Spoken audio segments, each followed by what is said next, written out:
is WMVP WTBC HD2, Chicago. A Good Karma Brands radio station. Chicago. This is your morning routine. Put some respect on my name. Kap and J Hood. That's right, we bad. Watch the show on Twitch. Follow ESPN 1000 Chicago. Stream the show on the ESPN Chicago app and on FM 100.3 HD2 and on ESPN 1000 Chicago. Now, David Kaplan and Jonathan Hood. Good morning, everyone. Bring them out. Woo! Bring them out. Bring them out. Bring them out. Bring them out. Bring them out. Bring them out. Oh, God. Welcome in to the Kap J Hood Morning Show on ESPN 1000, and we are streaming on the ESPN Chicago app. With Hall of Famer David Kaplan, Jonathan Hood with you. We've got Shay, we've got Jay Moore, we've got you for a 3-hour ride here on this Tom Thayer Thursday with open phone lines for you. 312-332-ESPN, 332-3776 is our phone number. Watch our show and all the shows on YouTube. YouTube.com. Look for ESPN Chicago there. Also on Twitch, twitch.tv/ESPN 1000 Chicago. Yesterday, after we left the air, Cap, we were able to hear on Carmen Jurko the press conference with Ben Johnson and Ryan Poles of the Chicago Bears. There's a lot of quotes that were back and forth that really resonated with me and really landed with me as a fan. But no greater than this from Ben Johnson. Yeah, there is no building off of this. We go back to square one. We're back at the bottom again. And that's really all 32 teams. If you feel otherwise, you're probably missing the big picture. You know, we're back at we got to start from scratch. We got to start from the fundamentals. You know, a lot of guys talked about how difficult this training camp was. I didn't feel like it was anything out of my ordinary. They know what the expectation is. They know what the process is that we believe in as a coaching staff. And so I think more than anything else, they're going to know what they're getting themselves into.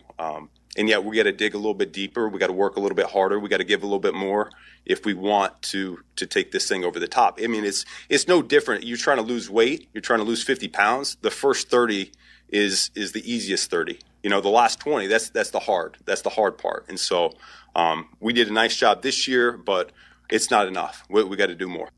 Ben Johnson addressing the press.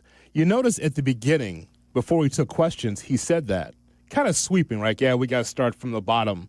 And then Brad Biggs follows up, said, what can you build on from? No, there is no building. What Ben Johnson said, Cap, is like, no, with all the Jenga pieces, I took a piece out and now it falls to the table and we got to start building again. No coach usually says that, Cap. Usually say, oh, you know what, we had a good season, we're going to build on this, build on that.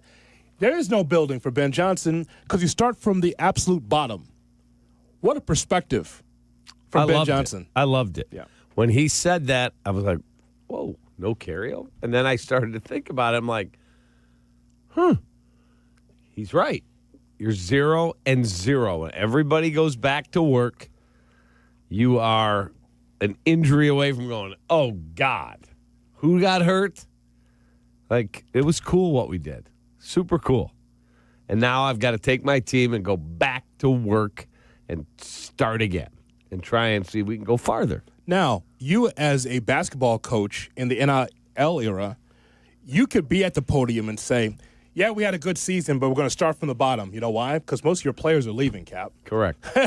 In the NIL era, when you are some of these teams around the country where you got to supply 12 new players to a roster because of the transport portal and because of NIL, you are starting from the bottom because you don't know what you can expect. But here's a football coach with a very good football team, a great start, ahead of schedule.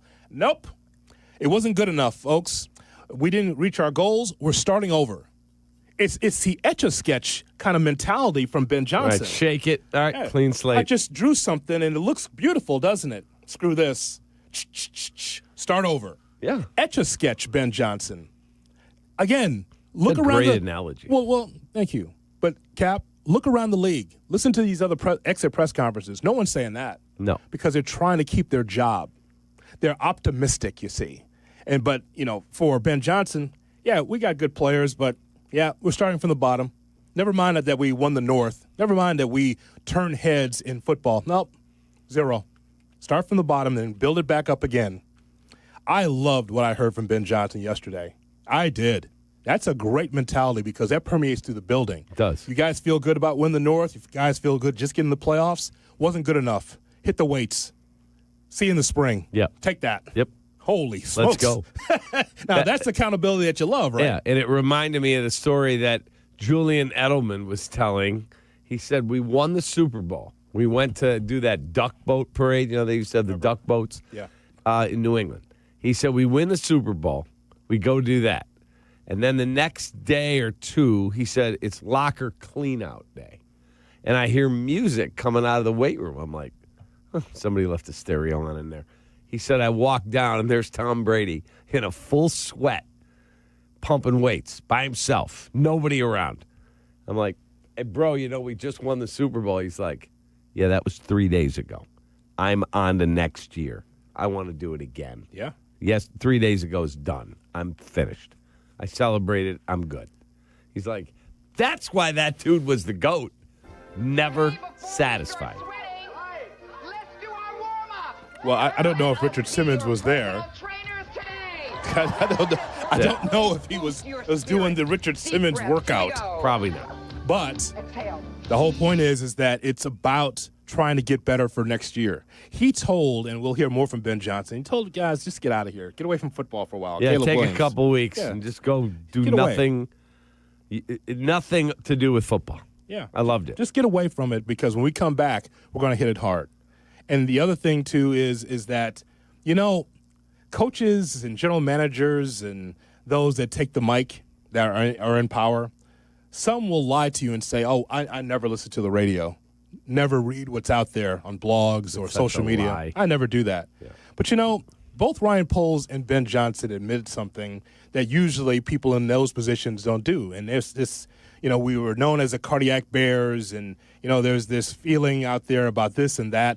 They are fully aware of what's being said about them. But they don't. It doesn't affect them, though, Cap. They are just a program that's trying to get to the very top. And they have a head coach at this point in time for Ben Johnson that is just rabid to try to get to the mountaintop of this National Football League. You could tell just based on what he was saying. I like it a lot because I'm always big into the mission statement. Mm-hmm. When you walk in a building and you are a head coach, who are you? What is your program? We're just going to roll the ball out there. We're going to play as hard. No. What's your mission statement? They talked about what they wrote on the walls, right? Yeah. Chasing greatness. It's right there. It is. So I like that you're striving for something. You mean something to an organization.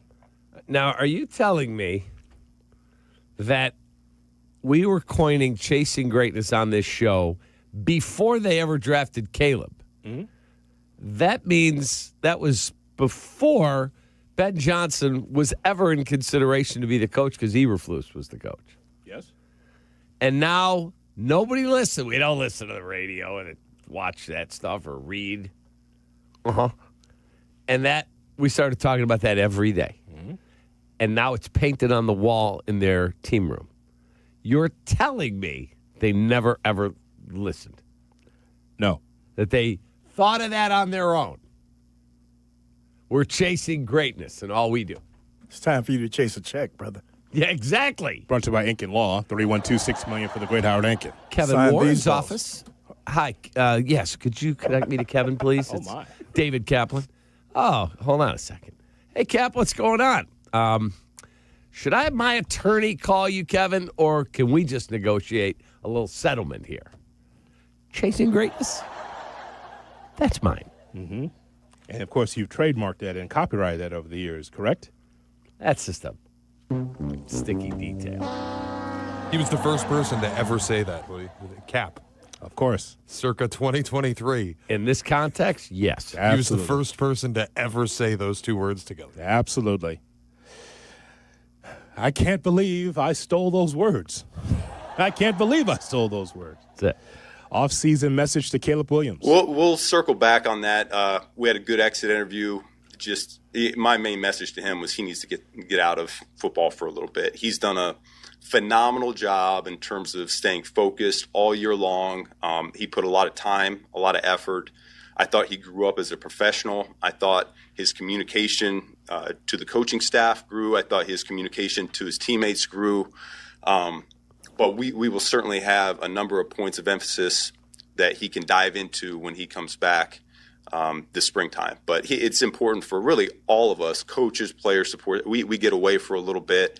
We hit the reset button. I think everyone needs that here at this point. The things that we highlighted for Caleb to start the season, I did think they improved as the season went along. We revamped the footwork a little bit last spring, and I think the comfort level grew from that. He certainly got more comfortable with the concepts that we were running over the course of the season.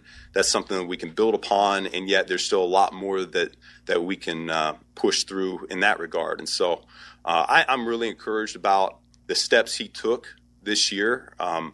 I'm Caleb Williams' number one believer. I have a lot of faith in him, what he's capable of doing, and the player that he's still striving to become. You don't put your balls on the table unless you really believe that. His number one believer, that is strong. That is strong. Something also you don't get in the National Football League, to have that kind of admiration and say it publicly to the press. He also, didn't he use the term like he's going to be did he say star in this league for a very long time? Something like that. Mm-hmm. And I'm like, that's what I like to hear. But you're right. That is the most prescient thing you've said in quite a long time. Oh, great. Thanks. I'm serious. Yeah, I know. The coach who is willing to go there and say that. Like, you've now, okay. Like, there was no, I've got to see more. Like, you remember Nagy, we want Mitch to go from 101 to 202 level class. Mm-hmm. And not sure, we haven't seen it yet. Like, I like you, you're a nice kid, but I'm not so sure about you. Ben Johnson's all in with this quarterback. All in. Support. Yes. But a lot of that is behind the scenes. Like, hey, kid, good season. Come back strong next year. Mm-hmm. But to be in front of the press, that was a minute 24 on Caleb Williams about the offseason message, and says, I'm his number one fan. Man. That's amazing. Now, again, in an NFL that can turn on the dime, right? Yep.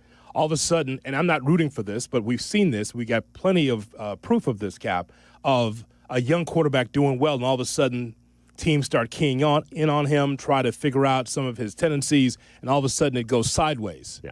And now people are chanting for Bajent. I'm just saying, like, this is what happens in the league. I'm not rooting for that, but what I'm saying is that we got plenty of examples for many, many years of, boy, this guy got off to a great start. Oh, what happened? Injury. Oh, what happened? All of a sudden the defenses are knowing the tendencies of Caleb Williams, not as effective. Numbers are down. All of a sudden you're sideways as a football team, and we want Bajent, clap, clap, clap, clap, clap. We want it. That happens. So for him to be all in on that number one quarterback, that says a lot. Love it. Says a lot. Absolutely love it. 312-332-ESPN, 332-3776 is our phone number. Still to come, we'll hear from Ryan Poles, the general manager of the Chicago Bears. He had some thoughts about the offensive line and the defensive line. And a key question, Cap, because this is the first time that Ryan Poles has had to do this, trying to finish a roster versus building a roster on Kap and J Hood. Kap and J Hood, morning 6 to 9, ESPN Chicago. Do not, and I mean you, do not miss the Kap and J Hood Show, now morning 6 to 9 on ESPN Chicago. But you're busy. Things happen. We get it.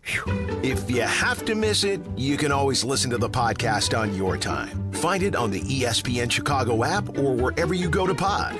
It's brought to you by Republic Bank. For over 50 years, M&M Home Remodeling has helped Chicagoland homeowners protect and improve their homes with expert craftsmanship, honest service, and industry-leading warranties. Earning the Better Business Bureau Torch Award for Business Ethics twice. From durable roofing to beautiful siding and energy-efficient windows, M&M delivers quality you can trust with clear communication, dependable results, and peace of mind every step of the way. When it comes to your home, trust the company Chicagoland has relied on for over 50 years. Call M&M Home Remodeling today. When your life turns upside down after an accident, you need an advocate like Wallner Law. I'm John Wallner, and for over 50 years, Wallner Law has fought for people just like you, injured, overwhelmed, and searching for answers. We don't just take cases, we take care of people, and we win for you. From car crashes to workplace injuries, Wallner Law stands by your side every step of the way. So call us today, 312-8-MILLION, and win with Wallner. Texting enrolls you in a recurring automated marketing text messages. Consent not required to purchase. Message and data rates may apply. The team's looking good this season. I think so. Man, I miss playing football. Ever since I turned 40, I just can't find that fire I used to have. Think it could be lower testosterone? What do you mean? I was feeling the same way. After 40, the body has less testosterone, and men lose their edge. That's why I take Nugenix Total T2. That's the testosterone booster, right? Yes, but Total T2 is their brand new formula that skyrockets nitric oxide levels in as little as 3 hours. Since I started taking it, I've been lifting like when we played for Coach Carter. My energy is way up, and it even spiced up things between me and the missus. Are they still giving out complimentary bottles? Yep, just send a text. Text HAWK to 321-321 for your complimentary bottle of Nugenix Total T2, the next generation testosterone booster. Text now and we'll include a bottle of Nugenix Thermo X, our newest, most powerful fat burner ever, absolutely free. Text HAWK to 321-321. That's HAWK to 321-321. These statements have not been evaluated by the FDA. This product is not intended to diagnose, treat, cure, or prevent any disease. Wesley Financial Group is not a law firm. Ask yourself this question. Is it really worth holding on to that timeshare that you know you need to get rid of? Here's the truth. The average maintenance fee just went up over 17%. That could have been 117%, and there's nothing you can do about it. When you buy a timeshare, you give them a blank check for annual maintenance and assessment fees. I'm Chuck McDowell, founder of Wesley Financial Group. For 15 years, I've helped over 50,000 families cancel their timeshare. Not sell it, not transfer it, cancel it. Did you buy a timeshare because they told you it was a great investment and your maintenance fees would never go up? That's a lie. Are you ready to get rid of your timeshare once and for all? Simply call us and I'll send you our timeshare exit kit that explains all your options for cancellation. Call Wesley now for your timeshare exit kit. 800-568-3344. 800-568-3344. 800-568-3344. Hit the road in a brand new Chevy in less than 1 hour at Advantage Chevrolet Bolingbrook. You can sign and drive away in 60 minutes or less. Seriously. Or they'll cover your first car payment. Every new Chevy is backed by the Advantage Plus program. Advantage Chevrolet Bolingbrook. Together, let's drive.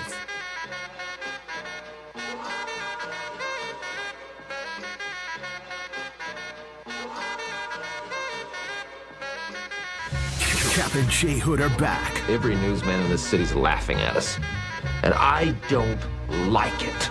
We're going to do something about it. On ESPN Chicago. Kap and J Hood on ESPN 1000 and streaming on the ESPN Chicago app. Might want to turn that flashlight off before your battery drains. There you go. What's that? I have a question. Was I inappropriate with my wife this morning? Not that kind of inappropriate. So my wife, from one of my holiday gifts, got me a card, and in the card, it came with a pound of coffee. It said, "Pound. Here's your favorite coffee. I like this coconut coffee from Big B Coffee. It's awesome." And Detroit. She said, "I'm gonna make your coffee every day for the next year. So when you wake up at 3:56 a.m. when my alarm goes off, the coffee maker goes off. I come shower, come downstairs. There's a fresh pot of coffee. I have a cup while I'm there, do my little video, and then I take another cup with me, and I'm good." I came down this morning, no coffee. Pounding the table. Empty coffee pot. Stan? I turned around, I'm like, what the hell? And I was even nice enough. I took the coffee pot off the coffee machine yesterday afternoon after I worked out. I'm like, I'm going to wash this. I scrubbed it and let it dry upside down. And this morning, still in the same spot. So I took a piece of paper towel. I took a Sharpie, and I just drew 2 eyes and a frown and put it on top of the coffee pot. Was that inappropriate, or was I in my right to do that? Well, if you had an agreement. I have a signed card from her. Well, you got to do what you got to do. I don't think you were inappropriate for that. Okay. You're just taking a little jab. Yeah, just a little. Hey, where's my Java, man? Pointed reminder. Yeah. Shay, was I wrong? I think you're fine. I think you're well within your rights. It wasn't like I went up and woke her up. Hey, there's no coffee here. Get your ass up and get that coffee. Oh, wow. Holy smoke. Wow. Good morning. That's what happens in the Moore household? It's the other way around. She tell you to get your ass Absolutely. up and get her coffee. Absolutely. Aha.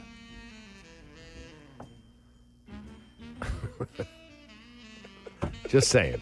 I think my girlfriend would have forgot my coffee. You know what you are? Old. You're old. That's what you are. Why? You got the flashlight on.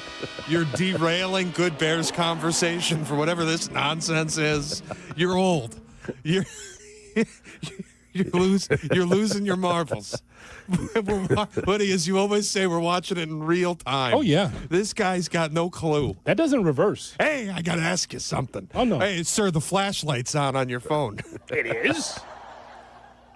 No, I it's need just to see my thoughts. Yeah. Yeah.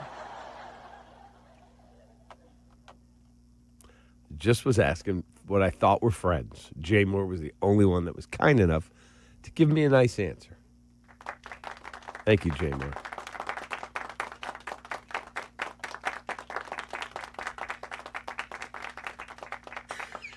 Long applause from the studio audience, huh?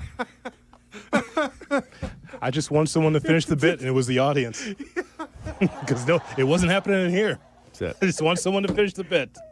Thank you, audience, for that. Appreciate it. The one footnote I would tell you is that when you told me that she wrote you that note, like every day she's going to get coffee for you, I said, what did I tell you? Do you recall?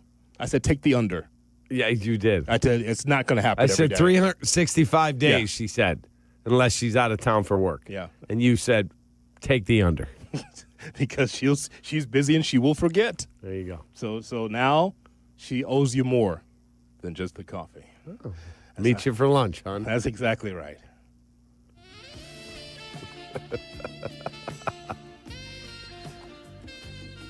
That's all I got for you. Oh, that's it? That's it. We only have 2.5 hours of show left. I was just hoping the music would just play us out. I mean, like to 9 at this point. To 9. Just let it play. Yeah, just let's just be light FM and just let it play just the entire time. Long version, Jay Moore. Long one. Thank you. Let's steal a trick from across town. We'll go FM. We'll just play music all day. That's it. Ryan Poles, the Here's general Green manager. Day. He is Ryan Poles, the general manager, finishing a roster versus building one. Now, the reason why that this was significant, Cap, is because from Ryan Poles' standpoint, working with Matt Eberflus, you always had to try to build towards something. Remember what it was when Eberflus first got here, and you're trying to find, okay, he needs his linebackers now. Okay, you got your linebackers. Now we're going to build our defense. What about your offensive line? Oh, we'll just kick the can down the road and just get guys from the bottom shelf to protect your biggest asset, Caleb Williams. That was the idea. That was it. But now you're in a position where you built your offensive line and your offensive weapons, and now you're just trying to finish off the roster, especially on the defensive side of the football. Yeah, you just have more constraints, but at the same time, I don't think the process changes. You're going to identify the guys that fit what we want in our football team, which Coach hit, and you just keep trying to acquire those players. We know what they look like, we know how they act, we know how they talk, and we'll continue to do that. I think that's part of the thing is, one, can you self-evaluate and be critical of yourself and your team to make sure that you know what you have in the building? And then can you just keep pounding away and sticking to your process? You make tweaks, of course, but stick to the process of bringing in the right types of people, and it usually works out for you. I think when you see it across the league all the time, you panic and you want to do crazy things that everybody else wants you to do. It leads to some situations that you can't get out of. So we want to stay flexible. We want to stay open-minded. We want to stay committed to building this team the right way, because I think that's the best way to sustain success. We're always going to be opportunistic. We're going to go through opportunities that pop up and talk through them. And is this best for us short term? Is it best for us long term? And then we move from there. Yeah, because, Cap, it's what Shea said the other day. You don't want to be an old football team by just bringing a bunch of veterans in to solidify the defensive line and say, okay, we're set. It's got to be a mixture of what you do in the draft, because this is a young offense. This is a young first-time head coach. Now he's going to go into his second year, young quarterback. So veterans here or there, yes, but you got to be able to develop some young players too. Remember, Odingbo still is the albatross around your neck. Still, I mean, for a guy that was good in stopping the run apparently, but not necessarily a guy that was getting after the quarterback. Correct. He was brought here to get to the quarterback. And then I've talked to, I told you, multiple guys who played that break the tape down, said, run stopper, very good. Very good. But brought in to do more. You would hope that he would get to the quarterback. That wasn't the case. So he probably will get, when he's back healthy, he'll probably be more of a run stuffer. Yeah. You're going to have to go out and find somebody that can get to the quarterback. So I totally understand where he's coming from, when it's like, okay, we got to be able to find guys in the defensive line, in the secondary as well. Like someone asked about Jaquan Brisker, and he went on to say, well, it's more than Jaquan Brisker. We got 3 or 4 safeties we got to look at. That's tough. That's a lot of replacement, or trying to figure out if they can fit into your program next season. Yeah. It's a lot. They've got their hands full. But you know what? I'm optimistic, Cap. I am. Right. I'm optimistic that they will find a way, because if they were like any other bad football team, it's like, all right, here's a guy here from the bottom shelf, and here's a guy here that kind of can work for you in the short term, and this is what we've done in the draft. All right, go get him. But we're so ahead of schedule based on the personnel. I can't tell you the win-loss record next year. I have no idea. But I can tell you from a personnel standpoint, why can't we be one of the favorites again in the North? Just because you're ahead of schedule. They absolutely should be. If they get reasonably good health, they should absolutely be one of the favorites. And I'm here to tell you right now, and I stopped Shea cold in his tracks before the show. If I told you could have any quarterback in the NFC, I'm not talking AFC, because we've got Mahomes if he's healthy, and Josh Allen and Lamar, and Drake May's moving into that category, and Justin Herbert, way better quarterbacks are in the AFC. If I told you could have first pick, you get any quarterback in the NFC going forward, means not just for a game, not just for one season, that's your quarterback going forward. Caleb Williams goes number 1. He's the number 1 quarterback going into next year, long-term in the NFC. Tell me I'm wrong. Tell me I'm wrong that you draft someone over Caleb. Are you taking Jared Goff? No. Are you taking Jordan Love? No. Are you taking J.J. McCarthy? No. So you're number 1 in your own division. Go to the East. Are you taking Jaden Daniels? I'm not. Are you taking Dak Prescott? I'm not. Are you taking Jalen Hurts? I'm not. He was the beneficiary of a great system and team there, but I'm not taking him. Am I taking Jackson Dart? I'm not. Okay, go to the West. I'm not taking Brock Purdy over him. Absolutely Darnold over him. Matthew Stafford is 4 billion years old. I'm not taking him. And I'm not taking Kyler Murray. So who am I missing? The South? Yeah, that 4 billion years old quarterback beat your ass in a big spot. He helped. He did, but going forward, I don't want that guy long-term on my team. It's fine, but good player. We're having a conversation today. No, I said for the future. Going into next year. If you could, I'm dropping him on your roster, and the Fighting Jonathan Hoods, that's your guy going forward. Not for a day, not for 6 months. That's your guy going forward. You mean like in the current state, like age and experience, who they are now, not when they first started. I'll give you careers, any quarterback right? in the NFC. That's your franchise quarterback going forward. Okay. You're going to be looking to replace Stafford quickly. Well, yeah, you got a point. Yeah. Tell me there's a better one. Who NFC South? Who am I missing? Tyler Shuck. Thank you. Bryce Young. Baker. Thank you. Baker Mayfield. Stop yourself. Who's the last one? I'm missing one. Oh, Michael Penix. Tell me I'm wrong. Caleb Williams is the number one quarterback in the NFC going into next year. I don't think it's as definitive ahead of Dak and Love as you're making it, but it's certainly a conversation. Goff, I would throw in there too. He's in the top 4. I think you're splitting hairs on any way you want to sell it, but it's undeniably Love, Goff, Dak, Caleb, in whatever order you want to make it. Yep. And I would take Caleb number 1. What he's accomplished in 1 year with Ben Johnson, hadn't even been 12 months. Yeah, I'll take Caleb Williams over all of them. Yeah, I like Caleb Williams in that top 4 because the way that you know whether or not a quarterback is the best in the conference is skins on the wall and resume. The resume is short for Caleb Williams. The resume, I can erase year 1 under Eberflus and just say the resume was very impressive in year 2. The other quarterbacks that are veterans that we just mentioned, like a Jared Goff, even a Super Bowl champion like Jalen Hurts, they have a longer resume. Even Dak Prescott. You may not like the team and the ownership, but that guy puts up numbers. He does. Yes, Prescott is good, man. So the idea that that Caleb Williams will leapfrog all those guys, they might be veterans, but they're still good. Yeah, I like what Shea said. Top 4. Sure, in the conversation. You can put them around. No question. Any way you want. Yep. I'll take my guy number 1. I might drop Jordan Love out of there. Out of the top 4? Yeah, I might do that. Who you replace him with? If you really look at the numbers, he's so good.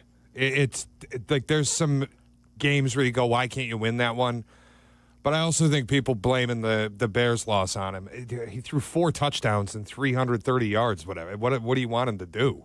Yeah, he's good, man. Yeah, I would have him too. He would be number 2 in my rankings. But I would take Caleb numero 1. I want to see it in September and October, not just at the holidays. Not Toyotathon. That's fair. Toyotathon, Jordan Love is a different player. That's fair. But the numbers are the numbers, though. You can't deny those. Tell me I'm wrong. 312-332-3776, because I don't think I am. Tell Cap he's wrong on Kap and J Hood. Kap and J Hood, ESPN Chicago. Saturdays on ESPN Chicago. Join me, Peggy Kaczynski. And me, Dion Miller, for the cleverly named Peggy and Dion. Of course, we are always talking about the saga of Chicago sports. And occasionally, we may dive into other areas of interest. So join us Saturday morning at 11. Peggy and Dion on ESPN Chicago. Brought to you by Advantage Acura of Naperville. Temps are frigid in Chicagoland right now. You take one step outside and the cold crushes you. If your home's heating is not making your home comfortable, you need to get to my guys like Steve Stahorek at Automatic, baby. Get them over to your house ASAP, ASAP. Reach out and their superb techs will be over to your house and get the heat working in no time.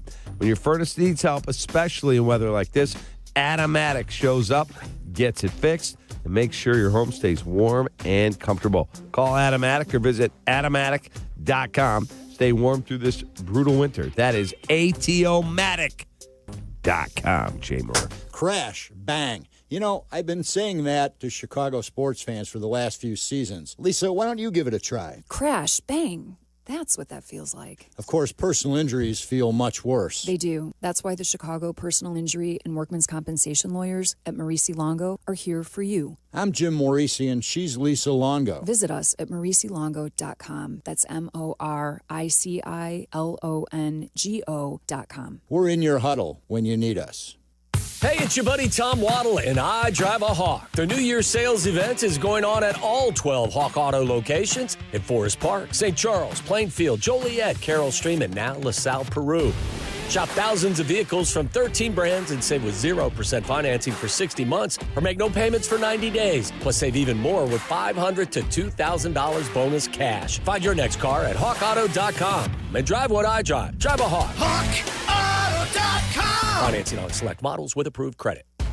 It's playoff time, Chicago. Time to bet on the road to the championship on Circa Sports Illinois. Circa Sports Illinois is sports betting the way it should be. From championship and conference futures to sides, totals, or prop bets for every round, there is simply no better place to bet. Circa Sports offers high app limits, player-friendly pricing, exceptional customer service, and no bet fees ever. Download your new bookie today at circasports.com. Got to be 21 years or older. Gambling problem? Call 1-800-GAMBLER. Smalls here. Life is full of choices, some big, some small. And when you choose an H&R Block Tax Pro, you're choosing the largest network of tax expertise to be in your corner. For when your big ambitions need help with the small details. For when your six figures come from 6 different places. For when your gaming stream becomes your revenue stream. For when your business's year one needs 70 years of tax know-how. At H&R Block, they've seen it all. And they're here to help you make the most out of your money for life outside the box. Rich Eisen here. LinkedIn Jobs is stepping things up with their new AI assistant so you can feel confident you're finding top talent. Get this. Employees hired through LinkedIn are 30% more likely to stick around for at least a year compared to those hired through the leading competitor. Hire right the first time. Post your job for free at linkedin.com/Eisen, then promote it to use LinkedIn Jobs' new AI assistant, making it easier and faster to find top candidates. That's linkedin.com/Eisen to post your job for free. Terms and conditions apply. And promote it to use LinkedIn Jobs' new AI assistant, making it easier and faster to find top candidates. That's linkedin.com/Eisen to post your job for free. Terms and conditions apply. The official Sea Red Bulls Bar Network, presented by Corona, is back. Cheer on the Bulls with fellow fans at participating bars across the city this season. Visit bulls.com/bar network to learn more. Kap and J Hood are back on ESPN Chicago.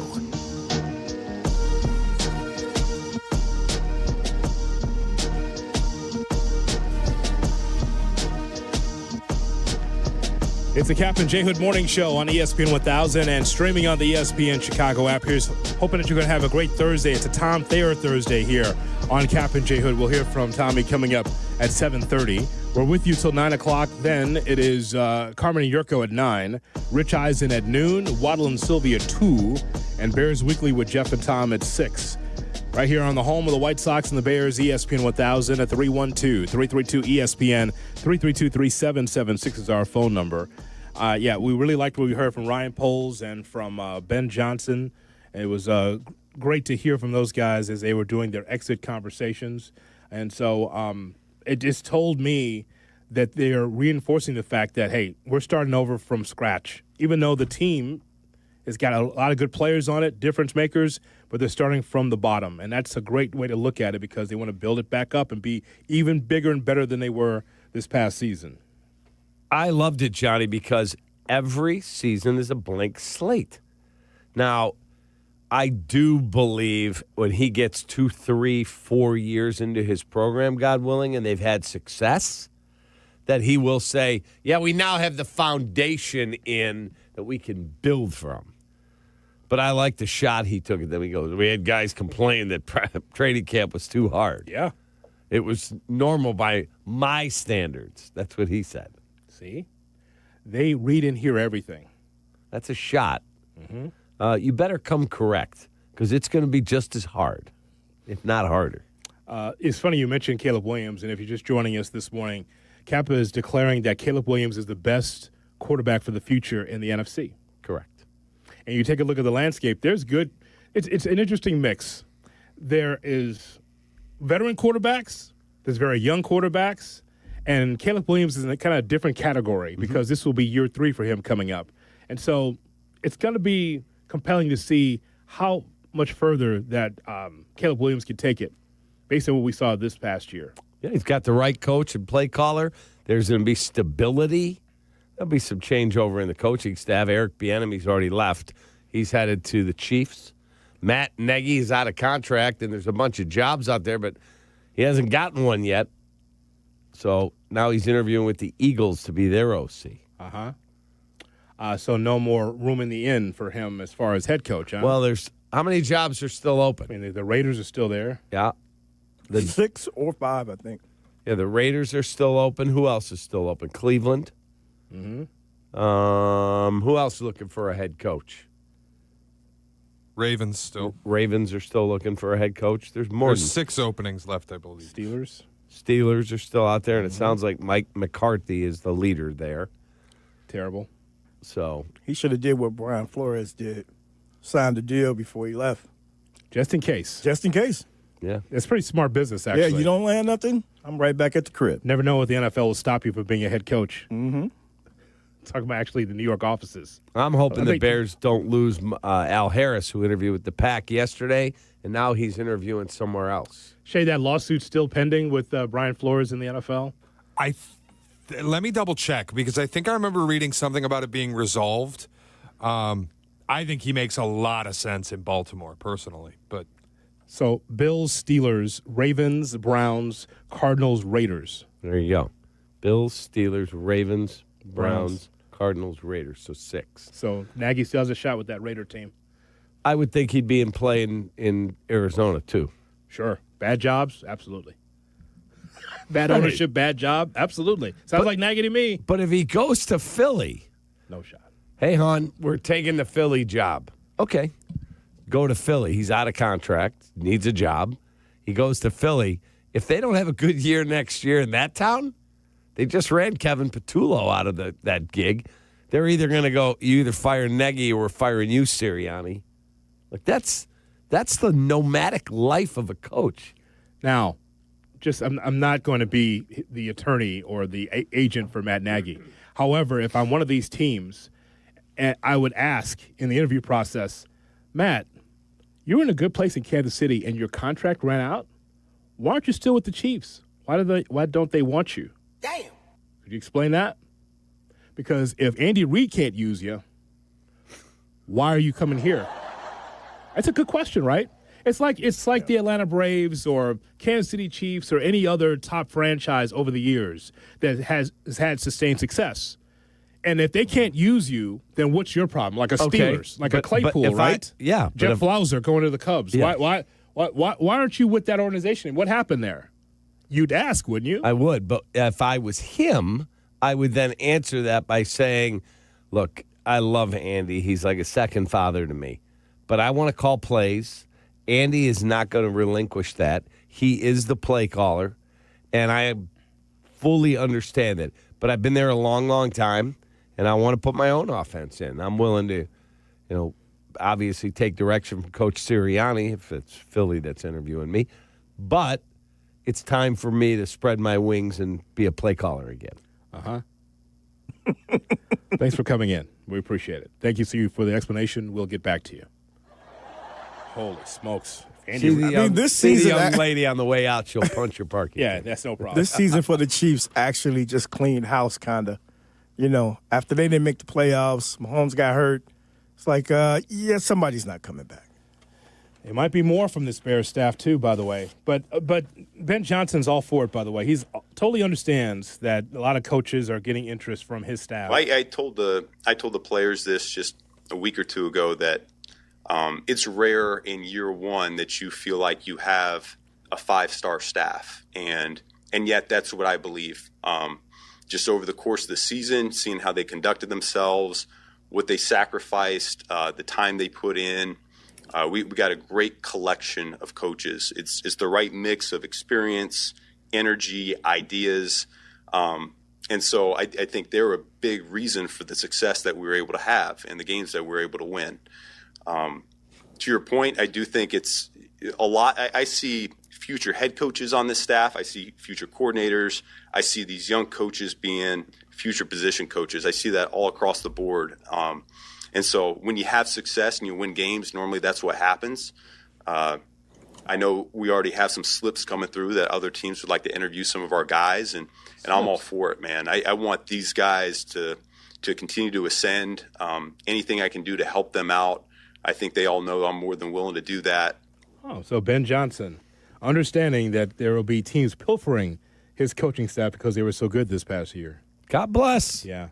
God bless him, man. That's what it's all about, trying to get opportunities. Sidebar may I approach. Brought to you by Ankin Law, 312-6million for the single best personal injury attorney in Illinois, the award-winning Howard Ankin. It's not my ball. Shay, you're willing to do a lot of different things around here. And so I know that you saw what we all saw at the Bears game against the Rams, the sideline report from Melissa Stark, who had I think this is in the second half, where she was saying that the Rams were using cayenne pepper in their socks. Rams nose tackle Puna Ford showed off his yellow and orange tinged sock after the game and assured that it helps. Cayenne pepper in the socks that keep you warm. Now, Tracy's going to be in here with the weather coming up at 8:35 to tell us how bad it's going to be the next few days. Is that something that you'd be willing to try? Cayenne pepper in the socks to keep you warm as you wait for the CTA. This is going to get me in trouble. I'll do anything once, Woody. I think that. wow. Is there anything that's. Just threw up in my mouth. Is there. What's wrong with what? Cayenne pepper? No. The thought of him. Okay. Shay, I don't know. Is there any health ramifications from this? Just putting cayenne pepper in your socks? What's the worst thing that happened? Like that I get tasty feet? I don't know. Maybe gangrene. Tasty toe jam. Maybe gangrene. Gangrene because of cayenne pepper? Yeah, No way. Well, if it's generic, Listen. yes. But you got to get the good kind. That's the point. I get the cayenne pepper from the Dollar Tree. That's right. Okay? That's the point. I was considering That's right. talking to Zetterman because Saturday morning I'm going to wake up. It's going to be negative 15 raw temperature. I'm like, dude, Saturday morning, let me work from the house or just get a Saturday off. Because negative 15, what are we talking about? I got to get to work? That's rough. Maybe I'll cayenne pepper the socks and get my ass in here. I'd like to see the experiment because I saw the report and it kind of glazed past me. I'm like, huh? Pepper in your socks to keep you warm? So if you're willing to try it, I think that'd be a good digital bit for us. I'd never heard. I think it was right off the top, actually, that she gave, because she held the little thing, a cayenne pepper. I remember watching it. Okay. Yeah, and I'm thinking, I've never heard this before. I have a hard time believing it actually makes your feet any warmer. We need to get on the phone with the CTA so they could just send Shay a bus. His own bus. Right to my house? To your house. Wouldn't that be and get cool? you here. It says that the spicy pepper has been shown to improve circulation and blood flow throughout the body. Take that, Blue Chew.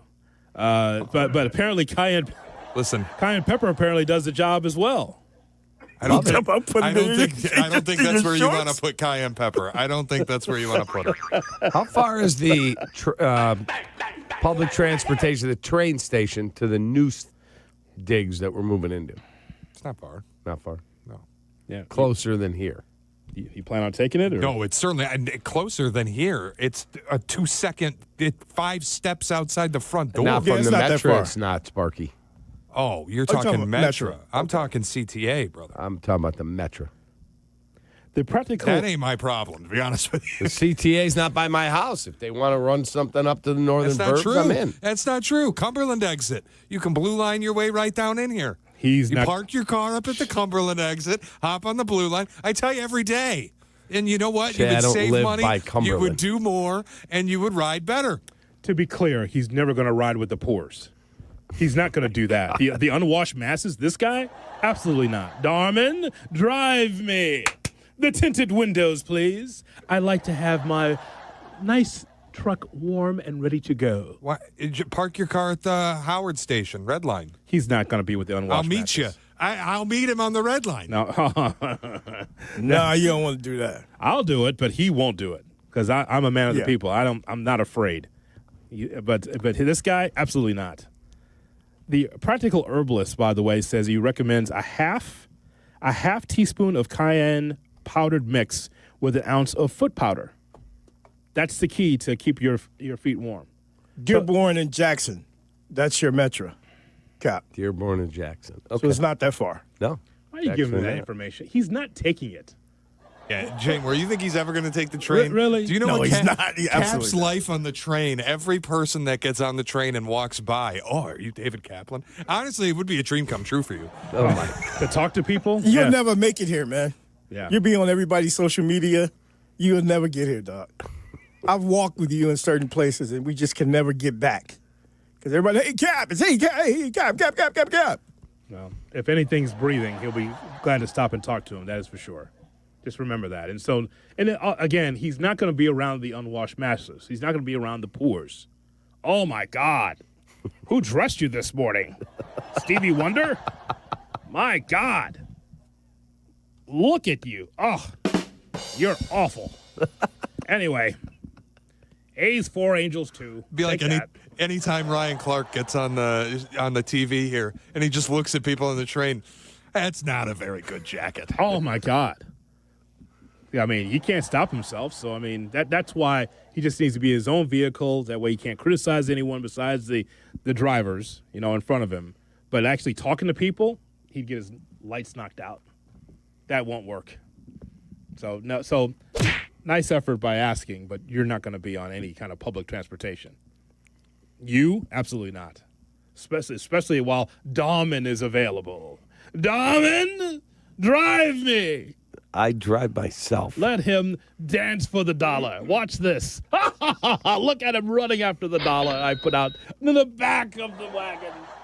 Run! Run for the dollar, son! Run! This guy, man. We have the platform next on Kap and J Hood. Wow.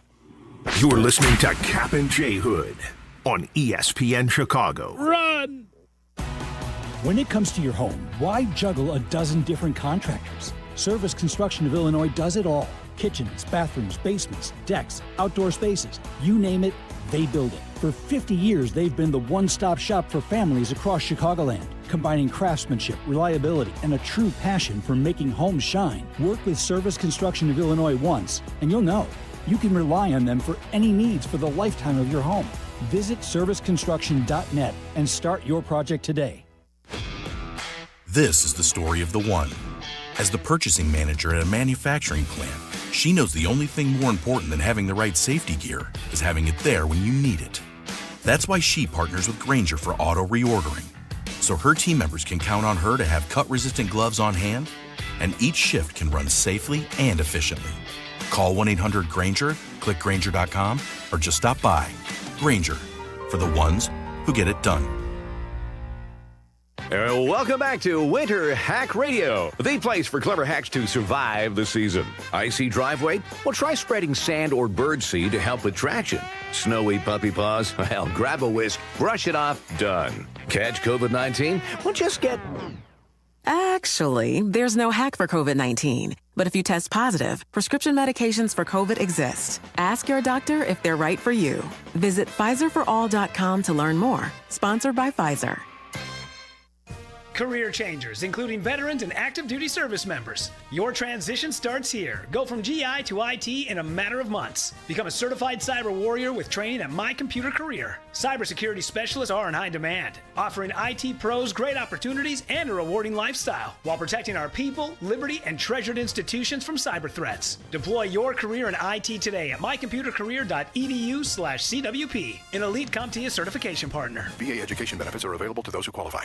Progressive knows there's so many great things about being a sports fan. Like scoring the company box seats. How great is that?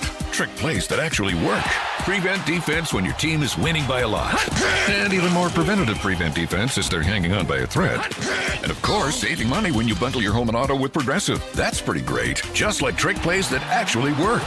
Yeah, but how often does that happen? Complaining about sports. Not so great.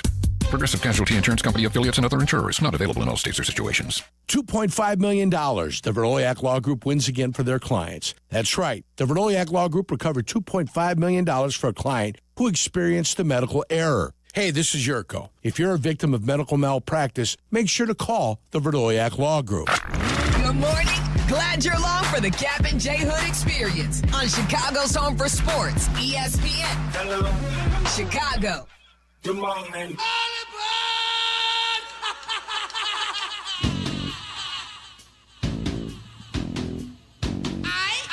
And now it's time for the platform. Here's Shay Norling. Shay's platform is always brought to you by the Chicago Transit Authority. Save money, do more, ride CTA. Hoodie, yesterday we had the press conference of the offseason so far with Brandon Beane, who got a promotion after his head coach was fired, meeting the media for the end-of-season press conference in Buffalo, but he didn't do it alone because owner Terry Pegula had to just hijack the affair. So he took the stage to basically answer questions for Brandon Beane, who was being held accountable for selecting Keon Coleman, a wide receiver that the Bills used sparingly, hasn't been very good. And Pegula says, quote, I'll address the Keon situation. Yeah, can I interrupt? I'll address the Keon situation. The coaching staff pushed to draft Keon. I'm not saying Brandon wouldn't have drafted him, but he wasn't his next choice. Damn. That was Brandon being a team player and taking advice of his coaching staff, who felt strongly about the player. And, he's taken, for some reason, heat over it and not saying a word about it. But I'm here to tell you the true story. One thing to say it, I think it's a little crazy given you're interviewing your offensive coordinator for your head coaching job later in the day. Maybe don't throw the coaching staff under a bus when you're going to interview your OC to be the head coach. Joe Brady might as well not show up to the interview at this point. Second, if you're going to say that, you might want to make damn sure that you don't have YouTube videos where Brandon Beane is mic'd up at the draft combine saying, "I'm glad Coleman ran a 4.57 40. It'll help us get him." Yeah. Or recorded in the war room giving himself credit to Terry Pegula's daughter for picking Keon Coleman. You might want to make sure those videos don't exist if you're going to say that Brandon Beane had nothing to do with it. The whole reaction I got yesterday, people need to remember, before Sean McDermott, the Bills were a dumpster fire organization. Hoodie, you tell me if I'm wrong. Yesterday felt like a bad organization, stay bad moment. An owner hijacking a press conference to lie is bad organizations stay bad. No question about that. And so what this told me yesterday is it always circles back to Chicago. You don't have George McCaskey talking about Bears business as far as on the field or behind the scenes. The meddlesome owners, those are the ones that always are problematic for a team. They want to be all up in the video. They want to tell you what they think. But you know what? It's not about you. It's about your general manager. You own the team, but it's not like for you to snap on the mic and then move Beane to the side and say, well, let me tell you how it really went down. You just want the attention. Yes, you're the owner, but sometimes it's okay to take a step back. So the way I looked at it, Cap, is, hey, at least the Bears don't have that. Ryan Poles stands on his own. Kevin Warren talks about the overall look of the organization, but he's not talking about personnel. He's not, and neither is George. So I'll take that versus the way the Bills handled their business, which was embarrassing yesterday. Like you said, he's not all in the video and all on the record. You know what I'm saying? He just, step in when he's needed. Kevin Warren, that's what I like about him. That's right. Yeah, Shay's saying how Sean McDermott did such a good job and made them professional. You've been trying to get rid of that guy for 3 years. Two things can be true. I think it became glaringly obvious they weren't going to win the Super Bowl with Sean McDermott. And I gave you the stat last year. No quarterback head coach pairing that doesn't win the Super Bowl in their first 5 years together has ever won it in a year after that. So it just became obvious to me it was time to move on. But what scared me yesterday watching this presser was the Bills are perfectly capable of going back into the dumpster they were in before they hired Sean McDermott. They got to get this one right. And if Pegula's not even going to let his GM talk about mistakes that the GM made, he's just going to run interference, I have a diminished confidence they'll get anything right there. Yeah, because or Josh Allen, Jay Moore. And that's a shame for Josh Allen. Hey, but you know what I said? Eventually, he's going to leave. They can't get it together. He won't re-up because he wants to win. Buffalo just needs to get out of their own way. That's all. You think Marv Levy would allow that to happen if he was in there? He's a Chicago guy. Get out of the way. That's it. I'll do the talking. That's what would happen if Marv Levy was Maybe there. they could bring Marv back. He's Guy's available. in great shape. And available. It's only, what is he, 99, 100? Yeah, still kicking. Yep. Yeah. He's out walking every day. Dude's a beast. I just, and again, 100 years old. You can go through the list of names, head coaches, GMs, and owners. Pick out the ones that always want to be in the video. They always want to tell you what they think about everything.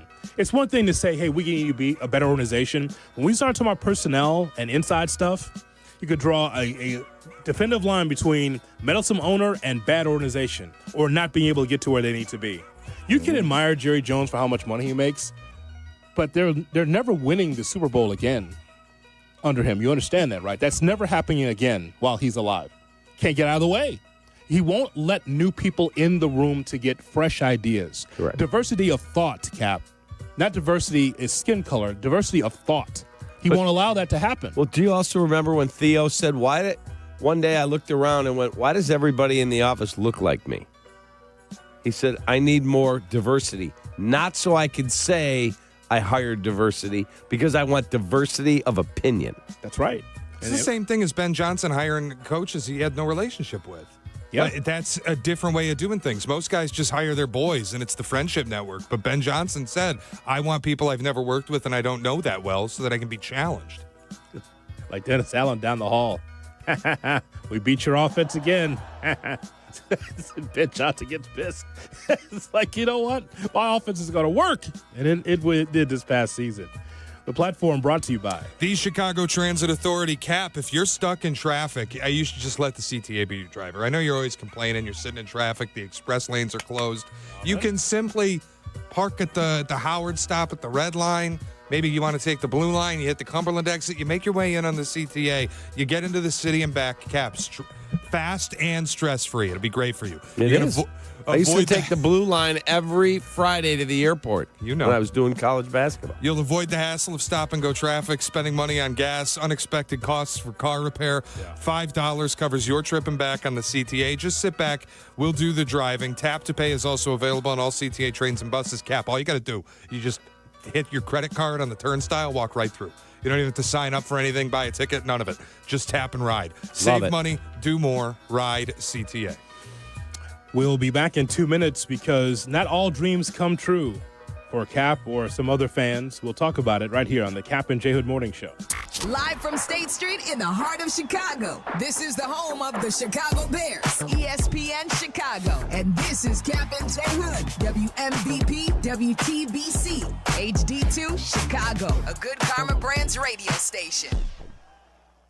Tired of losing power when it storms? Call Four Seasons Heating, Air Conditioning, Plumbing, and Electric today for a free estimate on a whole home standby generator. Never be without power again. Fully installed systems starting at just $99 a month. How about your sump pump, your fridge, or your freezer, your garage doors, your heating and cooling? You can stay comfortable and safe in your home all year long. Four Seasons is the largest and most award-winning Generac dealer in Illinois and Northwest Indiana. For all the right reasons, call 866-4 Seasons.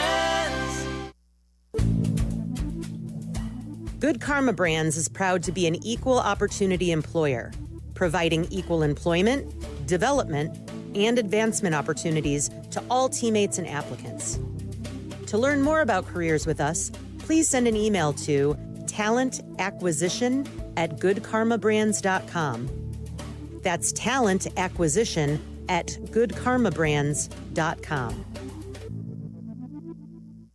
Talk about stepping up. It's time to level up your game. Introducing the all-new ESPN app. All of ESPN, all in one place. Your home for the most live sports and the best championship moments. The electricity is palpable. Step up your game with no annual contract required. It's the ultimate fan experience.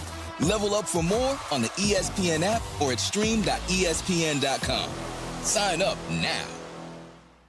My name is Whitney Allen. I am a widow. My husband, Ryan, died. We never thought in a million years we'd have to use life insurance. The unexpected happened. With Ethos, it is so fast and easy. It's 100% online. You can get a quote in seconds, apply in minutes, and get same-day coverage. No medical exams, and you can get up to $3 million worth of coverage through Ethos. Get your free quote at ethos.com/game. That's ETHOS.com/game. Time spent on application may vary. Online health questions required.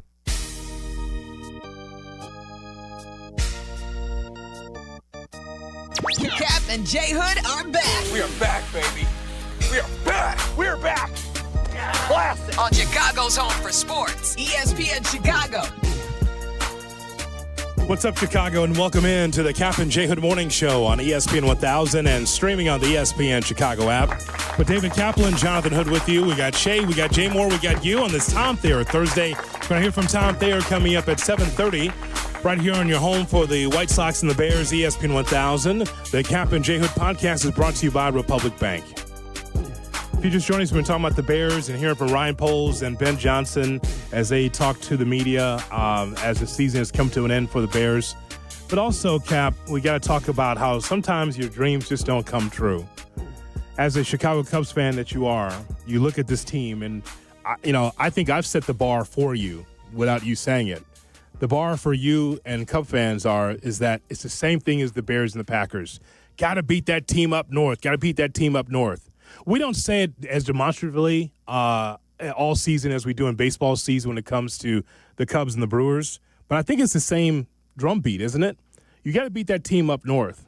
You want to be able to win the division, and right now, lately, the Brewers are the hammer and the Cubs are the nail. They are in your way. You got Craig Counsell, one of the finest managers in the big leagues. You got Pat Murphy with the Brewers. And it's seemingly every time the Brewers take away, they still find a way to win baseball games. And you say, well, how's that happen? The Cubs got better talent, right? They're a better baseball team, right? Better operation, better fans, all this. Better. But the Brewers keep getting past the Cubs. I would say, if I'm a Cub fan, hey, let's win the division. Whoever we got to beat, let's beat. But if it's the Brewers, we got to steamroll them. Maybe the regular season is not as important to you, but if you beat them in the playoffs, you got to beat that team up north, don't you? You have to. Look, is that not the same with It is. Okay. It is. But it's different because the Packers are on the same level playing field. Oh, Micah Parsons is available, the best player. We'll take him. The Brewers are never going to be in play for Ohtani or any of those guys. Correct. Never. So it stings more that the team that spends $100 million less than you trades away their top pitcher last night to the Mets. Yeah. Freddie Peralta, see you later. Thanks for coming. And they just keep getting good young prospects. They scout, draft, develop, and you go, what do you mean they won the division again? They just keep getting rid of good players. Right. Because it's not how much you spend, it's who you spend it on. I've said that 1 billion times to you.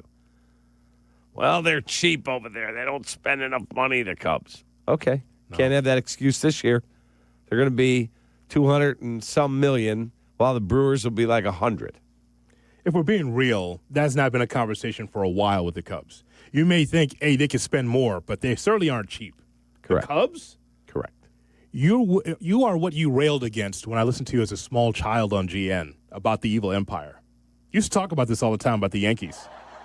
All the time, like, they're the big spenders, and they're getting all these players. How come the Cubs can't be able? They're the evil empire, them and the Red Sox. You're that now. You're in that top 5, top 10 of teams that people hate because of your payroll. Now, Dodgers has a different conversation. I'm talking about those high payroll teams. You're one of them. So that's why there's no excuse this year. Just as strong as you are against the Packers when it comes to Packers, Bears, you should be as strong for the Cubs against the Brewers. Oh, yeah, I despise the Brewers. Long season, but still, they're in your way. But, and the NFL's never been healthier. Never. Never been healthier, and I look at baseball, and it's sad that a team like Milwaukee, I mean, I'm not weeping tears for them, sad that it's our best pitcher right there. Yeah, we can't sign him. Get him out right now. So they trade him for 2 good young prospects. And if those 2 good young prospects become all-stars, there's no fall-off. They have to do their job to an almost unrealistic level, where the Cubs will outspend them by more than $100 million. And I think they have a really good team, and they went to the playoffs. They should win the division this year. Yes. They should. Yes. But you're going to hit the roof if the Brewers are in your way with less again. Because that's how they do it. Every year it's like, we just can't afford them because of our market. Okay, let's just get talent from the minor leagues or just kind of develop or just have a way of playing. We're just going to be nails. Mm-hmm. Just balls out and just play the game the right way and just see what happens, right? Right. But the Cubs are a better team again. Better than last year, to me. Bregman's adding Bregman and Edward Cabrera and like half dozen bullpen. Yeah, they're a better team. But do you have the grit like the Brewers? We'll find out. You know, that's the difference, right? Mm-hmm. Last year, the Cubs are a better ball club than the Brewers.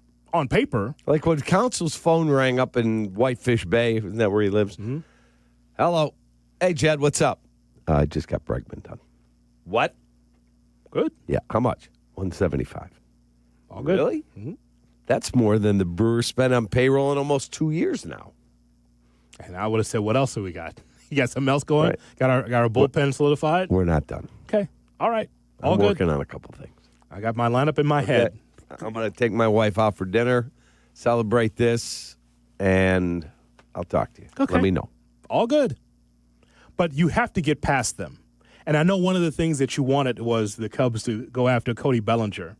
Do you think that the Cubs would have had the stomach to to pay what Bellinger got in this deal?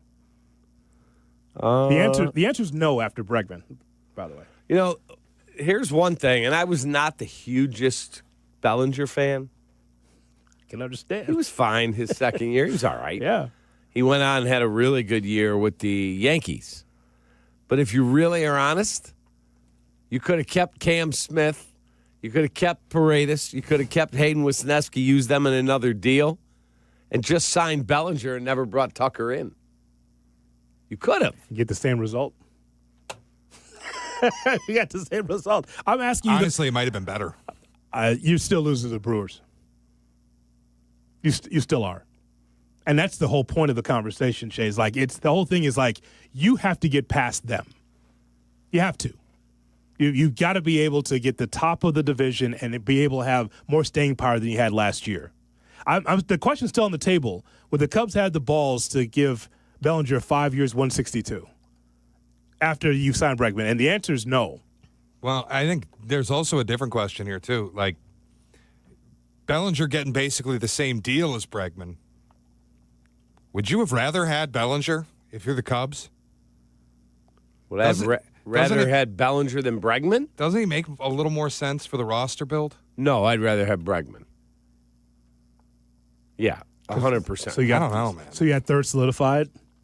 So you had to worry about that, right? Yeah, I'm good. I will take Alex Bregman over Cody Bellinger every day of the week. The only reason why Bellinger comes up is because you don't want Suzuki out there 150 games. That's my point. Like, you need outfield. And you had Matt Shaw at third base. Now I don't know what's happening with Matt Shaw because they asked Nico Horner, hey, do you need a day off at second once in a while now that Bregman's in the mix? No. Well, let me ask you a question. Why can't he be their Ben Zobrist? Who's he? Shaw. Sure, if he come through. Hard to put a kid on the bench. Right, but Ben Zobrist played almost every day. All over. Yeah. Hey, Ben, can you play right today? Yeah, I'm good. Can you play left? Yeah, I'm good. How about second base? Yeah, I'm good. He played everywhere. I want to see it. Well, he was also 35 years old. But that was his career. Right. He was a utility guy. Like, is Matt Shaw a utility guy? I don't know if Shaw. I need to see in spring training. Can Shaw play right field? I have no idea. This is what Cap's been flowing out there. He feels like he wants Shaw's bat in the lineup, and if he's not going to be your DH, if that's going to be Ballesteros, then Shaw's going to sit on the bench, and just come in every now and then. You know, the day game, the last game of the series, comes in, gets a few at bats, plays the infield. Yeah. That kind of thing. I've got no issues with him playing all over the diamond. None. If he can. What is he, 23 years old? Cap, if he can. 24. Do you know that he could play 5 different positions on the field? I don't know that. I think he can. He was Gold Glove finalist at third. Yeah. He was a shortstop and a first-round pick out of Maryland. Yeah. So I know he could play that. I would assume that means he can also play second. And they said they're going to use him some in right. Okay. I'm good. I just want to see what it looks like. That's all. Yeah, I'm good with it. You just don't want Suzuki out there. And I would tell you that whatever issues you have with Suzuki in right field because of his defense, this is why you got PCA to track him down. PCA plays left and right and his own position because he tracks down the balls that Hap and Suzuki can't get to. Thank God you got a center fielder that can go get him. If nothing else, he's the Caleb Williams of the Cubs, right? He does a spectacular play. Some of the routine you do wonder about, like against the wall. Yeah, no question. At the warning track. But I absolutely would rather have Alex Bregman than Cody Bellinger. Are you kidding? Yeah. Go look at their careers. Yeah. Bellinger had one outlier a year in L.A. He's a good player. Very good. Shay, you think it's close? Yeah, absolutely. I think it's close. I get, like, righty versus lefty, but Bregman's numbers don't track well. The batted ball profile doesn't feel great at Wrigley Field. Bellinger knows Wrigley. He's played here. He provides outfield, good defense. Ideally, you get both. But I feel like if I could have only had one, I think the roster fit makes more sense with Bellinger. We'll sit. I'm not, and this is Hoodie. This isn't me saying I think Bregman's bad or that it was a bad signing for the Cubs. I think Bregman's a very good player. Yeah. Just if I could have only had one, I might have felt stronger about Bellinger. Yeah, pass. We're going to sit in this. I like him. I'd rather have Bregman. We're going to sit in this conversation. We won't even break until you answer my question. Actually, I asked you at the top of this. We'll sit here until you answer my question. I did answer it. No. The question was, do you think that the Cubs have the stomach to do a $162.5 million contract over 5 years with Bellinger when you've already taken care of Bregman? That I would be surprised if they would have done that level of a contract on top of what they've already done. Now, do I think they would go out and sign Zach Gallen at 3 for $60? Yes. $20 million a year? I think that could be in play. We'll see. But do I think they were going to give Cody $165 million? That's not me, man. That's not me. That's Jay Moore effing around in there. That's what he's doing in here? That was him making it funny there. He said, do you have the stomach? There you go. I don't think the Cubs would have done that. Are you hungry? Yeah, Hoodie, what are they, the Dodgers? No, they're not. That's why I asked the question. Yeah, no. Yeah, they wouldn't have for that money. What number were you looking at for Bellinger? Because you kept saying that you want him on the team. What were you looking at? I was 3 hoping years? they could get him at like 5 for $125. And the Yankees just said, okay, we're gonna. When they kept losing out on guys, yeah, they tried to get Peralta. They lost him to the Mets. They said, all right, we got to get this done. I think we need the QR code for Cap. He seems a little hungry. I'm not hungry. It sounded like an empty stomach to me. And let me just tell you, oh my, Matt Shaw in the Zobrist role, that is a no-brainer. No-brainer. Folks, Cap is trying to do what he can to keep himself in great condition to be here for you every morning. And sometimes he skips breakfast. He's hungry, but he comes in for you. Folks, we ask you right now to help David Emmanuel Kaplan because he needs some nourishment. You see the flies all over his face, his body. He's shivering in the corner. Oh, my God. So, folks, we ask you to click the QR code in the bottom of the screen and help a Cap right now. Helpacap.com. Breakfast, food, nourishment, love. That's what it's about. Helpacap.com. QR code in the corner. Just a $1 a day will give him a cup of coffee so he can find a way to win a baseball game. Take that. Or just something like eggs. Something like that to just help him through the day. Because Mindy didn't make the coffee, you can make the coffee for Cap. That's right, folks. Helpacap.com. Because Mindy wouldn't, but you could. Thank you. Helpacap.com. On Kap and J Hood. Wow. Kap and J Hood, morning 6 to 9. ESPN Chicago. Hey everyone, big news, exciting news. Carmen and Jurko now, 9 a.m. to noon. The new ESPN Chicago lineup. On the home of the Bears, ESPN Chicago.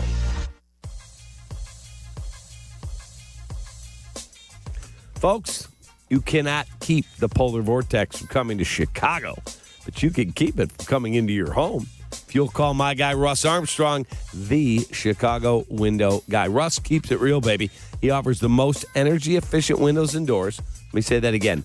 The most energy-efficient windows and doors at the lowest price, guaranteed. You're not going to do better. Don't fall for those buy one, get one free type offers. Ain't no financing here. Let me just tell you, the most energy-efficient windows and doors at the lowest prices, guaranteed. No subcontractors, no marathon sales pitches, just top quality products, expert installation, and you deal directly with Russ Armstrong, the owner. Chicago window guys are the guys my wife and I trust. My kids are using them now, and you should too. Call 847-881-3060, 847-881-3060, or visit ChicagoWindowGuys.com. Selling your home is not something to do by yourself. I'm Sammy Luback, Chicagoland's real estate agent. With Baird & Warner, I've helped sellers across 80-plus towns get top dollar. From pricing and staging to strategy and negotiation, I guide you every step of the way. Plus, my listings get exclusive exposure and expert marketing. No guesswork, no stress. So let's make your move a successful one. Start at www.sammy.homes. Once again, I'm Sammy Luback, and I am Chicagoland's real estate agent. At Uline, the prevailing opinion is, if you don't live it, you don't believe it.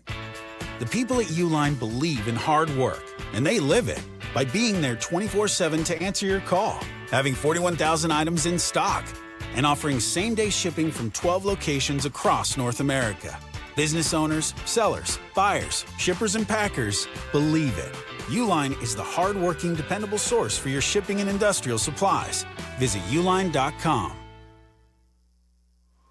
Hey golfers, it's Tyler. It may be winter in Chicago, but golf season will be here before you know it. And if you want to be ready when the weather turns, you've got to plan now. That's where Golf on Any Tee, or the GOAT app, comes in.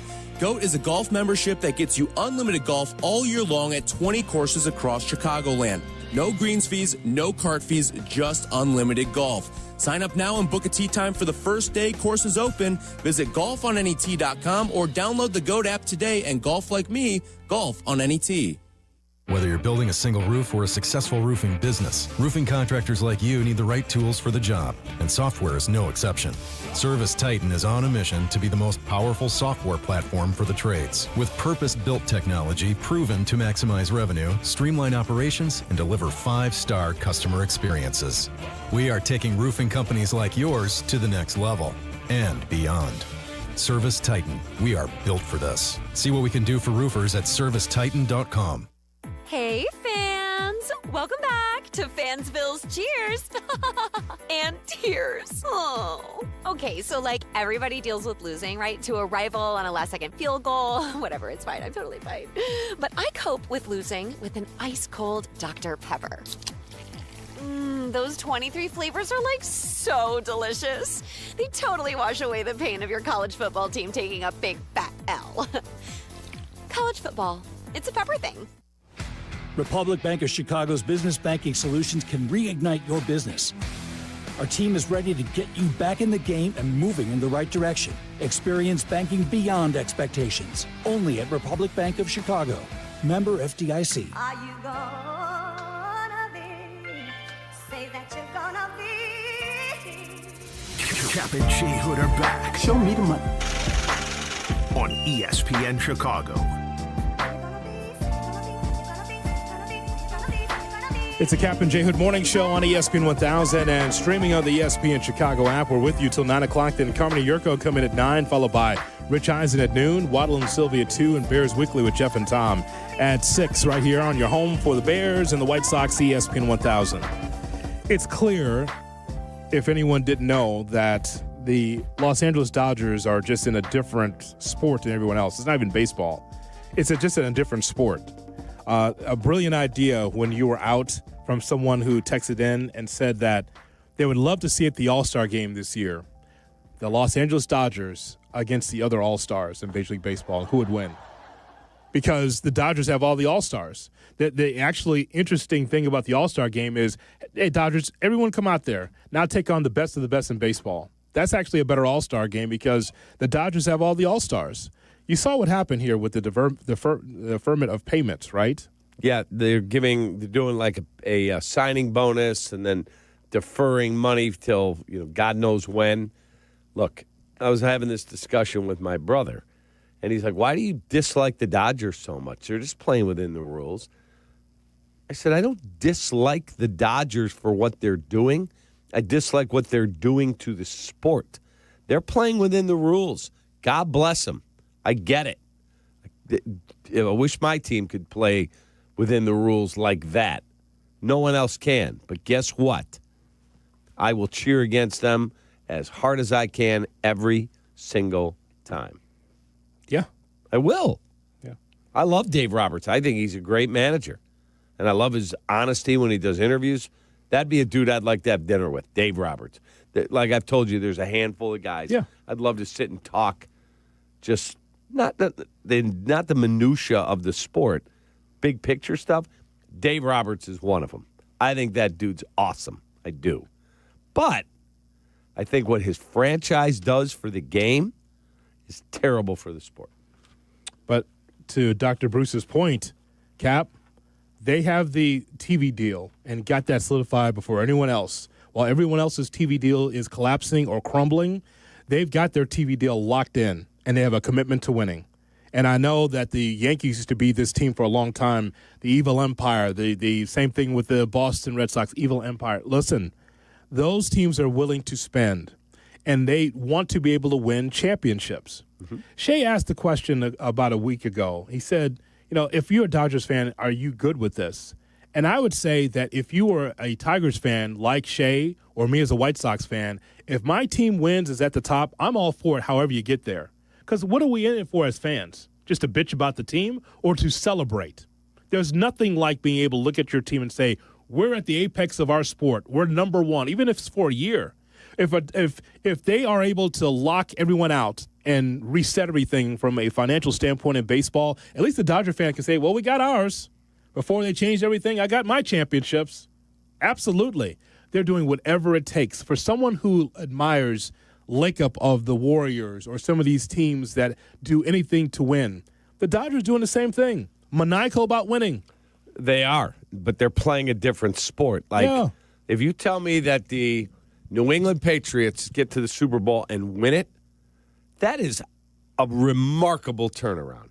That is hiring the right coach, drafting the right quarterback, putting the right infrastructure around him, taking a team that was a joke a year ago and saying, we're going to competently coach them, we're going to add some talent here, and guess what? We've had an amazing run, and if they win the Super Bowl, good for them. But they had the same chance to do that as the Chicago Bears, the Carolina Panthers, the Green Bay Packers, whoever that may be. In baseball, you can tell me the GM of the Pirates is the smartest human being in the history of the world, and that when he goes home at night, he cures cancer. He has zero chance of winning the World Series. That's true. But in the National Football League, because everyone plays through the same rules, Cap, as far as money and everything else, it is clearly defined who's mismanaging their team in the NFL. Clearly defined. Clearly. You could see, here's the ramifications, here's the platform as you as an owner, as a general manager, as a head coach. Now go for it. Okay, so I drafted poorly. I got bad free agents. I don't have the quarterback and the coach right. So we're a bad franchise. The ones that get it right, those are the ones that's usually at the top of the division or top of the sport. Mm-hmm. In baseball here with the Dodgers, as I just laid out, they were just ahead of everyone else with their TV deal. Man, you can hate them, but they have all the stars, and all they're trying to do is win. Listen, if you're the Dodgers, you say, no, I don't need this player. Let the Padres have him. No, I don't need this player. Let the Giants have him. No, I'll take him. I'll have the all-star team. Now, the thing is that even with how stacked they were last year, they still were almost out of it because of the Toronto Blue Jays, and they came back to win the World Series. So no matter how much talent you have, sometimes you're still going to be a little bit rickety, not sure, but then the talent always shines through. But they almost lost it last year. They did. Even with all the talent that they have, which was very entertaining. Cheering my off for Toronto to win. But I asked what I asked you, Hoodie, last week about the fan side of it. Mm-hmm. Think about being a Bears fan this year. How much fun you had. It was amazing. Euphoric. Yeah. Or like Cap's saying, if the Patriots go win a Super Bowl, there is a euphoria among Patriots fans because you never thought it would happen. The only emotion a Dodgers fan can possibly feel with this team is relief because they won it, or anger, disappointment because they lost. I think that's a worse existence as a fan. And it's because they're accumulating so much talent that the only thing you can expect is a championship. Yeah, but the day-to-day during the season is euphoria because you know you're going to win just about every day. But it's not, to me. Because you're also not winning it in a way that feels organic. You're winning it in a way that feels like That's fair. Went out and we just hired a bunch of guns so we can assassinate the rest of the league. Yeah, that's fair. But whatever it takes to win. But here's the other thing. If you look at other sports, it's not my fault that the Chicago Bulls have an incompetent front office, the worst of my lifetime in any sport in Chicago. I didn't draft Patrick Williams number 4. No, you did not. I didn't. I didn't leave good players on the board. I didn't pick somebody and Shea Gilgeous-Alexander go after me. That wasn't my decision. Maybe if I had been in that role, I would have screwed up too. Maybe, but I'm not. I talk on the radio, and I'm a fan. And I'll watch that game tonight against the Timber Puppies, and I'll watch it and just go, what a train wreck. Win or lose, that franchise sucks. With the perspective of always watching our teams grind, Shay, think about this. Have you ever had it easy as, watching Detroit sports? Even with the Pistons winning their last time they won the championship, it wasn't easy. They had to grind for it. The Dodgers are just skating their way to the top of the West and getting the playoffs and skating their way through because they've got talent. I think a lot of us appreciate the grind and the origin story of how you were able to get there through the draft and free agency. You were able to climb from the bottom and work your way up. From the Dodgers standpoint, it's like we threw a lot of money at this. We got the best talent. And so there is no grind. It's just like enjoyment of going to Dodger Stadium, the sunshine. You know you're going to win 90-plus games. You get in the playoffs, you're going to win games. So I can understand from a fan standpoint where you can appreciate the grind. But for the Dodgers, you walk into the stadium with 90-plus wins. Well, in April. That's, I think, like, I would comp it more to the Red Sox in 2004, where Red Sox fans never thought this would happen, so they got to go on this dream ride. But then once it happened, they immediately became the villain because they started spending so much and winning so much that then as a fan, you can only ever feel relief. And that's like, I like the existence as a fan of believing I can be surprised or like it would be exceptional if we won a championship, or it would be exceptional if we won a playoff game for the Bears, and you'd feel this euphoria. For the Dodgers, anything other than a championship, if you're a fan, it just results in disappointment. The 2005 White Sox came out of nowhere. Like a Dodger fan can never have the ride that you had in 2005. That's true. That 2005, like the 2016 Cubs, they were picked by many, me included. This is the year they're going to win it. You said it. You said it to Silvy. Relax, you're going to win the World Series. The 2005 White Sox, no shot. Nobody ever thought that's the world champs. They're going to sweep their way? No shot. They did. I was at Dodger Stadium last year, Shay, in that Arizona series. And nothing like that sun off of those mountains, man. Yeah. Put your feet up, eating a Dodger dog, watching the Dodgers just cakewalk through games. And you can put your feet up because the stadium's half empty. I mean, hey, they're waiting for the playoffs, and the traffic's bad. Even though we got there early, we got there. You know why? I like my baseball in the first inning. Got there early enough. We beat the traffic, Shay, so we're okay. You got a Will Smith bobblehead. As long as you're there by the third or fourth inning, you'll beat the traffic. And not Will Smith, who did the slapping. The one that like girls. Yes, the Will not Smith, women, girls, the not catcher, girls, not women, but girls. Pretty girls, the yeah, all-star catcher. Tom Thayer, what's easier? Would you rather be a Dodger fan, or would you rather be a fan of a team that was grinding their way to the top? Because the Dodgers are that's not even baseball. That is just getting the best talent and walking into a stadium with 90 wins. Man, I don't know. It's like an owner that's willing to pay the price for every and each player that they can possibly get. Let's see where Indiana goes from here. When you talk about the modern day Dodgers winning the national championship. Right. And, I don't hate the Dodgers, but I'm not a fan of the Dodgers. So it's kind of weird. And every time like an enormously priced free agent comes into the market, you automatically think they're going to end up going to the Dodgers. And then you think that the guy that they signed from the Cubs is making, $20 million more than Judge? I heard something like that. It's crazy.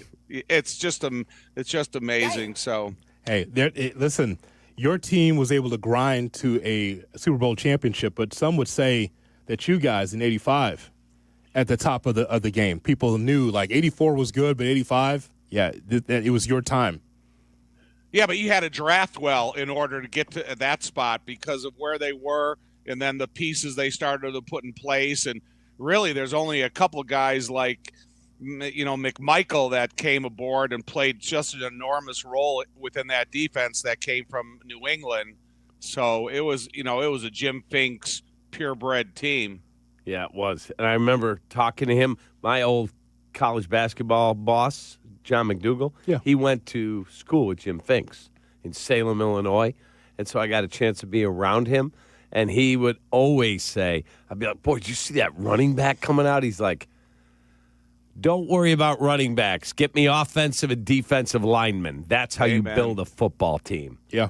He goes, and it will never change. Exactly. There you go. You said it, Cap. That's what he said. He goes, I remember him saying it. I know where I was. He was going up to his suite at Soldier Field, and I was standing outside the elevator, and he goes, the game will never change. We may be gone. It'll never change. If you can't block and you can't tackle, you'll never win. It's a Tom Thayer Thursday on Kap and J Hood. Kap and J Hood, ESPN Chicago. ESPN's The Hot Hockey Show. Ready to rock the rinks with Chicago's best hockey knowledge. Brought to you by Chevy Drive Chicago. The Hockey Show, Wednesday night at 6 on ESPN Chicago and the ESPN Chicago app. Crash, bang, suddenly you are on the DL. If that happens as a result of somebody else's negligence, we can help. I'm Jim Morisi, Chicago personal injury lawyer. Our experienced attorneys and support staff will talk with you during a free consultation, tell you your options, and ensure that you take the right steps throughout the entire process. Visit us at MorisiLongo.com. That's MoriciLongo.com. Your future is our priority. Hey guys, it's Courtney Cronin. Picture this. She opens the box. The light catches the shine inside, but what you really see is her smile. That's the winning moment. That's what Rogers & Hollins delivers. Not just a ring or a necklace or a watch, a moment. A story she'll share every time someone compliments her. For 115 years, Rogers & Hollins has been the jeweler Chicagoland trusts. Because while the world changes, the power of giving jewelry never does. Visit your local Rogers & Hollins or go to fornowandforever.com. Save big money on your kitchen projects at Menards. We carry everything you need to turn your kitchen dreams into reality. Renovate your space with new cabinets from Cardell. They're ready to install and come in a variety of styles and finishes with free shipping to your home. Visit our kitchen showrooms in-store or go to Menards.com for free estimates today. Plus, get 15% off everything you can fit in the bag. See store for complete details. Save big money at Menards. Comparing health insurance plans is never easy.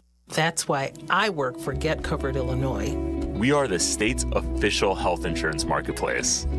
We have a website to compare multiple plans and prices in one place, and people who can help you for free. Community-based navigators and brokers, certified by the state. And we have live customer service.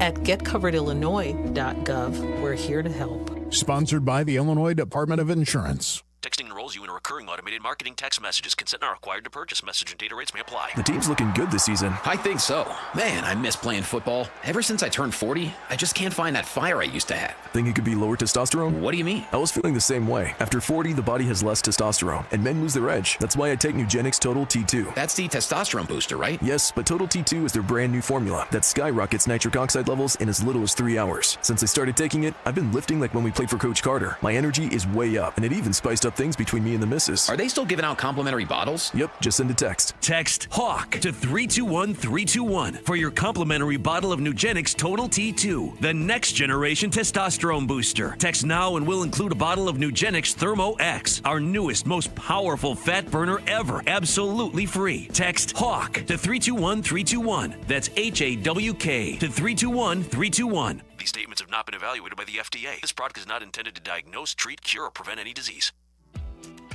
Guests on ESPN Chicago call in on the Yuengling Hotline, where names and bold takes collide. America's oldest brewery, Yuengling, fuels the conversation. Chicago, raise a Yuengling. Please enjoy responsibly. Welcome back to Kap and J Hood on Chicago's Home for Sports, ESPN Chicago. What time is it? It's Thayer Thursday. Tom Thayer. 1985 Super Bowl champion and football analyst for the Chicago Bears. Compete to win the division, get into the playoffs. Former offensive lineman. Do they need to get better? Do they need to give up less sacks? Yes, of course. Tom Thayer. It's Thayer Thursday on Kap and J Hood, ESPN Chicago.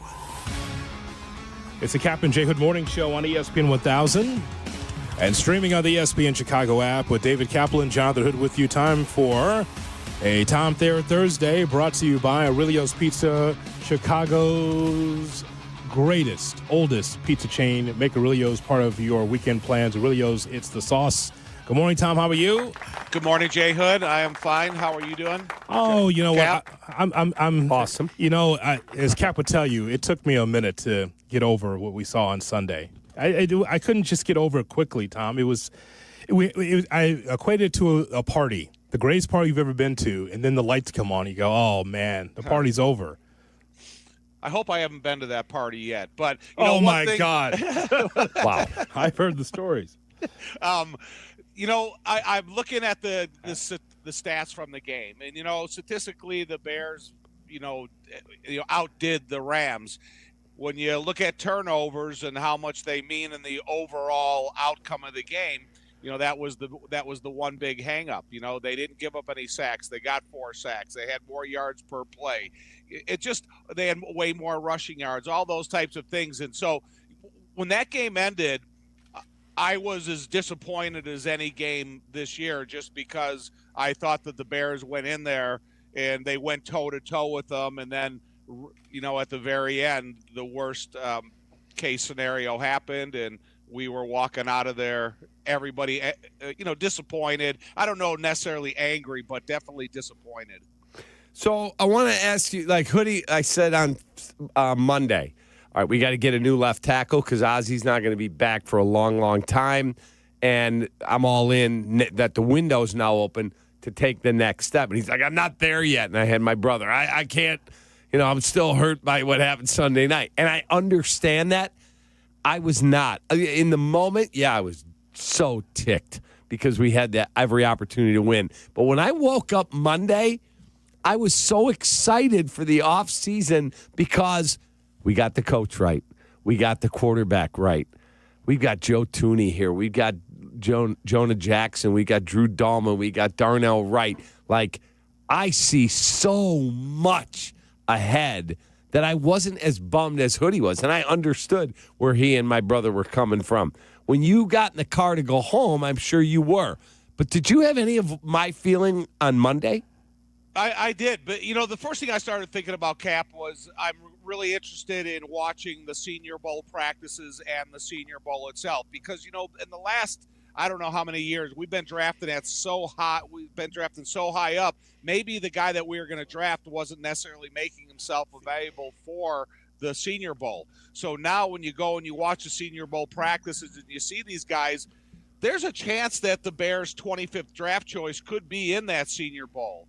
And so do you want to gravitate your eyes towards watching the offensive and defensive line one-on-ones? Because, we just got done talking about Jim Finks.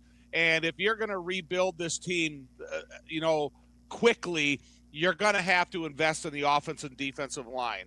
And so if that guy shows up at the Senior Bowl, or you've already tracked or identified a guy that could possibly be there at that time, then you got to start setting your sights on those positions. And so I'm in agreement with you. And I kind of asked Ben about it right after the game when Jeff and I were interviewing, and he said he's not even onto that yet. And then when at the presser yesterday, they asked him about the last play and the interception. He goes, I haven't even watched it because I've been doing so many exit interviews.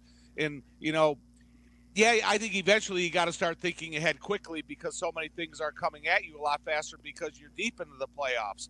So I'm kind of in the same way thinking you are. I made a declarative statement, Tom. I'm not going to do the summer of the left tackle like we did last year. We're just not. No. We're just not doing it. I believe that the Bears will find someone to be able to fill the bill while Ozzie Trapillo's out, and that if Amagaji's still going to be with the football team, Theo Benedict, all that. I'm not going to do that this summer. My focus is on how the defense can be better. There's some tough decisions, I think, for the Bears. Not for me, but some tough decisions on the D-line and the secondary that they have to address because that's got to get better. I agree 100%, J. Hood. And listen, if you went first of all, I'm going to dedicate Amagaji. He's going to play a guard for me. I'm not going to experiment with him anymore at offensive tackle. And then I'm going to take the the suggestion, the evaluation of Dan Rochar when he's looking at the talent that's coming out of the draft as the tackle position pertains to the tackle position. But if you really want to change this football team within the division and the big picture of success, you're going to have to get some immediate help on the defensive line, and it's going to have to come in the the template of what Dennis Allen thinks is needed for this defensive line to be successful. And because there's 4 safeties that are free agents and you have corners that are free agents, you got to make some decisions there that can probably come in and help you by the time the regular season starts. I'm not going to say they got to come in and be a star day one of rookie minicamp and then OTAs, but at least show signs that this kid can develop into a player. In terms of that game and how it broke down, I mean, I was talking to Olin the other night, and he goes, Cap, I'm not telling you the guy had a concussion, but he said, go watch DJ Moore whack his head out of bounds on the ground. He said, there's no heated coils on the sidelines. Maybe there are on the field. He said, I'm not telling you that that's the reason the play blew up the way it did at the end, but he said, that guy's a warrior, and I don't believe he quit on the play. It just, that stuff happens. What were you thinking when you watched that play over? I do agree with Olin that the exterior of the football field was frozen solid because I was down there a couple, maybe an hour before kickoff, and I was really surprised at how hard the exterior was. And if you had 7-stud cleats on in the inside working portion of the field, you were going to be okay. But if you got outside, your spikes were going to slip out from underneath you, so you had to be aware of that. So to me, when I was looking at the last play, and I went and watched it 5 or 6 times, because in real life, as I was sitting up in the booth, I was actually confused on who he was throwing to.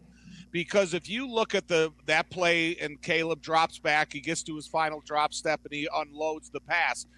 DJ Moore and Luther Burden are the exact same proximity away from the football. And I actually didn't know if he was throwing a slant route to Luther or a crossing route, an underthrown crossing route to DJ. And I kind of sat up there because of, that ended the game and everybody was going their separate ways. And, you trying to, think about the emotions of the outcome. But I still sat there and I go, God, this is a play that I really want to see on tape, because I still don't know where he was throwing the ball, and I would like an explanation of really what happened. And so then all of a sudden what Collinsworth said started to creep into the building, and into, people started telling us what he said. And listen, DJ Moore, that guy is one of the toughest dudes in the NFL. And he's not going to sell anybody short, or he's not going to give up on anything. So I don't think that he was in a proximity where he could have made the catch. And, like I said, I was confused by the location of the football in terms of the whereabouts of 2 receivers. For a guy that likes to talk to the media and is a friendly guy, it was strange for DJ Moore not to speak afterwards. You would have to talk to him about his mindset. We had a really good exit interview, and he's a player that I felt really helped us get to the point to where we were this year. We had an opportunity there. A couple games away from the Super Bowl. So I thought he was a huge contributor to getting us there. Tom Thayer, Thursday on Kap and J Hood. This is your morning routine. Yeah! Kap and J Hood. Good morning. Morning. Good morning. Oh, and in case I don't see you, good afternoon, good evening, and good night. On ESPN Chicago. 2 to 6 in 2026. Waddle, waddle. The longest running show in Chicago sports content history, Waddle and Silvy expand to a full 4 hours. Hear them weekdays 2 to 6 p.m. We are Chicago's home for sports. ESPN Chicago. Make your game day a winner with Aurelio's Pizza, Chicagoland's oldest pizza chain since 1959. This is Joe Aurelio inviting you to indulge in our crispy thin crust, signature sauce, 100% real mozzarella, and your favorite premium toppings like our fresh ground Italian sausage. Dine in, carry out, or have it delivered. Visit Aurelio'sPizza.com for the location nearest you. Download the Aurelio's app and start earning rewards today. Aurelio's Pizza. It's a sauce.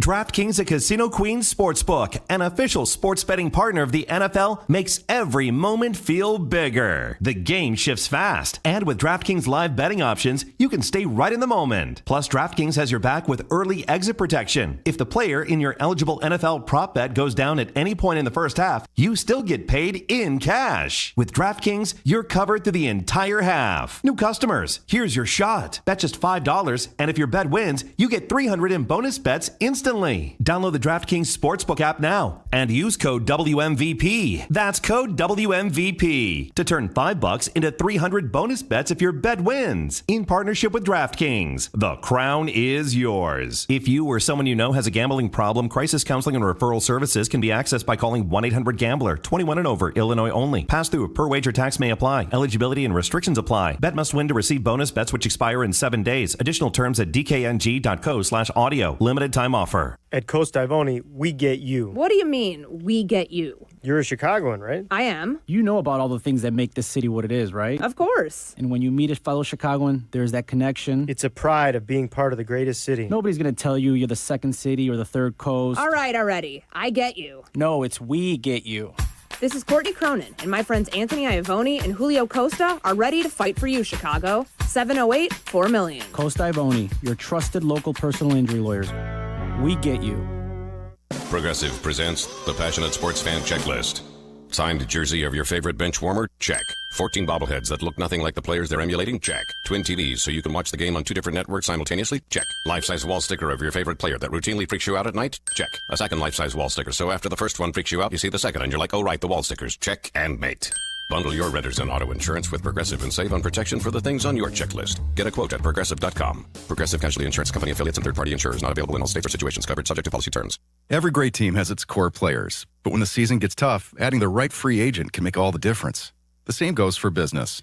At Robert Half, we found that 67% of companies surveyed plan to increase their use of contract talent to handle workload peaks and backlogged projects. With Robert Half's specialized recruiters' experience, combined with their award-winning AI, you can quickly find the skilled candidates you want. At Robert Half, we know talent. Discover how we can help at roberthalf.com/talent. Hit the road in a brand new Acura in less than 1 hour. At Advantage Acura Naperville, you can sign and drive away in 60 minutes or less. Seriously. Or they'll cover your first car payment. Every new Acura is backed by the Advantage Plus program. Advantage Acura Naperville. Restrictions apply. See dealer for details. If you missed something, get the podcast on the ESPN Chicago app. Kap and J Hood are back on Chicago's home for sports, ESPN Chicago. It's a Tom Thayer Thursday on the Kap and J Hood Morning Show on ESPN 1000 and streaming on the ESPN Chicago app. You know, Tom, when I look at the list of free agents in front of me, a name that pops out is our free safety, Kevin Byard. There's nothing like the leadership, of course, the ability on the field, but also the leadership in that locker room. I'd love for him to return as a Bear if possible. Me too. You know, I'm going to have to – there's information that at a certain age you got to be privy to. And in terms of the exit physical, where is he at right now mentally and physically? If he's 100% and committed to both, and I'm all in with Kevin Byard. He is a true leader. He's a captain of this football team, and his accomplishments are pretty incredible throughout the entirety of his career, not just this year. So, yeah, if I knew everything about him, then I'd be more than happy if the Bears brought him back. Yeah, when I was talking to Hoodie about left tackle, Tom, I said I want this year's version of Joe Thuney. Like, find me a team that has a quality left tackle that may be 32, 33 years old, but we've got to reset a little bit, or we've got cap issues, or whatever the case may be. Give me that guy, and I'll give you a draft pick. Like, I don't want I'm not picking at the top of the draft. I'm not getting the number one guy in the draft. I want a veteran who can plug and play right next to Joe Thuney. I'm with you, Cap. And, you know, the thing about it, too, is I think Ben Johnson has made this a really desirable landing spot for guys just like that.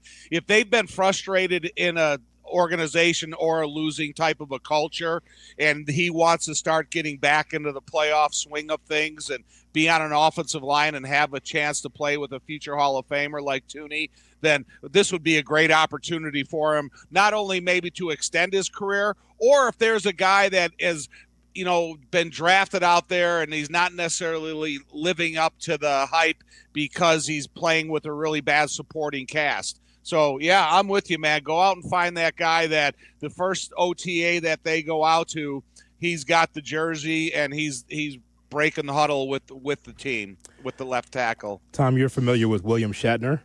Yes.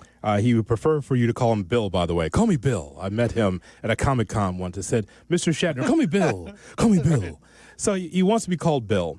And so William Shatner was spotted digging into a bowl of cereal during a drive through Studio City in California. Now, there's a couple of things wrong with this. First, he's 94, and there's a picture of him put a dollop, as Kap would say, of flakes into his beak. There was milk in there, and, of course, there's a risky choice for the interior of the car. But there's a couple of things at work here I want to talk to you about. First of all, Shatner's 94. He's driving, and he's driving with a bowl of cereal as he's at the stoplight. Which one of those things is wrong? I can't believe that he doesn't have a private driver at 94 years old with all the money he has. Does he have the seat really close to the steering wheel so he can steer with the bottom of his knees? Yes, and so he can see at 94. Yes. And, and like, does he have any type of like a towel or something on so he can still spill and just dump it out the window after he comes to his stop or location? Yes, cereal, that would not be my first go-to item if I was eating in the car. Yeah, me either. No, absolutely not. Kap, he's got the ceramic bowl and the silver spoon and just eating cereal at the light. Okay, but the other side of it, though, Tom, at some point, as you well know, in life, you have to tell mom, dad, grandma, grandfather, that'll be all with the driving. At 94. Do that to my mom. That was not fun. Tom, sometimes you got to take the keys away. Does he know what he's doing by eating cereal at 94 and still driving? I mean, God bless him for still be driving. If I was alive at 94, I'd be okay with it. But I know I've had grandparents and aunts and uncles and stuff where, yeah, they did have to take the keys away from them. So I guess if he can pass his road test out in L.A. there, then I guess he's earned the right. We're not sure what cereal it was. It might have been Captain Crunch, maybe Grape Nuts for a William Shatner. Do you eat cereal still? Rarely, but if I was driving and eating cereal, I would have probably gone with the Raisin Bran Crunch. Let me ask you a question. 94. Do you put it? My wife thinks I'm weird, and I think she's weird for not doing it.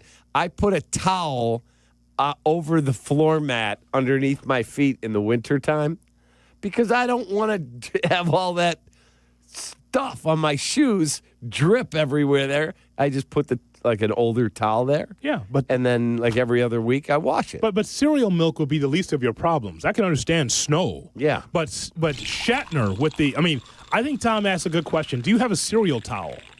That's a good question. Do you have the cereal towel in case the milk comes down to the interior? Over you? Or does he take a dish towel and tuck it into his collar so it doesn't drip? Not Bugs Bunny. What is that? Tom, do you still eat with the napkin in the right around the gullet when you eat? Do you have the napkin right there at the If I'm at a restaurant eating with people that I should show some manners, I probably have a napkin in my lap, yes, but I'm not a spiller. I eat over the plate, and I'm not dragging food across my lap to get to my mouth. I got my mouth over the plate. Say manners for someone from the south suburbs. Listen, I'm the youngest in my family. Make sure you eat everything you get, or else that's going to be your last opportunity. By the way, the old Tom Thayer, the Bears are eliminated. You'd be on Conopoli Beach right now. I sure would, Kap. I was thinking about that actually the other day, but I got a couple things to do here, and Yeah, I listen. I miss not going as soon as the season's over. But a lot of times though, me and Bortzy, we would go out to Las Vegas for a couple days and just unwind. And then I would go from Las Vegas to Hawaii. So that kind of was a part of our post-season routine as well. The best. I love Hawaii. Tom, don't forget. Make sure that you put the napkin right there over the shirt to make sure that there's no spillage. You're getting older. Yeah, Hawaii, you don't wear a shirt, so you can spill right on your stomach. Oh, my God. the hot soup on the skin. Right. Oh, my God. That's the best. That's the best. Tommy, thank you so much for your time. Hey, anytime. Thanks, you guys. Talk to you. We're going to send you this story, Tom. Tom Thayer on the Yingling Hotline. He's the best. I love that guy. Yingling, the oldest brewery in America. Thayer Thursday brought to you by Aurelio's Pizza. Chicago's oldest pizza chain, and make Aurelio's part of your weekend plans. Aurelio's, it's the sauce. Kap, this was the look, by the way, when we were younger. The old man would have the napkin to cover the shirt, the collar. The collar, you see. That's how it was back in the day. You're not doing that. I don't think I ever see that anymore. No, I would never do or that. Or the used handkerchief that they take out their pocket. Dude, that's the worst. Like they blow their nose into a handkerchief, put it right back, and then put it right back in their pocket. Like, what are you doing? I like the old school. Oh, I'm gonna have a nice meal now, and puts the whole thing draped across the front. Right. No. You know why? They didn't want to stain the white shirt and the black tie. That's the skinny black tie. The skinny black tie and the suit they would wear to dinner. That's correct. Dad, you can unwind. That's all right. Dinner now. Oh, okay. All right. Just came in. Hungry. Famished. You can unwind by putting a robe on or just a regular T-shirt. No, they would eat with a full suit at the table. They would. Oh, my God. That's crazy. So formal. I was flying once scouting. Remember America West Airlines? Oh, yeah. I went to check in, and the lady said, would you like to get upgraded to first class? I was in a warm-up with our school. I think it was a Sonics warm-up when I was with Seattle. Mm-hmm. I said, sure. She's like, you're going to have to change clothes then. Do you have a suit and tie with you? I'm like, yes, I do. Yeah, and I went in the bathroom, put a coat and tie on, first class. See? That's how it is, man. Did you have a vest on? I was not a huge vest guy. I had a couple suits like that. Not a huge vest guy. Too much clothes for dinner. We got shot or no shot. That's in 2 minutes on Kap J Hood. Live from State Street in the heart of Chicago. This is the home for every Bears game. ESPN Chicago. And this is Captain J Hood, WMVP, WTBC, HD2, Chicago. A good Karma Brands radio station. 1. Some say it's the loneliest number, but when one is a collection of many, one can stand for all. Blue Cross and Blue Shield of Illinois is one company serving their communities across one country for nearly 90 years. And as they continue to empower whole person health with compassion and innovation, one member at a time, Blue Cross looks forward to keeping you and the ones you love at the center of everything they do. Blue Cross and Blue Shield of Illinois, through it all. You wouldn't hire an electrician to read a radio ad.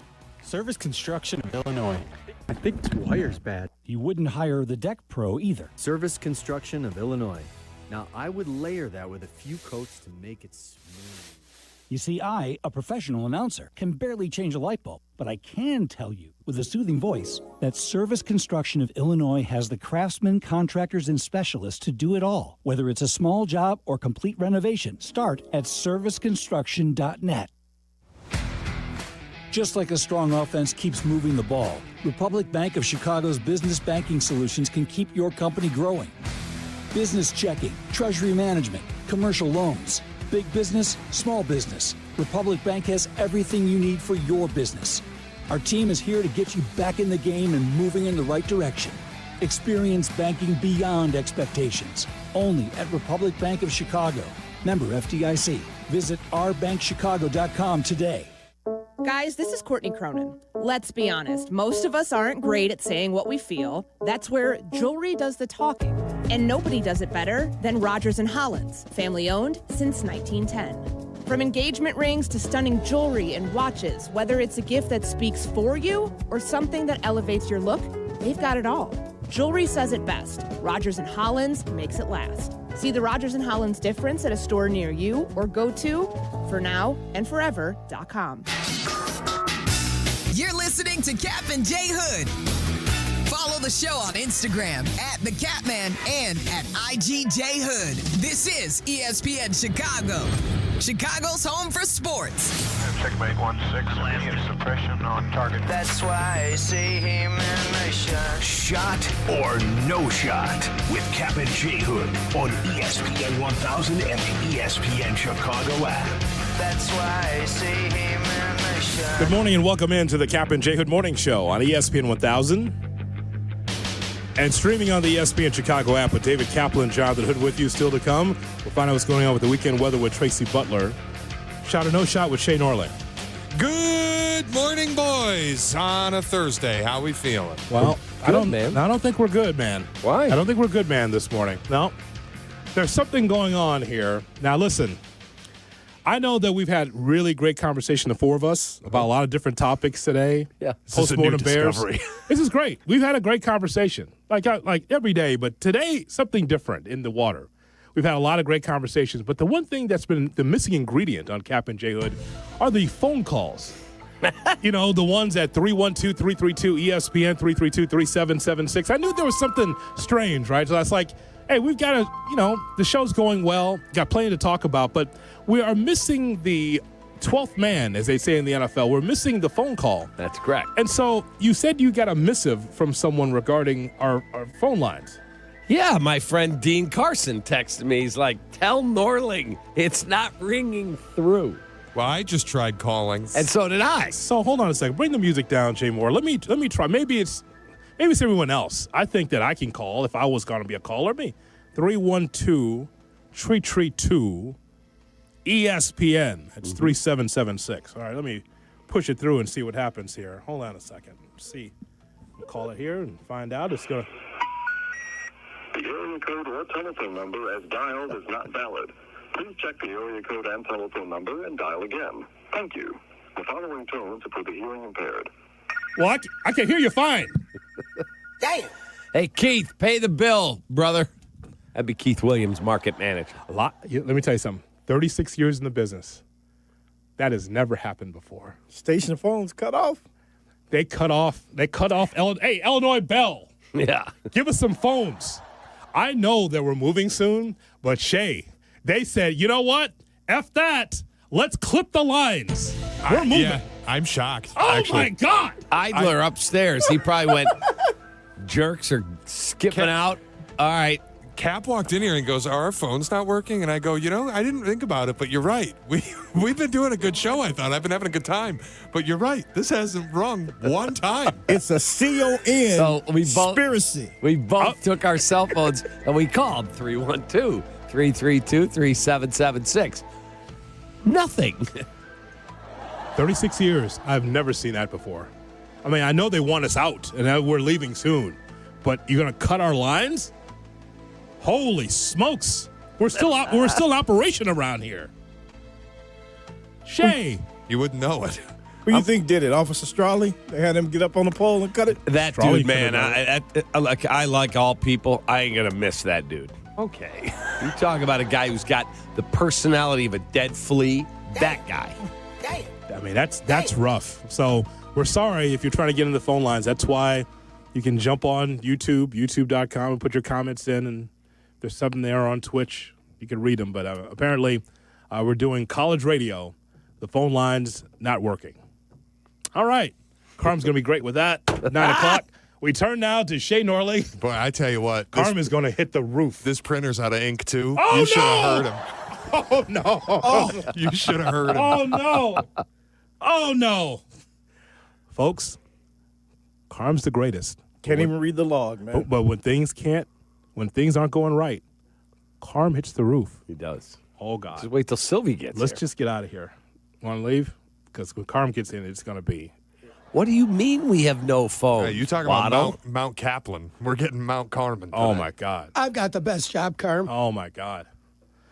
Here's Shea Norling as we do our show here on College Radio, WMVP.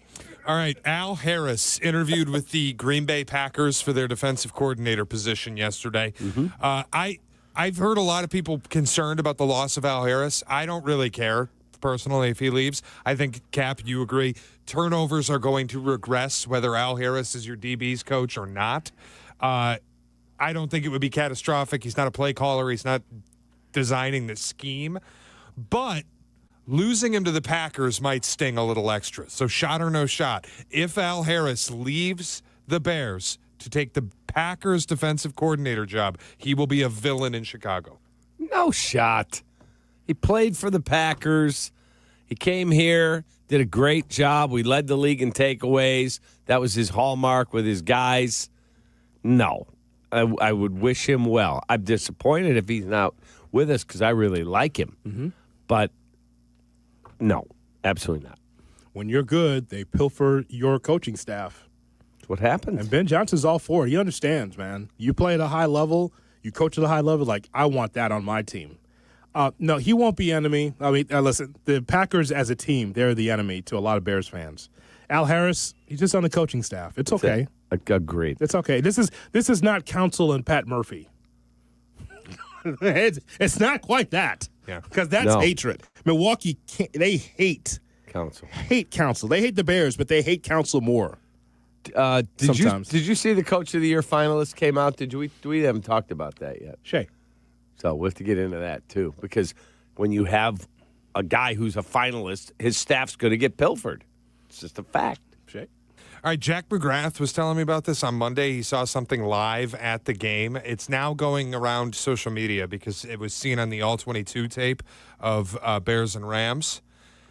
Please don't tell me this is the Tyreek Stevenson thing. At the end of the first half, Tyreek Stevenson defended a pass to the end zone. He's telling you. And then he ran to the crowd to celebrate. And he's jumping around on the fence, hanging out with the crowd, waving his arms around, partying. Meanwhile, Kevin Byard's going, brother, get back in the formation. We still have another play. The clock hasn't hit zeros. It literally happened again. The Fail Mary happened again. And we're lucky that there was no disaster outcome. But shot or no shot, the Bears need to move on from Tyreek Stevenson this offseason. That's a shot. It's an absolute shot. That guy, man. Fool me once, shame on you. Fool me twice, shame on me. The Bears saw it. Done. They saw it. And so they're going to do something about it. You know, they didn't bring it up. It was not brought up at a press conference. It was, people saw it on social media. I wish that somebody had brought that up yesterday and said, Ben, Ryan, your thoughts on Tyreek Stevenson fraternizing with the crowd before the end of the first half. They'll address it. He won't be here, but it'll be addressed. That'll be all. Yeah. I mean, again, you have a new lease on life. You had a second bite of the apple, right? New regime, new coaching staff. Hey, man, you weren't playing great football, but they continued to utilize you and say, hey, fresh start, whatever happened last year, failed Mary, okay. And then this happens. So I think you know what you have. 100%. So you move on. You move on. No big deal. You just move on. That'll be all. Get out. What's next, sir? All right, we just actually have the AP official Coach of the Year finalists. Cap brought this up. Ben Johnson is included among the 5 finalists, along with Liam Cohen of the Jaguars, Mike McDonald with the Seahawks, Mike Vrabel with the Patriots, and Kyle Shanahan with the San Francisco 49ers. I know we all love Ben Johnson here. And we all believe he's one of the best coaches in the NFL already, albeit just 1 year at the helm. But shot or no shot, Kyle Shanahan should win NFL Coach of the Year. No shot. It's no shot. That's Mike Vrabel. Actually, for me, it's Mike McDonald. That's who I'd vote for. It's one of the Mikes. It's a Mike. But it's Mike. Vrabel or McDonald should be the winner. My vote is Mike Vrabel. I could go that way. You could talk me into that easy. I mean, all 5 are deserving. Mike McDonald has done a magnificent job. No question. And they were the number 1 seed.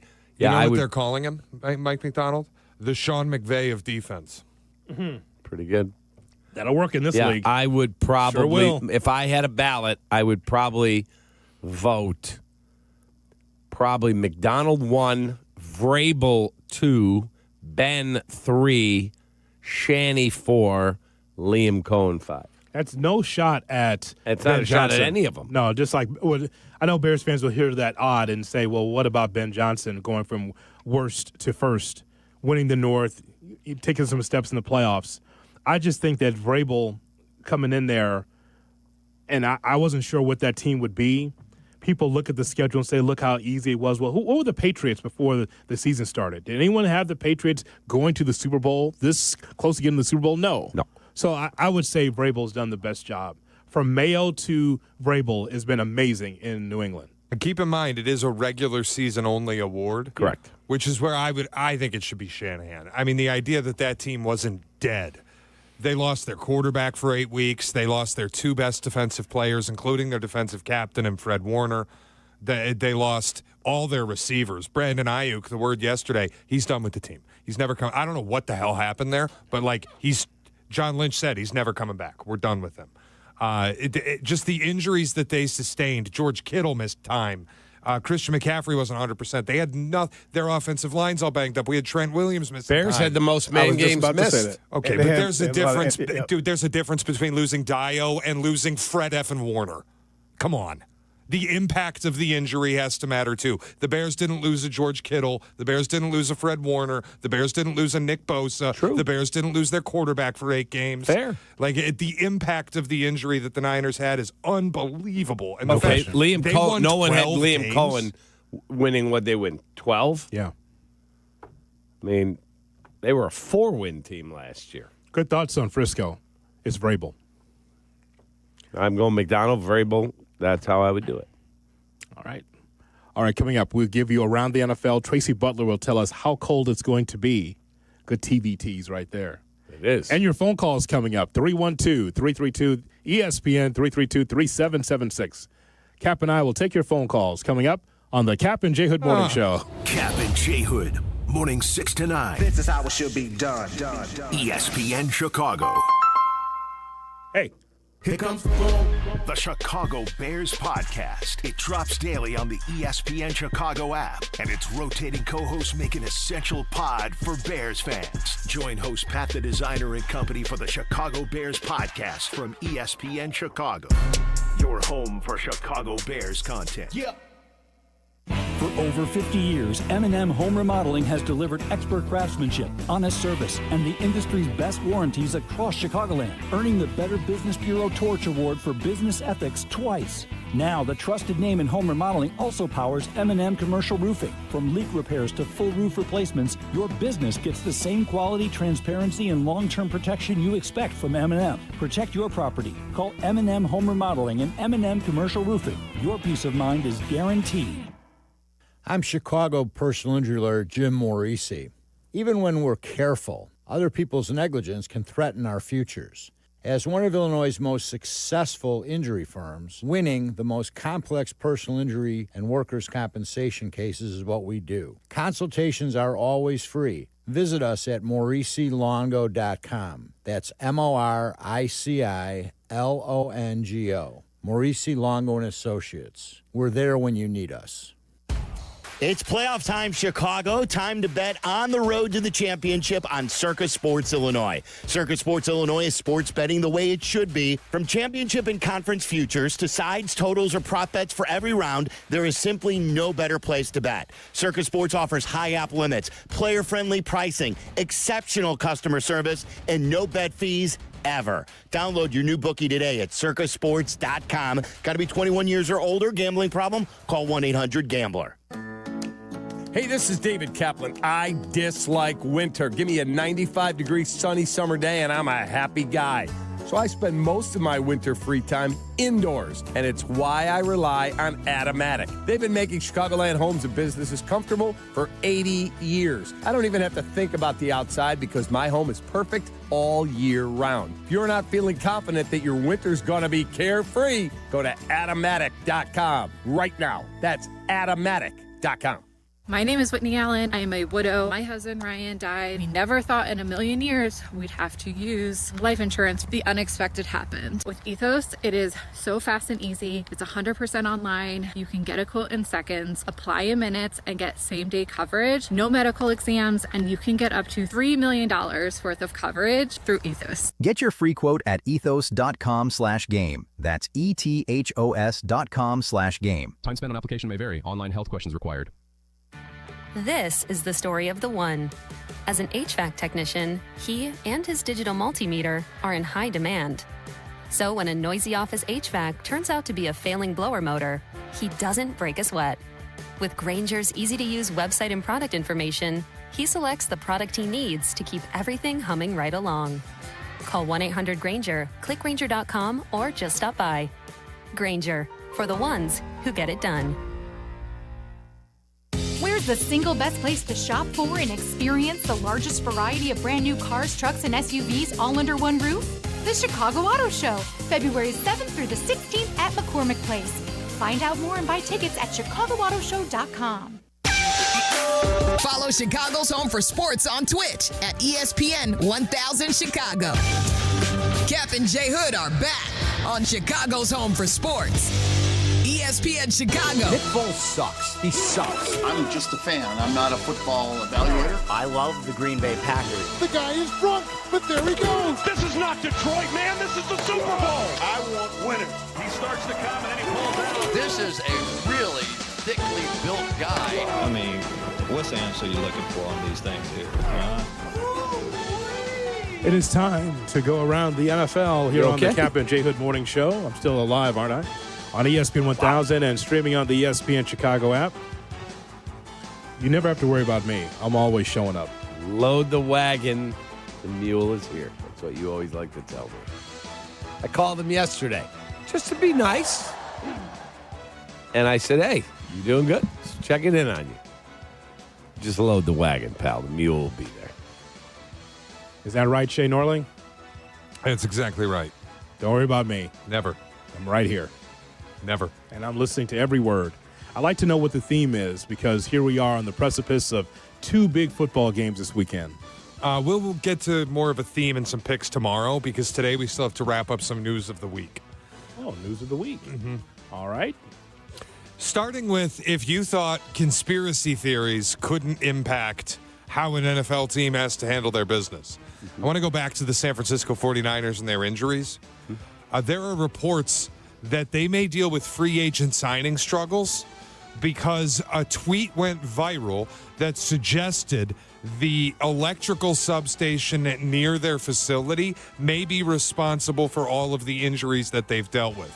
This led to, yesterday, John Lynch having to comment on it, saying, quote, because it deals with allegedly the health and safety of our players, I think you have to look into everything. We've been reaching out to anyone and everyone to see, does a study exist other than a guy sticking an apparatus underneath the fence and coming up with a number? I have no idea what that means. That's what we know exists. The health and safety of our players is of the utmost priority, blah, blah, blah, blah, blah. We know a lot of games have been won at this facility since it opened, but yeah, we aren't going to turn a blind eye. Do we buy that the electrical substation next to the facility could be the reason that the Niners deal with so many injuries? I wouldn't think it would be injuries. I would think it could be a health concern where you would have, God forbid, some type of disease. I wouldn't think it would lead to injury. The disease part, like what is it? What have they said over the years, Cap? The electrical lines in water? Is that one of the things, or polluted water? Polluted water. Polluted water. Like Aaron Brockovich. That's it. That's it right there. Right.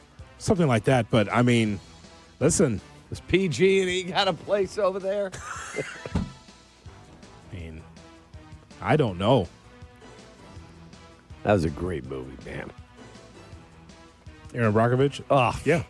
Phenomenal. Julia Roberts. I love Julia Roberts, first of all. Yeah. And B, the movie was spectacularly done. Julia Roberts, known for flat hair. I would say that I don't know if there is What does that have to do with anything? Huh? Well, you think she's hot, don't you? I do. Okay, well, that'll be all. I like flat hair on women. Sorry. And men. You like Trevor Lawrence, don't you? I do. Okay. Shay, I don't know if there's a connection, but, I mean, if you're the 49ers, here's the test. Will you have injuries next year? If that's the case, then maybe you should move. Right, but like they've been the most successful team in football in the regular season basically since they've been at this facility. If I ask you, is it more likely they're dealing with injuries to their players because they practice near an electrical substation? Or is it more likely they're dealing with injuries to their players because Kyle Shanahan runs an infamously physical and demanding training camp preseason where he says he breaks guys to build them back up? Like, Kyle Shanahan's on record saying that. And they have to deal with some of the longest travel in the entire league. Might it have more to do with that than electrical substation? I don't know the answer. I have no idea the answer to that question. I do not. Crazy. I would love to know, like, when did they build this there where they practice? Because there's no way it's just from playing 8-9 games there. Those hard practices didn't hurt the Bears. Well, because they don't. Once they built the stadium, I think they built their facility directly on site of the stadium. Like, their practice field is right outside of Levi's, and it's directly next to this electrical substation. It's not like here where they practice in Lake Forest and play in Chicago. I would say a superstition. That's what I would say. Just that what's the reason for the injuries? Oh, this damn field and those electrical wires and this blah, blah, blah. Okay. See, to me, I always look at it as a trend, Cap. If this becomes a problem where you have multiple injuries next year and you feel that's because of practice, then look at the coach before you look at the field. I don't know. Shay, what's next? Scary, though. Yeah, it is. Division rivalries are back in a big way, Hoodie. We talked about it. It was nice to feel genuine hatred in Bears-Packers because we don't feel like we get that anymore. You know where we're going to get that now? Buccaneers and Falcons. How about Baker Mayfield taking to social media to comment on somebody calling him a failure in Cleveland under Kevin Stefanski? And Baker said, how about that guy give me a phone call after trading me away like a piece of garbage? Can't wait to play you twice a year, coach. Ooh. I saw that. Ooh. That's good stuff right there. It is. I got a couple of 8-9 teams that's going to be cutting it up. It's going to be great. Playing for the division at 8-9 every year. Carolina says, let me in here too. And Chuck says, I'll never get there with this team and this organization. But that's fun. I'll take that. Buccaneers, Falcons, right there in the South. I'll take that. Let's go. That's fun. War of words there. I love it. It's like LaFleur and Johnson. We got beef. I love the extra motivation from Baker, by the way. I like that. He seems to be timeless now these days, Shay. Like, I don't even know how old he is, but it seems like he's still young enough to be able to flourish and get the job done at quarterback. He seems ageless. Seems like he's found the fountain of youth being with Tampa. Yeah. All right, what's the next story? Are the Ravens going to trade Lamar Jackson? Could this be real? Because there's a lot of smoke out there now that Lamar might be making his way to Vegas. Lamar Jackson with the Raiders. Oh, God. Do we really believe the Baltimore Ravens are going to trade a two-time MVP? Yes, that is possible. That's on the table. Anybody can be traded. Yeah, but can they financially make it work? Of course, you can trade anybody. I mean, you can always fit stuff in the salary cap. Jeremy Fowler was asked about it, wrote it in a bold prediction, said too much consternation with the Ravens and Lamar Jackson. Obviously, some of the stories, Lamar, I'll paraphrase, lacks commitment is what a lot of the reports coming out of Baltimore were. That is correct. Whether it's video gaming or being nap happy in meetings, Lamar lacked commitment would be what was said. Changing the meeting time is what I was hearing in Baltimore. The meeting time that Lamar wanted, more in the afternoon than the morning. Oh, wow. He wouldn't survive a day with Ben Johnson. Just saying. That's the things I kept hearing out of there. So, you know what this means, Jay Moore? If no more Lamar Jackson, you exchange for another. And then you have maybe Tyler Huntley in there as a quarterback for the team. And by the way, anybody hot for that job, by the way, have you heard? Anybody hot? A lot of people kind of projecting Brian Flores, but I haven't heard, like, any real connection. I don't take that job. That's dangerous. Well, what if you get Fernando Mendoza? Like, live in the world where Lamar gets flipped to Vegas for the number 1 pick, and then you get your choice. You take Fernando Mendoza. You get yourself a quarterback right away if you believe in him. That's another dangerous We're the job. flipping champs of the AFC North. Yeah, I don't need Tebow 2.0 on my team. Yeah, he ain't the one. I don't know. I don't know what. Tebow, really? He's better than that. No, I think we know what that is. I was thinking Kirk Cousins.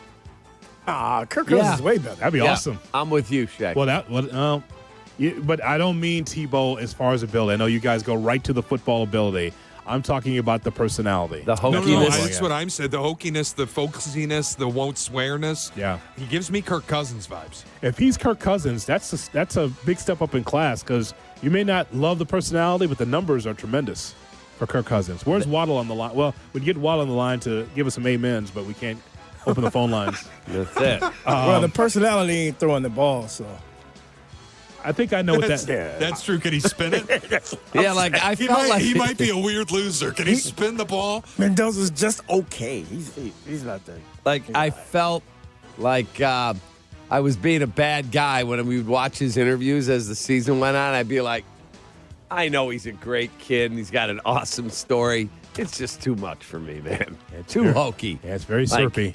I want to thank the good Lord for being on my, with me.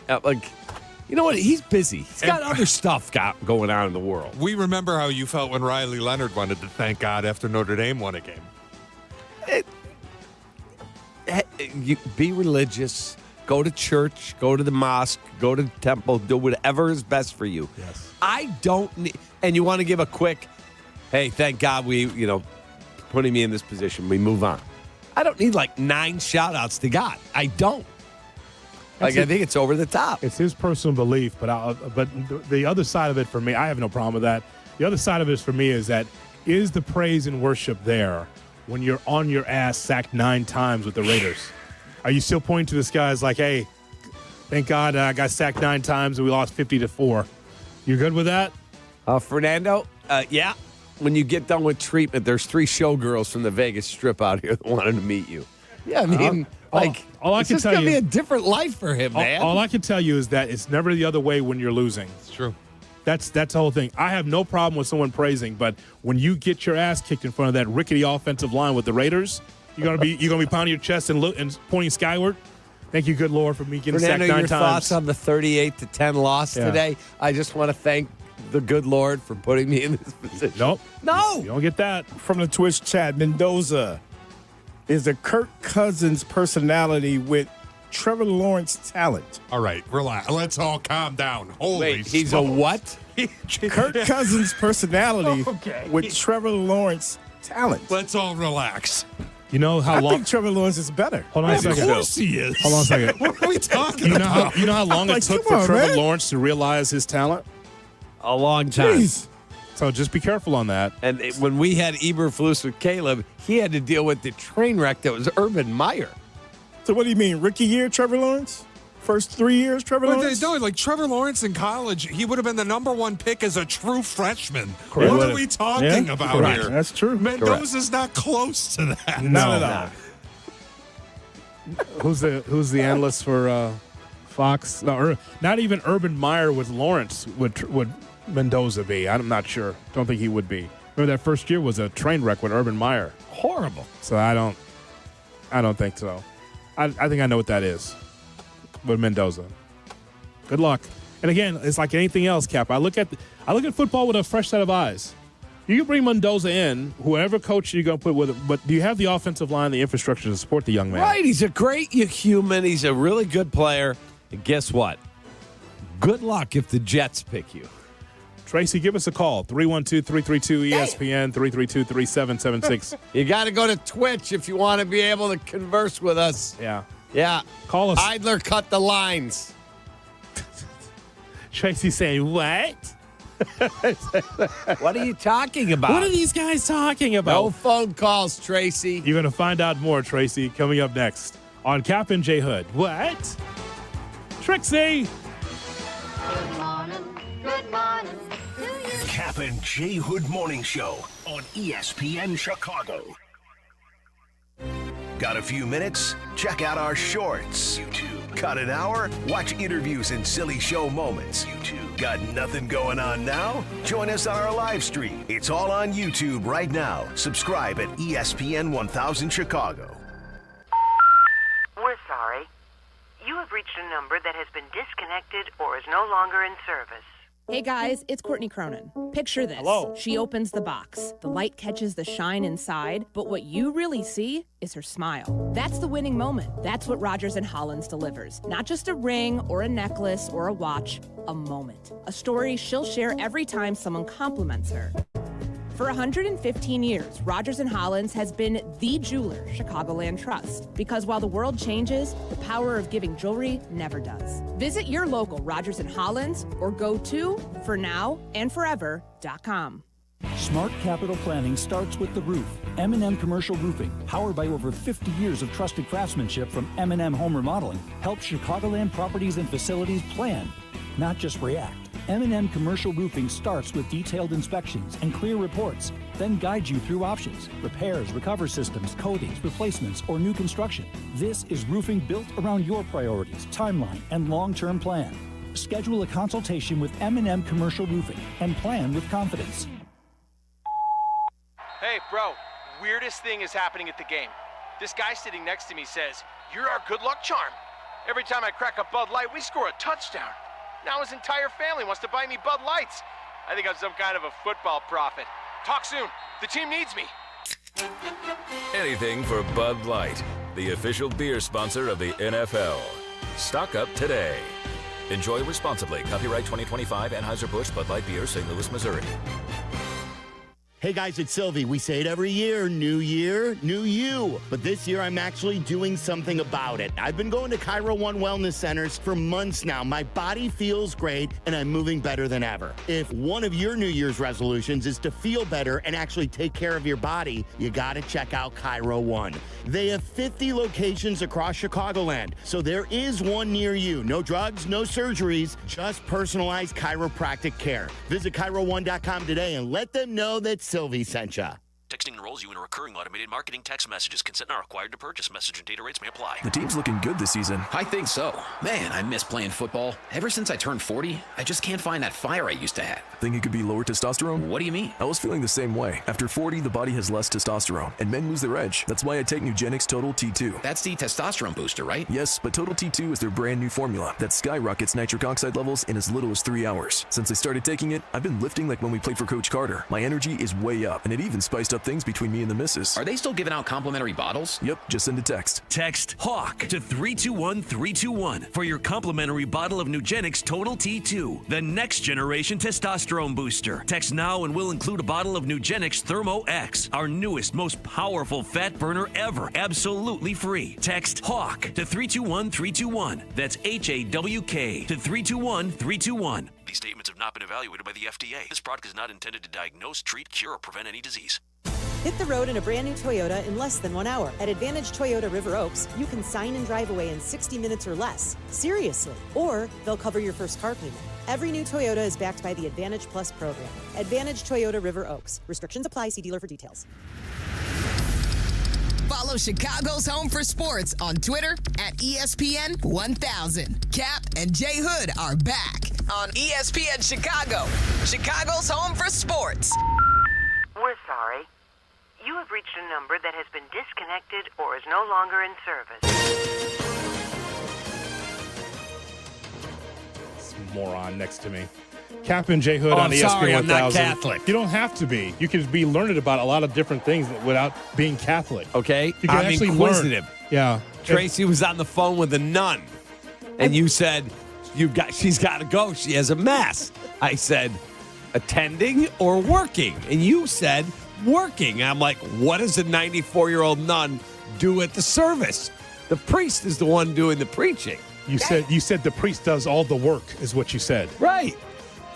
The sisters, Sister Leandra, hi, if you're listening, honey. Good morning. And she's like the comedian there. She tells great jokes. She's so sweet. So she's my friend. And so a big hello. And sister, when you go to Mass this morning at 9, could you please say an extra prayer for Kap? Oh, and my of God. course for the rest of the crew here. But definitely him. He needs it. Isn't that right, Dion? Dear Lord. Exactly right. Exactly.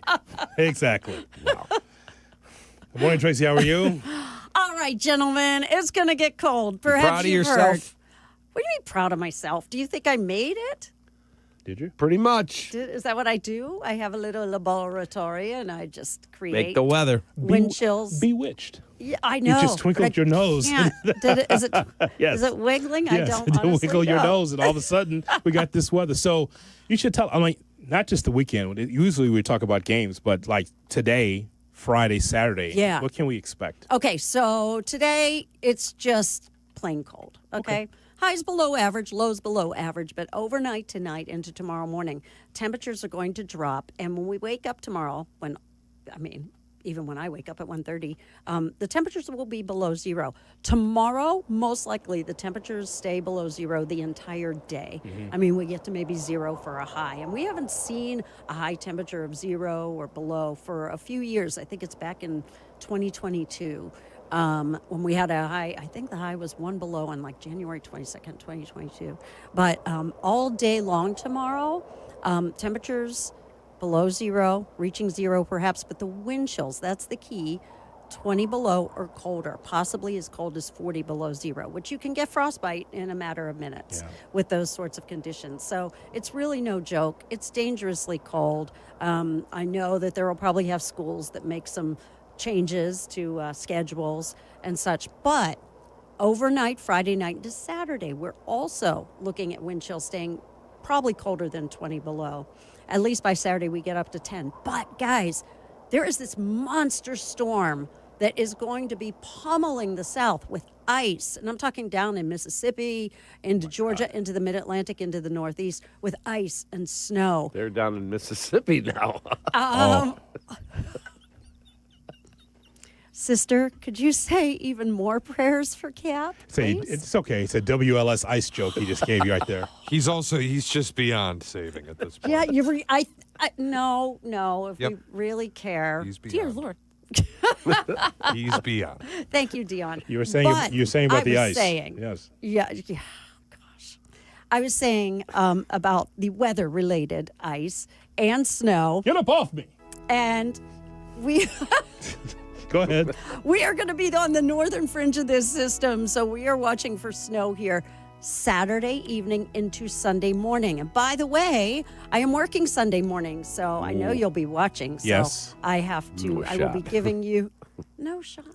I'll be watching. Thank you. Again, you're looking for support. You're good Look this friends. way. But this guy, I'm honest. he couldn't. I got my grandkids all weekend. We're going to get donuts Sunday morning. Yep, because there's no way the TV could be on and take care of the kids at the same time. It's amazing. And you might be having to go get the donuts through some snow. So just saying Good. that for Yeah, Sunday which is morning. great. Okay. So could you tell us where this is coming from? Yes. So Alberta Clipper? Where is it coming from? this one is not an Alberta Clipper. We could call it maybe a panhandle hook. That comes from From up the spouts? You said Panhandle? Panhandle of Texas? Yes. Amarillo? This is coming from the deep south, southwest, and that's why the trajectory of this aims it into the northeast. And so that's why the Mississippi Valley, the Ohio Valley into the northeast will primarily get the bulk of impact. I mean, they're looking at over a foot of snow at home in Pittsburgh, probably by Monday morning, and even possibly up to 20 inches of snow in places in New York. And you're looking at me like I lost my mind. Yeah, I don't expect that here. How much so do you don't get expect scared. here? Right now, it is very difficult to say because Your job. I would say along I-80, northwest Indiana, possibly 3 to 6 inches of snow. And north of Pontiac to Gary line, 1 to 3. However, this storm, if it pushes even farther north, it could be more in Chicago. So we have to watch it. Deerfield, what are we looking at? Like 65, a little chilly? Okay, you need to stop, collaborate, and listen. In Deerfield, I think that's going to. There's going to be a bullseye of ice and Ice, snow. baby. Yes. baby. Too cold, too cold. And 40 below. Actual temperature. Deerfield. No, the reason why they were looking at you strangely is because you're saying this is coming from the Panhandle. Usually you tell us this comes from Canada or Newfoundland, coming from the eastern Canada. Correct. Yeah. And we've had a series of clipper systems that have been bringing us some occasional snow this week, but this one is coming out of the southwest. So it will come up through the Texas Panhandle, gather a lot of moisture. And that's why they're looking at maybe a significant ice storm in parts of the Mississippi, Tennessee Valley, and the Mid-Atlantic. So that's insane. It is. It's a monster storm, and I know there are airlines that have already, shut it down. Made some alterations. There'll also be, make sure you look for the crawl on the bottom of the screen to see if your school's open, as Tracy said. Check the long crawl to see if your school comes up. Remember that? Yeah. District 73.5, no schools. Didn't you ever, you sat there and just watched that, right? You did? Yeah. Yeah, or listen to the radio. Yeah, and they would Wally announce all of Phillips them. would be like, yes, District 219, closed. Our school was always on a 2-hour delay. It was like, we never got closed. Always the 2-hour delay. Our school never closed. Amelia Earhart. Yeah. The blizzard of 79. Chicago Public School. We were never going. closed. You were. We had to go. All We used to have to fake it. Ma, it's on the TV. Our school closed. The other TV says She's like, boy, get out of here. And no chance we're going to get smashed with snow, like smashed. There's always a chance. See? Yeah, okay. There's always a chance. There's nowhere safe. I'm not going to lie. Florida or California. But you don't expect like some 8-10 I inches. don't. I don't. But you never know. However, that's why you got to pay attention. It's called nowcasting. Sometimes we got to go with what we're seeing most recently because the system could lift a little farther to the north. Coming from the southwest, though. What that? Texas, where you'd want to just, kind of just hide from all this stuff. This is why this guy likes to go to Florida as much as possible. He should be there now, avoiding all this. It's been cold in Florida. Yes. He would be ringing me up, screaming at me because somehow I can control the weather in Florida too. So there's no reason to go out to eat. You know why? Swanson's cooking just for you. Remember those horrible TV dinners? So you get the TV dinner. On the snack tray. On the TV tray. Yes. Lila, give me the Swansons right now. It's been a Horrible. long day. How much sodium in within those things? Oh Remember we my looked gosh, it up? can you imagine? 4,000 grams of sodium. And the TV trays were so rickety. Yes. They were. Remember that? Utilized a lot. And you got that little brownie in there. That was usually pretty good. That was the best part. That little brownie was good. The little brownie. That's exactly right. With the ones with the creamed corn. Oh my gosh. No thanks. The brown gravy with the Salisbury steak. Salisbury steak. Yeah. Oh, yeah. Or those banquet ones. Ugh. Bad mashed potatoes. But Horrible. But you know what that was, Cap? See, that you don't understand. You know what that was? Nostalgic. Living. That was living. That was living.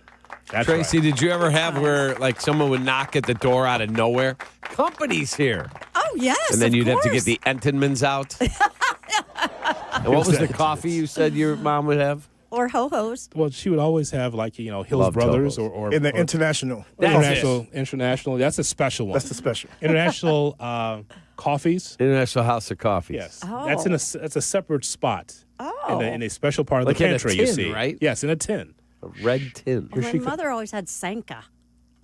Remember that? Well, yes, but it didn't help. Look at you. I- Look at the way you are. You always need decaf. I don't like coffee. I don't drink coffee ever. Of any kind. Why? Damn. I'm a tea drinker. Well, there you go. I only have tea if I'm sick. Well, then you should have some now. Yes. Wow. I have it all the time. Yeah. He's sick all the time. There's no question. Ask Sister Margaret if she can warm things. Leandra. Her name is Sister Leandra. Oh, I'm sorry. I thought it was Margaret. No, I never said Margaret. Sister Leandra. Yes. Mm-hmm. She's lovely. He's not listening to you. What a shock. I know. That's weekday mornings at 6. Thank you very much for your time. Thank you, gentlemen. You're still mic'd up, by the way. Yes, I know, because I have another cut-in I have to do, so. Yeah, I'm just saying, if you're mic'd up, if it's bleeding over into New York, this would be a Here's hell of a Tracy conversation. Butler with the weather. It's freaking freezing out. Back to you. Strahan's like, yeah, that's a hell of a conversation in Chicago. It's a hell of a conversation. They're talking about banquet and TV dinners. And sisters. She's praying for somebody named Kap. And I'm on with you in the morning. Yes, you are. Yeah. I know. Should be I'm fine. on your show. Again. Talking a little bit of football. Or who knows what. If you're done, we're going to get ready for the cut of the day. Let's do it. Done? I'm done. All right. I'm done. Thank you, Tracy. Goodbye. See you, Sister Leandra. Tracy Butler, ABC 7 Eyewitness News, with the latest on the weather coming from the Panhandle. It's crazy. From the South. There's nowhere safe. The Kap and J Hood cut of the day is right around the corner in Chicago's home for sports. Kap and J Hood, ESPN Chicago. Dear Lord. DraftKings, a Casino Queen sportsbook, an official sports betting partner of the NFL, makes every moment feel bigger. The game shifts fast, and with DraftKings live betting options, you can stay right in the moment. Plus, DraftKings has your back with early exit protection. If the player in your eligible NFL prop bet goes down at any point in the first half, you still get paid in cash. With DraftKings, you're covered through the entire half. New customers, here's your shot. Bet just $5, and if your bet wins, you get $300 in bonus bets instantly. Download the DraftKings Sportsbook app now and use code WMVP. That's code WMVP to turn $5 into $300 bonus bets if your bet wins. In partnership with DraftKings, the crown is yours. If you or someone you know has a gambling problem, crisis counseling and referral services can be accessed by calling 1-800-GAMBLER. 21 and over, Illinois only. Pass-through per wager tax may apply. Eligibility and restrictions apply. Bet must win to receive bonus bets which expire in 7 days. Additional terms at dkng.co/audio. Limited time offer. Illinois born and nation strong. That's Blue Cross Blue Shield of Illinois, sharing the same communities with their members for nearly 90 years. And while they'll always be your one local and trusted healthcare partner, their national network of products and innovations continues to ensure access to the highest quality, affordable care. Because wherever your journey leads, Blue Cross will always make sure you feel right at home. Blue Cross and Blue Shield of Illinois, through it all. Bag huge savings with Menards 15% off bag sale. Prevent diesel fuel from gelling in colder climates with Howe's Diesel Treat. It cleans and lubricates fuel injectors and is effective to -20 degrees. Get a 64-ounce bottle of Howe's Diesel Treat for $10.99 after you put it in the bag. Now through January 24th. Plus, get 15% off everything you can fit in the bag. See store for complete details. Save big money at Menards.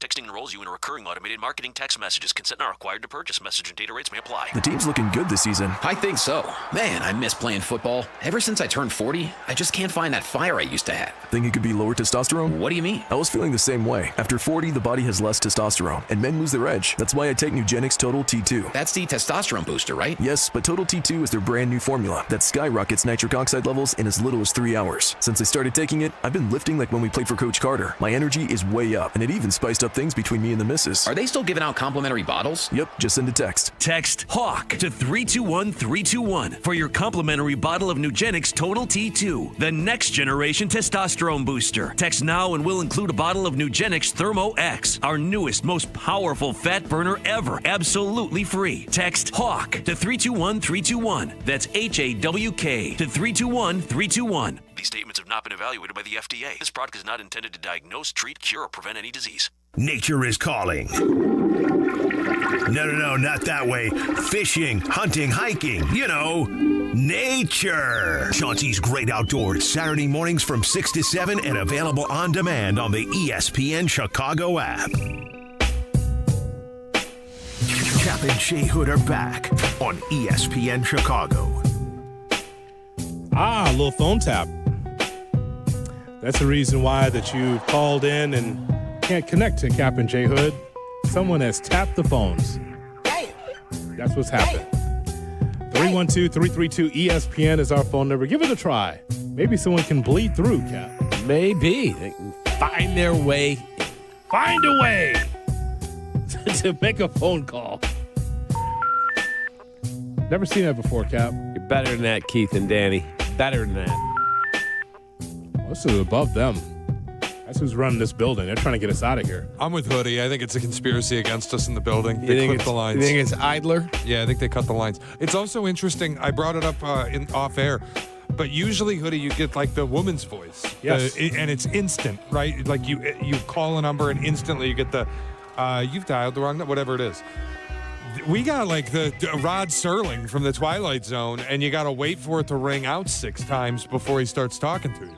That was Iger himself. There's some conspiracy at work here. It's not good, man. What's Carmen Jurko going to do? It's not good. Not good. What's Eisen going to do? How will he take it? Oh, we now are ready for the What's Evan Cohen going to do tomorrow? Now time for the Kap J Hood cut of the day. Brought to you by Chicago Cuts Steakhouse, Jamor. Yes, it's boring, but it's a sport. Oh! Whatever. It's not boring. Okay, then you're boring. All right, cut. I have a question. Was I inappropriate with my wife this morning? Not that kind of inappropriate. So my wife, from one of my holiday gifts, got me a card, and in the card, it came with a pound of coffee. It said, "Here's your favorite coffee. I like this coconut coffee from Big B Coffee. It's awesome." And she said, "I'm gonna make your coffee every day for the next year. So when you wake up at 3:56 a.m. when my alarm goes off, the coffee maker goes off. I come shower, come downstairs. There's a fresh pot of coffee. I have a cup while I'm there, do my little video, and then I take another cup with me, and I'm good." I came down this morning, no coffee. Empty coffee pot. I turned around, I'm like, what the hell? And I was even nice enough, I took the coffee pot off the coffee machine yesterday afternoon after I worked out. I'm like, I'm going to wash this. I scrubbed it and let it dry upside down on this morning, still in the same spot. So I took a piece of paper towel, I took a Sharpie, and I just drew 2 eyes and a frown and put it on top of the coffee pot. Was that inappropriate, or was I in my right to do that? I think you're fine. I think you're well within your rights. It wasn't like I went up and woke her up. Hey, there's no coffee here. Get your ass up and get that coffee. Oh, wow. Holy smokes. Wow. Good morning. That's what happens in the Moore household? It's the other way around.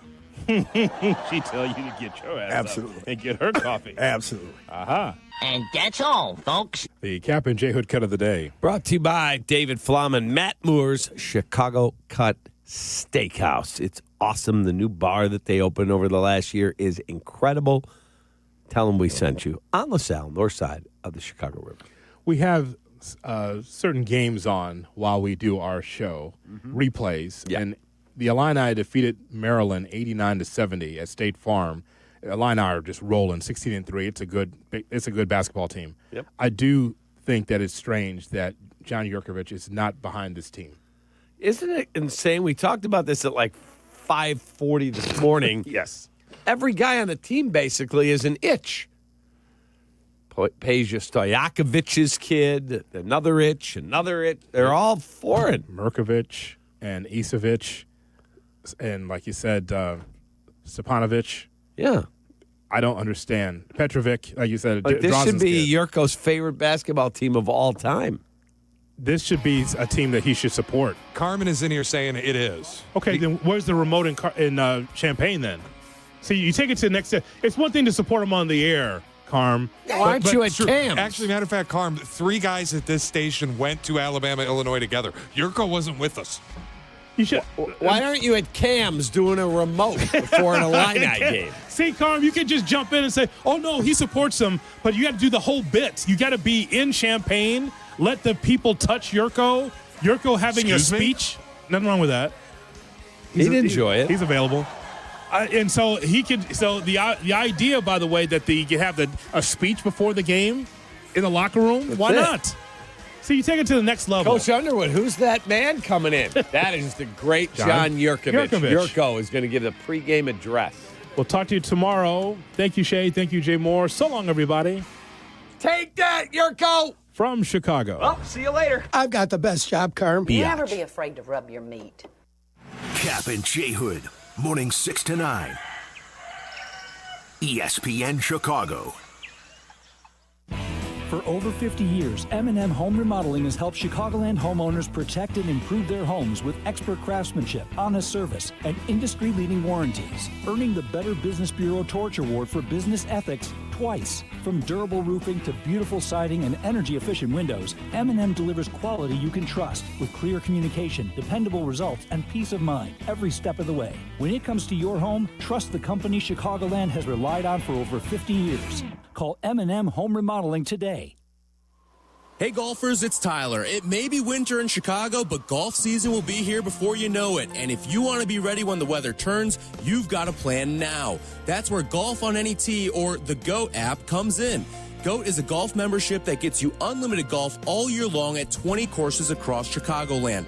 No greens fees, no cart fees, just unlimited golf. Sign up now and book a tee time for the first day courses open. Visit golfonanytee.com or download the GOAT app today and golf like me, golf on any tee. Just like a strong offense keeps moving the ball, Republic Bank of Chicago's business banking solutions can keep your company growing. Business checking, treasury management, commercial loans, big business, small business. Republic Bank has everything you need for your business. Our team is here to get you back in the game and moving in the right direction. Experience banking beyond expectations. Only at Republic Bank of Chicago. Member FDIC. Visit ourbankchicago.com today. I'm Sammy Lubeck, Chicagoland's real estate agent, here to help you make your next move. With Baird & Warner, a Chicago institution for 170 years, my team has helped our clients buy and sell homes from Lakeview to Lake Forest, Bucktown to Barrington, Hinsdale to Highland Park, and 80 towns in between. Get exclusive access to private listings and smart strategies to win in today's market. No surprises, just results. Let's get started at www.sammy.homes. Once again, I'm Sammy Lubeck, and I am Chicagoland's real estate agent. This is ESPN Chicago, WNVP, WTBC, HD2 Chicago, a good Karma Brands radio station. Hey guys, you ready to let the dogs out? What? Carmen DeFalco. This is the Carmen and Jurko Show on ESPN Chicago. It's out there for everybody to see. It is what it is. Carmen Jurko. Check this out. Good morning. Hope everyone's having a fine day. Polar vortex time. It's coming. It's going to be cold.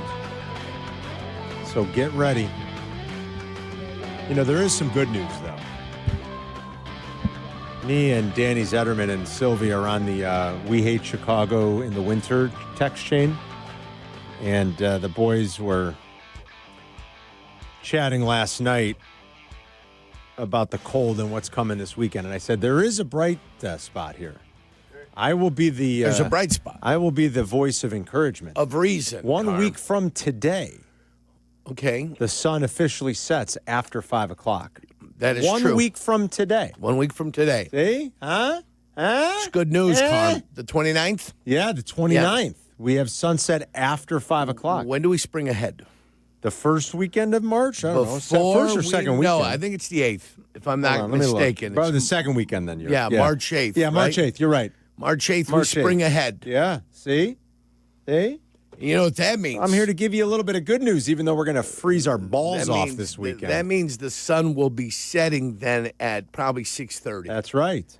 We'll take it. That's when you see light at the end of the tunnel. That's when you start to see Mr. Brightside. Yeah. Now we're talking. There you the go. Killers. Now See? we're talking. The Killers. We are off and running on this Thursday. Hope everyone is having a great morning. It's Carmen and York. We've got a lot to talk about today, my friend. Don't we There's ever? football, of course. Bears press conferences from yesterday, which we got to carry live. Bears. We worked through most of that. But they're going to potentially lose a couple of guys off of this coaching staff. One person is gone for sure, and that's Eric Bieniemy, who's going back to Kansas City. Eric Public Bieniemy. So the Bears will be replacing their running backs coach. Also, Al Harris is going to interview for the job left vacant by Jeff Hafley, leaving the defensive the Packers. coordinator position. That's correct. Al Harris. And Al Harris, who's going to go interview up there for Jeff Hafley's old job. You know what who's your a guy's former doing. Packer. You know what your guy's doing up there, right? What? Al Harris? Yeah, he's weakening. No, LaFleur. Oh, what's he doing? He wants to weaken the Bears a He's little. weakening the Bears in the process. I mean, that'd be a good hire, I would think, for them. A former Packer. Al's put in his time. Yes. And then today, did you know? What do we got today? That What's Declan Doyle is going to be interviewing for the Eagles' vacancy at offensive coordinator. Oh, that's interesting. Now, I do think Declan Doyle's still a little bit young. And can the Eagles afford to make another mistake at that position? Not that Declan Doyle would be a mistake. I don't mean to insinuate that. He's green. He's very green. He's very raw, and he's very young. He's green. And if you are Nick Sirianni and you kind of feel like you might be coaching for your job this year. Feels that way. Right? In Feels 2026? that way, yeah. Can you afford another misstep at OC? They've had nothing, but they've changed over that position like every year, right? Isn't that?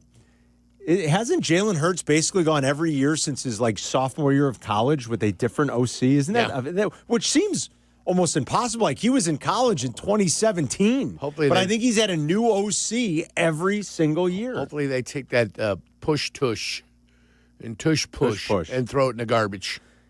Yeah. That's what I hope. They've either had a coach leave because they've had success in Philly, or they just haven't liked the job the OC's done, and they changed every year. Yeah. And they didn't like the job Kevin Patullo did this last year. They did not. And he's out. So Declan Doyle will be interviewing for the Eagles head coach. You know who else interviewed for that job, too? Matt Nagy. Our old friend Matt Nagy. Oh, Does Matt Nagy get that job? I heard Kap and Hoodie talking about that this morning. Nagy left the Chiefs without a job.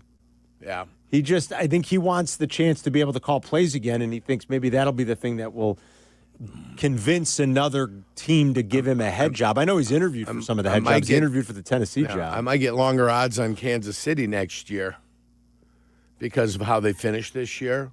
Yeah. So now that Matt Nagy is gone, it might be a chance to make a little money on the Kansas City Chiefs. There's no way that's going to affect much of the way they're priced, my friend. Mm-hmm. Matt Nagy being there or Matt Nagy not being there. Mahomes' timeline and Andy Reid being there. I think my point is that they didn't play well this year. Yeah. They didn't finish well this year. Yep. Some people would look at it and say, well, some of these teams that are in the playoffs, Denver is still on an upward trend. The Chargers are still a pretty damn good football team. Especially with McDaniel getting the OC job there. Right. So New England, you take a look what they're doing. Buffalo, you'd be fifth choice Kansas City, I believe, going into next year, at least in the AFC. Fifth choice, and I'm being complimentary. But I'm still taking them. I think I would. They're not going to be second choice, though, Carm, if that's what you're thinking. They're not second choice in the AFC. In the futures, we'll see what it is in the Super Bowl when it comes out. I'm interested to see what that looks like. You're right. Yeah. So it's just something I would think about. If I can get them at 12-1. Oh, man, yeah. You haven't been that long odds forever. Right. I'd be willing to take Kansas City in a bounce-back year now that Nagy's gone, though. Because the stench of Nagy is now gone. Then get rid of that. Okay. Yeah. Here was Ben Johnson yesterday talking about his coaches getting interest. By the way, they might lose their assistant GM, too. I think Ian Cunningham's going to get a job here at some point, especially now that the Bears can kind of he can kind of go into an interview and flex a little bit after being part of this last draft class. I'm convinced that's held him back the last couple of years. When you look at the draft history up until some of the success they've had here with the class that they brought in 2025, I'm convinced that their record and some of the draft misses have gone against him. Yeah. But Matt Ryan and Ryan Poles are very tight. Matt Ryan's now running Atlanta, and Ian Cunningham is going to be interviewing there. So they could lose some people off of this coaching staff and out of the personnel department. But here was Ben Johnson yesterday talking about his coaches gaining interest around the league. Well, I told the players this just a week or two ago that it's rare in year one that you feel like you have a 5-star staff, and yet that's what I believe. Just over the course of the season, seeing how they conducted themselves, what they sacrificed, the time they put in, we got a great collection of coaches. It's the right mix of experience, energy, ideas. And so I think they're a big reason for the success that we were able to have and the games that we were able to win.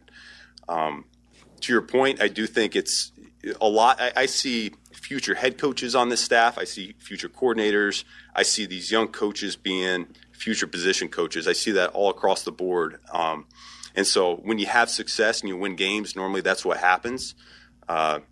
I know we already have some slips coming through that other teams would like to interview some of our guys, and I'm all for it, man. I want these guys to continue to ascend. Anything I can do to help them out, I think they all know I'm more than willing to do that. But big part of what this collection of guys brought to the table was they all wanted to be here. You know, that was a big thing for me. I want guys that want to be here, and so if a guy wants to continue to build upon what we started, then I would love that as well. But this is a 5-star staff, and it's no surprise to me that we got a number of coaches that are garnering interest right now.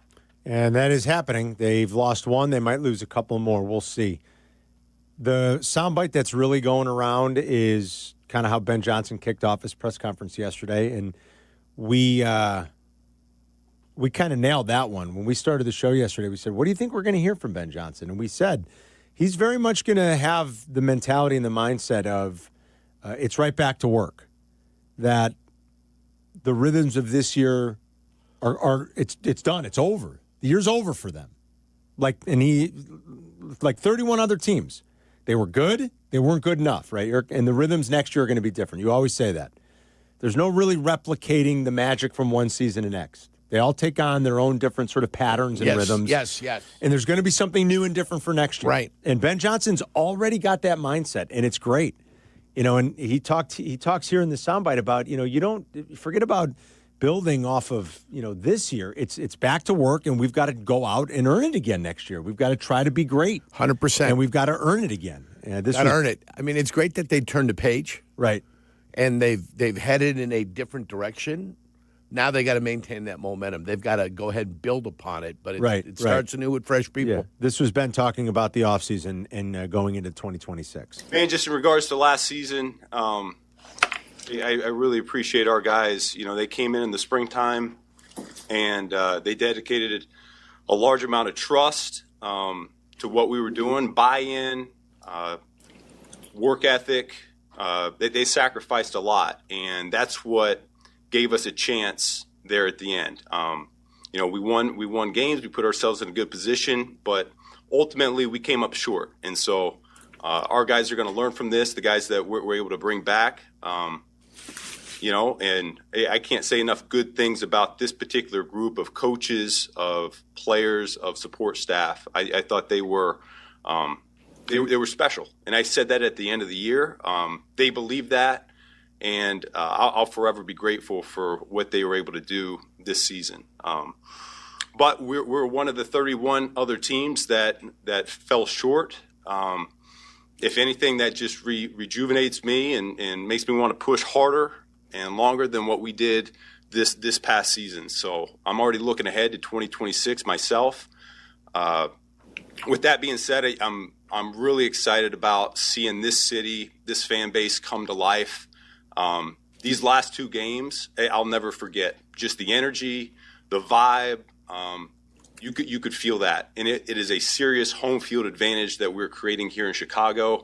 That's something that we got to continue to build upon as we go forward. Talked to our guys a little bit on Monday, just in terms of where we are and how we're moving ahead. We go back to square one. It's back to the bottom again, and we got to build this thing back up. Ryan and I have some really difficult decisions to make over the course of this offseason. And he just reiterates that with this next soundbite. Take a listen. Well, I mean, our identity that we outlined, that we wanted to show on tape, I thought that came through. And we have it up in the team room. The words on a wall are one thing, but bringing it to life is another thing. And I thought those guys did that. The number one thing was physicality. I thought we were a physical unit on tape. That always starts in the trenches with your big guys, but I really think your little guys on the perimeter, they really helped define that. I thought we had receivers that were selfless. They were willing to block for their buddies. I thought we had DBs that were willing to tackle. I thought that showed up these last 2 games in particular. Really proud of that. So physicality was the number one thing that we hang our hat on. Number 2 is being sound, playing sound football, being fundamentally sound, and being schematically sound. And I thought that showed up week in and week out. We still can get better in some areas. Like when I think about being fundamentally sound, we got to do a better job catching the football next year. And I can tell you right now, that'll be a point of emphasis for us when they come back in the springtime. But the last one was being a poised unit. And this is the one I'm most proud about. Just that ended up being our identity there for most of the season and showed up in the playoffs as well. Just we handled pressure better than most. And I think that's a credit to Ryan and the type of guys that he brought in. They're wired the right way. They thrive in those circumstances, and that showed up for us in a big way. Our coaching staff tried to apply pressure on them early on in the springtime and throughout training camp, and I'm not saying they grew numb to it, but it's almost like they embraced it and that they were at their best in those moments. And so those are the three things that we wanted to be about, and I think we brought that to light. We'll reassess as a coaching staff, where we need to go from here, but we got plenty of time to do that. And that messaging will continue because here's the money clip, and this tells you all you need to know about this guy's mindset going forward. Yeah, there is no building off of this. We go back to square one. We're back at the bottom again, and that's really all 32 teams. If you feel otherwise, you're probably missing the big picture. We're back at. We got to start from scratch. We got to start from the fundamentals. A lot of guys talked about how difficult this training camp was. I didn't feel like it was anything out of my ordinary. They know what the expectation is. They know what the process is that we believe in as a coaching staff. And so I think more than anything else, they're going to know what they're getting themselves into. And yet we got to dig a little bit deeper. We got to work a little bit harder. We got to give a little bit more if we want to take this thing over the top. I mean, it's no different. You're trying to lose weight. You're trying to lose 50 pounds. The first 30 is the easiest 30. The last 20, that's the hard part. And so we did a nice job this year, but it's not enough. We got to do more. I love how he worked in this camp wasn't all that hard. Not anything that I'm not accustomed to. You better get ready because it's going to be physical again in August. I love that. Well, I mean, you got to do it. Yeah. That's the way it's got to be done. I told you when I saw Eberflus's You did. You training said it camp. the first time you saw it. I go, what in the hell is going on here? You did. I'm like, what is this? I haven't been away from the game that long. No? I have not been away from the game that long where certain things are important. There are important things that you need to do to be able to accomplish something in training camp. And when I saw the farcical practices that were those guys were participating in, it was truly unfair to every individual on that team. You did call it. This is not like revisionist history or anything. Like Jurko, we always said it. Jurk hasn't liked the look of this. I remember being on that sideline with you for that. I called that first year, and you're like, back when we could be on the sideline where you could actually see something. Yes. Jurko never liked it. Never said. And then even the next year, his second year, Jurko was saying the same thing. Like, this is not nothing changed. Requisite work. This is not This is not how you build a foundation of a football team during training camp. You did call it. You're not doing that. It's different this time around. This one that I could see from when I was up in the stands, basically put a camera in my hand and let me film practice for you. That's how far away we were. That's how far away we were. Bird watching. From then, though, I noticed there was a sense of physicality. When you heard the Miami Dolphins complaining about the physicality, what did that tell you about Miami? It told you a little something about Miami. I thought so. Which I believe was reflective in what they had going on during the season. I agree. And, I thought then you knew exactly that Ben Johnson had turned the page for this team in a positive manner, which I like. Ben Johnson talked about that home field advantage and how great the atmosphere was the last couple of games. Sure. I want to talk about that in the wake of what is going to happen whenever it happens and wherever it happens with a new stadium. Jack McGrath. AI Jack. AI Jack's young, but he's got some old school in him. Good. He doesn't like the idea of a dome. And he'll tell you why coming up. 312-332-3776. We can't even say, I shouldn't give out the number. Don't give out the number. Not working? Phones don't work. We're having a phone issue this morning. Cap and Hoodie talked about it. AT&T said, aren't you guys moving? And they said they cut the phones. Whether it was AT&T or the building.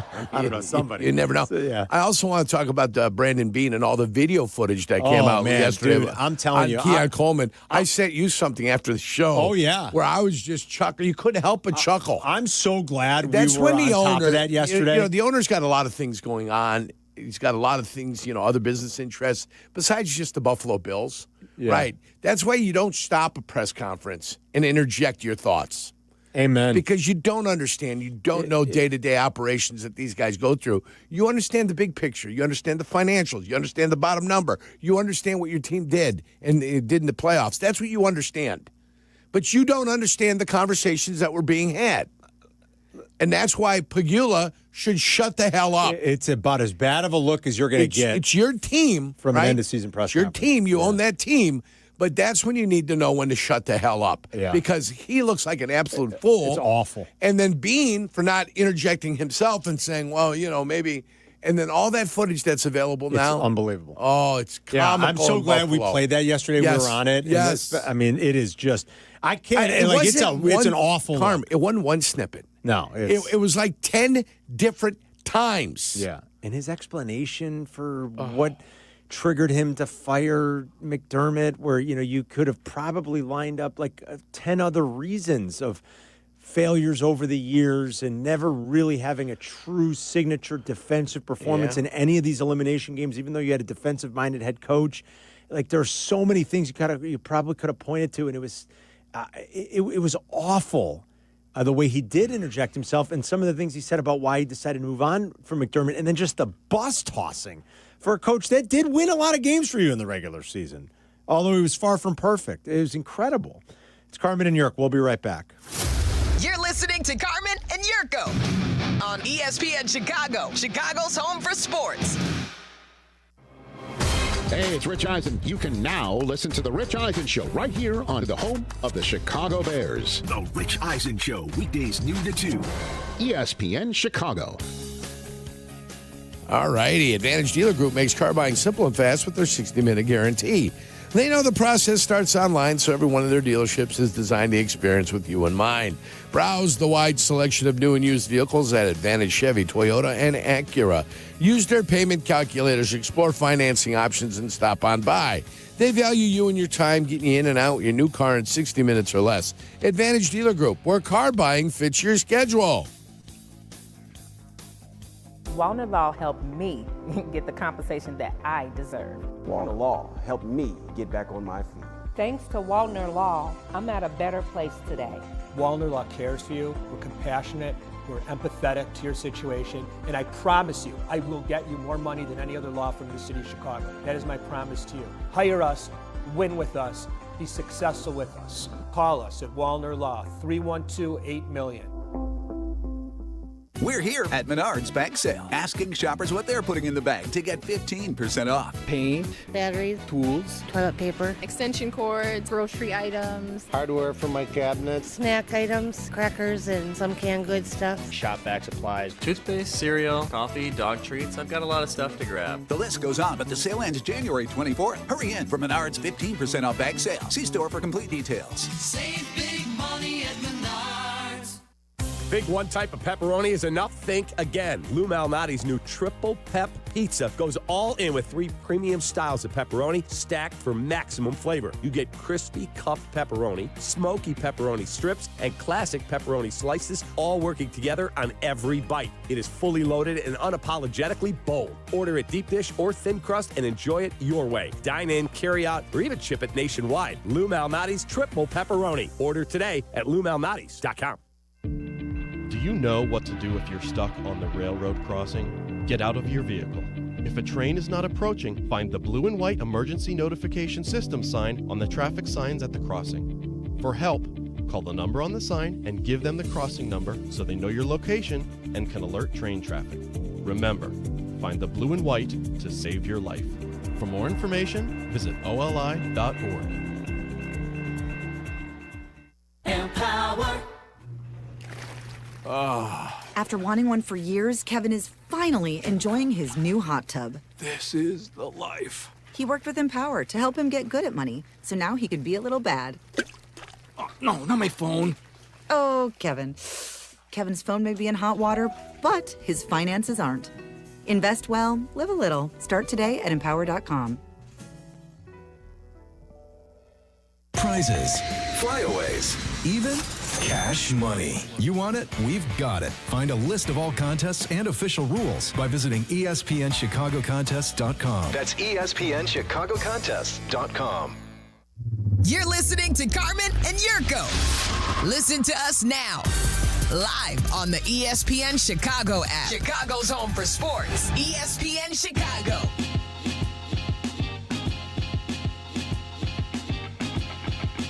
Ben Johnson was calling out in a good way, not like in a bad way calling out. He was shouting out. Let's put it that way. Calling out seems bad. Shouting out is good, right? I think I have my lingo set properly there. He was shouting out the fans. Shouting out. Just the environment, the atmosphere down the stretch. I mean, think about the two Packer games. The regular season game before Christmas and then the playoff game, the game last week too. I mean, he said it. You know, we played that soundbite. He's like, we're building something here, a real home field advantage. Even in a new building, I'm probably not. People say you recuse yourself. You don't go. And that's a fair point, right? Like, whenever they do build a new building, it'd be nice to go once to see it. The nice amenities, new place, like that'll be fun. I very much do like watching football games at home and not live. It's fun to go on the road, of course, because you're in a different city. You're experiencing something new. You're with other fans that are, traveling or that live in that city, Bears fans that live in that city, and then they go out to the game and there's some camaraderie. I like all that. So I won't interject myself here too much because I won't go. This is for the other fans that will go, that do want to go, that go every game, that are season ticket holders.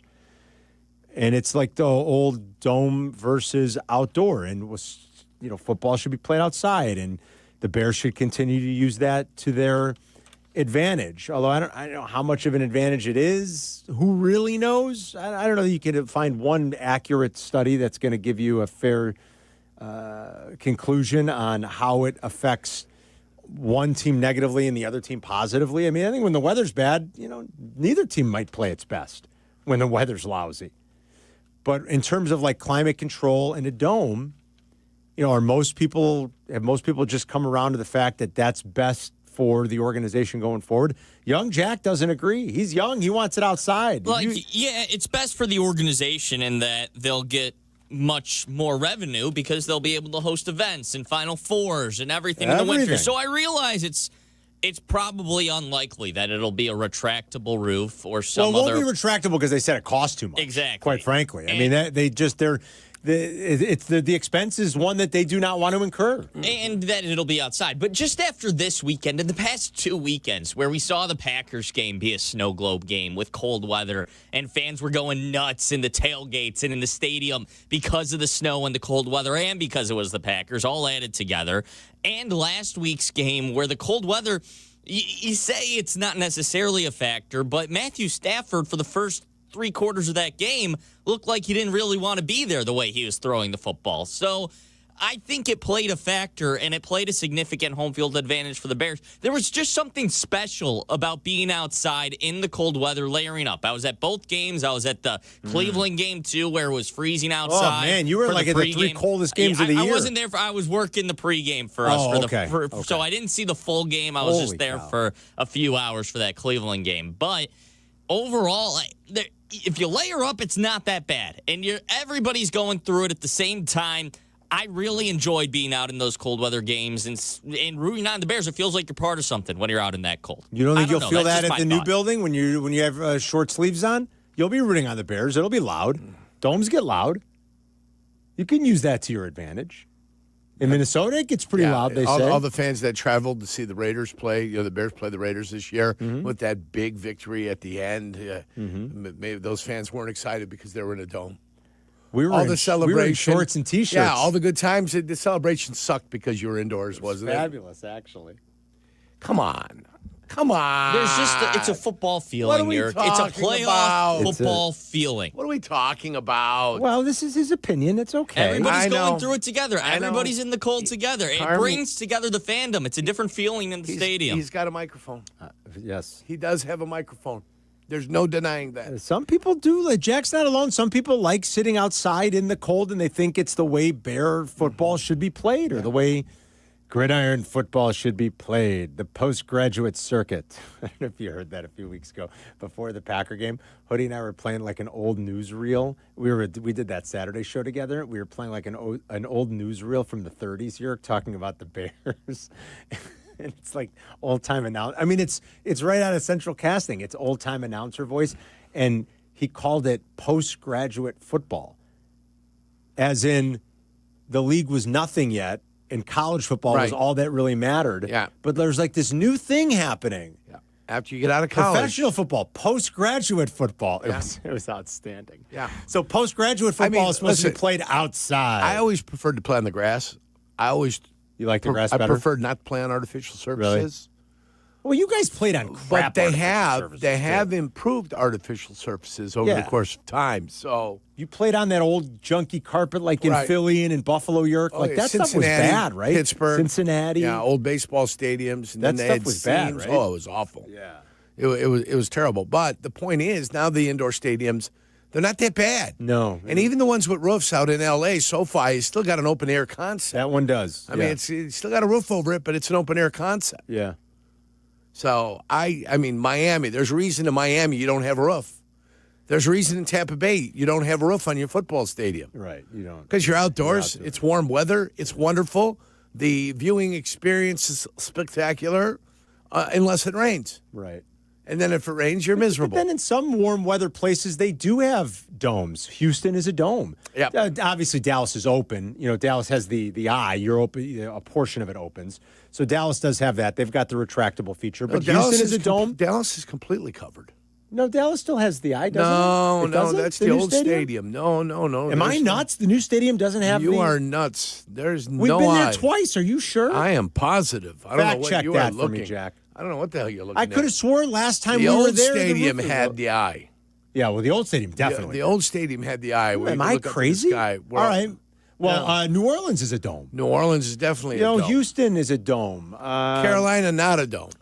AT&T Stadium has a retractable roof. That's what I thought. Yeah, AT&T's got it was open when we were there last time, Yerk. It was. That's not an eye. That's a retractable roof. All right. An eye means it's not a complete roof, Carm. Having it be retractable is totally different. I'm sorry. I guess I was thinking of in the old Cowboy Stadium context. Yeah, the old Cowboy Stadium had the eye. I agree. Yeah. 100% correct. Yeah.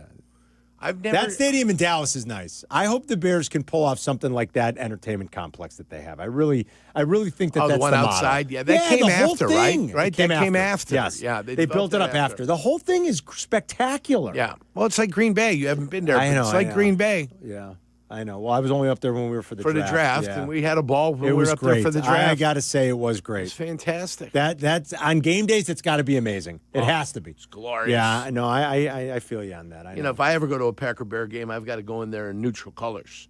Do you? Shades of gray. I can't have Bear stuff on. Would they go nuts if they see him? Can't have Packer stuff on. I got to go in shades of gray. They love Yurko up there, man. Yeah. They absolutely love him. I mean, they understand the fact that I work in Chicago. I'm on sports radio here in Chicago. I grew up in Chicago, on the Vets Park originally, 96 commercial, then moved to Calumet City. But, yeah, they don't play games up there. No. I showed up there in Bear stuff. That would be problematic. When I cross the border, the Bear stuff that doesn't come on. Only the green and gold. You got Romeo Dobbs flaming the Romeo Dobbs the fire still? too. Did you see this? This was just yesterday. Where is that? Is that on the screen, boys? Where is that? What's Romeo got to Romeo say? Dobbs, I guess he was on Kay Adams. Hold on. Let's take a break. We'll play that coming up. These guys can't get over what happened 6 weeks ago for crying out loud. They're still crying? They build a bridge and get over it. I mean, for crying out loud. We'll play that. Romeo Dobbs was on Kay Adams' podcast and is still whining about something that happened 6 weeks ago. We'll play that coming up. It's Carmen and Jurko. We'll be right back. You're listening to Carmen and Jurko on ESPN Chicago. Chicago's home for sports. Bears. DJ Moore. Bears. Over the shoulder. Bears. Catch. Bears. Made. Go Bears! Touchdown Bears! Bears Weekly. Host Jeff Joniak and Tom Thayer take you inside with the latest news and the best interviews. Bears Weekly, tonight at 6 on ESPN Chicago and the ESPN Chicago app. When it comes to your home, why juggle a dozen different contractors? Service Construction of Illinois does it all. Kitchens, bathrooms, basements, decks, outdoor spaces, you name it, they build it. For 50 years, they've been the one-stop shop for families across Chicagoland, combining craftsmanship, reliability, and a true passion for making homes shine. Work with Service Construction of Illinois once, and you'll know. You can rely on them for any needs for the lifetime of your home. Visit serviceconstruction.net and start your project today.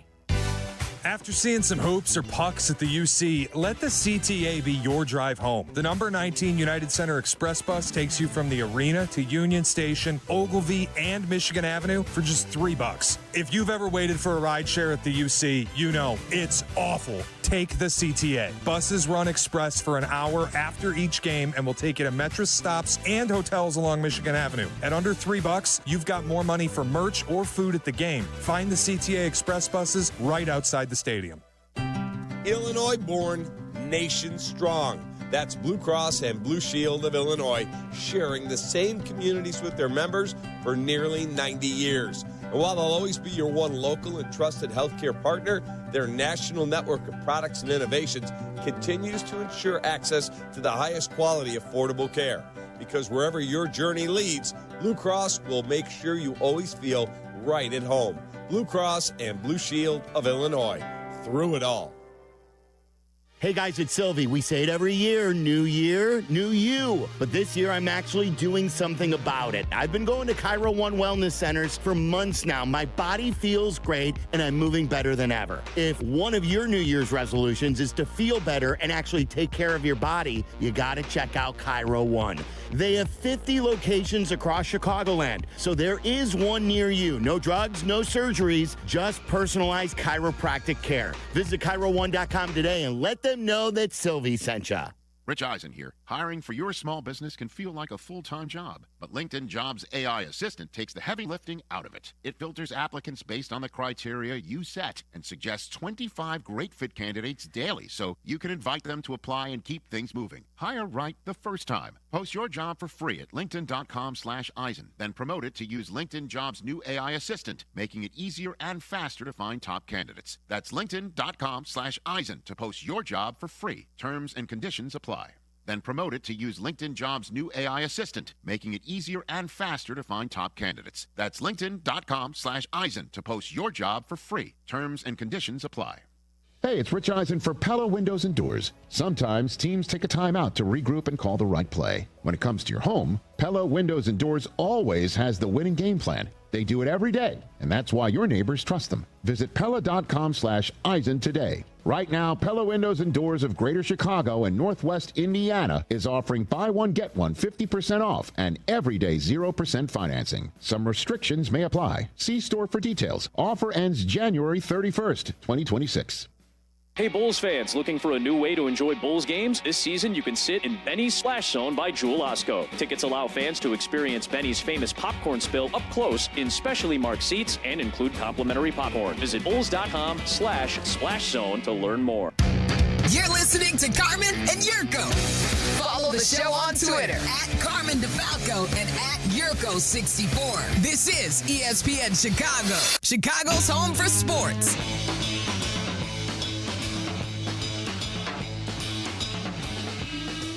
We could finally be entering a really fun era for Bears-Packers in this rivalry. It's been forever since both teams were good. I mean, like really good and competitive at the same time. And when I say it's been forever, it's basically never happened in my lifetime. I'm almost 50. It's been forever since this rivalry was like really nasty, both teams really good, going back and forth, trading wins. It's been dominated by one side or the other for really the last 40-ish years, 45 years. So let's go. We're here for that. Like, let's make it really fun. Let's make it really hated and heated. This was Romeo Dobbs. Take a listen to this. He was on Kay Adams' podcast. And Romeo Dobbs was asked about when he felt like the rivalry with the Bears kind of went to the next level. When they took Jordan out the game, that was number one. Because everybody in the world know it was a dirty hit. I mean, again, shout out to Chicago. I mean, really. Again, great football team, but that was number one, obviously. Like, everybody in the world saw it. You know, I saw it. You saw it. And again, it was just, you know, I think just the energy on both ends. Like, you know, them chanting Green Bay sucks before playing the Rams, and it's just, like, you know, like, I don't know. It's a lot. It's a lot. But the The rivalry is very deep there.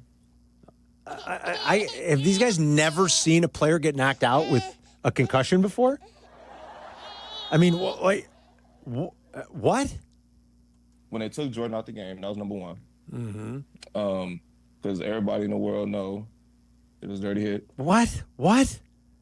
Does anybody in the world know what? Doesn't everybody in the world know that was a dirty hit or something like that? He says everybody in the world knows that was a dirty hit. Oh, boy. You could tell when they by took the tone, Jordan though. out of the game. Your quarterback was scrambling, got hit, and got a concussion. He lowered his head. The quarterback lowered his head. He ducked his head to protect himself. Your quarterback was scrambling out of the pocket. But Dobbs' tone, still salty, man. Yeah. Still salty. Just can't let it go. Yeah. Holy cow. He's got a problem. Bears-Packers week 1, it's going to be in prime time. Do you believe it's going to be a week 1 prime time? Week 1 they're not. Oh, prime time. I got you Sunday, like 3 o'clock. Week 1 prime time. Monday night game, or Sunday Monday night game, or Sunday. something like that. It's going to be, Bears-Packers open it up, And that's baby. happened. Let's go. Hey, that's happened. Bears-Packers has opened up the season before. Yeah? Not the first time. I remember going up north to a Green Bay game, Chicago-Green Bay game, watching it. Yeah. Mike Brown had recovered a fumble or had a key interception. Mike Brown may have picked up a fumble, returned it for a touchdown. It's both 2018 and 2019 Yep. Bears-Packers opened this Yeah, season, when they right? did for the Centennial season, too. Remember, they opened, even though they weren't. They actually, For that the was the 100th Liz year? lifter. Yeah, for the 100th 100 year. years, 2019. Yeah. Yeah. Yeah, that's right. Because the Bears' 100-year anniversary was 1993. The NFL's 100-year anniversary was 2018 and 2019. Yeah, you're right. That would have been 18 for the Packers and 19 for the NFL. Yeah, so they opened up the season that year. It was the actual Thursday night game. It wasn't customarily it's the champ. Right. And they find a good matchup for the Super Bowl champ. They wanted to celebrate that 100th year with This year they're going to have to find Denver, somebody to play Denver on that Thursday night. And maybe it won't be week 1 because, maybe they want to put those games a little bit later again to add to the drama. I don't know, but Well, as long as Bears-Packers you have are going one to be game. primetime games. That's for damn sure. You have one game against Detroit, one game against Minnesota or Detroit, in the or Green Bay. In the final 2 weeks of the season. That's really all you need to get something built. We'll play that game come May. How many? We'll set the over/under on Bears primetime games. They're going to be in primetime a lot, coming off the 6. season. Is the maximum in 6? which they just came off of? I 6 think the is my max number. is 6 or 7. And right now I do think there's a max on it. I've heard through the grapevine that you and I, the telephones today, I heard it through the telephones, that you and I are favored to go to England for the game. I hope. I don't know if they're going. We'll be up at 3 a.m. doing the show. We got 3 a.m. London time doing the show. Oh, no, it's 6 hours later, 6 right? hours later. Yeah, oh, yeah. that's 6 even hours later. better for us. Yeah. We're 3 in the afternoon. They're 6 hours ahead. Might be able to do it in one of the local pubs. Oh, that'd be great. Oh, be perfect. Have a pint or two Nothing while we're like out there. Some fish and chips. Some London pub pride. life in England. Yeah, malt liquor. Not malt liquor. Malt liquor on your the malt on your fish and chips. Malt on fish. The vinegar. and chips. Malt vinegar. That's what I'm talking about. Yes, yeah. sir. Yeah. Pub life in England, very delicious. Good. England, Ireland. I haven't been to Scotland. You have been. But, pub life in England and Ireland, top. I've been to Glasgow. Top. Edinburgh. I've been up to Peterhead. Yeah. Oh, good times. Way up there. I've been to Arn. We have a top 100 list from the NFL. We should go over too because there's an omission. Who was this? ESPN.com's list, Jack? ESPN.com. The top 100. Yeah. Yes. Keon Coleman on that list? I doubt Keon Coleman's on that list. You want to play that again, real quick? I mean, it's hold on. No, keep that list handy, Jack, because I want to look at that list. This was Pagula yesterday talking about. He jumped in when a reporter asked a question about the roster and about the receivers. Yeah. And he goes, "Have you done enough for Josh?" And Brandon B was about to answer it when the owner, Terry Pagula, stepped in. Yeah, can I interrupt? I'll address the Keon situation. The coaching staff pushed to draft Keon. I'm not saying Brandon wouldn't have drafted him, but he wasn't his next choice. That was Brandon being a team player and taking advice of his coaching staff, who felt strongly about the player. And, he's taken, for some reason, heat over it and not saying a word about it, but I'm here to tell you the true story. The bus tossing is unbelievable. The problem with that is there's video evidence that sort of points to the contrary. And we played you as we were getting off the air yesterday, we played you the clip from the Combine in February in which they were Sort of like, hey, that's good that Keon ran slow. That's going to be good for us. It'll be easier to get him. 4.54. Yeah, he was a little slow, same as Gabe Davis. We're going to be able to get him. And then there's this from draft night. Basically, when I went to bed that night, I was like, it's Keon unless someone just blows us away. We didn't feel anything was attractive enough for us to pass up on Keon. I mean, that's Brandon Beane. Now, is he saying all that just because that's what the coaches wanted on draft night? That seems like a GM that really liked Keon Coleman, doesn't it? It definitely does. Sure feels like a GM that really liked Keon Coleman. So basically, when I went to bed that night, I was like, it's Keon unless someone just blows us away. We didn't feel anything was attractive enough for us to pass up on Keon. You know what's blowing them away now? How much of a problem Keon Coleman is for them. Yeah, he's a problem. Do you know Keon Coleman's only 22 years old still? He's a young man. Yes, and he's immensely talented.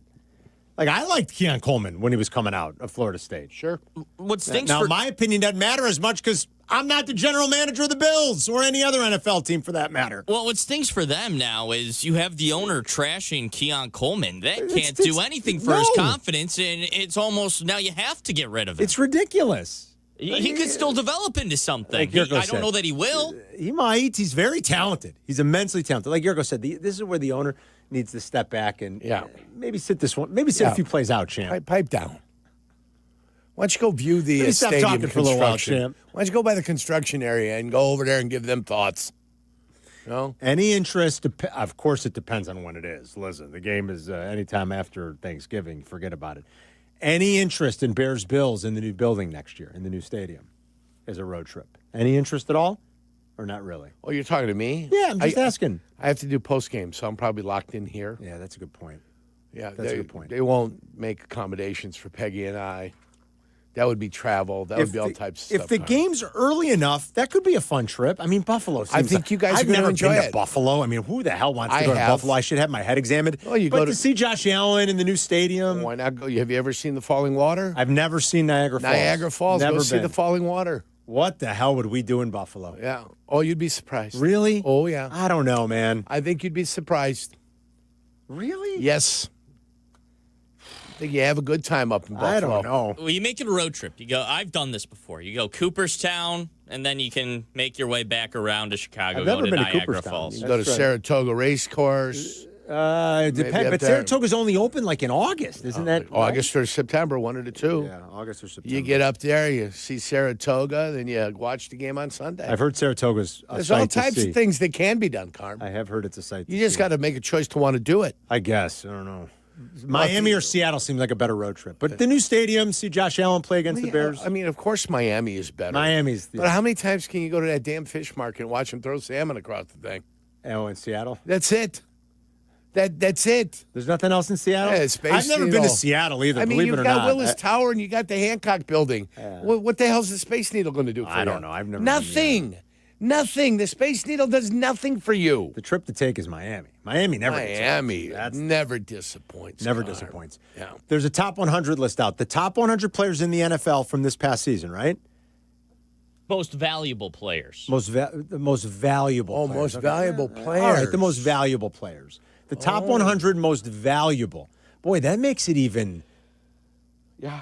That makes it even more, I think, glaring that there was a certain omission. If it's deemed the most valuable players. We'll talk about that list coming up next. You're listening to Carmen and Jurko on ESPN Chicago, Chicago's home for sports.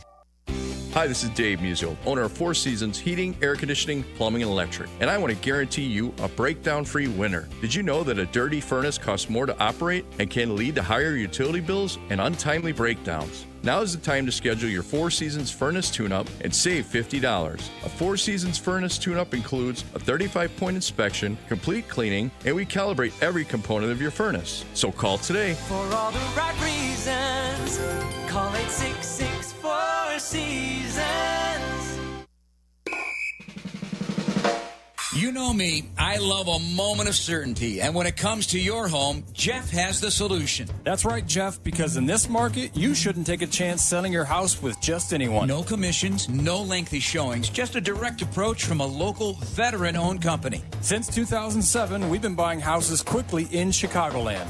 Get your easy as-is offer today. Move forward with confidence, just like winning the coin toss. Visit JeffBuysYourHouse.com.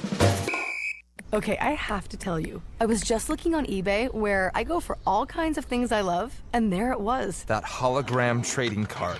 One of the rarest, the last one I needed for my set. Shiny like the designer handbag of my dreams. One of a kind. eBay had it, and now everyone's asking, ooh, where'd you get your windshield wipers? eBay has all the parts that fit my car. No more annoying, just beautiful. Millions of finds, each with a story. eBay. Things people love. Shopping with your parents can be embarrassing. Why would they sell jeans with holes in them? I'm going to speak to the manager. Mom! That hoodie is giving. You should get it. YOLO. Thanks to the Chase mobile app, your kid can shop independently while you keep an eye on their spending. So you can go from... We can be twinsies. ...to...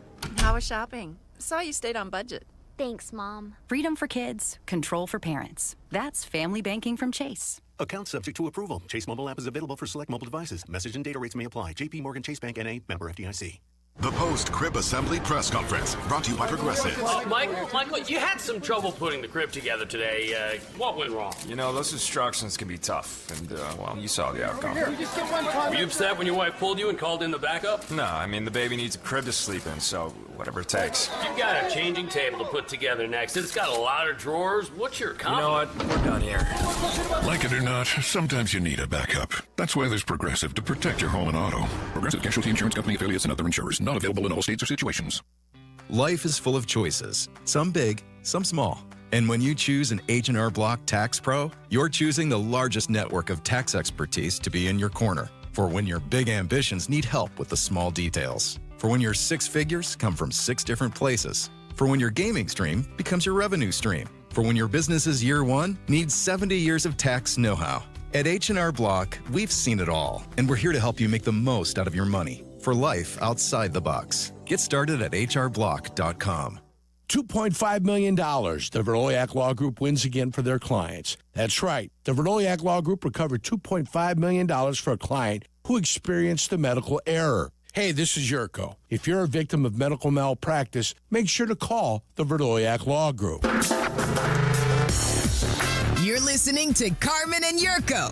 If you missed something, get the podcast on the ESPN Chicago app. This is Chicago's home for sports, ESPN Chicago. All right, ESPN.com has a list of 100 most valuable players in the NFL in 2025. Correct, 100 most valuable. You're going to haven't looked at this list. We know there are a couple of Bears on it, though, because Jack told us. Caleb Williams isn't one of them. All right, so we'll parse through that. Let's try to... This is different than I thought the best players. So are they just going off of like the way the MVP odds look? Like, are they saying Stafford is number one? Or Stafford is, so the article was written by Seth Walder. Okay, I like Seth. What's the criteria here exactly? That's a very subjective I have no thing. idea who he is. Obviously, best player is 2, but I thought this was the best players in the league. This is most valuable. So what's the criteria? It says a variety of sources, statistics, quantitative metrics, all pro metrics, feedback from front office personnel, his feedback from his colleagues at ESPN. It's all his player evaluation. So I'm wondering, like, when you say most valuable, does that rule out a guy that was on a team that was awful? Because I was going to say Myles Garrett's number 1. Myles Garrett is not number 1. He is number 10. So that's obviously... That's not best player. No. There aren't 9 players in the NFL better than Myles Garrett, right? There's no chance. No. There's no chance in hell. But it's most valuable. I'll give you this. The first 7. So it does matter. Go winning ahead. matters. The first 7 is what? Quarterbacks. The winning matters. Well, then you know right, this so thing Matt is screwy. Stafford's 1. You know this Drake May is 1. Drake May's 1. Matt Stafford's 2. Actually, Matt Stafford's 3 is Dak Prescott at number 2. Yeah, this list is crap. This list has instantaneously become crap. I love Dak Prescott. On the second player. I do too. But Dak Prescott nowadays, the most valuable, Dak Prescott would be like 12 or 14. Where's Najibga? The receiver. Jackson Smith and Jigba. Yeah, I don't know. where's he at? I get crap all the time He's for the first non-quarterback. That's ridiculous. He needs to be up above there. He should be number 2. It's almost hard to even do this list now. I get crap constantly for how much I praise Dak Prescott. I think he's so good. But they have Dak Prescott second. That's what you said? This is ridiculous. Dak Prescott number 2. That's ridiculous. This is ridiculous. Most valuable what? If Myles Garrett's going to be 10, most valuable for what? Yeah. You missed the playoff. He says Prescott's numbers are right there with Stafford and May. He ranked 5th in QBR, and he has more volume than those guys. Where's Puka? All right, so I would, we're Puka 3. Oh, no, you said they're all quarterbacks. Yeah, Puka's 9, second non-quarterback. Puka's number 9. I don't even know why we bother doing stuff like this. Why are we going to guess? Who cares at this point? They're quarterbacks. Matt Stafford's 3. Sam Darnold. Sam Darnold, yeah. Sam Darnold is way down the list. Okay, so 4 would be, it's got to be another, Bo Nix. Bo Nix is up there. Right? Let me find where Nix is. I'll give you this. Josh Allen is number 4. Okay, Josh Allen. It's got to be the playoff quarterback. Jared Goff. Nope. I'm going to say it's the playoff quarterback. Trevor Lawrence. It is a playoff quarterback. Trevor Lawrence. Trevor Lawrence is on the list, but he's a bit farther down. He's not in the top 10. Trevor Lawrence is 23. Okay, so Patrick Mahomes. Mahomes was 6. So you're missing 5. So he's up there. 5. Playoff quarterback? Jordan quarterback. Love. Jordan Love. Jordan Love is number 5. Yeah. Bears fans. Caleb Williams isn't on the list. 16 quarterbacks on the list. And Jordan Love is 5th. Give me a break. CJ Stroud the list is on this garbage. list. Give me a break. It's a garbage list. Trevor Lawrence, which maybe there's an argument for Trevor Lawrence this season. I could buy that. Look, Trevor Lawrence is a finalist for the MVP award. Yeah. So if you're concocting a list of the most valuable players, I'm cool with that. Trevor had a very good year, especially the back half of the year, and he's a finalist. I mean, he is. Your MVP finalists were announced today. It is Drake May, Matt Stafford, Josh Allen, Trevor Lawrence, and Christian McCaffrey. Lawrence is an MVP finalist. I have no problem with that. Your number, Jordan Love, 5th? Yeah, your number 1 running back should be 45th.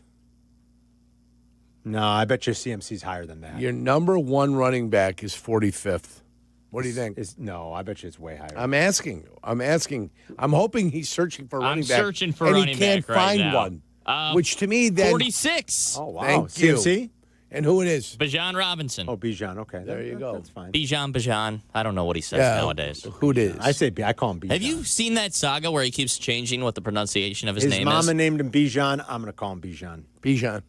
He shall be Bijan. And he guessed what the top Chicago Bears player was. Joe Tooney. Joe Tooney. Nope. Oh, wow. If it's not Joe Tooney. Joe Tooney was the only other Bears player on the list. Kevin Byard. Nope.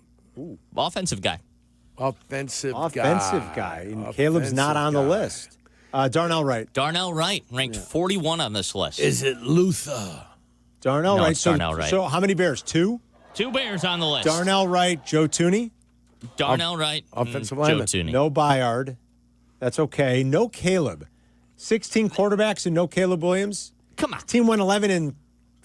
Where'd the Bears go? 11-6. Yeah. 17 games now. 11-6. Your Won a number playoff number 1 tight end on the list, Trey McBride. Let me search it up real He's quick. awesome. Yeah, Trey McBride, number 1 tight end on the list. I can't imagine. Yeah, McBride's ranked 20th overall. He's got to be. He was incredible. Number 1 tight end. He was incredible. Yeah. He's awesome. He's been awesome for a couple of years. How ridiculous that Caleb's not on this list. That just Bo Nix is on the list? That annoys me. Bo Nix is on the list. Yeah. Let me find where he's at. Who had a higher quarterback rating? Nix is 42. Who had a higher quarterback rating this year? Bo Nix or Caleb Williams? Caleb Williams. Caleb Williams did. Close. Caleb was at 90.1. Bo Nix was at 87.7. Mm-hmm. Who had more net yards per attempt this year? Caleb Williams or Bo Nix? Those are fancy stats that are new, and I don't have access to that. Caleb, but the way you're asking, it'd be Caleb. Caleb Williams. Close again. 6.76 adjusted net yards per attempt to 6.01. Yeah. Who had a better touchdown to interception ratio this year? Caleb Williams or Bo Nix? Caleb Williams. Caleb had Williams. just about as good of anybody as a touchdown interception ratio, like Matthew Stafford, and there's not many players above him other than that. Caleb was at almost 4-1. He just missed 4-1. 27 touchdowns, 7 interceptions. Yeah, this is a list that just who'd you say you liked? Who's the guy that wrote this? I like Seth Walder. I do. Boy, when he fell asleep, what happened? Don't know. Just don't like Caleb. Did he had to put something? You know what happens in these situations? I need something. Give me 3,000 words tomorrow. on something. And then he said, well, how about a list? And then he came up with this. I mean, C.J. Stroud threw 19 touchdown passes this year. There's not 16 quarterbacks in the NFL that's better than Caleb. CJ missed one game though, didn't he? Or did he miss two? How many games did CJ miss? Yeah, I guess it was more. I guess it was. It was probably 2 or 3. Brock Purdy played 10 games this season, and he's on the list over Caleb Williams. Brock's got all those fancy stats that Carmen likes to mention. They're crazy. Brock Purdy does well in all those fancy stats. CJ did miss 3 games. Brock's great. Like in EPA metrics, he is very good. Yeah, and he missed them early. When he came back, that's when they started to go under charge. Would you put Caleb in the top 15 in NFL quarterbacks? Where would he rank? Yes. Oh, yeah. 10th or 11th. He should definitely be on that list. Yeah, 10th or 11th, you'd have him. Yep. Yeah, I think. I mean, I if you want to sneak him up to 9, 16. if you want to sneak him up to 9, I don't care. That doesn't bother me. But he's not the 17th best quarterback in the NFL. Well, and if you're going to judge this off of who was, most important to their team this year, you put a bunch of quarterbacks on the list. You put 16. Guy who the Bears won the division in a weird way. I'll give you that. Maybe they're dinging the Bears a little for that, for being 2-4 in the division and winning it. But they won 11 games, and it's not like they did it in spite of Caleb. Again, he had a touchdown to interception ratio nearly 4-1. His sack percentage was one of the lowest in the league. It was about 4%. He had a quarterback rating, just over 90. So you're moving into, hey, that's good territory where you want to live. He had a better quarterback rating than Bo Nix did this year. Almost 4,000 yards passing. Almost. If his receivers could catch a little bit, he would have had 4,000 yards receiving. 4,000 yards passing. I love how Ben Johnson made a special note of that. We got to catch the ball better, and it's going to be a point of emphasis when these guys get back in the spring. You better believe it. We'll continue to talk about that list a little bit. I love good player A, player B comparisons. By the way, I've got one for you guys. I know it's not football related. It's baseball, but it's a good one. Since we're doing player A, player B. Who belongs, who doesn't? It's Carmen and Jurko. We're back in 2 minutes. Live from State Street in the heart of Chicago. This is the home for every Bears game. ESPN Chicago. And this is Carmen and Jurko. WMVP, WTBC, HD2, Chicago. A good Karma Brands radio station. Hey guys, it's Silvy. We say it every year, new you. But this year I'm actually doing something about it. I've been going to Cairo One Wellness Centers for months now. My body feels great and I'm moving better than ever. If one of your New Year's resolutions is to feel better and actually take care of your body, you gotta check out Cairo One.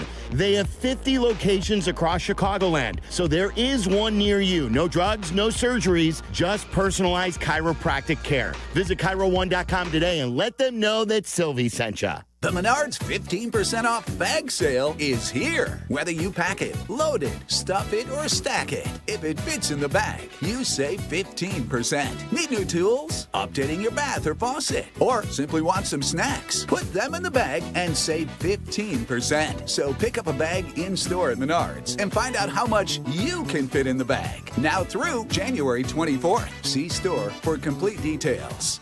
Save big money at Menards. Attention basketball fans, the DePaul basketball season is here, and tickets are on sale now. Don't miss your chance to see the Blue Demons live as they take on some of the top teams in the country. There's no better place to experience a game than Wintrust Arena, home of the DePaul Blue Demons. Get your tickets today at DePaulBlueDemons.com/tickets and be part of the action. That's DePaulBlueDemons.com/tickets. Go Blue Demons! Attention Link EBT card holders. If you use SNAP benefits to buy food, please listen carefully. Rules for SNAP eligibility are changing. You could lose your benefits if you don't act soon. Before January 31st, visit SaveOurSNAP.org to learn about new rules, how they impact you, and the steps you should take to keep your food benefits. Go to SaveOurSNAP.org before January 31st. Sponsored by the Illinois Commission to End Hunger. Aired in cooperation with this station and the Illinois Broadcasters Association. Follow Chicago's Home for Sports on Instagram at ESPN_Chicago. Carmen and Jurko are back. This is ESPN Chicago, Chicago's Home for Sports. Seth Walder's list has everybody upset. Sylvie's very mad at Seth right now for excluding Caleb. You know who else is mad? Viking Scott. Now, one Viking defensive player on that list, garbage. Top 5 defense, 9-8 team with an offense that struggled. Everybody's upset now. That's what these lists do. Yes. Brian Flores, by the way, is going to stay in Minnesota, barring being offered a head coaching job. Did you see that? So the Bears will have to contend with Brian Flores a couple of times again next year. I don't know that he's going to get a coaching job because I think they've sort of blackballed him because he sued the league, which isn't fair and isn't right. Just sort of get that sense. Well, I mean, listen, like John Gruden, who sued the league also. You know what I'm saying? But John's less likely to come back into the NFL, maybe more likely to go coach college football. Yeah. That's a possibility for him. But once you sue the league, they're petty. We don't need a troublemaker. Yeah. I mean, he's got a job in the league now. He does. And he's a very well compensated coordinator. He's excellent at it. Exactly. Yeah. But Viking fans are happy. If I'm an organization, I go, well, I don't need the squeaky wheel. We're not going to give any grease to this squeaky wheel. The squeaky wheel out in space is just the squeaky wheel that nobody cares about. Mm-hmm. I wouldn't mind it as having to play that team twice. Is it a division opponent of the Bears? Because I think Brian Flores is very good at what he does. I wouldn't mind it at all. Speaking of coaching, we told you that Declan Doyle has the Bears have been asked for permission by the Eagles to speak with Declan Doyle for their OC vacancy. That could go to Nagy ultimately. They're looking to replace Kevin Patullo. Another new OC. It's either been because they've fallen flat on their face or they've had tremendous success. That every single year here for like the last 5 or 6 years, the Eagles have had to replace their offensive coordinator. Declan Doyle is going to get an interview, it looks like. Also, Al Harris interviewing for the defensive coordinator job up in Green Bay. Your Coach of the Year finalists, Jurko, Ben Johnson, Kyle Shanahan, Liam Cohen, Mike McDonald, and the favorite, Mike Vrabel. 2 of those coaches coaching on championship weekend. How many of those coaches are new, Carm? Mike Vrabel. I mean, he's not a first-time head coach, but he's new in his place. Vrabel, Ben Johnson, Liam Cohen. Yes, 3 of the 5. 3 of them. Mm-hmm. Yeah. McDonald's in his second year, and Shanny, of course, pretty well entrenched. Your MVP finalists are May, Allen, Stafford, Lawrence, and McCaffrey. 'Tis the season. It's awards season, Yerk. The Oscar nominations are out. I don't know if you saw that this morning. But the Oscar nominations are out. 10 movies nominated for Best Picture. I've only seen 2 of them. Okay, go ahead. I've only heard of like 4 of them. Give them to me. One Battle After Another. Have not seen it. Saw it. It's excellent. Okay. Marty Supreme. Have not seen it. Haven't seen it. Heard it's good. Sentimental Value. Not seen it. Don't know anything about it. Begonia. I have not seen it. Don't know anything about it. F1. I heard it stunk.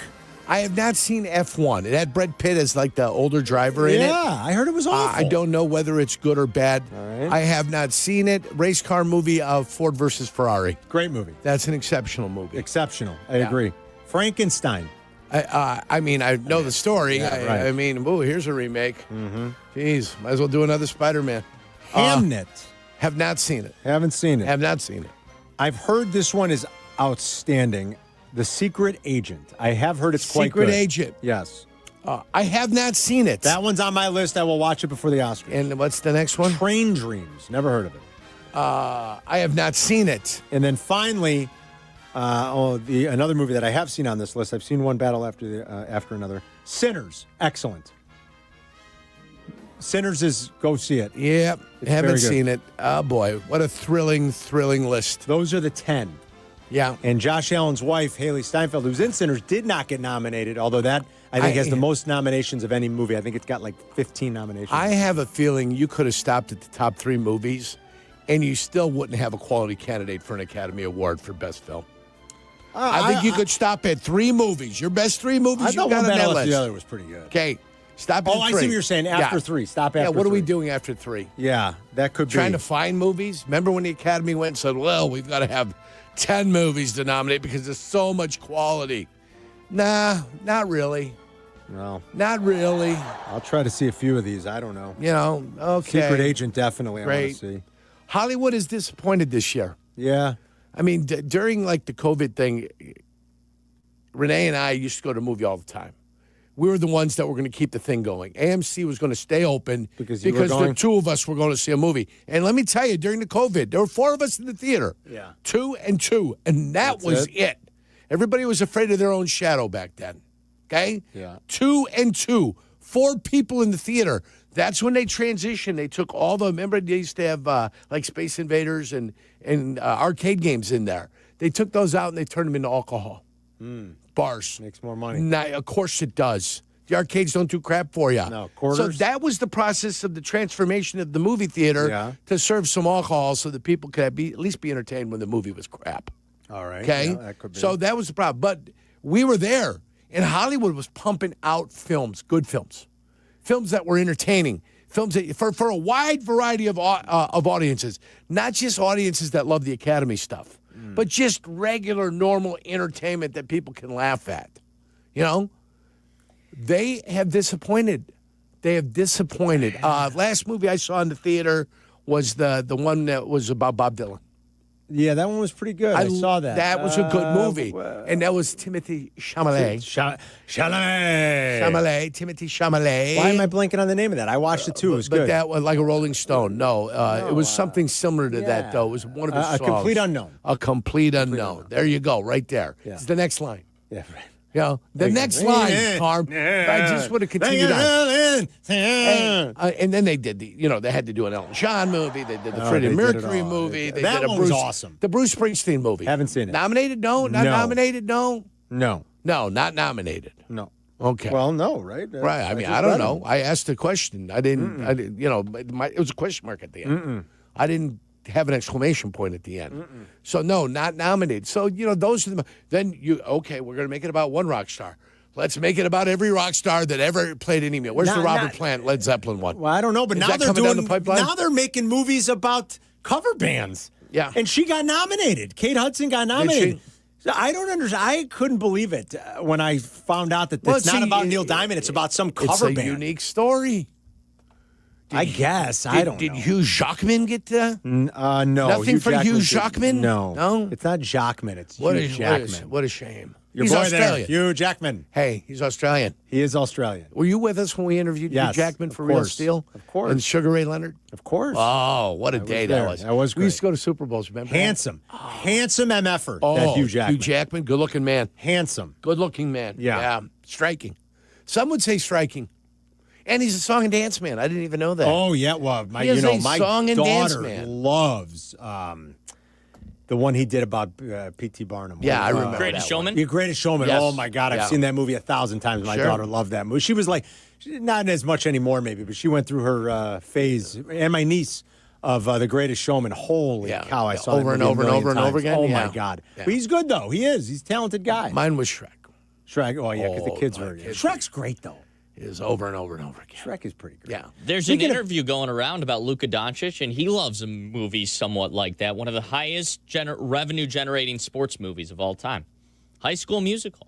Luka Doncic. High School Musical. Luka likes that, huh? See, it came out 20 years ago this week, and Luka Doncic it's back in September. He said he's watched it 10 to 15 times. Yeah, well, and he's posting on his social media that he was watching it on the 20-year anniversary. It depends on when it hits, like what age you are, and so I could see that. Correct. I could see that. That's why I love Porky's. Well, sure. Made me laugh. It's why I love. I'm trying to think of like maybe one that would surprise you that I like. What would it be? Because I don't think many people would think that when you were 10 to 12 would love. Give me the years. You were 10 to 12. 86 to 88. Back to the Future. I love Back to the Future. Love it. Goonies. But not in your wheelhouse. Not in your wheelhouse, though. Back to the Future, Goonies. I'm trying to think of one. Look, that is my wheelhouse. I'm trying to think of one that you'd be like, oh, I'm surprised Carmen likes that movie. The Truffle Shuffle. I don't know That's what Goonies. It would be. I love the Goonies so much. I don't know. Speaking of handsome MFers. Listen, leave me out of it. Big Cat yesterday was telling the story. I saw it when they posted it on their, he talked about it on his podcast last week one day. What did he talk about? The story about meeting the handsome guy at the tailgate. Did you hear that? No. I think I did hear that, yeah. It was amazing. So he was a very good-looking man. He was telling Waddle and Silvy, he was giving him the whole rundown about how he couldn't believe he was smitten with some guy. They were just some random handsome Just fellow. some ransom good-looking dude, yeah? Did it move? Did anybody ask him if it moved? Maybe it moved a little. I mean, they had him over at the studios last week, and they set up their own tailgate in the gym. It was hilarious. But do you know what was surprising? There it is. There it is. It was at the end of Big Cat's hit with Waddle and Silvy that it got a little feisty between Big Cat and Tyler. Did you know about this? Tyler the Entertainer? Tyler Aki. Oh, no, I didn't. And they brought up a conversation really from the weekend. Tyler and Shay had it on Monday. I was surprised when Tyler and Shay were talking about it Monday because I was like, oh, shame on me. I didn't think it was a big deal. But this argument about did the Bears do the wrong thing by not taking the ball Sunday? To me, with the new rules, it's kind of a no-brainer. You kick.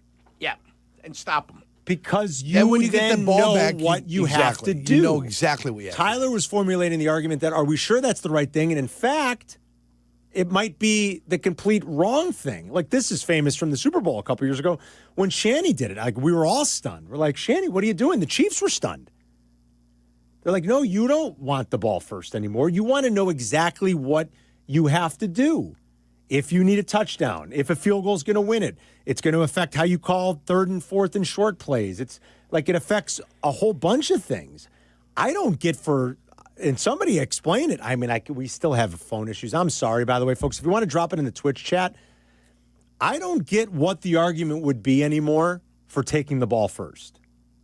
I really don't. I mean, the proof I'm not saying I'm right. You could convince me, but lay out the argument as to why it makes sense in the new NFL with the new rules, which everybody wanted. Both teams get to touch the football. Why would it make sense to take the ball first? The proof is in the pudding. The Bears had a chance to win the game with a field goal. That's all they needed, and they would have won the game, but they threw an untimely pick. But just outside of that, what's the logic? I would never take it first. I wouldn't anymore. Yeah. Now, I'm not saying, I'm not sitting here telling you I'm definitely right. But I would love to know a really strong, compelling argument. And is there one out there? Has it been written about? Has it been reported? Look, there's not a whole lot of data on this yet. Like Tyler was making that point. This is only a couple of years old. Right. But drop it in the Twitch chat if you want. I know because our phones are a little janky today. AT&T's trying to straighten it out. We're sorry, guys. You could drop it in Twitter or on the Twitch chat. Like, what's the argument? Why does it make sense? And has there been any good reporting as to the philosophy of actually taking the ball first? It seems to me getting the stop and knowing regardless, whatever happens, field goal, touchdown, stop, you know exactly what you need. Isn't it kind of like batting at home, in a sense, or is that not a great comparison? You know what you need. I mean, someone says maybe for wind direction, the wind. Well, so you take it first, so you could pick if the wind. Because then you get to pick the way to win. The direction. Do you remember Mariucci did that with Detroit? Mariucci did do that famously. Blew up in his face. Now back then there was you didn't get the ball. No second possession. Yeah. You weren't guaranteed it. He gave them the ball, and they took it right down the field. I didn't think about that too much. Like, you would get to then choose your side. It's got to be a substantial wind. Yeah. I'll buy that a little bit. They also say putting pressure on the other team. See, that's what I don't get, putting pressure on the other team. I mean, that's where I would push back against that argument. Don't you want to have the advantage of knowing exactly what you need to do? 100%. But listen, if you defer or you decide to play defense, you want to kick, the other team gets the win position. The other team says, what side, what goal do you want to defend? That's right. So if you took it, if you defer, the decision goes the other direction. If you receive, the decision still goes to the other team. It still goes the other direction, I guess. Yeah. So no matter what decision you make, and there's no deferring, there's no another kickoff. No. You have to make a choice in overtime. Right, the Bears chose the ball to kick, and then the Packers the Rams got to choose the side. The Rams had the chance to choose the side. So that doesn't exist in overtime. I think Jurko might be right on that. I mean, you're not really deferring to the second half. Right. If I say I want to kick, we want to kick the ball, they go to them and say which goal? Side. Yeah, which goal which do you goal? Want to defend? Yeah, so I don't think that one holds up. Yeah. I don't like the idea of the pressure because I think you want to know the exact scenario. Yeah. To me, it's like you should, if you could go last, that's better. This has been a big thing, like coaching youth baseball, Jurk. Yeah.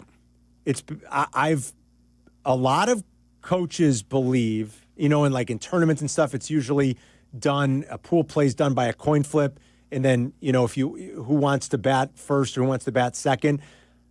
A lot of coaches, youth coaches want to bat first because I don't like that. And maybe when you're talking about at a level where you're talking about kids and amateurs and youth, I go back to why wouldn't I want to know exactly what I need come the end of the game? Sure. I'd want that last inning. I'd want to be in position A where I can figure out this is how many outs we need or how many we still have to play.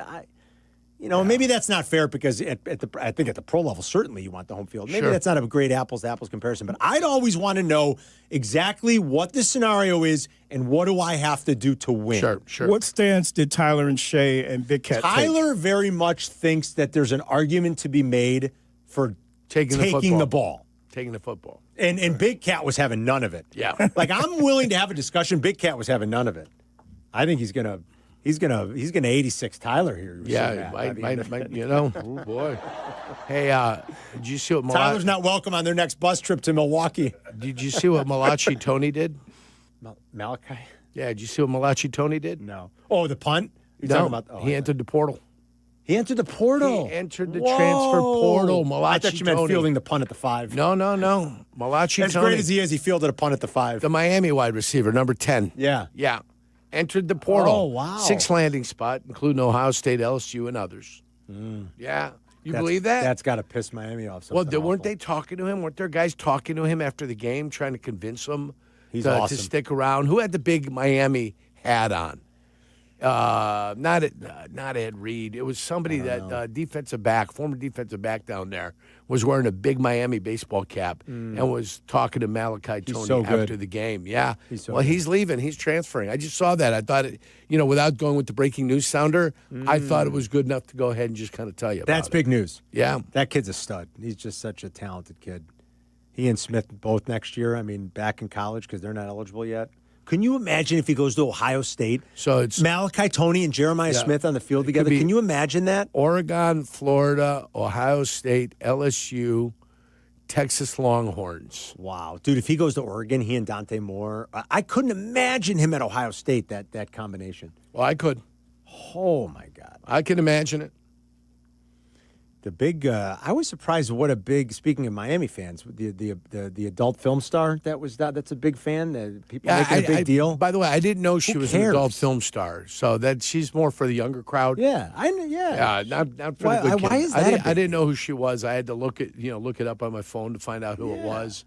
Then I watched some of the action that she participates in. Of course. Not my style. Not real estate either, so you wouldn't be up there, I know who she was. I was aware of her. No high heels, nothing. So she's out of the realm of your taste. That's not true. That ain't true. She's out of the realm of my taste. I have many tastes. I don't go the direction she goes in film. Okay. Not Blue True Worthy? I didn't know she was had a certain direction. I've seen a few. I am sure for a percentage of the fellas that are out there, she is certainly Blue Chew worthy. Yeah. I'm just saying. Blue Chew. What she performs in, her genre. And what she likes and what she does. I didn't even know she had a specific genre. Right. Oh, right. If there's a theme, if you take a look at 5-6 videos, there's a theme. It's so good. So, is any pets involved? No, stop it. Thank Jay heaven. Moore. You How dare you? This is where young Jack starts to get nervous. Jack, don't worry. Let us riff here, Jack. It's okay. We'll take the blame from Danny. It's okay. Don't worry about it. We're past the clock. I don't care. This is too funny. Are we blowing through it all the way to the bottom of the hour, guys? We're 8 minutes past the clock. We'll take a break. Okay. I couldn't believe what a big deal people were making about that. But yeah. Well, she can go watch football games. What she apologizes That's what I'm saying. Why can't she support Miami and watch games? Me? And if you show her on TV, so what? Who's the one that crossed over into Entourage? Sasha Grey. Yeah. Yeah. What are we doing? They're human beings, right?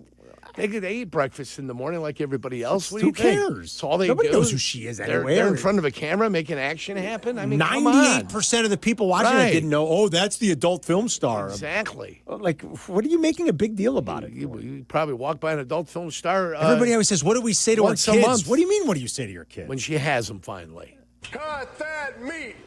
Mom's paying for your college. Shut the hell up. That's what you say to your kids.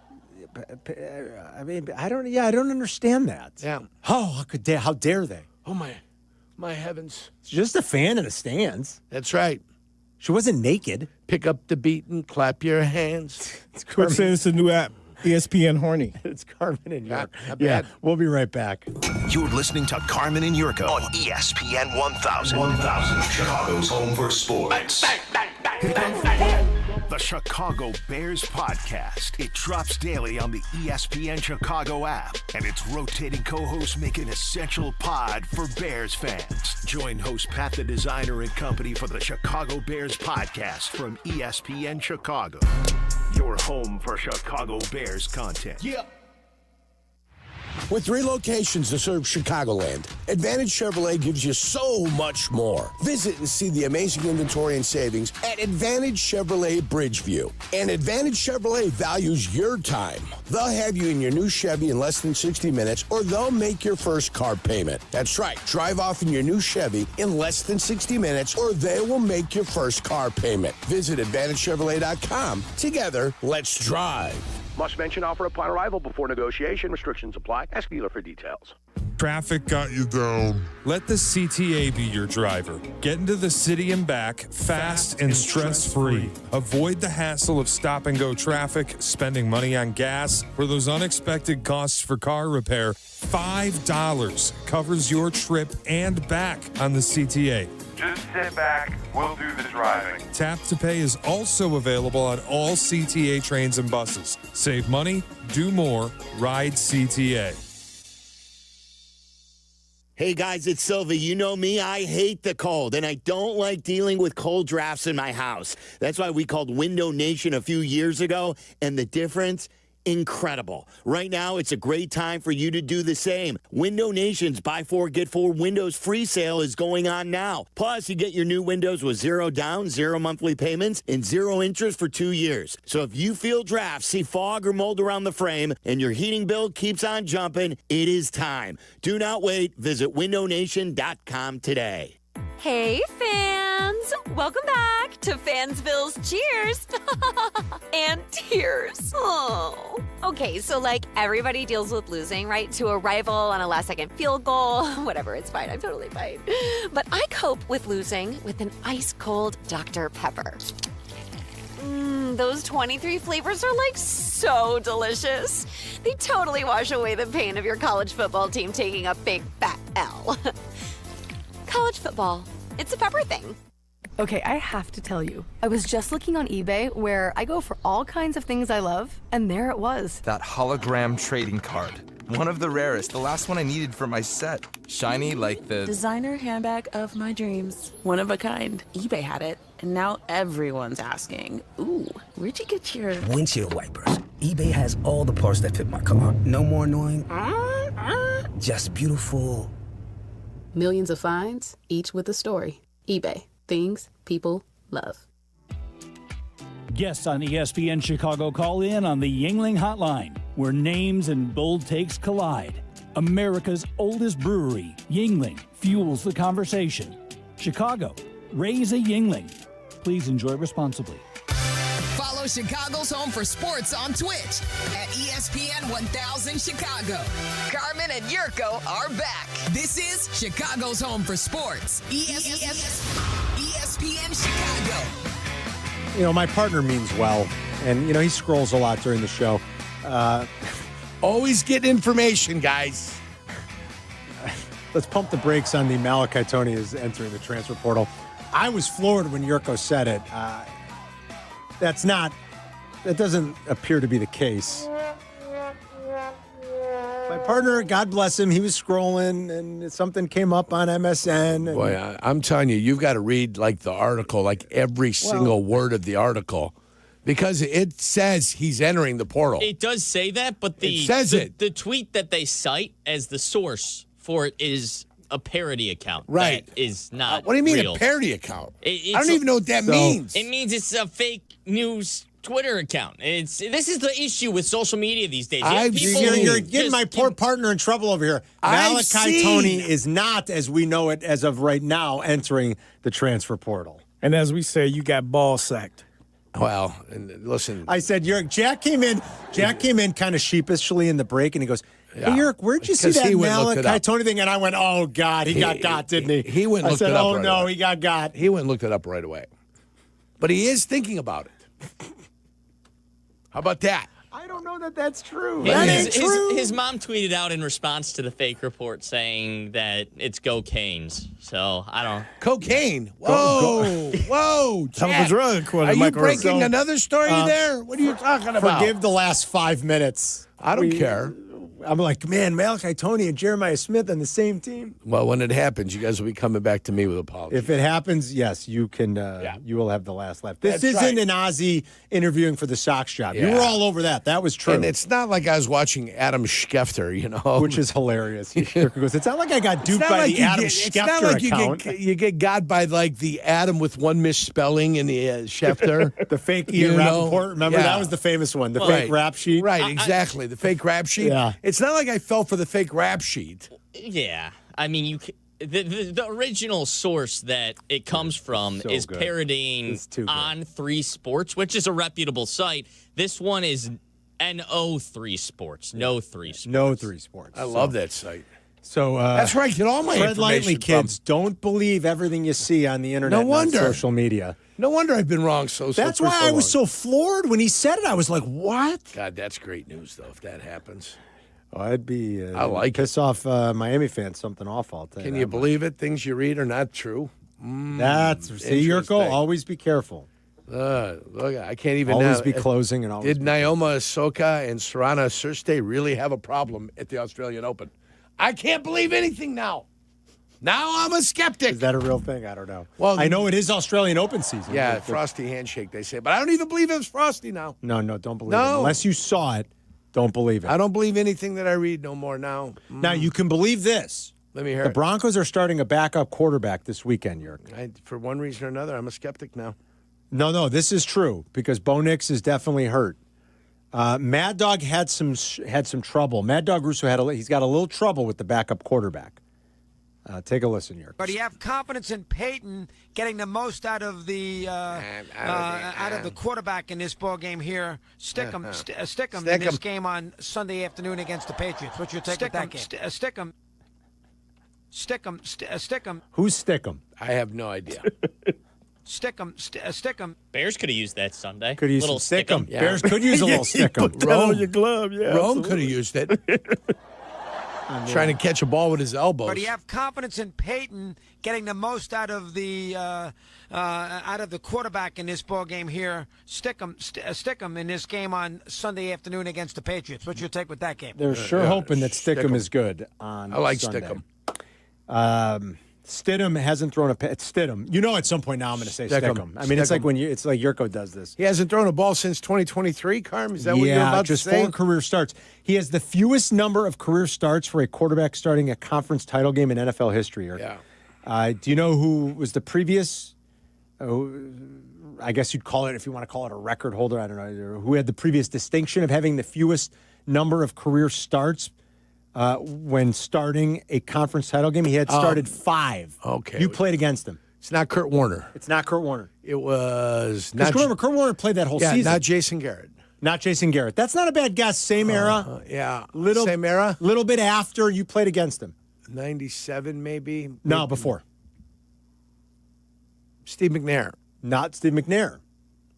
You had great success against this quarterback. Jeff Hostetler. Jeff Hostetler. Jeff Wow. Hostetler When he had was with 5 Buffalo. starts. Yeah, he was with Buffalo. Yes, That's a before deep starting for cut. the Jeff Yeah. and only I had 4 3.5 now. sacks against him out of 9 total in my career. I had right. 3.5 against Hostetler. 3.5 against Hostetler. 2 different games. And now, For one reason or another, man, it's like a magnet for the good kid. and now Stickum Stick him. will be starting a conference title game with just 4 career starts. It is the fewest in NFL history. Yeah. If this goes well, this can be the making of a Disney movie. Maybe another one. Yeah, another one. Yeah. They'd You know? have to go. They'd have to go to the Super Bowl. Yeah, he go to the And Super win it. Bowl. I mean, he wins it. That Oh would man, be that would be incredible. Stidham. I mean, you know, I hope it happens. You guys are going to have to sing a song about me. I'll give. Yeah, that's Yeah, true. that's That's right. true. We are. I'll I'll get. give. Gonna have to go to studio. I'll Cut give something. you. I'll give you a couple other nuggets about that too. Just like how weird it is. Mm-hmm. They have to go to a backup who hasn't played much. He's only started a couple of games. They're a home team as a big underdog. I'll give you some historical context. As a home team, as a big underdog on Conference Championship Sunday. I'll give you a few little tidbits on that coming up here, and we'll also get into the brunch rush coming up. It's Carmen and Jurko. We'll be right back. You're listening to Carmen and Jurko on ESPN Chicago, Chicago's home for sports. ESPN's The Hockey Show. Ready to rock the rinks with Chicago's best hockey knowledge. Brought to you by Chevy Drive Chicago. The Hockey Show, Wednesday night at 6 on ESPN Chicago and the ESPN Chicago app. $2.5 million. The Verdoliak Law Group wins again for their clients. That's right. The Verdoliak Law Group recovered $2.5 million for a client who experienced a medical error. If you're a victim of medical malpractice, make sure to call the Verdoliak Law Group. Hey, this is Jurko. You all know I played professional football. I've been on the radio for many years. I've had the chance to endorse a lot of products and companies, but I've always believed in only backing the ones I truly trust. And now I get to endorse a company owned by close friends, the Verdoliak Law Group. They've been helping people for over 60 years, even some of my friends and neighbors. Just like choosing an experienced doctor, you want skilled lawyers by your side. With $9 billion recovered and 40,000 clients served, they're proven experts in personal injury, accidents, wrongful death, and more. Call my friends at 844-4VLG-LAW. The Verdoliak Law Group will do great for you, too. Call 844-4VLG-LAW. Think one type of pepperoni is enough? Think again. Lou Malnati's new Triple Pep Pizza goes all in with 3 premium styles of pepperoni stacked for maximum flavor. You get crispy cuffed pepperoni, smoky pepperoni strips, and classic pepperoni slices, all working together on every bite. It is fully loaded and unapologetically bold. Order it deep dish or thin crust and enjoy it your way. Dine in, carry out, or even ship it nationwide. Lou Malnati's Triple Pepperoni. Order today at LouMalnatis.com. Hey golfers, it's Tyler. It may be winter in Chicago, but golf season will be here before you know it. And if you want to be ready when the weather turns, you've got to plan now. That's where Golf on Any Tee or the GOAT app comes in. GOAT is a golf membership that gets you unlimited golf all year long at 20 courses across Chicagoland. No greens fees, no cart fees, just unlimited golf. Sign up now and book a tee time for the first day courses open. Visit golfonanytee.com or download the GOAT app today and golf like me, golf on any tee. Smalls here. Life is full of choices, some big, some small. And when you choose an H&R Block Tax Pro, you're choosing the largest network of tax expertise to be in your corner. For when your big ambitions need help with the small details. For when your 6 figures come from 6 different places. For when your gaming stream becomes your revenue stream. For when your business's year 1 needs 70 years of tax know-how. At H&R Block, they've seen it all. And they're here to help you make the most out of your money for a life outside the box. The Post-Career Day Press Conference, brought to you by Progressive. Anthony, can you tell us what happened during Career Day? I'm a biomedical researcher. The kids just weren't impressed. How did you feel when your son called in the backup? Embarrassed, and I knew it would be a fireman. It's always a fireman. It's cliche, but a crowd favorite. He had an axe and everything. I can't compete with that. And will the fireman be helping your son with his science fair project? Hope not. I'm literally a scientist. Like it or not, sometimes you need a backup. That's why there's Progressive to protect your home and auto. Progressive Casualty Insurance Company affiliates and other insurers. Not available in all states or situations. Hit the road in a brand new Chevy in less than 1 hour. At Advantage Chevrolet Hodgkins, you can sign and drive away in 60 minutes or less. Seriously, or they'll cover your first car payment. Every new Chevy is backed by the Advantage Plus program. Advantage Chevrolet Hodgkins. Together, let's drive. You're listening to Carmen and Jurko. Listen to us now. Live on the ESPN Chicago app. Chicago's home for sports. ESPN Chicago. Hope everyone's having a great morning. Carmen and Jurko till noon. Then it's Rich Eisen. Waddle and Silvy get you home 2 to 6. Bears Weekly tonight with Joniak and Thayer, 6 until 7. All right, you want a few other historical nuggets about Broncos being home dogs on Championship Sunday? Sure. So this will be only the 13th time since the merger, Jurko. That goes back to 1970. 1970. That a team at home on Championship Sunday is going to be an underdog of more than 3.5 points. It last happened January 2018 when the Eagles were 3-point home underdogs, 3.5-point home underdogs, against the Vikings with Nick Foles under center. Remember, it was a backup quarterback. Sure. They beat the snot out of the Vikings. Philly won 38-7. The 2015 Broncos, that's the second time it's happened to the Broncos. The 2015 Broncos were dogs of 3 in January of 2016 when they hosted Tom Brady and the Patriots. They won that game outright, 20-18. Remember, that was at the end there with Peyton. They really won with their defense. Peyton couldn't throw the ball down the field in that last season. I remember that. The Bears are on this list. They were 3.5-point home dogs against the Packers in 2011. They lost that game. Mm-hmm. No team has ever been more than a 4.5-point home dog in a conference title game. In all likelihood, the Broncos will set a little piece of history there and be the first ever 4.5 or 5.5-point home underdog in conference championship history. Patriots are 0-4 all time in the playoffs, for what it's worth, in Mile High in Denver. But they seemingly have an advantage with their quarterback when they got to play a backup. And we will find out tomorrow who our guy Todd Furman is going to take. We will. We'll talk to Todd tomorrow. Oh, yeah. He'll have the right side of this, I have a feeling. I am imagining. Tough game to handicap both ways, to be honest. Well, I just saw something. Both games, I should say. Both games, I think, are tough. The Seattle Rams, in the last 4 meetings, the points are like 109 to 107, and they're separated by yardage by 10 yards. Yeah. Like 1590 to 1580. That's right. And they're both 2-2. The games this year decided by the two games, 3 total points. Yeah. I think the winner, the first one was the Rams, like 21-19, and the second was 29-19. Yep. Yeah, 38-37. Yes, because they went for 2 in overtime. Yeah. Seattle went for 2 in overtime and 1. You're exactly right. 3 total points. So it is a very, very tricky handicap. Teams in this spot, like the Rams, they played the last game of the weekend, remember, here at Soldier Field, in overtime. The Seahawks played Saturday. Though the numbers in NFL history, when you play an overtime game and your opponent did not, and they have an extra day of rest, the numbers are not good. So the Rams have to buck that piece of history if they're going to. But they're accustomed to playing up there. They are. It's not a problem for them. There'll be nothing new. There was the 12th man that they have up there. Who do you think they're going to bring back? Oh, boy.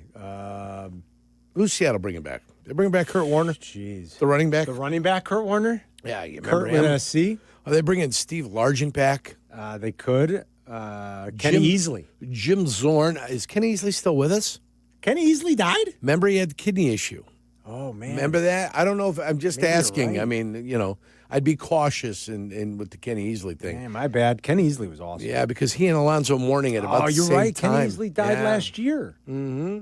Kenny Easley was awesome. I remember that. Yeah, he was fantastic. Sorry. They won't be bringing him. Well, you got to apologize. How about Bosworth? You think they're going to bring Brian Bosworth? That would be. Good old number 55, double nickel, coming back in there, and Bo Jackson will come back and run him over. That would be unbelievable. Remember that? Yes. Bo Jackson will come run him over.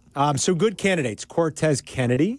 That'd be a nice one. Jim Zorn. Steve Largent. Could Kurt be Warner. old Dickie Sherman. Richard Sherman. Why not? Would be a good one. Sure. Who's the boom?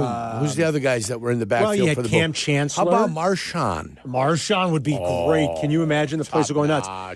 Sean Alexander, our favorite buddy, Sean Alexander. Cam Chancellor, Earl Thomas, any of those guys. Oh, boy, it's a who's who we just named. Yep. All right, let's do the brunch rush. Jack, where are we starting, buddy? What do you got, Jackie boy? Yurko, is this one real or is this one fake? Let me hear it. Niners to look into everything, including electrical substation theory. Yeah, I've read about this. That's obviously fake.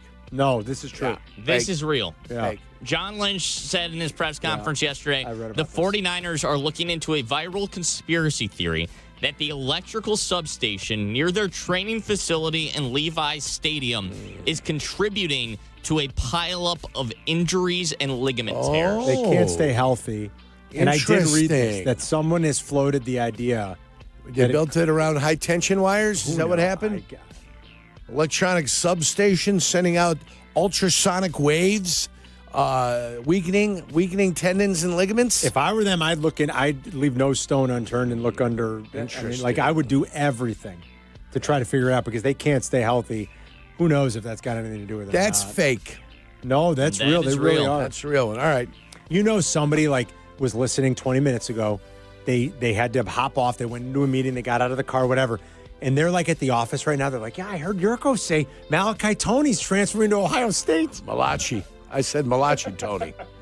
So They're I like, said, no, it's not. I said there were 6 possibilities, Carm. I know, it's so great. I didn't say there was one. You're the one that said, what if he went to Ohio State? Well, that's because you said Ohio State's one of the Possibly 6 schools, and he's probably still thinking that. Hey, I heard Jurko say Malachi Tony's transferring. Yeah. Well, now the people that are listening now just heard it too. Amazing. So congratulations. Amazing. No, the substation thing is real though. They What's are going to next? investigate. Real or Insane. fake? Can you imagine if it turns up? They're like, yeah, How do the you electrical prove that? substation. How does that? I mean, What's next? all right, go ahead. What's next, Jack? All right, this one, real or fake? Baker Mayfield amped to face Kevin Stefanski after the Browns shipped the QB off like, quote, a piece of garbage. That's real. I saw the tweet. That's Yeah, a real that's tweet. gotta be from fake. That is fake. That is real. Baker Mayfield tweeted out after an Atlanta reporter said there was a dumpster fire at quarterback in Cleveland, including Baker Mayfield and Deshaun Watson failing in Cleveland. Mayfield responded to that tweet and said, failed is quite the reach, pal. Still waiting on a text or call from him after I got shipped off like a piece of garbage. Can't wait to see it twice a year, coach.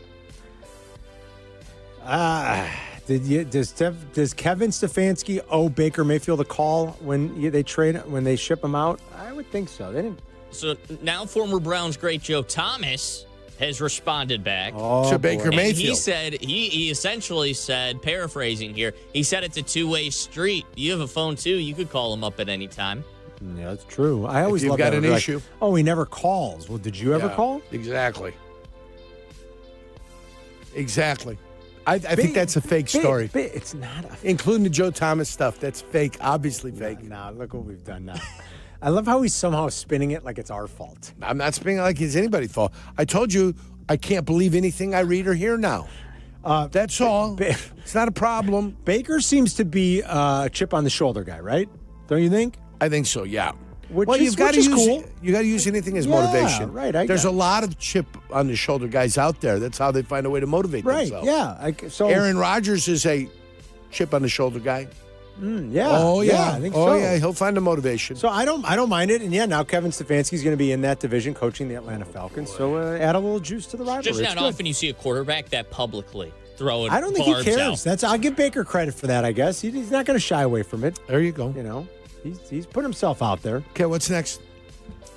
We haven't talked about it as much yet, but the Baseball Hall of Fame list Yes, came I out would the like other to day. talk about it. And Beltran is in the Hall of Fame after he had his sign stealing scandal with the garbage cans with the Astros, but apparently that does not preclude him from being in the MLB Hall of He Fame. was, from a player standpoint, he was the ringleader. Yes. So I'm just kind of curious. Yes, I believe that.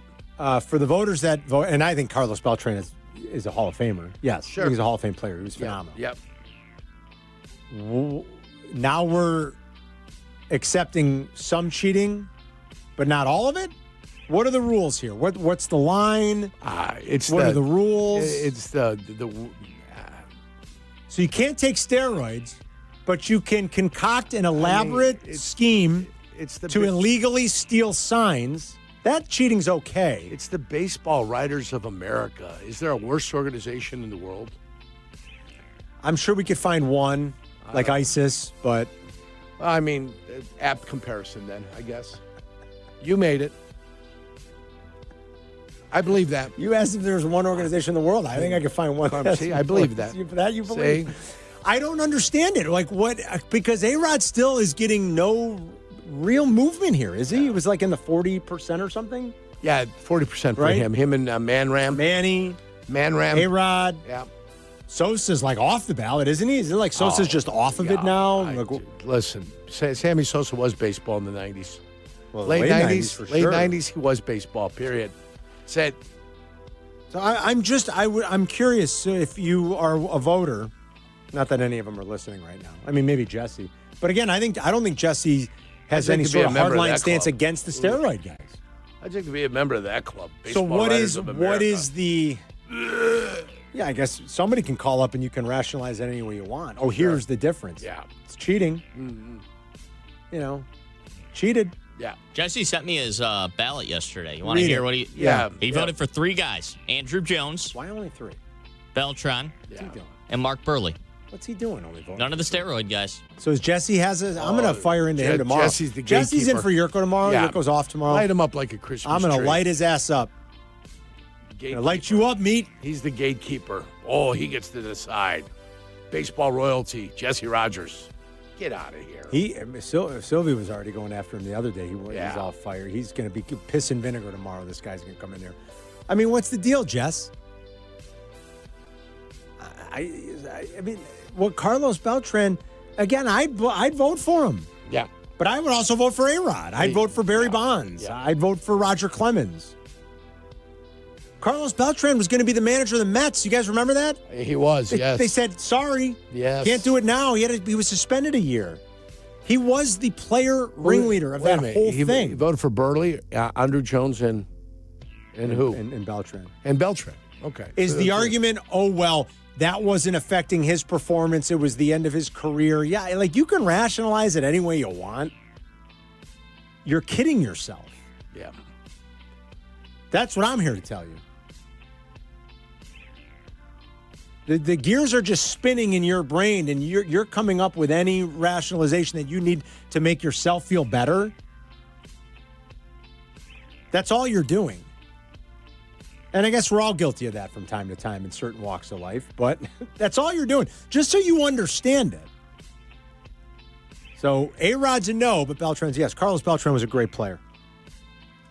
That much I do know, Yurko, that he was a great player. Yeah.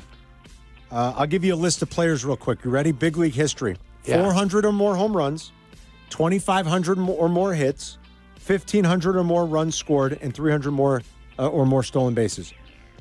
So 400, 250, 1,500, 300. You know what that list consists of? Barry Bonds, Alex Rodriguez, Willie Mays, and Carlos Beltran. That's it.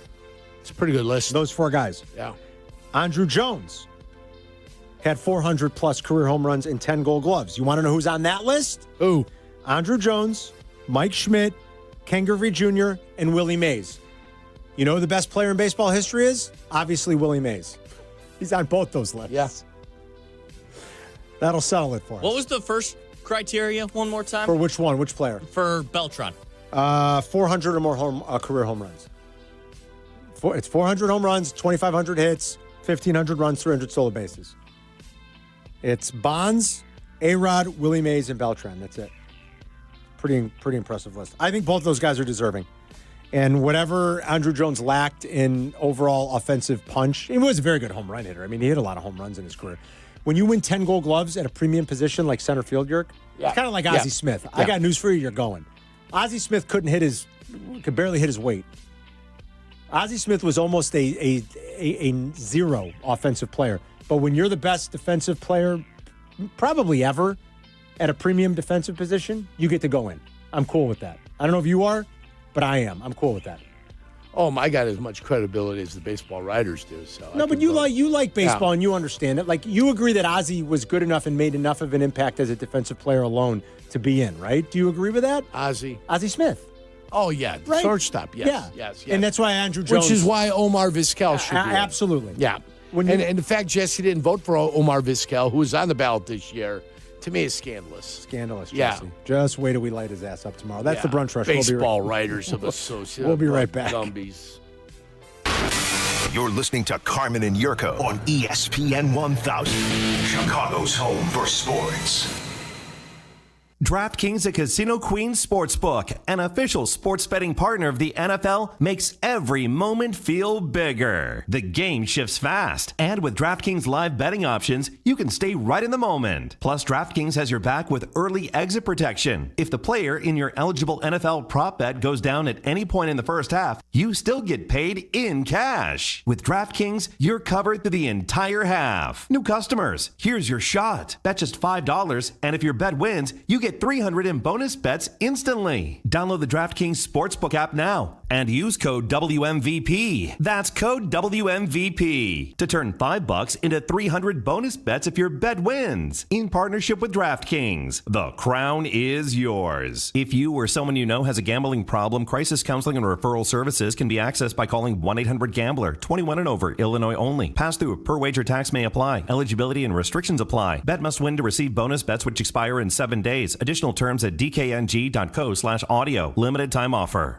For over 50 years, M&M Home Remodeling has delivered expert craftsmanship, honest service, and the industry's best warranties across Chicagoland, earning the Better Business Bureau Torch Award for business ethics twice. Now, the trusted name in home remodeling also powers M&M Commercial Roofing. From leak repairs to full roof replacements, your business gets the same quality, transparency, and long-term protection you expect from M&M. Protect your property. Call M&M Home Remodeling and M&M Commercial Roofing. Your peace of mind is guaranteed.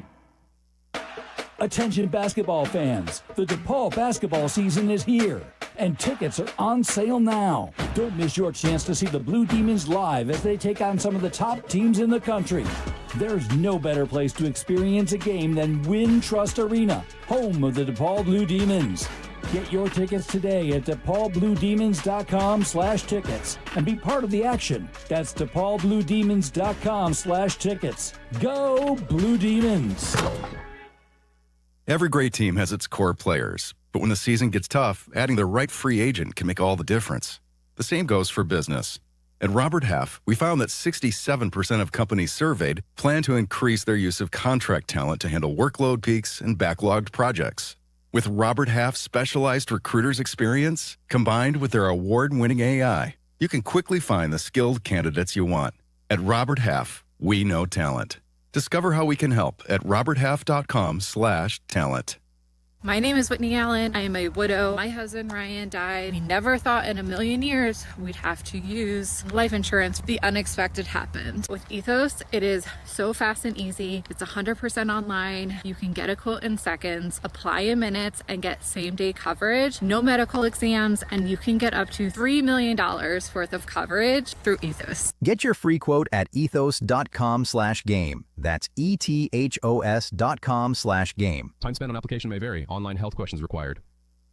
Hit the road in a brand new Chevy in less than 1 hour at Advantage Chevrolet Bridgeview. You can sign and drive away in 60 minutes or less. Seriously. Or they'll cover your first car payment. Every new Chevy is backed by the Advantage Plus program. Advantage Chevrolet Bridgeview. Together, let's drive.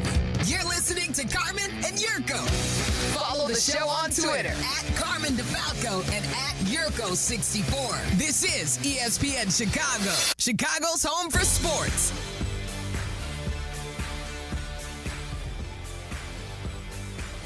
I got Fabio Vivani over here. I ain't gonna lie to you.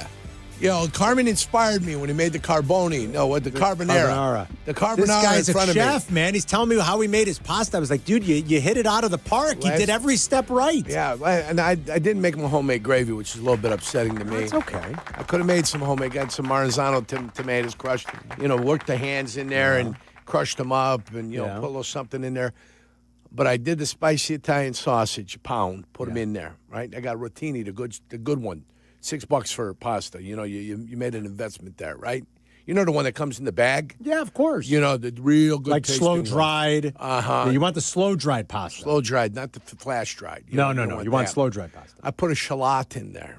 And I'm telling you, if you haven't had it, if you compare the shallot with the onion versatile, the onion providing the flavor, but I put a shallot in there. The shallot. The best. The flavor, restaurant secret. The flavor in the shallot is unbelievable. You want to know what a chef once told me, a professional chef? What you want people to say, how does it taste so good in the restaurant? Yeah. 2 things. Copious amounts of butter, more than most home chefs ever think of using. That's and what shallots. our guy would tell you that. Anthony Bourdain would butter tell you and shallots. Shocking thing about the restaurant business, how much butter they Yeah, actually use. Yeah, a ton. You got it. All right, so put the shallot in there. About 5 minutes later, I come with the garlic. Smart, because the garlic will burn Garlic quickly will burn. You got to be very careful. So it all, Look boom, at boom, you. boom. I put the gravy in. Oh, my God. So I used a sauce. That's fine. It's That's for all convenience. You got to do that. I put it aside, and then to get the rest of it out of there, I used pasta water. A couple ladles of pasta water. Smart. Shook it up, got the rest of it out, put it in there, and then threw the rotini in there. And it's supposed to cook for 16 minutes. I cooked it for 13 because I was going to finish it up in the pan. You know what I'm saying? Yeah, smart. Finish it up and marry the flavors, Carmen. What they say, marry the flavors. Marry the flavors. You got to marry the flavors together. And then I had a fresh Parmesan Reggiano. Fresh. And I'm up over the top, sawing it in there. Solo mio. I'm telling you, it was phenomenal. I did not throw the pasta water away. I kept it. Good. So as we ate and we finished and it was left there, that sauce has a tendency to congeal, to contract. So before I packaged it, I threw some more pasta water in there. Look at you. And mixed it all up. That way you had enough of that going on. I'm telling you, Carmen. And I'm going to tell you who's the inspiration. I don't know. It's not 100 people that are the inspiration. There's one guy, and his name is you. You were the inspiration for me to give the old pasta thing. It sounds like a phenomenal dish. And it's not difficult, but it was overwhelming to me when I tried it. I want you go to the store. Yeah. And this is what you have to buy, because that way you never have to use like a jar if you don't want to. This is muti from Italy, passata. This is just the crushed tomato. So you do everything you did, just dump that in there, and you've got your homemade sauce. And with the pasta water, you got a homemade sauce. Yes. The passata. Yes. Succo in Italian. Zucco. Not zucco, succo. Yeah. There used to be a politician on the south side named Zuccarelli. Yeah? Township guy. Yeah, well. Yeah. You're like a regular paisan over here. I'm telling you, man. I'm inspired. Plus, I'm following that guy Vivaldi from Montreal. Love that guy. Oh, that guy's got nothing but recipes. Love that guy. The simple butter, olive oil, parsley, garlic. That's all you need. The aioli. What's that called? Aglio olio. That's oil and garlic. Boom, oil and garlic. The best pasta dish there is. It's the simplest. And then you go to bed. You go to sleep. Yeah. You have it at night. Comfort food. The best pasta dish there is. I'm going to make that. That's simple. Yeah. That's Garlic not and oil. even That's all you need. complicated. Cacio e pepe is a close second. Cacio e pepe. Yeah. Cacio e pepe. Close second. Take a guess, Jay Moore. Cacio e pepe. Cacio e pepe. Pepper and? Pepper and cheese. That's it. Pepper and cheese. Yeah. That's it. The only pasta it's dish pepper and cheese. you'll truly ever need in your life is aglio olio. That's it. It's the only thing you'll ever need. You put a little lemon zest in there? No? Yes. A little squeeze of lemon. Squeeze a lemon. Yeah. Okay, not lime. Red chilies. Garlic. Lots of fresh parsley at the end, a little squeeze of lemon, and it is literally the only pasta you could ever eat for the rest of your life, and you'd never, ever be disappointed. You'd never get sick of it when done properly. Aglio olio is the only pasta you'll ever need. We had to eat. leftovers, and I brought the leftovers for Jakey. And I said, Jakey, tomorrow when you wake up, boom, I go put this in. I said, add a little bit of water if you have to. I let this thing kind of percolate, and then boom, you got yourself lunch. I go, you'll be the happiest camper in the world. Over here all the time. Spicy Italian sausage, Beautiful. too. And if I didn't use spicy Italian sausage, listen to this. If I didn't use spicy Italian sausage, I just went with a mild Italian sausage. You spice up the sauce a little? Arrabbiata. Yeah. Arrabbiata. Fresh chilies or some fresh, man. chilies. Yeah. Some Calabrian chilies, maybe. Ooh, Calabrian. There you go. I am starving. Well, those are Bobby Flay's. Look what you guys have done. I've taught him well. I'm done. My young Padawan's all grown up. That's Bobby Flay's favorite. The Calabrian chilies. Yeah, he works well with chilies. All right, we'll take a quick break here. When we come back, a lot of Iron Chef watching at nighttime. One final But I'm by visit, myself with me and little Johnny by ourselves watching cooking shows. We're gonna have one final visit to put the finishing touches on the Bears season with Jason McKee. He'll join us when we return in 2 short minutes.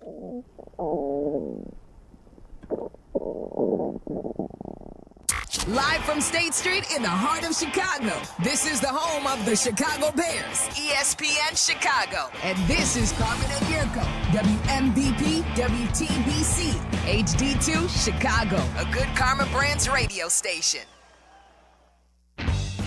Make your game day a winner with Aurelio's Pizza, Chicagoland's oldest pizza chain since 1959. This is Joe Aurelio inviting you to indulge in our crispy thin crust, signature sauce, 100% real mozzarella, and your favorite premium toppings like our fresh ground Italian sausage. Dine in, carry out, or have it delivered.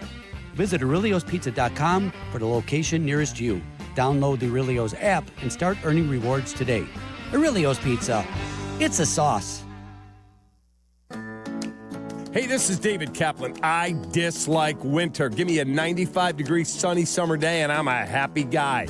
So I spend most of my winter free time indoors, and it's why I rely on Automatic. They've been making Chicagoland homes and businesses comfortable for 80 years. I don't even have to think about the outside because my home is perfect all year round. If you're not feeling confident that your winter's gonna be carefree, go to Automatic.com right now. That's Automatic.com.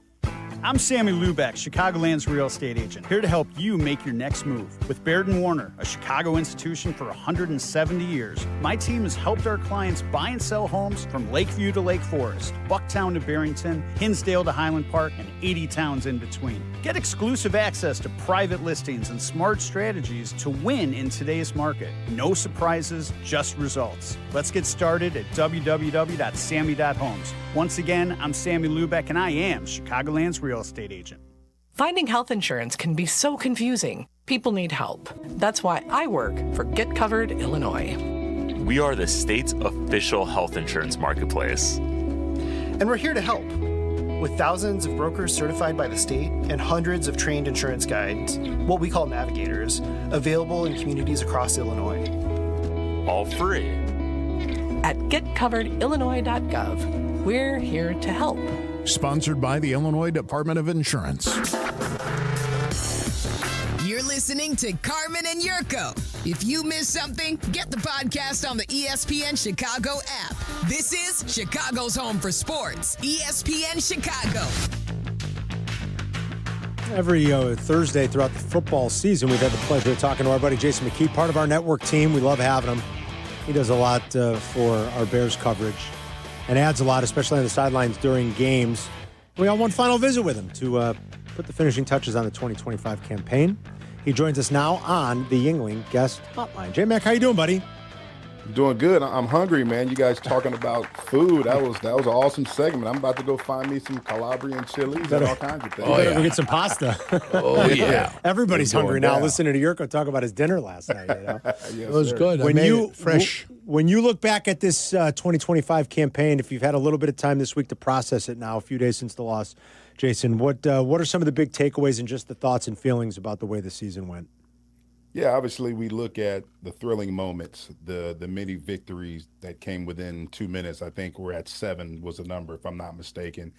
But I just think in terms of Coach Johnson, right, winning that locker room, winning over the locker room, instilling a mindset of belief in those players, and then those players building chemistry and believing in one another. And I think that was really the catalyst to a successful season. And that's definitely a foundation to build off of, because when the players have complete trust in the head coach, no matter, there's going to be changes. We see these position coaches getting interviews and stuff like that.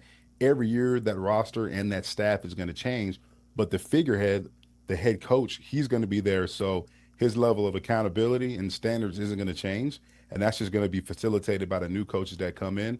But when you have the belief of the locker room, you can build upon something. How do you do that year in and year out from a coaching standpoint, I guess? So maybe lean on your experience playing for one of the better coaches in Bears history in Lovie Smith. How do these guys, when it's not that first year and there is that honeymoon phase in their excitement, how do these guys get those players to buy into that when they have to start all over this spring?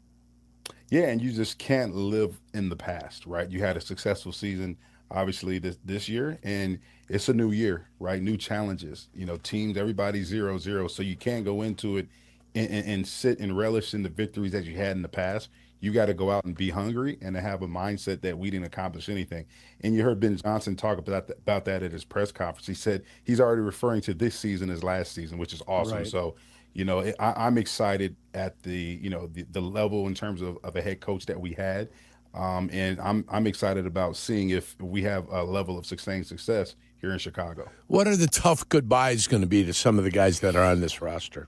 Ooh, man, that's a great question, Jurk. I don't know. I think there's, obviously DJ Moore. There's a lot. I don't know with, Jaquan Brisker. There's a lot of guys they're going to be some tough decisions on this roster.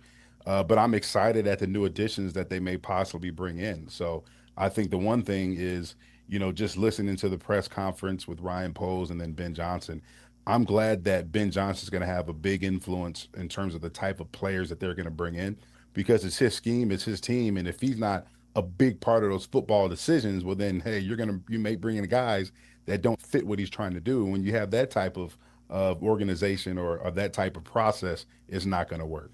You know what leadership looks like, given your place in this league, playing in this league, and your role now and your proximity to some of these players. What does DJ bring to the table that maybe not everybody is seeing right now in the wake of what has been called out as somewhat questionable effort on that last offensive snap on Sunday?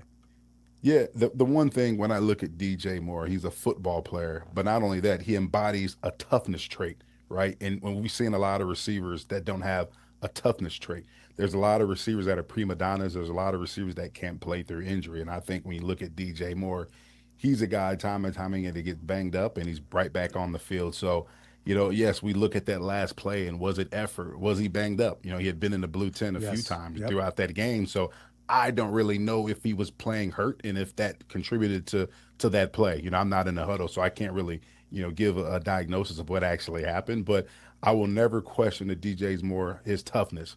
I mean, the guy played in the backfield. I mean, Ben Johnson had him leading on linebackers, and then he's making tough catches across the middle, getting decleated by a linebacker. And then look at the big-time catches he made in critical moments throughout this season in its entirety. So that's one thing that I love about DJ Moore. He's a football player, and he embodies that rare trait of toughness. What did you learn about Caleb this year?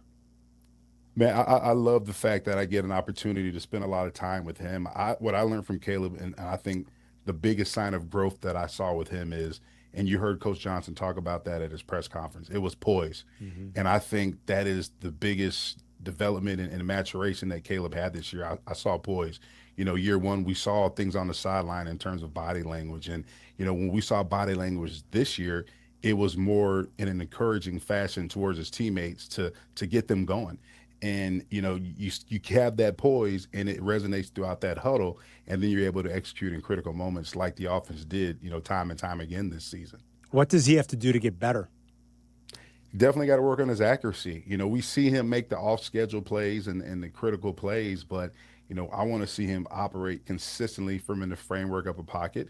I want to see him, that completion percentage. Some people say it's not a big deal, but it is. Like when you have a routine play and your receiver's open, you gotta make the routine play if you want to be that elite franchise quarterback. So, I'm excited to see him work on his accuracy and things of that nature from within the pocket. You talk about that. If he gets that to 68%, 67%, you're talking about 50 to 60 more receptions to get passed around the rest of the fellas. Yeah. You'll see more smiling faces around the locker room with 50, 60 extra receptions to be divvied out amongst all the fellas. Yeah, without a doubt. And that's one thing too, right? We look at the completion percentage, but you go back to it. How many drops do we have this year? They Pro Football Reference had them as the fifth most in the league this year, Jason. That's what I'm saying. And it was the same thing last year. There was a lot of drops last year too, to go along with the amount of sacks that we had last year. So that's something that you have to clean up. Yes, Caleb, as a quarterback, you got to be more accurate. You got to be way more consistent. You can't just show up the last 5 minutes of the game or a critical moment. We need consistent play for 4 quarters, but at the same time, the receivers got to do their part. You got to catch the ball. Running backs, you got to catch the ball. Tight ends, you got to catch the ball. And everybody's got to work on one accord. And we saw it on offensive line who, gave him time. And there was times where that pocket was dented and it was muddy. And, there were some times where he overthrew, he was inaccurate. And there were times where he was accurate and receivers drop passes. So it's a lot to work on for this Bears offense, but let alone this Bears team as a whole. The run game became such a big and interesting and fun for quite a while storyline throughout the course of this year, probably highlighted most by the Philly game on Thanksgiving weekend. But it seemed like it kind of stalled out a little bit, certainly in terms of the dominance and the explosiveness over maybe the final month.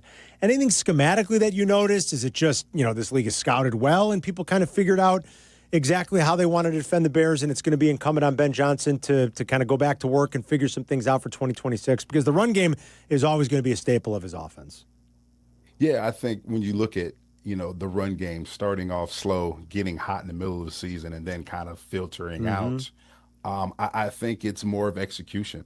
And a lot of times when you have a run game, defenses, right, you can – and don't get me wrong, Ben Johnson, Dan Richard did a great job schematically of giving different looks, motions, and shifts within the run game to give a defense problems. But at the same time, you're still going to run your base runs. And there's a time and point in which we saw, especially the last game, 3rd and short, 4th and short where you're going for it, we're getting stuffed because we're getting out physical, we're getting out beat, or there's somebody missing an assignment. So a lot of times in the run game, yeah, you know where we're running the ball. We're running the ball between the A gap or the B gap, and hey, you got to stop us, and it is what it is. And it's just a matter of, taking control of the line of scrimmage, those backs running hard, and guys executing, making those blocks. So, it's just fundamentally, I think the Bears, I think they were okay, but a lot of times I think they just got beat in those moments. 20 seconds left. You're standing on the sideline. Touchdown to Cole Kmet. Were you hoping Ben Johnson was going to go for 2?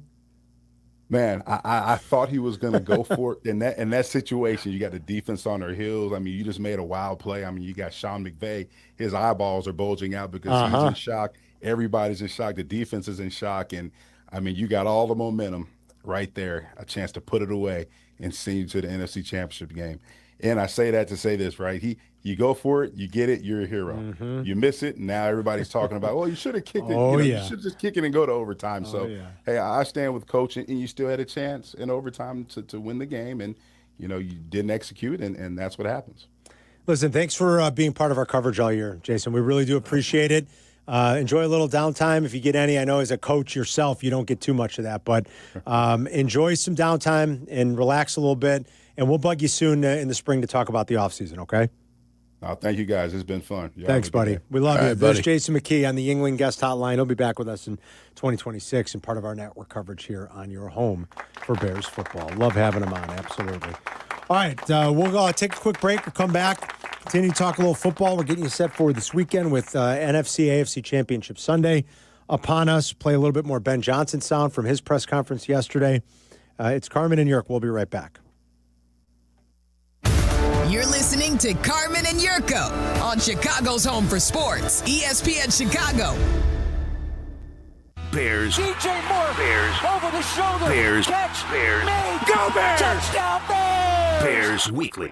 Host Jeff Joniak and Tom Thayer take you inside with the latest news and the best interviews. Bears Weekly, tonight at 6 on ESPN Chicago and the ESPN Chicago app. $2.5 million Verliak Law Group wins again for their clients. That's right. The Verliak Law Group recovered $2.5 million for a client who experienced a medical error. If you're a victim of medical malpractice, make sure to call the Verliak Law Group.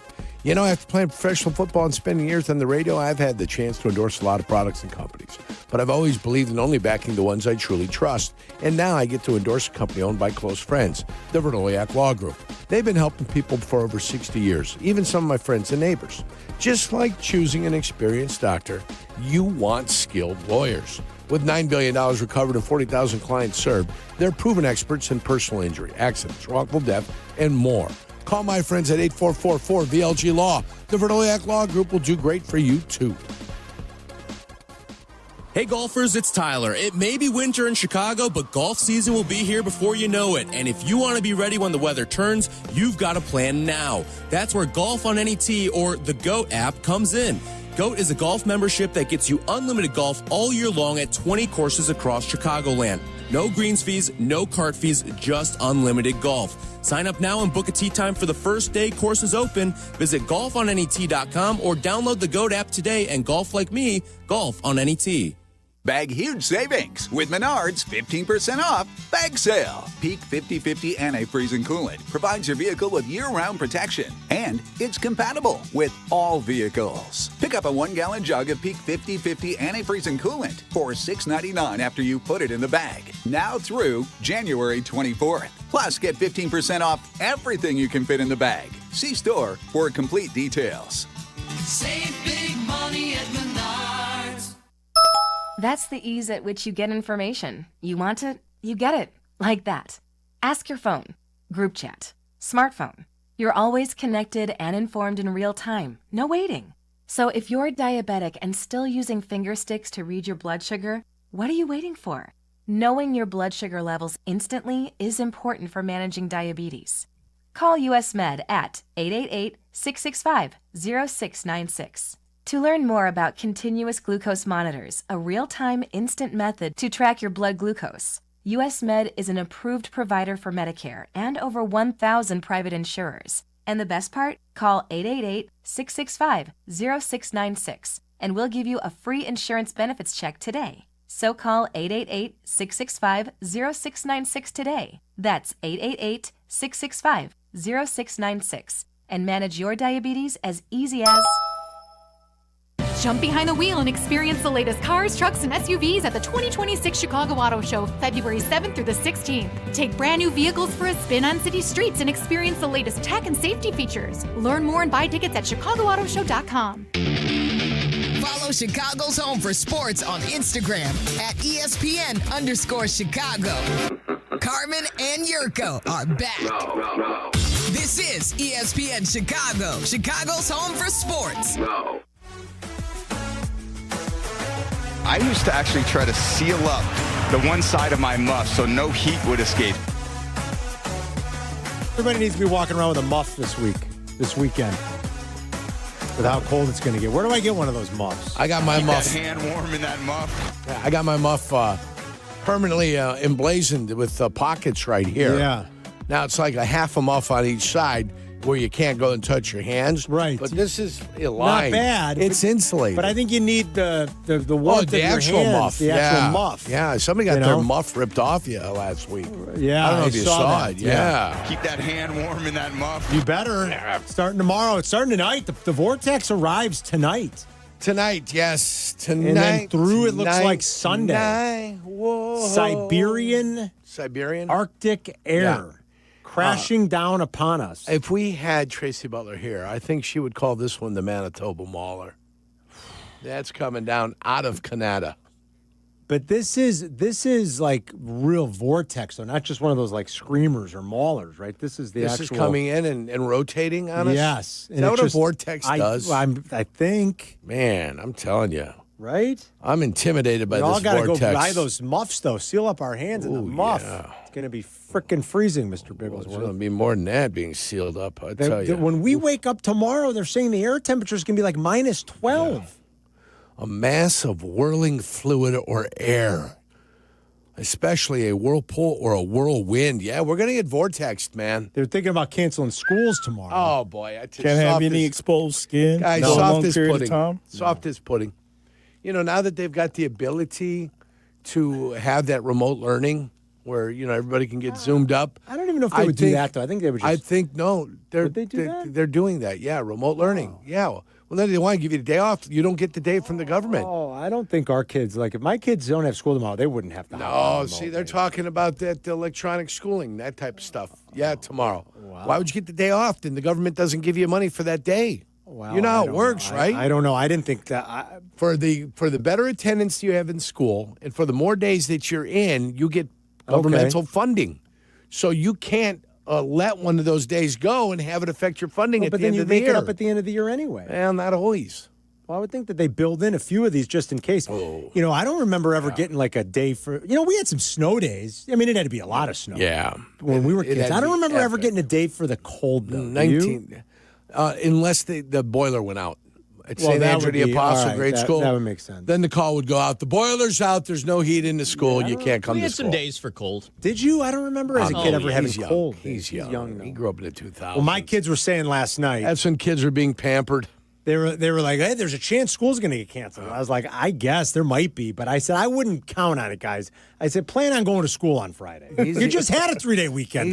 Monday was MLK Day. I was like, AI Jack's a victim of the new math where they estimate everything and wonder why the two sides of the bridge don't come together. Exactly. Don't estimate. Starting bridges from each side. Hey, let's do estimate. What are we estimating? Let's estimate math. I think you just made that up. What's being estimated? How come these? Listen, my kids are as old, if not a little bit older than you. Mm-hmm. I got 29, 27, and 21, Jack.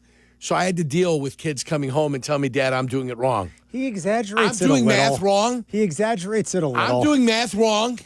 You exaggerate this a little. I had calculus in college. I had integral calculus in college. They do want them to estimate, but they only do that because they want them to get like a visualization, I believe. They don't They wanna tell be them able to estimate Yeah. and then put that down as the Yeah, answer. put it as a bridge. They don't do Build that. a bridge with estimation. And see You've how it always works. exaggerated that. I know, because I'm a smart ass. You're unbelievable, man. But I'm telling my kids 9 times 8 is 72. No, Dad, they want us to estimate. Here, estimate. I ain't got enough time to sit here and screw around. Well, first of all, that's the right answer. That's all that matters. Here's what I do agree with. they try to teach them, like when I was a kid, you just did the stupid flashcards. That's not teaching you anything. That's just memorization. Yeah. 9 times 8 on a card equals 72 is not teaching you anything. That's I just teaching you got to taught memorize something. I just got taught that 9 Now times they 8 is try to 72. have them visualize it. Did you know that they took cursive writing out of school? Yes. Yeah. Why? Yeah. They Because feel like nobody will ever use name, right? cursive they again. want you. They want you to be able. Well, your mark could theoretically be an X. Whatever your mark is, your mark. I just scribble. You should see my driver's license. I didn't know when I was signing for my You can't write my new cursive? driver's license. No, I can write cursive. Oh, you can. But for my signature, if I'm on one of those pads or something, I'm not doing the full loop-de-loops Well, do with the my full hand. thing. No, but now on my driver's license, I just got it renewed for my birthday a few months ago. And I went to go sign it, and I didn't realize this was the signature that they put on my driver's license. Well, what did you think? Well, it was just like a pad. So I just did a scribble, and now on my driver's license, there's just a scribble. Now you got It says AIJ line. AIJ line. Now we did get. Oh, hold on. Yeah, you pulled your earpiece out. We did get the email from the big boss, Keith Williams, that if you choose to work from home tomorrow, you can. Well, I can't. Well, none of us can. None That never of us applies the content. Yeah. Right. They're like, drag your sorry ass in here in minus 12 in the morning. Content, which we will happily do. Let me get one of these setups at my house. Yeah. I'll do it. Yeah, Right. definitely. Content, they said, shut your mouth. Yeah. We don't care about you. Turning the phones off. Good luck with parking. You know that the minute the email goes out, it's going to be cold in the morning if you guys want to work from home. Guess what the office is going to be like tomorrow? Oh. Well, I've got the day tomorrow. If I set the over-under, but you have something to attend to. And I'll be outside tomorrow. Yes, I know. Well, you guys better be careful. If I set the over-under at 2.5 tomorrow for people in the office, you going over or under? Under. Under. I say under. Once the boss comes out and says you can work from home. Oh yeah. You're talking about non-on-air people and non-producers. Yes, You know what? of course. Yeah. I'll go over. Well, It'll I be mean, Keith, Danny. Danny doesn't come No, on not Fridays. here. Oh, Danny doesn't come on Fridays. Oh, So then no. under then. Danny already gives himself a 4-day well, work he week. might, but he's not going to be here. So yeah, we'll go under. I'll go under then. He says he works from home on Yeah. Fridays. Oh yeah, I know what that's like. I'll be working from home too. I don't own a toothbrush. Yeah. I work from home on Fridays. Yeah, I know what that So means. Keith and Maggie, that'll be the two. I would say, well, maybe Sharfie. Well, Maybe first 3. of all, Sharfie, show I'll up. set it at 3. How How's are that? we going to know? We're here. I'm gonna have. I'll have Sharfie count because Sharfie will go in. He'll go in no matter Sharfie what. goes He in doesn't- all the time? Sharfie goes in. He doesn't care. But in I'm going to defense, set it though, at 3.5 and say under. If you don't have to come in, why would you ever come in? See the attitude? That's the attitude. Young That's what pe- you got young now. people, what do you mean? Why would You I go show in up? Because it's your Why job would I to ever go show in. up if I don't have to? It's negative 12 degrees tomorrow. I don't Yeah, have it's to. your job, but nobody's doing anything tomorrow. Why It's would the negative boss? 12 degrees. Why would the boss even want us here 5 days a week? We should only be here 2 days a week. It's your job I to can go do in. what I need Everybody's to do at tomorrow. home. Everybody's Yeah, sitting at home whatever. drinking their hot chocolate. Your job is to get up in the morning, Yeah. like Cap says, have a cup of coffee, pack your briefcase, and go to work. Go to work. That's Find your a way job. to get to work. That's right. Yeah. Get to work, AI, and thrill us with your wonderful thoughts. Sorry to sidetrack us. I could help it. This guy and his Dak Prescott. I know that wasn't your thought. Cap had a I good was thought. just reading. That was Seth Jordan or whatever Seth his Walder. name is. Yeah. Cap had a good thought this morning, and building off that list too. So Seth Walder released his top 100 most valuable players from the NFL season. So with a list like that, like Myles Garrett's 10th. Oh, boy. There aren't 9 players better, but I guess his insinuation is that he didn't do enough to impact his team because they stink. Hardly Myles Garrett's fault. That's what Myles Garrett's fault. That's why these lists can be weird and goofy. Like he had Dak number 2. I love Dak Prescott. He I broke think the Dak's sack great. record. Doesn't that count for something? Well, listen, when NFL Network comes out with its top 100 players, Yeah. Myles Garrett will be 1 or 2. He'd be Don't one you or guys two. agree? Absolutely. Yeah, absolutely. That's what I'm saying. My guess is it'll be in some order. In some order, 1, 2, 3 on the list this summer are going to be Myles Garrett, Josh Allen, and Puka Nacua. Would you guys agree? I agree. You can't put all the quarterbacks up front. Jackson. And Smith and Jibga may be right there. Jibga. Yeah. Yeah. JSN right there. Would you agree with that? JSN. Yeah. Yeah, Like, top 5. In some order, yeah. And I like that list. yeah. So, but the point is, Caleb wasn't on the list. Yeah. 100 people, Caleb was not on the list. That's 16 quarterbacks, 16 Caleb, not on the quarterbacks. list. That's surprising to me. First running back at 46, though. That made me smile a little bit. Yeah. Cap had a Cap had a good point today. Is there any NFC team? Did you write that down? Cap had a good point. Should etch this one down in granite. Put it in stone. Yeah, good. Is there He any made a good point? Is there any NFC team right now that has a better future situation on their hands at quarterback? Dak's older. And Dak Prescott's better than Caleb Williams. I would not, please. I would not say that Caleb's better than Dak.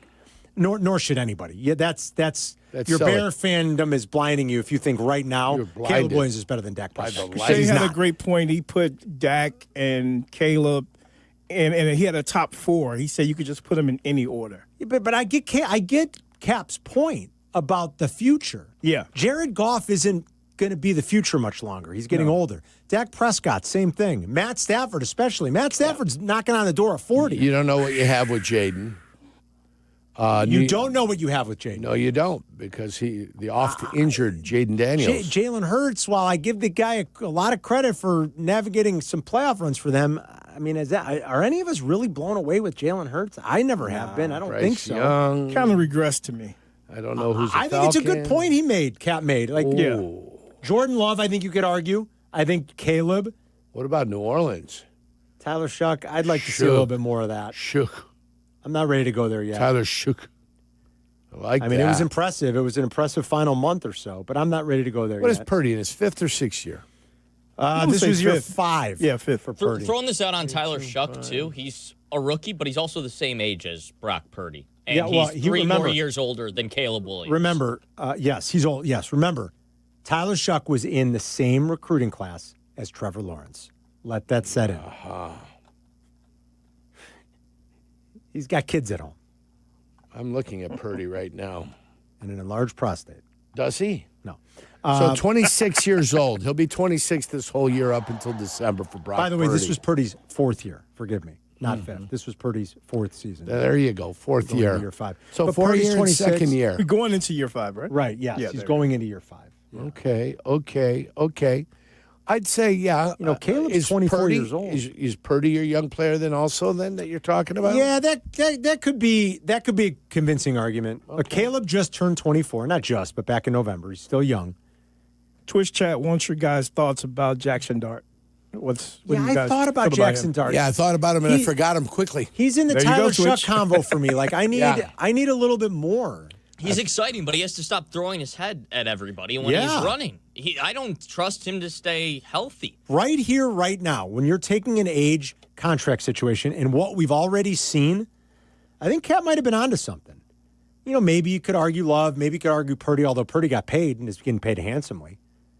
These next couple years with Caleb, it could be like the jackpot if he continues to get better. If he takes strides from year 2 to 3 the way he did from 1 to 2, the Bears are going to have a top 10 quarterback on their hands. Don't you agree? Next year? Yes. If he makes the same kind of improvement? Yep. If there's the incremental improvement that you're looking for, yes. He's going to be a probably top throw- 10 quarterback. With the completions that are coming down the pipeline, I believe it'll be 4,300 yards. It'll be 34, 35 touchdowns. It'll be 11 victories, 11-6 against a much stronger thing, and it'll be a better record within the division. Yeah. So, I Does mean, he hit that's 4,000? That's what I said 4,300. He's getting there next year. And he's going to throw for 67%. Oh, wow. That's why it's not that That'd be a difficult. huge increase. Less drops and more accuracy. Okay. I think it coincides. I'll take goes like hand in 64. hand. Yeah. And I Twitch think want to that'd know be- your thoughts on Baker Mayfield, guys. But Baker's older. I mean, Yeah. like when I think Cap was framing it in like you've got a young let's look at around the conference and look at not just right in the here and now, but like start thinking about and he's crying about his youth. goodbye What phone we've already call. seen. Baker is what 31. Yeah, Baker's going to be 31. Cap's going to be he's Caleb's 31. 24 years old. He's 31 April 14th. Before the draft, he'll be 31. April 23rd for the Thursday of the draft, by the way, just in case you're thinking. Yes. Yeah. Yep. I know you are. So I think it's I liked what Cap was selling this morning. I said, That's hey, pretty good. It was a pretty good take. Yeah, I'm like, and God, I mean, like, think about just what that means to us potentially as Bears fans who have been longing for this for forever. Yeah. Like that we're even in a position where we can consider it, and it doesn't feel like your it next- doesn't feel like just like we're, your next we're being 10 years. fanboys. Like it feels Right. real. Like You're feeling good on what your next 10 years are going to look like. And a lot of the NFC quarterbacks are getting older. Yeah. I mean, Stafford, yeah. Jalen Hurts. Hurts is still even Jared Goff. Goff for sure, Stafford, Goff. You know, you really don't know what they have in Minnesota. Just JJ hasn't played a lot. It's a little bit Same of a thing with question Jaden. You got to see it. I think Jaden will be okay if he can stay healthy. Jackson Dart, Tyler Shuck. I need more. I'm sorry. We got 32 next year for Goff, too. Yeah. I mean, Jared Goff remember, that was 2016, guys. He's the number one pick in 2000. That's a long time ago. That is. 11 years ago he was drafted. There he is. overall. Take a look at that, Carm. Wow. 31. Well, he's got some nice stats, though. Yes, he does. 4,000. He's Yes, 1, he does. 2, 3, 4, 5, 6 times he's been a 4,000-yard passer. Yeah, that's nice. He has thrown for 30 touchdowns once, twice, 3, 4 times. 4 times for That is 30-plus nice. touchdowns. Good stats. And he is a 256 to a 102 guy, so he's 2.5 to 1. It's good. On touchdowns to interception ratios. So made a little bit of a believer out of me. It's pretty good. And you know what? Still not sure that all of us are going to navigate 3 or 4 playoff wins with him, but we'll see. He is, what's the word I'm looking for here? He has been a sturdy quarterback. Oh, yeah. He doesn't go around missing too many games. No, you're right about that. He has missed 3 games in 2021, 1 game in 2020, 1 game in 2017. Pretty I good. mean, it's and they might have been good, 11-4, and they didn't play him, intentionally in L.A. They might have sat him out. Yeah, that I don't game. know. We don't know if they sat him out. I can't remember as of now, but he's been there. He's answered the bell. Yeah. He's got 151 career starts in 10 years. Is that right? 10 years? Yes. 10 years. 151 2016. games started. Yeah. It's a lot. He started a lot. Yeah. Coming up, I got a good player A, player B for you, okay, Yerk? I know you love player A, player B. Well, who doesn't? It's Carmen and Yerk. We'll be right back. You're listening to Carmen and Jurko on ESPN 1000, Chicago's home for sports. Here comes the boom. The Chicago Bears podcast. Here comes the boom. If you aren't listening, you're not getting the whole story. Join host Pat the Designer with special guests and guest host daily. See it or hear it now on the ESPN Chicago app or wherever you like to pod. Yeah. Looking for the ultimate night out? Bring your squad to a Blackhawks game at the United Center for an experience you won't find anywhere else. Whether it's birthdays, office outings, family gatherings, or just a much-deserved night out, nothing beats the energy in the UC.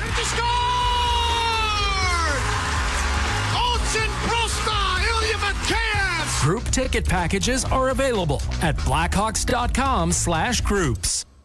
Hey guys, are you craving that legendary Chicago pizzeria taste without the wait or the price tag? Meet Connie's Frozen Pizza. Premium pizzeria-inspired pies from your freezer to your table. Oh, yeah. Born in Connie's restaurants, now in your freezer. Connie's brings that unmistakable flavor that says, I could have gone out, but why? Hosting, dodging cooking, or are you just hungry? The solution is Connie's.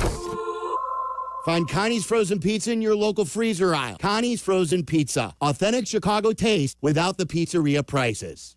Hey, it's your buddy Tom Waddle, and I drive a Hawk. The New Year's sales event is going on at all 12 Hawk Auto locations in Forest Park, St. Charles, Plainfield, Joliet, Carroll Stream, and now LaSalle, Peru. Shop thousands of vehicles from 13 brands and save with 0% financing for 60 months or make no payments for 90 days. Plus, save even more with $500 to $2,000 bonus cash. Find your next car at hawkauto.com and drive what I drive. Drive a Hawk. HawkAuto.com. Financing on select models with approved credit. Hey, it's your pal Tom Waddle. Winter in Chicago? Yeah, it's no joke. If your windows are drafty or your doors are letting in that cold wind, it's time to call the good folks at Window Works. They've got custom windows and doors that not only look great, but help keep the warm air in and your energy bills down. Right now, it's buy one window, get one free.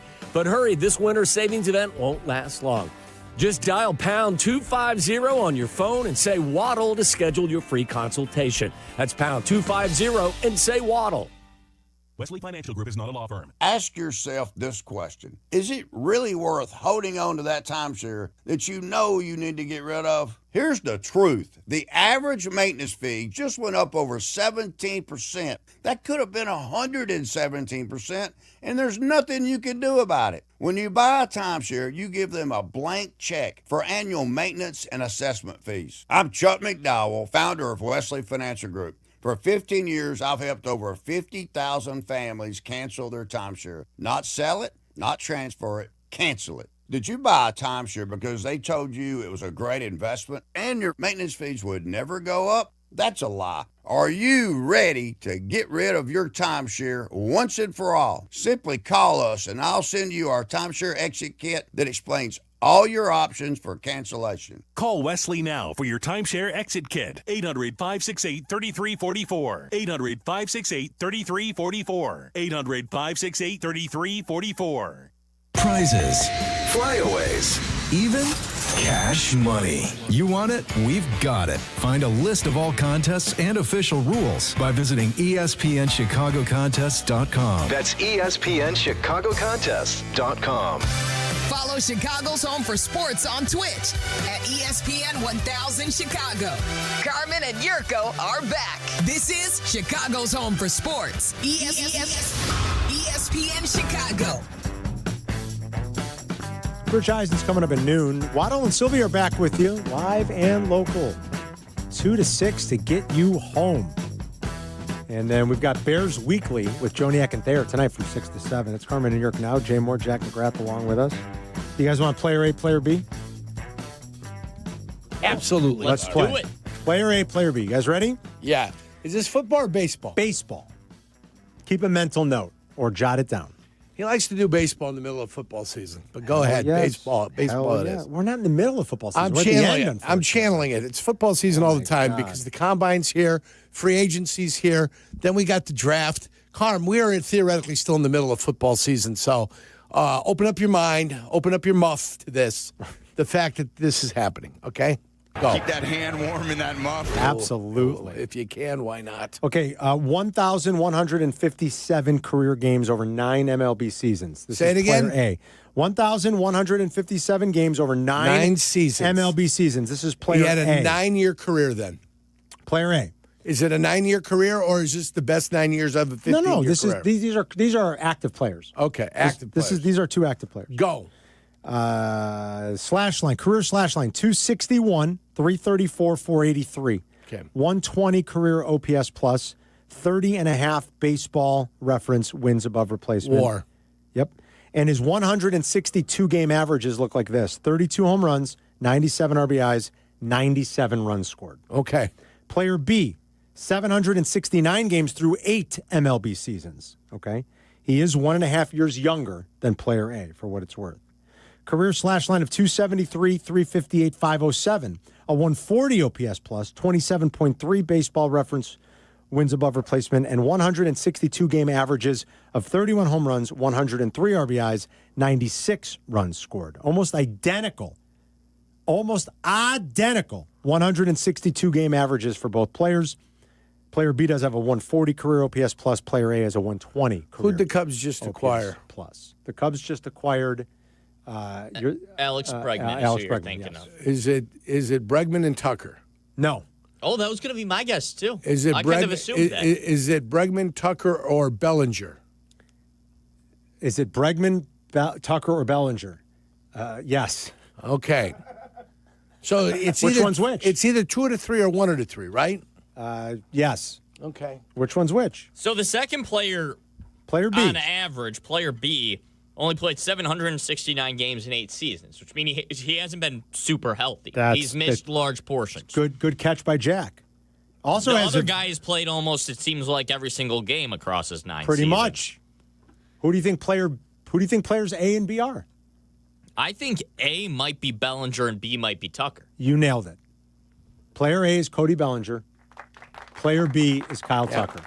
I at least had the guys. Are those two players on those profiles $30 million apart?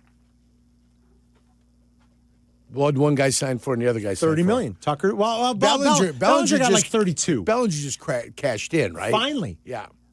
I said to Shay yesterday, we were standing around in the morning, and I said, why do you think Cody Bellinger can't get paid? And I think it's because the advanced, this is where the advanced stats, and sometimes I'm one of them, the nerds, this is where it could hurt a player. I don't think front offices value. I don't think they like his StatCast numbers. I don't think they like his bat speed. I don't think they like his hard hit rate or lack thereof. I think it's all the real deep advanced stuff that they look at and say, it's too fluky. We don't like it. Who's the more injured player? Kyle Tucker. The problem is, Cody Bellinger keeps kind of going out playing 130 games every year and producing, slashing 261, 334, 43, giving you great defensive versatility at a couple of corner spots and giving you 162 game averages of 32, 97, and 97 in the power numbers. You'll take the StatCast maybe he's not that good, but am I crazy or does Cody Bellinger just kind of keep going out there and producing? And he's had a hard time getting paid. Now, he did. I did this yesterday. Sure enough, later in the day, he got paid. But is that a $30 million difference? And this is why everybody wants to blame the Dodgers. Again, don't blame them. But everybody's going to look at it and blame the Dodgers because nobody would look at those two players and say they're separated by $30 million a year. Nobody in their right mind. Even if you've watched them play, you probably would say, I don't think there's a $30 million difference between Cody Bellinger and Kyle Tucker. Kyle Tucker's better, sure. Is there a $30 million difference? And it's what's got everybody pissed off at the Dodgers. Not everybody, not all of us. Your anger and aggression is channeled in the wrong place. This is baseball's problem that they have to fix. This is the other owners. This is the system in which they've created and their own ownership groups have taken advantage of. You can't convince me that these owners don't make money. Yeah. You can't. You want to come out and prove me wrong? Go ahead. These guys are rat holing their dollars. But I don't believe it. They've used the system to continue to get rich at the expense of the quality of the product which they put on the field. And then they want to tell everybody to be mad at the Dodgers. Yeah. Now, I don't know why the Dodgers gave $60 million to Tucker. I guess because they don't care. Yeah, because they can't. It's a short-term thing. They will. They can. I don't know who they were. I mean, I shouldn't say I don't know who they were bidding against. Obviously, the Mets and the Blue Jays were interested. Yeah. Did they really need to go to $60 million? Who the hell knows? But they don't care. And somehow that's their fault and they're the evil empire? Not so sure. But this is why baseball is in this predicament. That's where they find and themselves. Here's where I get mad. Not at the Dodgers, but I get mad because it sure feels like we are headed for no baseball in 2027. Right? Yes! That's terrible. I love it. That's terrible. I love it. How can Please, you say that? The whole year stay out. What do you love about that? Let the owners lock the players out for a whole year. What do you love about that? Would you think I'm going to miss miserable baseball on the South Side? They might be better by next year. By the 70? Can we get to 70? I hope. What's our contest this year? I don't know. It's been so much fun that we've had with the White Sox. I know, but they're getting better, actually. I don't feel like we don't have to pound on them as much. It was 8 or 80. 8 or 80. 8 victories or 80 and degrees. Then 70 or 70. Yeah, 7 and 70. It was so much fun. We're headed, for those of us that aren't like Jurko, a cynical jerk, we're headed for something that most sports fans don't want to see, and that's a summer without baseball next year. If there's one sport, nonsense. I would rather see the WNBA play this year and not have a lockout than baseball. You'd always rather. What do you mean? I don't care if baseball locks out in 2027. I'd miss the WNBA more than I'd miss Major League Baseball. You watch more WNBA games than baseball I just would miss it more. I didn't say I watched anything. Well, I said I would miss it. Caitlin Clark, Sophie Cunningham, Angel Reese, the battles, epic, the Las Vegas Aces. But if you're not watching them, what are you missing? Highlights, Carm. Highlights. I watch highlights. I think you have a terrible attitude. I don't even really believe you. I think you've taken this stance where, like, you have to be the guy. I don't understand why the guy you that hates don't baseball. like baseball. I don't even understand. I loved it when I was a kid. I loved it when I didn't have a choice. It's a terrible take. Carm, I loved it when I didn't have a choice. What does that mean? It means I have choices now for my entertainment Well, you dollar. had a choice when and you were a choices kid. for my time. No, not really. In the summer, it was baseball or go play baseball. Well, or did go you- swimming. Did you enjoy or that? go swimming. Did Yeah. you enjoy those things? As a child, I did. All I'm right. an adult now. I'm doing adulting activities now. And part of my adulting activities can be I don't have to go to a baseball game. I could go to a casino. I can go play golf when it's golf season. Golf season coincides with what? Baseball season. Well, why can't you do both? I don't like that baseball is going to be washed out next year. And then Tyler was upset that the Cubs weren't in on Bellinger at that price. Were you upset, Jack? He would be a nice addition, especially with the need for an outfielder. I'd rather have him out there than Matt Shaw. You can't tell me that you wouldn't wish your owner would just act like the Dodgers. Be like, 100%. I could get Cody Bellinger for $30 million a year? Sure. It's not going to happen. Especially now that they've shown that they're willing to go over the luxury tax this year. Or at least that's what they're saying. Tom Ricketts has sat at the table of Jerry Reinsdorf and has learned from Jerry Reinsdorf. Just be competitive. That's all you have to be, is be competitive, and the people believe that you can win, even though you probably can't. I think the Cubs are going to be a Not in team this that we look atmosphere. at and say they can win in 2026. Their next step is what, though? Beating Milwaukee. Well, right? for sure. They've got to sure. win Gotta their own win the division before they could really believe in Yeah. anything, right? So they've got to beat Milwaukee. When's the last Milwaukee time? just traded Freddie Peralta yesterday. Did you see that? Did not see that. I mean, like I fell into this trap last year, Is so shame on Freddie- me. I mean, if you can't beat the Brewers this year, like what are you doing? Yeah. Freddie Peralta. They just traded Freddie Peralta to the Mets yesterday. Boy, the Mets want are to win. gearing up. They Yes, keep he does doing it. want to win because he's got funny money. I remember that pitcher, Freddie Peralta. Yeah, right-hander, Carm. Yes, pitcher. Freddie Yes. Peralta. Did you watch Arizona play last night? I did not. Arizona had a nice game last night. Basketball? Yeah, basketball, college basketball. You didn't watch Illinois play? I hope college basketball gets canceled for all of Fighting next Illini? year. I Oh. choose to do adult things and not watch college No, you basketball. don't. Captain Hood were ripping on you this morning. He loves March Madness. Well, of course, I'm a sports fan. Hold That's on, why I don't hold understand. on. Like, I hate baseball. How do you like Let me sports? hear You don't this. like baseball. Cap and Hood were ripping on who for what? They were saying that Exactly. you don't like Illinois basketball. Oh, that's not true. That's what Carmen said. I but corrected it's- them. Yeah. That's silly. No, they didn't say that you don't like. I think they were wondering why you aren't supporting them more. I'm like, dude, he's all over them. They're all the Balkans. Those are people that don't listen to the show then. Yeah, that's so he's- all. They got all the That's Balkans. fine. He loves them. I identified these guys before the college basketball season even started. That's right. The minute they got Stojakovic from California. That's right. Okay, that's where he was playing his basketball before he came here. I believe he was at Stanford before he was at California. I don't know. The two Ivasic brothers that have been in the Americas for a while, one was at Kentucky, then Arkansas, and now is transferred over to the Fighting Illini. Yeah, one was with Calipari. for a Right, couple stops, Tomislav right? and Zvonimir. This Mirkovic guy is new, David. He's phenomenal, big fella, 6'10", but little some thick. agility, some agility there too. Agility. Yeah, different type, Yeah. different body style than the other guys. And then the little guy that we don't see anything of, Petrovic, which I'd like to see a little bit more of, not playing, even with the injury to the big guy. Oh, really? Even with the injury to the guy that just went down with the broken He's hand. not a big guy, is he? Boswell? I thought he was one. Boswell's guard. He's one of their guards. Yeah. You said the But big guy. to me, he's the guy that's been there for a while. Okay. When he transferred over. Yeah. He's come in Yeah, too. Boswell broke his hand, right? Yeah, He's gonna Champagne native, by the way. He's going to be out for a little while. Yeah. So, no, I've been on the Fighting Illini for a long time. Yeah, you love him. Ever since they've gone to the Balkan block. Exactly. So to say that is, I just think they haven't heard me talk about it. And That's because they haven't heard, because we're talking football. It's football season. Nobody wants to talk college basketball. Me and Tyler, me and Akey sit in the corner talking college basketball like two perverts for the round ball. I mean, it's weird. We'll wrap it. It's weird. It's Carmen. Weird, the two of us. We'll wrap it coming up next. You're listening to Carmen and Jurko on Chicago's home for sports, ESPN Chicago. When a trophy is raised, it can feel like the season's over, but on the ESPN app, it never really is.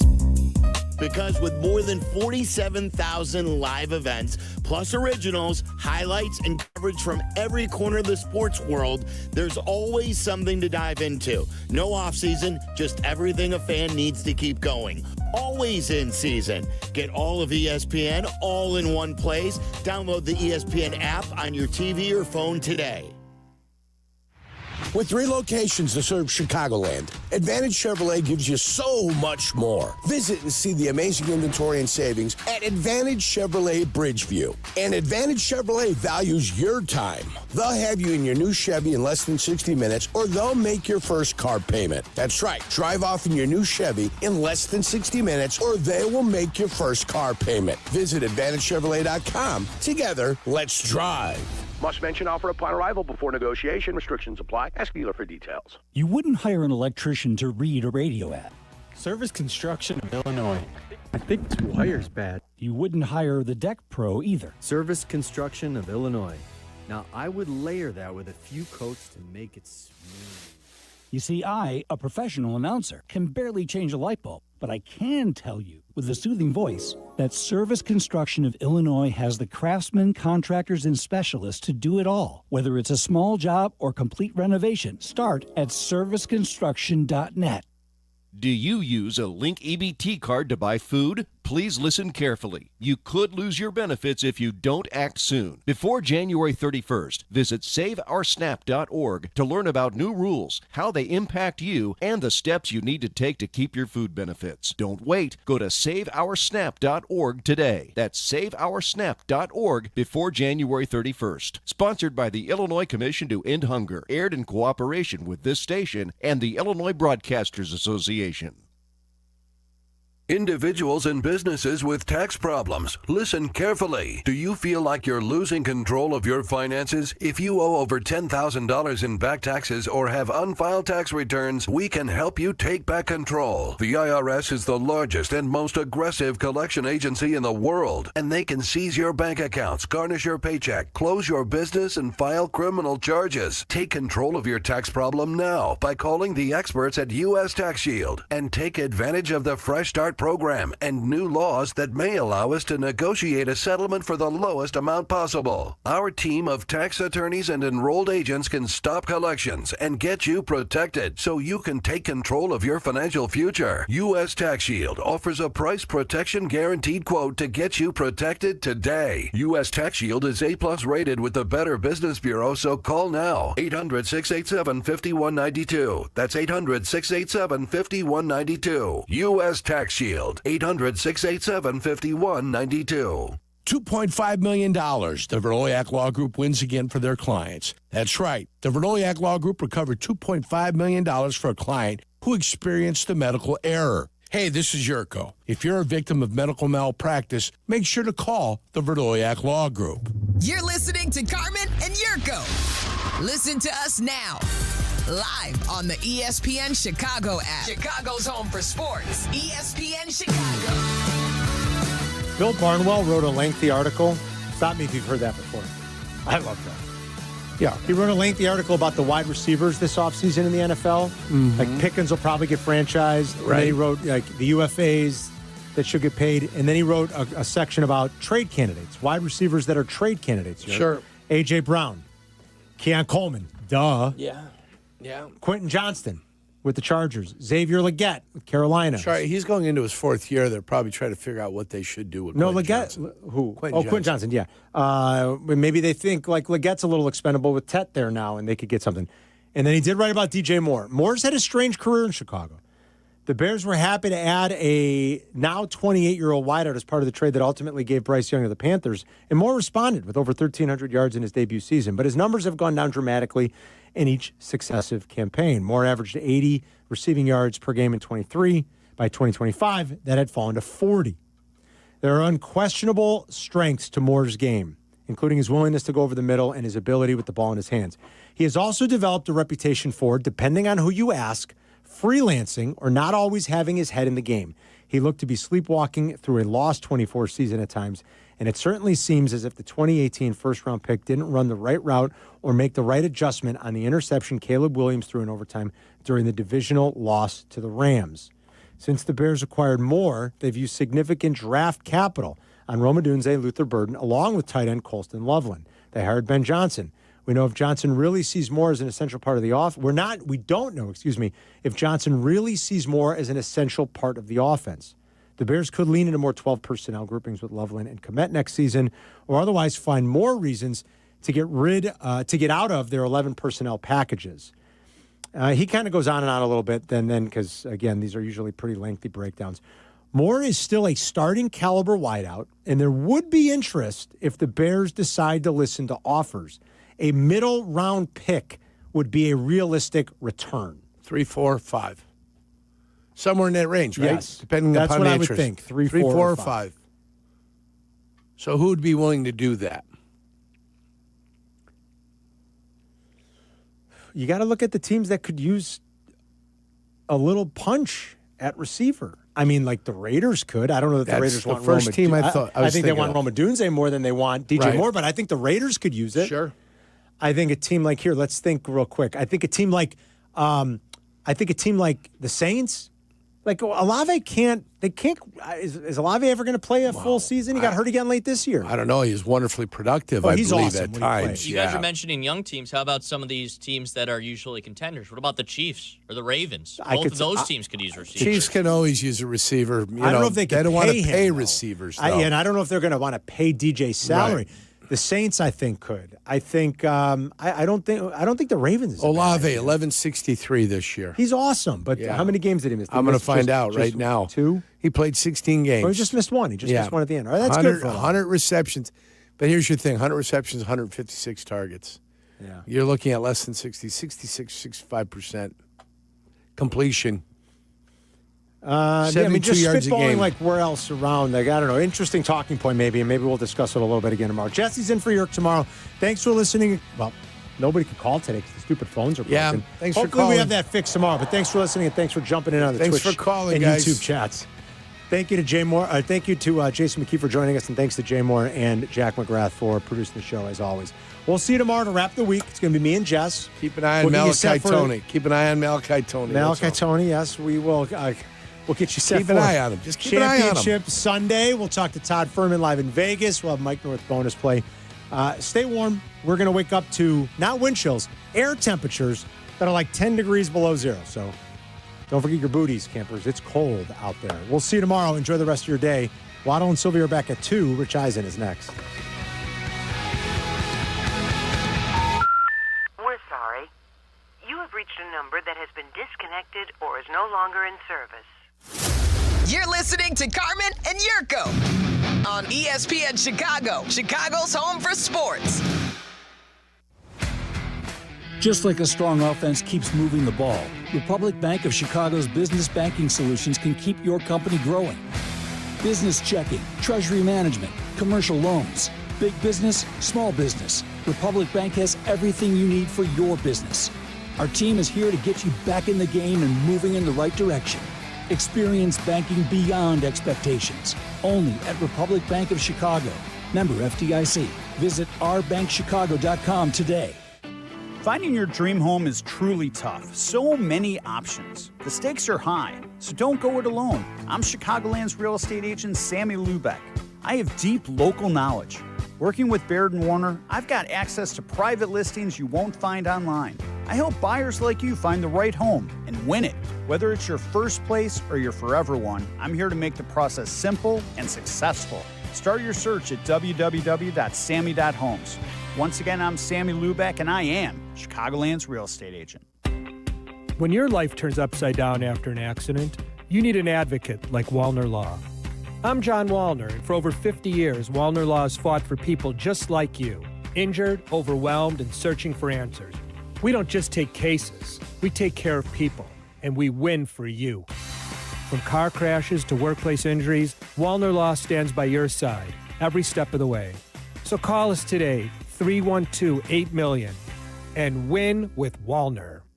Hey guys, it's Silvy. We say it every year, new you. But this year I'm actually doing something about it. I've been going to Cairo One Wellness Centers for months now. My body feels great and I'm moving better than ever. If one of your New Year's resolutions is to feel better and actually take care of your body, you gotta check out Cairo One.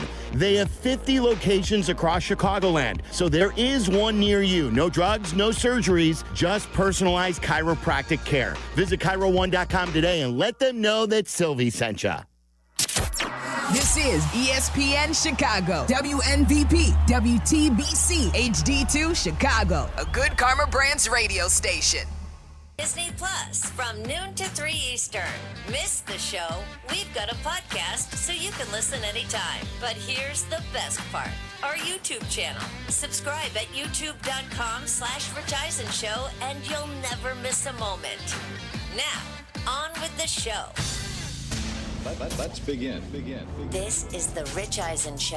What do you think we are? Gangsters? Live from the Rich Eisen Show studio in Los Angeles. Can I interrupt? I'll address the Keon situation. Earlier on the show, 5-time Pro Bowler Teron Armstead. Coming up, ESPN college football analyst Josh Pate. Senior writer for the MMQB, Albert Breer. And now, it's Rich Eisen.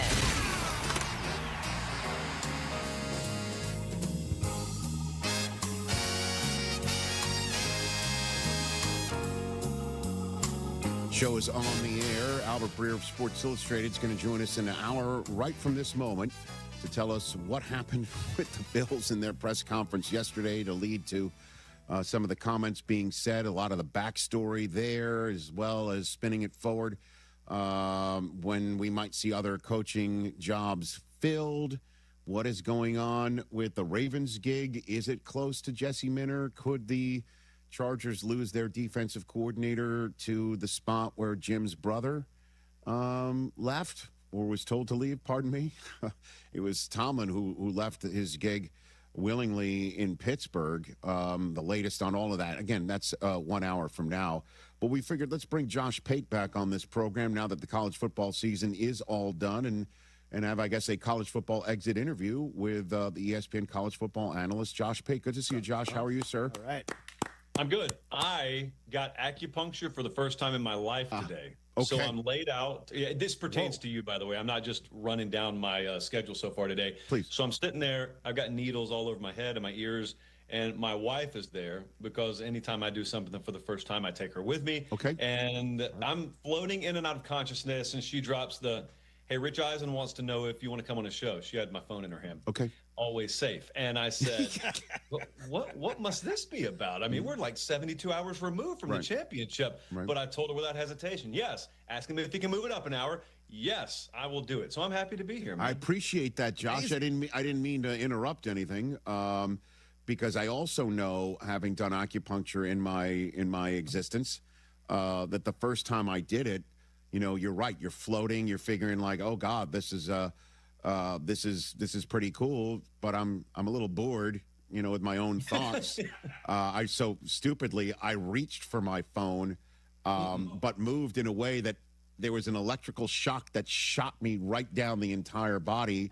And I thought to myself, that probably is the spirit of my wife not there saying, put your damn phone down. So, you know, like that's my answer to your story, Josh. I did it. I tensed up because I started to lean up, and whatever happened to me, I felt like I was at a 49ers practice. Whatever happened to me, it just pulsated through my entire body, and I laid right back down. I let her handle it. Okay, very good. And I'm glad you are now here. No, the reason why I reached out, Josh, is because, yeah, I know we're 72 hours clear, but this is a football-loving nation in which we reside, and the portal's done, and that was an interesting part of our conversation last week, so I want to button that up. But let me give you the floor on what you think Indiana's win writ large means for the sport and for everything going on, Josh.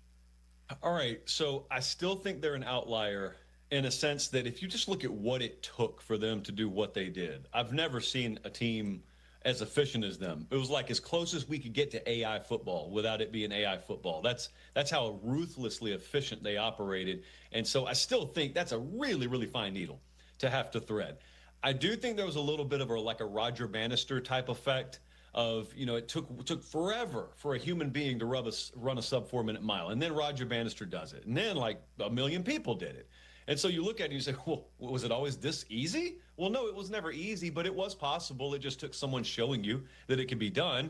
And likewise, Indiana could have a little bit of a Roger Bannister type effect on your Minnesotas or a Maryland or a UCLA, just Washington State, like programs that you never in your sane college football mind would have associated with championship contention. It could be that. I think in the aggregate, Rich, the big ripple effect it has is on a recalibration of the hiring model. Because right now, anytime there's a job opening, we just had several of them. We had Penn State, you had Auburn, LSU, like all these jobs open. And if you go look at the hot boards, it's like the same 10 names. It's a really, really incestuous kind of pond water-esque feel to coaching searches. And Indiana just wins a national championship with Kurt Cignetti. And hey, Cignetti was always there. Anyone could have gone and hired him. No one did. Indiana took a risk, a calculated risk, but a risk. And so I just wonder whether it be an athletic director or maybe in the future GMs are making the hires in college football, which is a whole separate hour of a show we could do. I just wonder how much it shakes up the hiring process. Because to me, everything about this sport right now works downstream of the administrative groupthink that goes into hiring. Yeah, I hear you on that, but I'm just wondering, why can't Cignetti find the right quarterback again? Why can't he go ahead and replenish in the portal just like everyone else? Maybe he's already done it, because these things are so crazy. He's actually built the next roster or held on to his current one while going on this run in the college football playoffs. It'll be tough. I mean, we had Fowler on the day after the game, but why not? I mean, the guy does seem to have a keen eye for talent and a keen eye of motivating him. Josh? I fully expect them to be there. Like, to me, I mean, I don't want to look, I'm not Kurt Cignetti, so I can afford to take them for granted. I'm so high in my respect for the sustainability of what they've built. I expect them to be there. You and I talked about this last time. We were talking about whether it's just kind of a one and done thing. I don't get that sense at all with them. This is not some rental car situation. Like, they bought, they're there. Josh Hoover is a name that you should get familiar with. That's the TCU quarterback. They've already got him. They already brought him in the transfer portal. He will be one of the talks of the sport next year. They were a very, very big destination for portal guys this past cycle. So they're going to be stocked up. They're going to have the athletes to compete, maybe even more so than they just did. I think the $1 million question becomes, will they ever have the kind of just overall like team dynamic they just had? Because talent notwithstanding, like, it takes a certain amount of it to compete, and they met that minimum baseline. But the team aspects, just the overall, the mortar between the bricks that makes a team. I've never seen anything like Indiana this year. So I think they'll be in the dance, or they'll be able to get in the dance for several years to come, because I think their model is sustainable. But what we just saw right here is special. And I will never assume that anyone, including Kurt Cignetti, could just boom, snap his fingers and easily replicate that. Josh Pate here on the Rich Eisen Show. And again, another reason why I reached out is our conversation last week where you said how many kids are still left in the portal with 2 days to go, 10,000, close to 4,000 in the FBS alone. And, this is not just the sports world. So many things happen in the real world that we just move on because we've got other distractions, other things going on. The portal's now closed, and I'm wondering how many kids were left in the portal when it closed, because nobody talks about that. Josh, yep. What do you got for you know what it's kind of like? It's kind of like in the South, like when a big tornado outbreak happens. Right. And the news focuses on it for 24, 48 hours. They move on. Community's still devastated, and you're like, where did the coverage go? Kind of in the sports world, to remove all the tragedy from it. Of course. To maintain some of the same elements. That's kind of how the portal is. So I'm looking right here. I hit up my buddy over at On3, Pete Nakos, this morning, who just has a line to the portal. He himself is not in it, but he has a line to the portal. Okay, so just FBS. So we're just talking about the 136 FBS teams. 1,200 of them are still active. They are still in there. So to give everyone a little catch up here, the portal closed last weekend. And the rule isn't you have to have signed by the time it closes. The rule is you have to be in by the time the portal closes. Now, there's some very high-priced legal types out there that we could double box me with right now, and they would say, this is all cosmetic. This is all a mirage. There is no window. The NCAA just put some dates on a piece of paper, and they're crossing their fingers hoping everyone abides by it. But really, legally, there's nothing stopping anyone. As long as you can get enrolled in school, you can portal whenever you want. All right, with that caveat added, right now, the portal is closed, according to the NCAA, which means if you're not already in it, you can't transfer the rest of the year.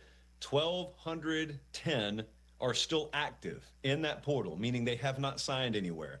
And I'm just telling you, I mean, people can like it or not. It's a reality that several of those guys will never play football again. Several of those guys are in there. And then you notice when we put that clip out from your show last week, there was a mixed reaction in the comments. And some of the comments were, oh, this is terrible, because I pontificated that jackals posing as agents were giving really bad advice to kids. And that's not my opinion. That's fact. But that wasn't the sentiment in the replies. The sentiment in the replies was largely, well, good, they deserve to learn these lessons, blah, blah, blah. And people are taking their distaste towards the overall climate of college football right now. And the only face that they can aim that vitriol at is the players. And to me, the players are probably acting no different in the current climate than any player at any point in history would have acted given these current parameters. So, yeah, a lot of guys just ended their career by going in the portal, some of them by listening to adults who allegedly have their best interest at heart, and they never even knew they ended their career when they made that decision. So it's possible that of those 1,200 plus players still sitting in the portal, that there'll be, a spring game injury, a training camp injury, and they'll be able to switch or find a spot because the other teams that they portaled away from haven't taken them back or been told you're not welcome back here. So they're just waiting for an opportunity similar to a pro football player that doesn't get signed via free agency, got cut.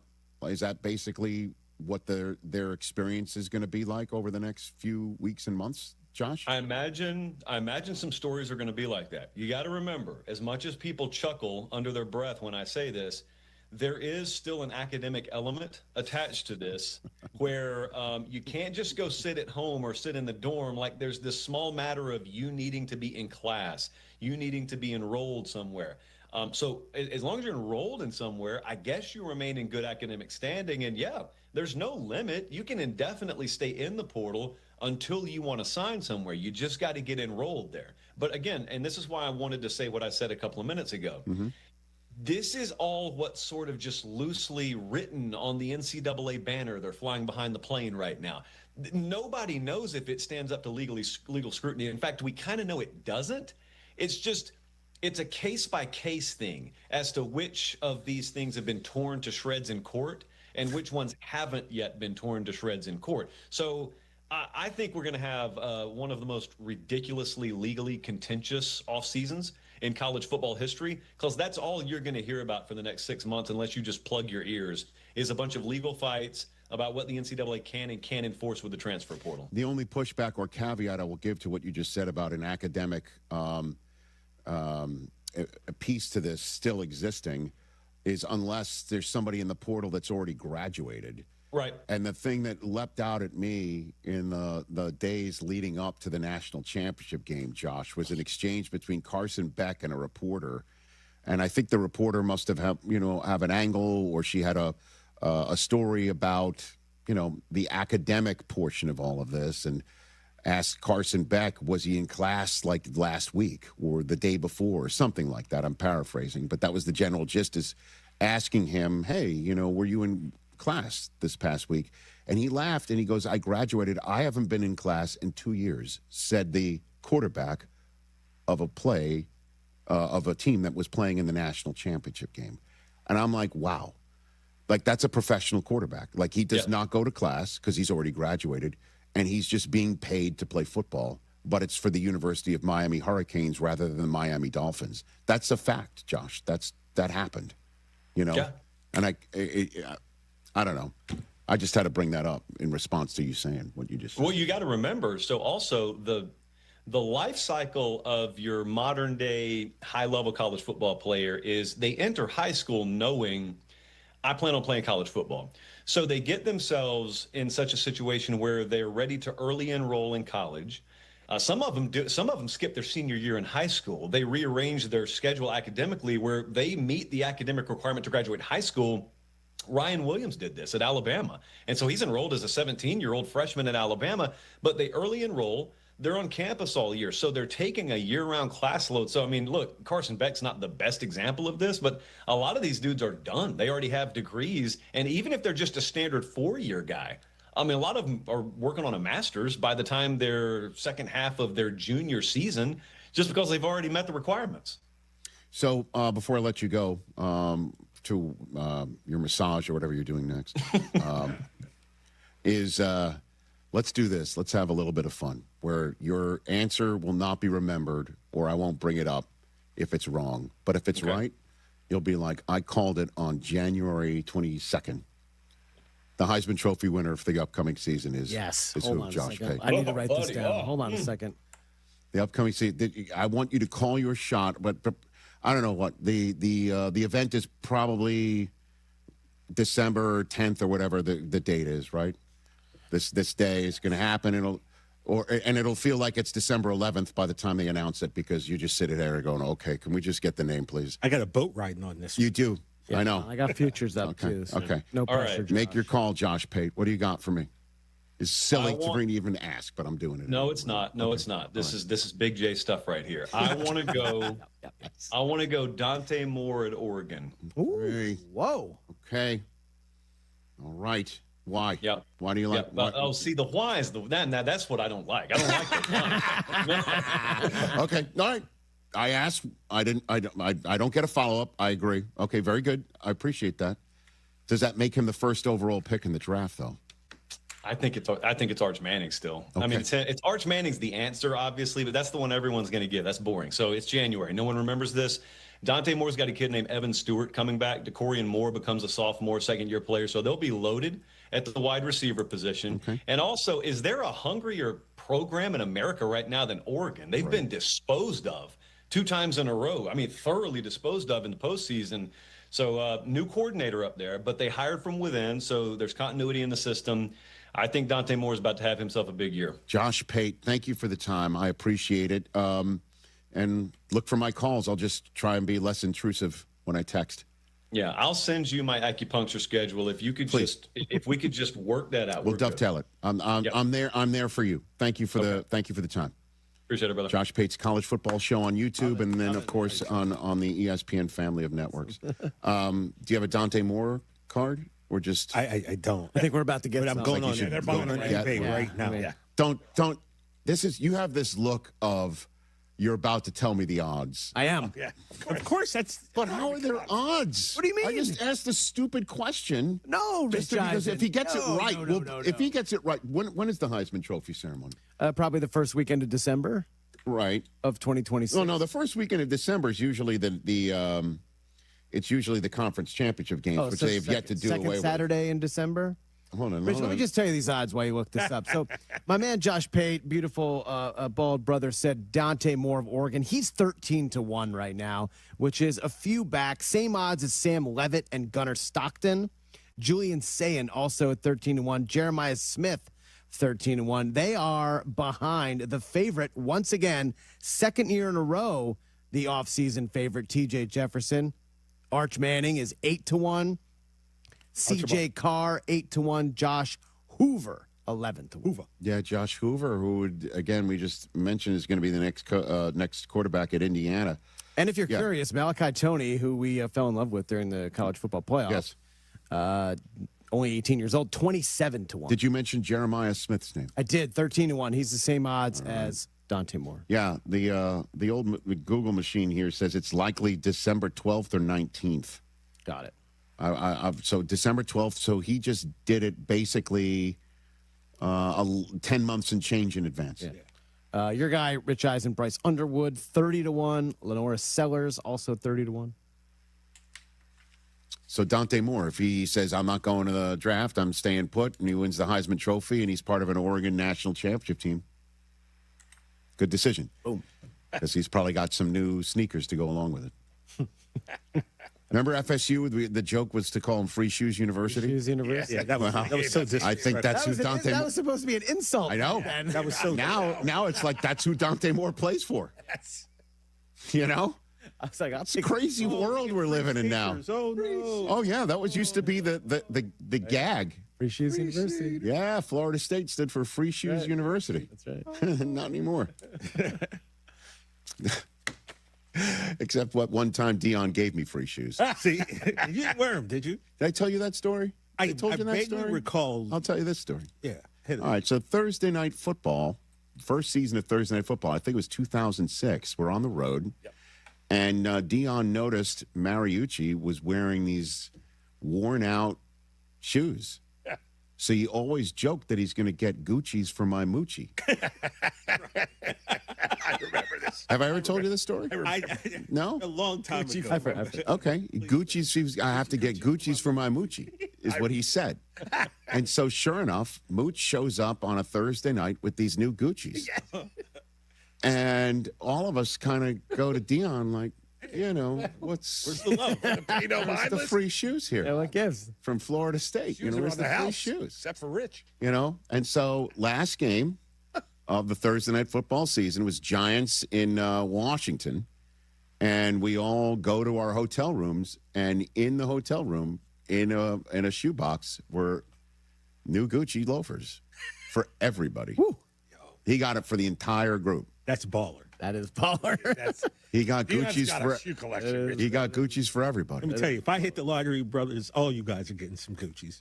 I'm looking at Gucci sneakers right now. And they weren't sneakers. They were dress shoes, and they were incredible. Yeah, how much did you wear them? I did. I wore them so much they fell apart. Okay. Yeah, man. They're comfy, right?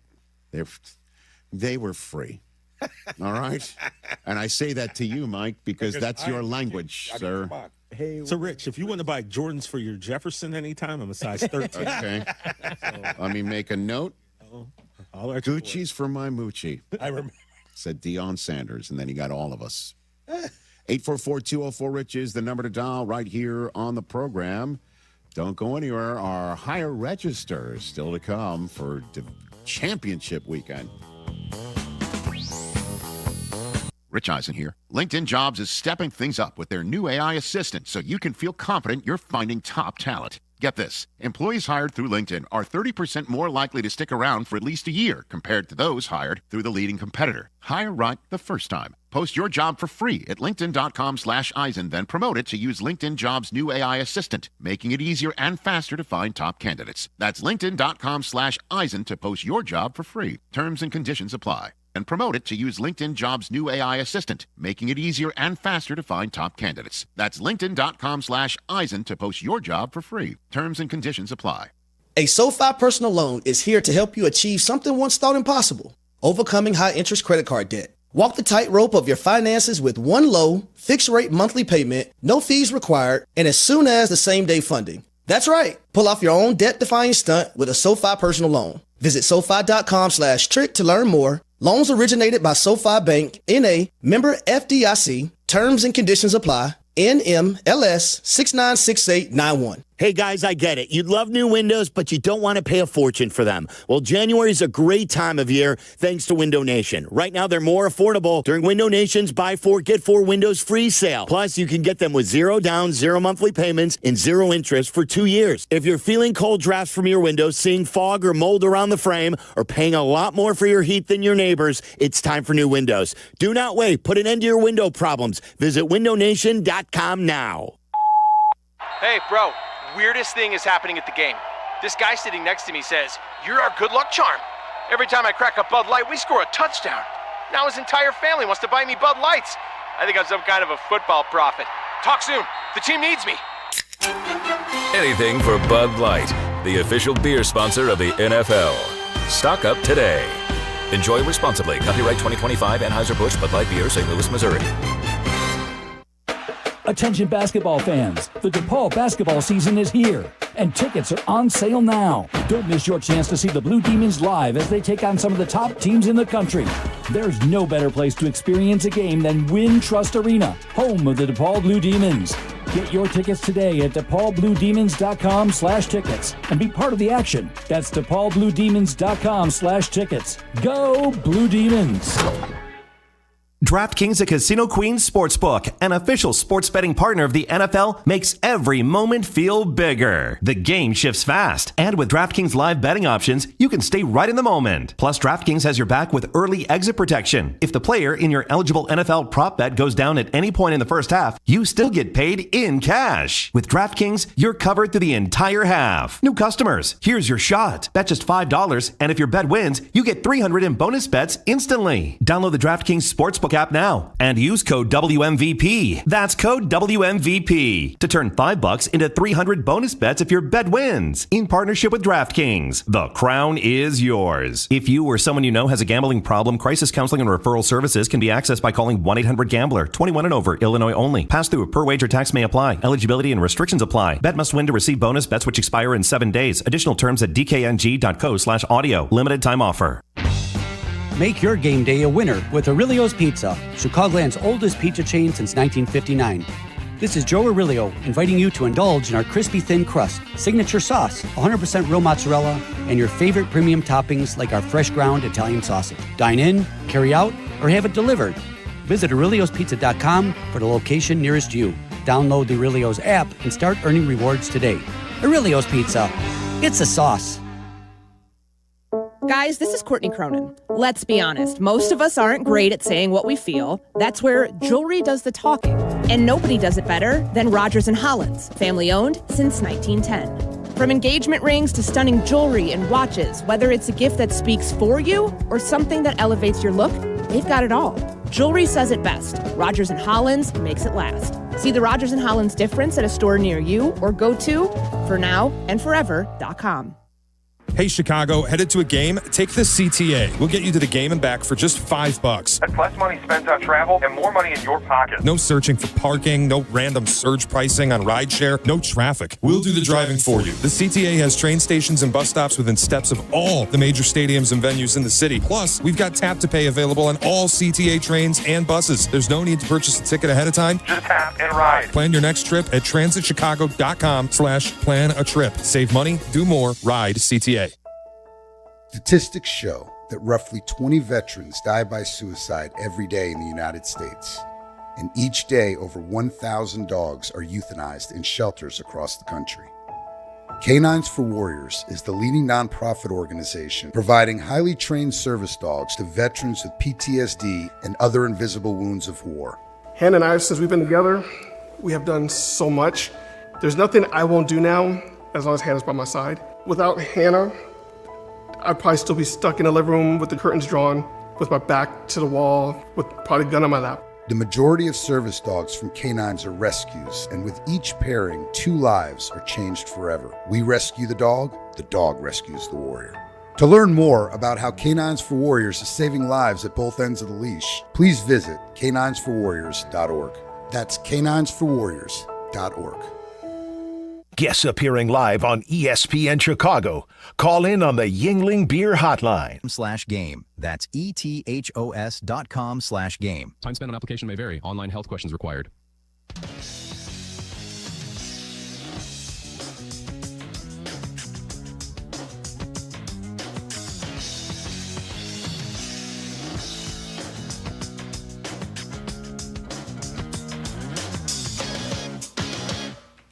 Back here on the Rich Eisen Show, 844-204-RICH, number to dial on our program. Let's go to Elliot in Kansas here on the Rich Eisen Show. What's up, Elliot? Hey, Rich, can you hear me? I can indeed. What's up? Hey, do you recall my win-loss game with the Seahawks before the year started? Hold on a minute. You're a little muffled, pal. I don't know if you're getting out of your car or you're on your Bluetooth or something. For the Seahawks, huh? Hold on a minute. I've got the paperwork right here. Elliot in Kansas had them go 13-4. What was their final record? One Chris? off. Just one off. Nice. Man. Well done. Yeah, you had them 13-4. Attaboy. You had them losing the last game against the Niners. If you'd only gotten that one, you'd have nailed it. You just stuck the landing. Well, I didn't get any of the right losses correct, but that's neither here nor there. Funny fact. No, you got. Hold on a second. I've got your paperwork here, sir. You had them losing at the Rams. That's one of them. So. Well, I think I had them losing to the Commanders. You did, and the Cardinals after the bye, on a Thursday night. Yes. And then maybe Carolina late. I think I did.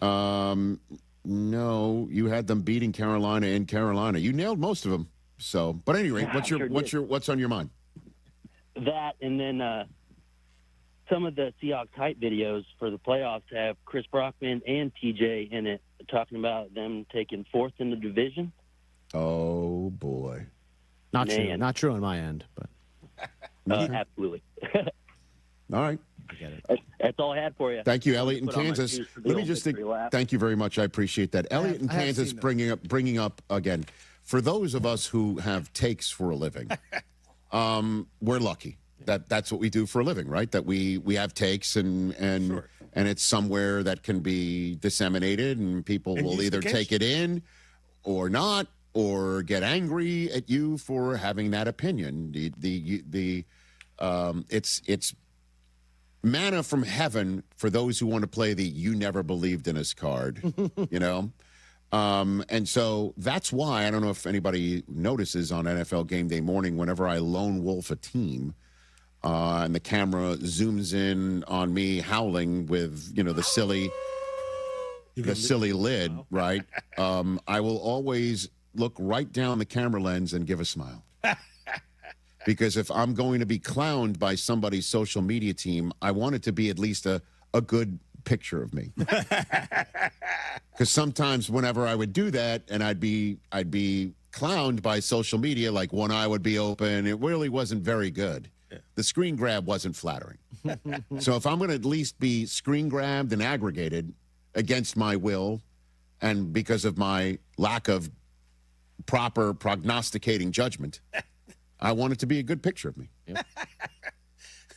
You know what I'm saying? And we're not going to, and that's why Kurt Warner's always like, really? You're going to make me predict the Super Bowl before a snap's played? Really? Like, what's up with that? Well, you never believed in us. That. Yeah. People do put a lot in something that we come up with 10 minutes before, in particular, that thing, 10 minutes before the show started. Like, hey, give us your, who you think's going to win this? NFC West standing. Oh, you have no idea. I will be watching back some of these videos, holding my breath, saying, "Oh, I hope I'm not going to appear here because I know I didn't pick this franchise to win that game. Am I going to be in this mix? Am I going to be in that blender? Is it my time in the barrel for my opinion?" And then the Seahawks popped a video out today, and I'm like, "Uh-oh." Yep. Even though I finished. The power rankings finished with them being one, and I fully believe you had an overreaction Monday subject matter. Seahawks are going to win the Super Bowl, and I'm like, that is not an overreaction at all. Yeah, they're the betting favorite right now. I totally get it. And here's the deal: I rode the Seahawks defense to a fantasy championship. So. You were the one that had them fourth in the division this year. Yeah, I mean, so there's that. But I realized after week 3 that was not. Good. I think I said their offense was boring or something, or just not. Could be. I don't know. Could be. I didn't think Seattle. Never know. Yeah. In August, it wasn't looking great. Well, plus, Sam Darnold, the way he finished. Yeah. That was the thing. That's the way people will then ascribe to the way he will perform in Seattle, and so far that is far afield. But this one was a video of when Mike McDonald spoke to the team for the first time. Everyone should seek it out. It's on the Seahawks social media sites. And he is addressing the team in a very calm demeanor, not like one of those like peeling the paint off the wall type voices raised, just a real chill guy talking about having a plan for everyone in the room. And then he said, "I just want to take you on for a moment, stick with me here."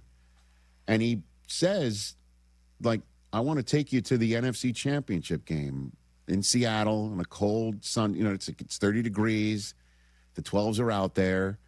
And he starts mapping out what that day is going to be like, that an opponent's going to come in and they're going to know that we have just spent 9 months stacking opportunities and that we're going to be, and he laid out exactly the type of team that the Seahawks are currently right now. He laid out a vision for him. And the vision was, imagine the NFC Championship game. Now, it wasn't that year. It's now the following year. But nothing's more powerful. I said this to Chris when I showed him the video before the show. Nothing is more powerful than a coach laying out a vision and it happening. I mean, they will be like, "Tell us more of what you think is going to happen, Coach, if we do what you say we should do." Like, okay, you told us, and it's happening. And it's unbelievable. Nothing's more powerful than that. And in terms of, being clowned by social media for being wrong, at this time, I believe I was on the show saying, what's Mike Macdonald doing taking down all the photographs on the walls there in that facility? Of that was the story, that he came in and he started removing pictures off the wall Super Bowl champ of the Pete Carroll era, like erasing it. And then pushback came from the facility in the Pacific Northwest saying they didn't remove it completely. It's just in, on one screen and one of those digital frames of all. It's not removed. It's just not omnipresent. And that Mike Macdonald was saying essentially that's in the past. This is now our current vision for you. And the way you laid it out, saying the NFC Championship game, let me take you, like everyone should look for it on social. This is the way it's going to be in Seattle. It's going to be 30. I don't know what's the temperature going to be. Did he, did he nail that? Mike Mack, the mentalist, this too? Did he foresee this? It's going to be in the 30s. Okay, that's what he's saying. Is it going to be wet? I mean, by the way, sitting there saying it's going to be a cold, wet day in January in Seattle. It's not like it's not like he's the farmer and that's the almanac. No, actually, it's going to be partly cloudy. Not a lot of precipitation. Okay, well, at any rate, it's pretty cool. It's pretty cool. And Mike Macdonald had this to say about the challenge of facing the Rams for a third time, right? Is that the setup here for this? About getting Sam Darnold ready. Very good for this NFC Championship game, coming off of a win in which he didn't have to do much because everybody else did what they needed to do, from Rashid Shaheed returning the opening kickoff 13 seconds in, and then the defense being all over Brock Purdy and everybody else who's remaining healthy for the Niners. Sam continues to get better. He's not going to be a full go the whole week, so we have a plan. We're going to work through it, see how the day goes, and then we'll kind of take it day by day and then take it to tomorrow. But he won't be like throwing every ball, every play for the whole week, no. Yeah, so just not like going full Sean Payton and admitting my guy's still a little bit banged up, but I mean that's your answer right there. And just again his demeanor. Yeah, you'd think like what a defensive-minded head coach is going to be, super intense, right? Yeah, that gruff guy. Yeah, he's intense. And in the same way, I think, I was saying that Ben Johnson effect of the current coaching hiring cycle is out there. Jeff Hafley in Miami, you're hearing it's a defensive-minded head coach again in Pittsburgh because that's what they do. The Ravens, I think, are going to go because that's where Mike Macdonald was, and he wasn't going to be the new head coach there because the timing didn't work out. In terms of John Harbaugh took the team to the AFC Championship game in the year that Mike Macdonald was the defensive coordinator, and he left to go to Seattle. But, I think Jesse Minter getting the gig there, that's who I was pegging from the beginning. Another Harbaugh guy from the defensive side of the ball that can get this scene right. I think Mike Macdonald's success in Seattle right now is part and parcel of you're seeing a lot of defensive candidates getting out there, CEO defensive candidates out there for a head coaching gig. And, that's on a day that Mike Macdonald was named as a nominee for Coach of the Year. Here's Sam Darnold. Whatever happens throughout the game, whether I take a hit or not, it's whatever happens. If something, tragic happens and I, go down and, can't get up or, then it is what it is. And, Drew, Jalen, they're ready to go, but obviously, hopefully that doesn't happen. But yeah, I'm ready to, attack everything and be ready for anything. Jalen Milroe, that's right. Wasn't there supposed to be Milroe packages this year? Well, we heard that after the draft. Didn't see a lot of those. The same way there were supposed to be Trey Lance packages back in the day? Yeah, same. Darnold, when not pressured in 2025, according to Next Gen Stats, 9.2 yards per attempt in the air. That is tops. Slightly better than Drake May. That could be your Super Bowl matchup, obviously. Deep pass yards.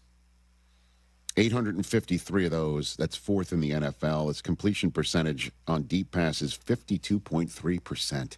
That's tops in the NFL. It's like a handoff. The Rams right in the middle of the pack on allowing deep attempts.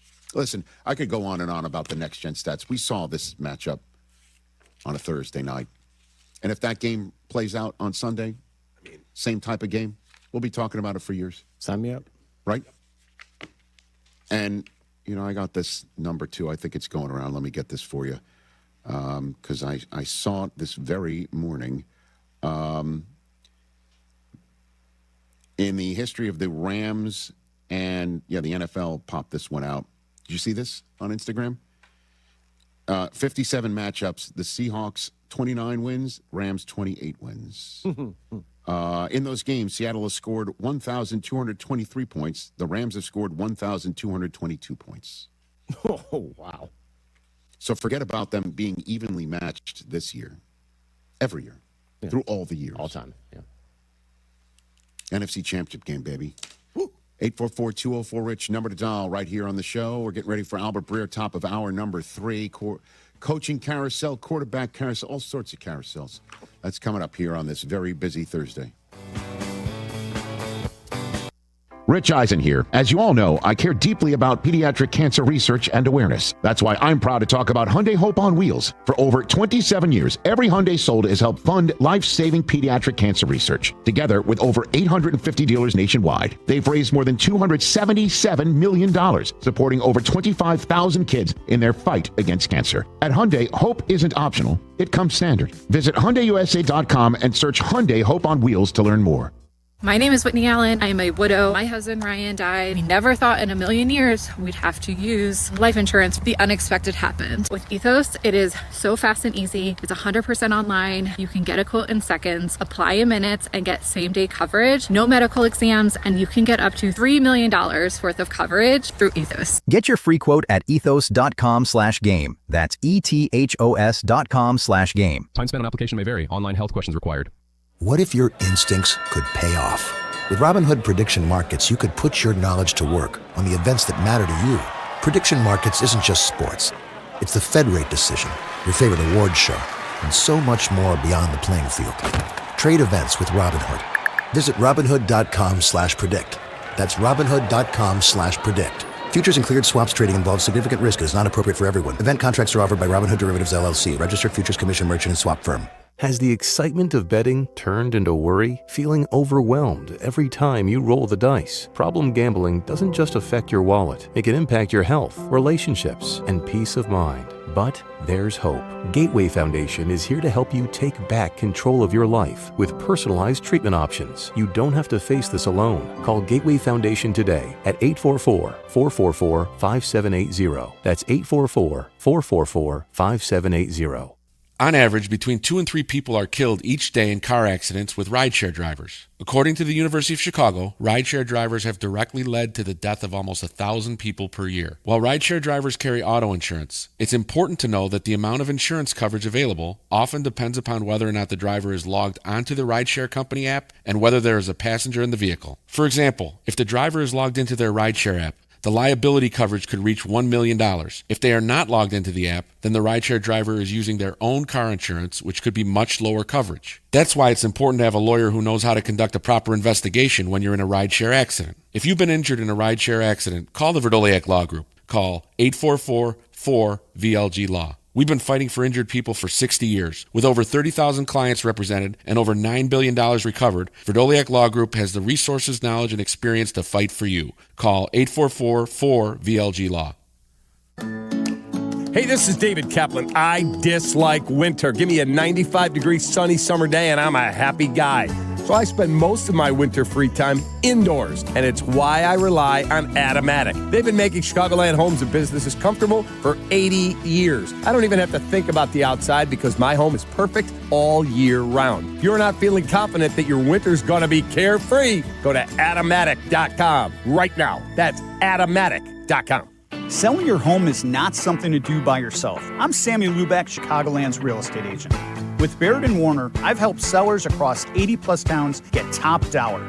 From pricing and staging to strategy and negotiation, I guide you every step of the way. Plus, my listings get exclusive exposure and expert marketing. No guesswork, no stress. So let's make your move a successful one. Start at www.sammy.homes.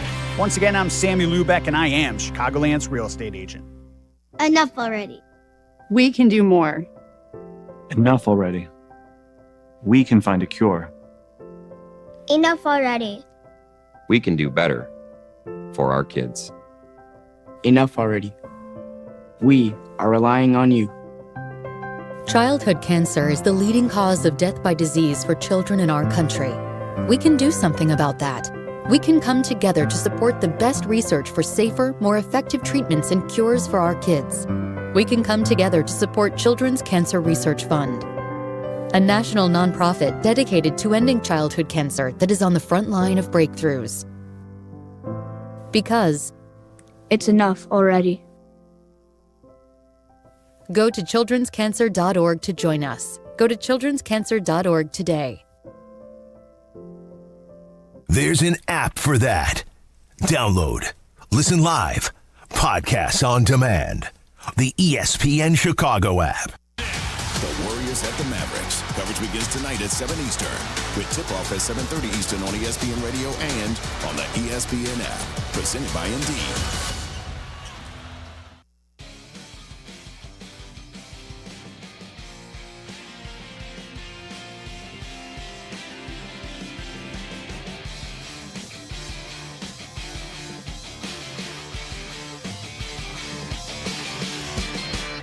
Good job.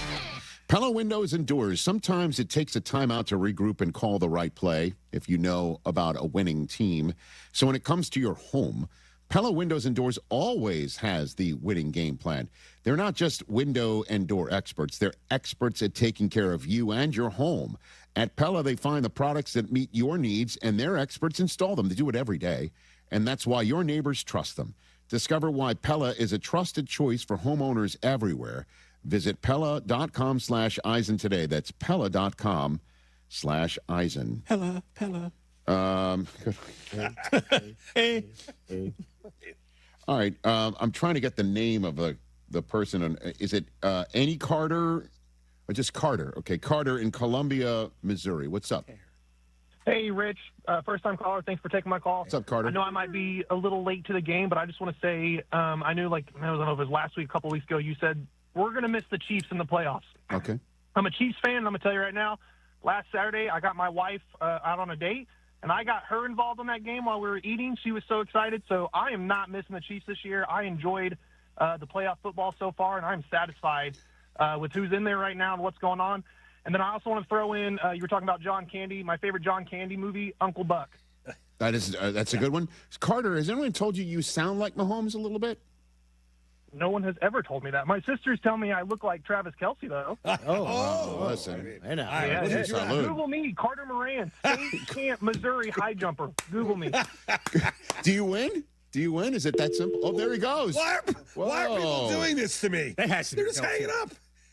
And it's not my fault. Carter Moran? Let's see. Still have him on the phone. Hold on a High second. jumper. Hold on a Oh, second. yeah, high jumper. Yeah, here we go. Okay. Did he win? Yep, he won. Is that to drop down just like the Signetti Googling right now? Yeah. Again, we did it on the TV only for the radio audience that's since rejoined us. If you Google Kurt Signetti now, somebody at Google decided to come up with the way of dropping down from the More tab. Yep, he won. I mean, that is awesome. That is the case right now. So, but at any rate, let me just say this. Okay. I just did an entire segment about how I have takes and people remember them if they don't get them right. I am not afraid of freezing cold takes. I'm just not. You don't care. I do this for a living. I'm thrilled to be able to do this. I'm thrilled that doing this for a living led to a reunion with ESPN and Disney. There's so many great things about the opportunity I have every day here to lament the fact that I get things wrong and people will call up and say, you got it wrong. And this Chiefs fan is just like, you know what? I was sitting there with my wife and watching these games. They're nail biters. I don't miss my team in the playoffs. You got to be kidding me, Carter. I want to hear from another Chiefs fan that is looking at these playoffs okay, where C.J. Stroud, who the Chiefs knocked out, throwing hand grenades up to the Patriots, all right? I want to see them also watching Josh Allen turn it over 4 times, only to get bounced by a Broncos team that he put 30 up on anyway. The AFC Championship game features not Joe Burrow, but Jarrett Stidham. No Lamar also.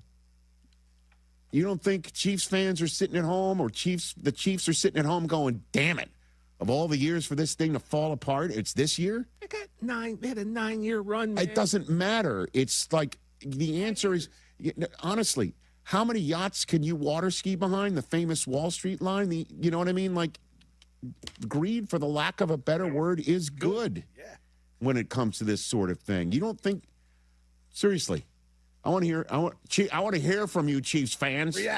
React to me. Well, you're friends with enough Chiefs fans. I know. And I know one in particular that's sitting there, loving watching these games because they are awesome. Oh, yeah. I was sitting here saying we'll miss the Chiefs because the games won't be as compelling, and I'm way off, clearly, on that. But Chiefs fans saying I don't miss my own team being in? Oh, yeah, you got to get out of here with that. Yeah, of course. Sounds like, if I may. Sounds like not a real Chiefs fan. That's what you know what I mean? Like, Chiefs fans have got to be sitting here all the years we could have done it again.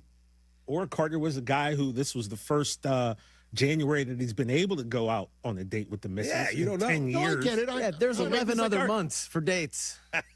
Yeah, but it's 1 year. Like, if you're in year 3 and you don't do it, fine. I think that was... Where's the panic Chiefs fan that they're afraid it's over? Well, they're out there. See? They're out there. Right, and they're wondering. They're crazy. What if any of the last years of Mahomes' teams, including the ones that didn't win at all, if they were in this tournament, they'd be ready to tear apart anybody else. Yep. That's another opinion.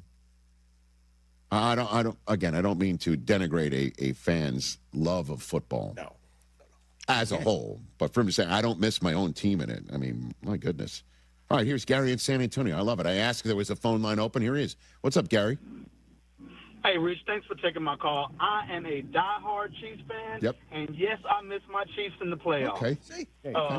I'm glad that the Patriots are back because all of those fans that hated on the Patriots, and hated on the Chiefs when we were winning, now you get to see what the alternative is. It's us being back. Nobody wants that, Gary. And nobody's going to want. And you don't want either. Hey, Gary, and if the Chiefs pull off the 2.0 that Brady pulled off in the middle of his career, if the Chiefs pull that off with Mahomes, all the Chiefs fatigue's going to come right back too. And it helps that we get Bieniemy back. That's a good. Thank you for the call, Gary. I appreciate that. Yeah, as you know, Gary Bieniemy's the OC, and that was a conversation of. Were they missing his red assness? Yeah. And were they missing his, not just his spirit, his coaching spirit, his spiritedness, but his 2 cents? Run that back. But yeah, man. I was the games have been incredibly compelling, and I know you're like, who wants to see Jarrett Stidham in the Super Bowl? If he does make the Super Bowl, it will be a story that so many people will be paying attention to. Who is this kid? What can he do? Where did he come from? Gives just again 100%. I know Patriots fans don't want to hear this, but it does give credence to anybody in their job that's wondering if they're going to ever get ahead or they're, how do you have to, to stay ready, got to be ready, that whole business, that somebody has that actual storyline and he's an avatar for that sensibility and that storyline, everyone's going to lose their minds. Certainly the casual fan that doesn't really know much about Jarrett Stidham, but... And I think that would be the majority of people. I know that. And that's what people are like, I don't miss the Chiefs. Again? Do we need them for a 4th straight Super Bowl? No. I'd rather have Jarrett Stidham in his story or Drake May in his story or Mayor Stafford again. And here's Sam Darnold in the Seahawks.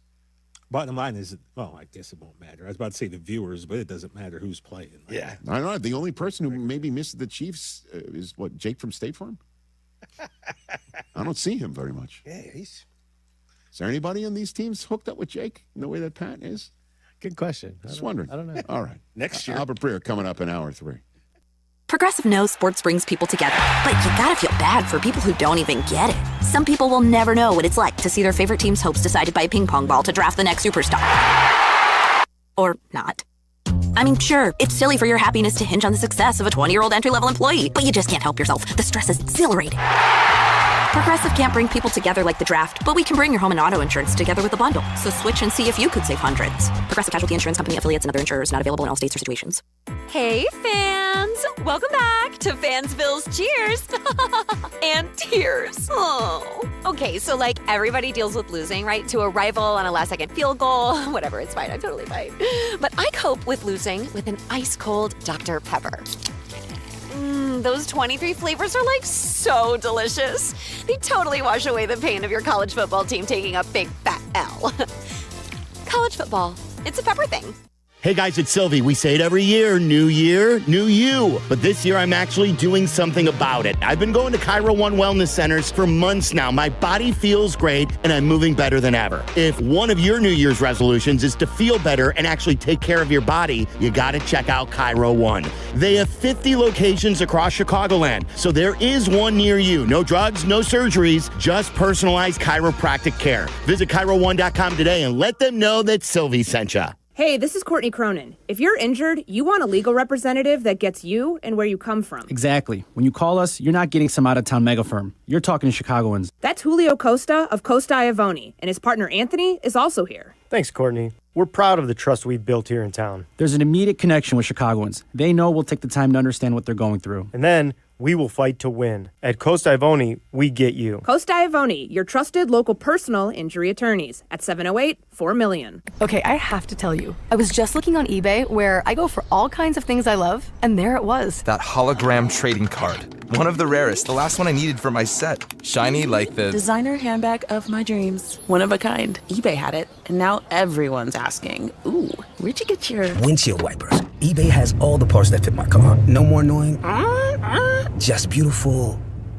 Millions of finds, each with a story. eBay. Things people love. Shopping with your parents can be embarrassing. Why would they sell jeans with holes in them? I'm going to speak to the manager. Mom! That hoodie is giving. You should get it. YOLO. Thanks to the Chase mobile app, your kid can shop independently while you keep an eye on their spending. So you can go from we can be twinsies to how was shopping? Saw you stayed on budget. Thanks, Mom. Freedom for kids, control for parents. That's family banking from Chase. Account subject to approval. Chase mobile app is available for select mobile devices. Message and data rates may apply. JP Morgan Chase Bank N.A. member FDIC.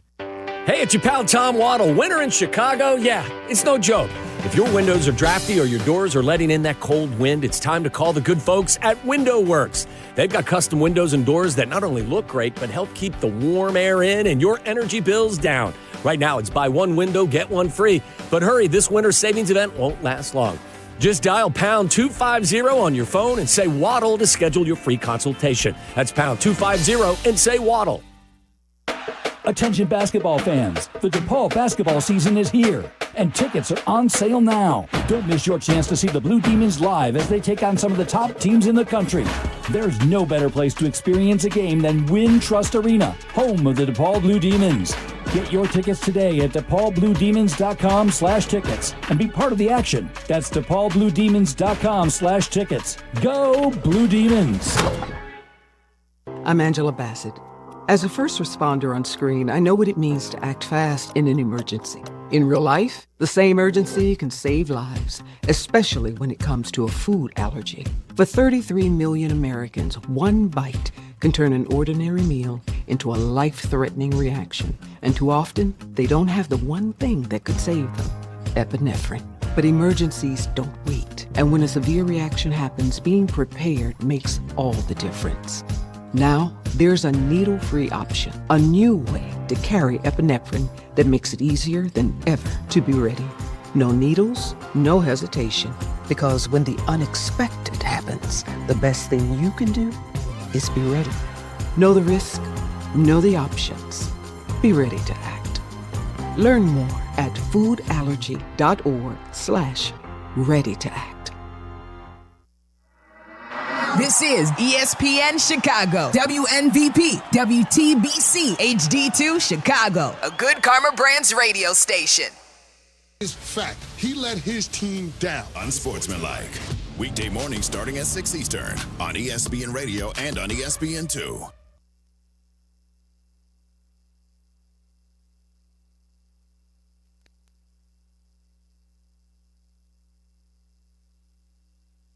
This is the Rich Eisen Show. Hey, everybody. Can't get enough of the Rich Eisen Show? You're in luck. You can find us everywhere. Watch us weekdays on Disney Plus from noon to 3 Eastern. Miss the show? We've got a podcast so you can listen anytime. But here's the best part. Our YouTube channel. Subscribe at youtube.com/Rich Eisen Show and you'll never miss a moment. Now, on with the show. Let's begin. This is the Rich Eisen Show. What do you think we are, gangsters? Live from the Rich Eisen Show studio in Los Angeles. Can I interrupt? I'll address the Keon situation. Earlier on the show, 5-time Pro Bowler Teron Armstead, ESPN college football analyst Josh Pate. Coming up, senior writer for the MMQB, Albert Breer. And now, it's Rich Eisen.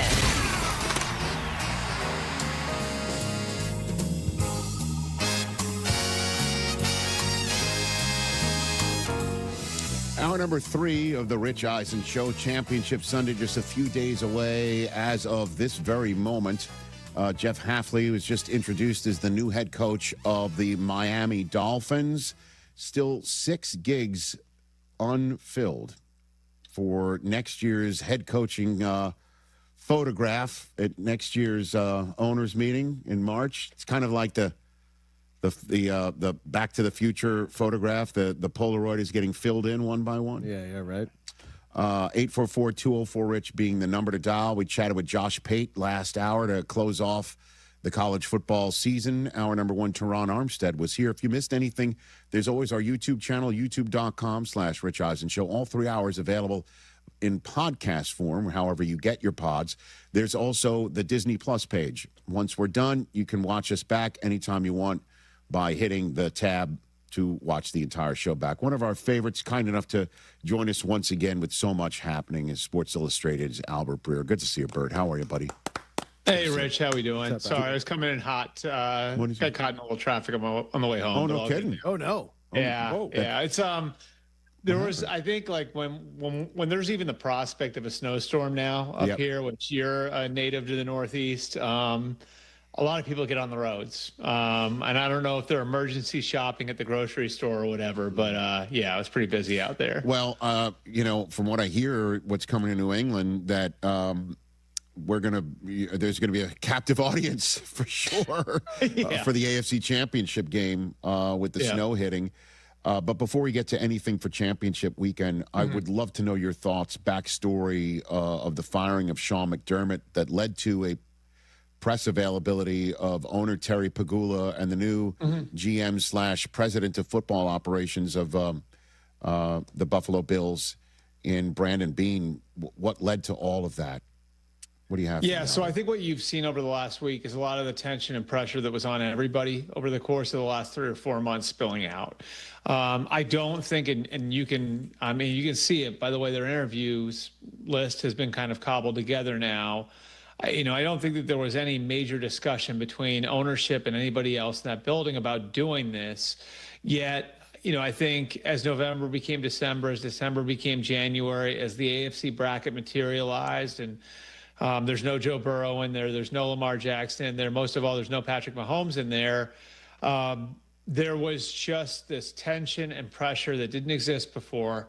In that building. And I think, when you look at Josh Allen's emotion coming out of the game, when you look at Sean McDermott's reaction to the officiating coming out of the game, and now this with Terry Pegula, it's almost like all of that has spilled out.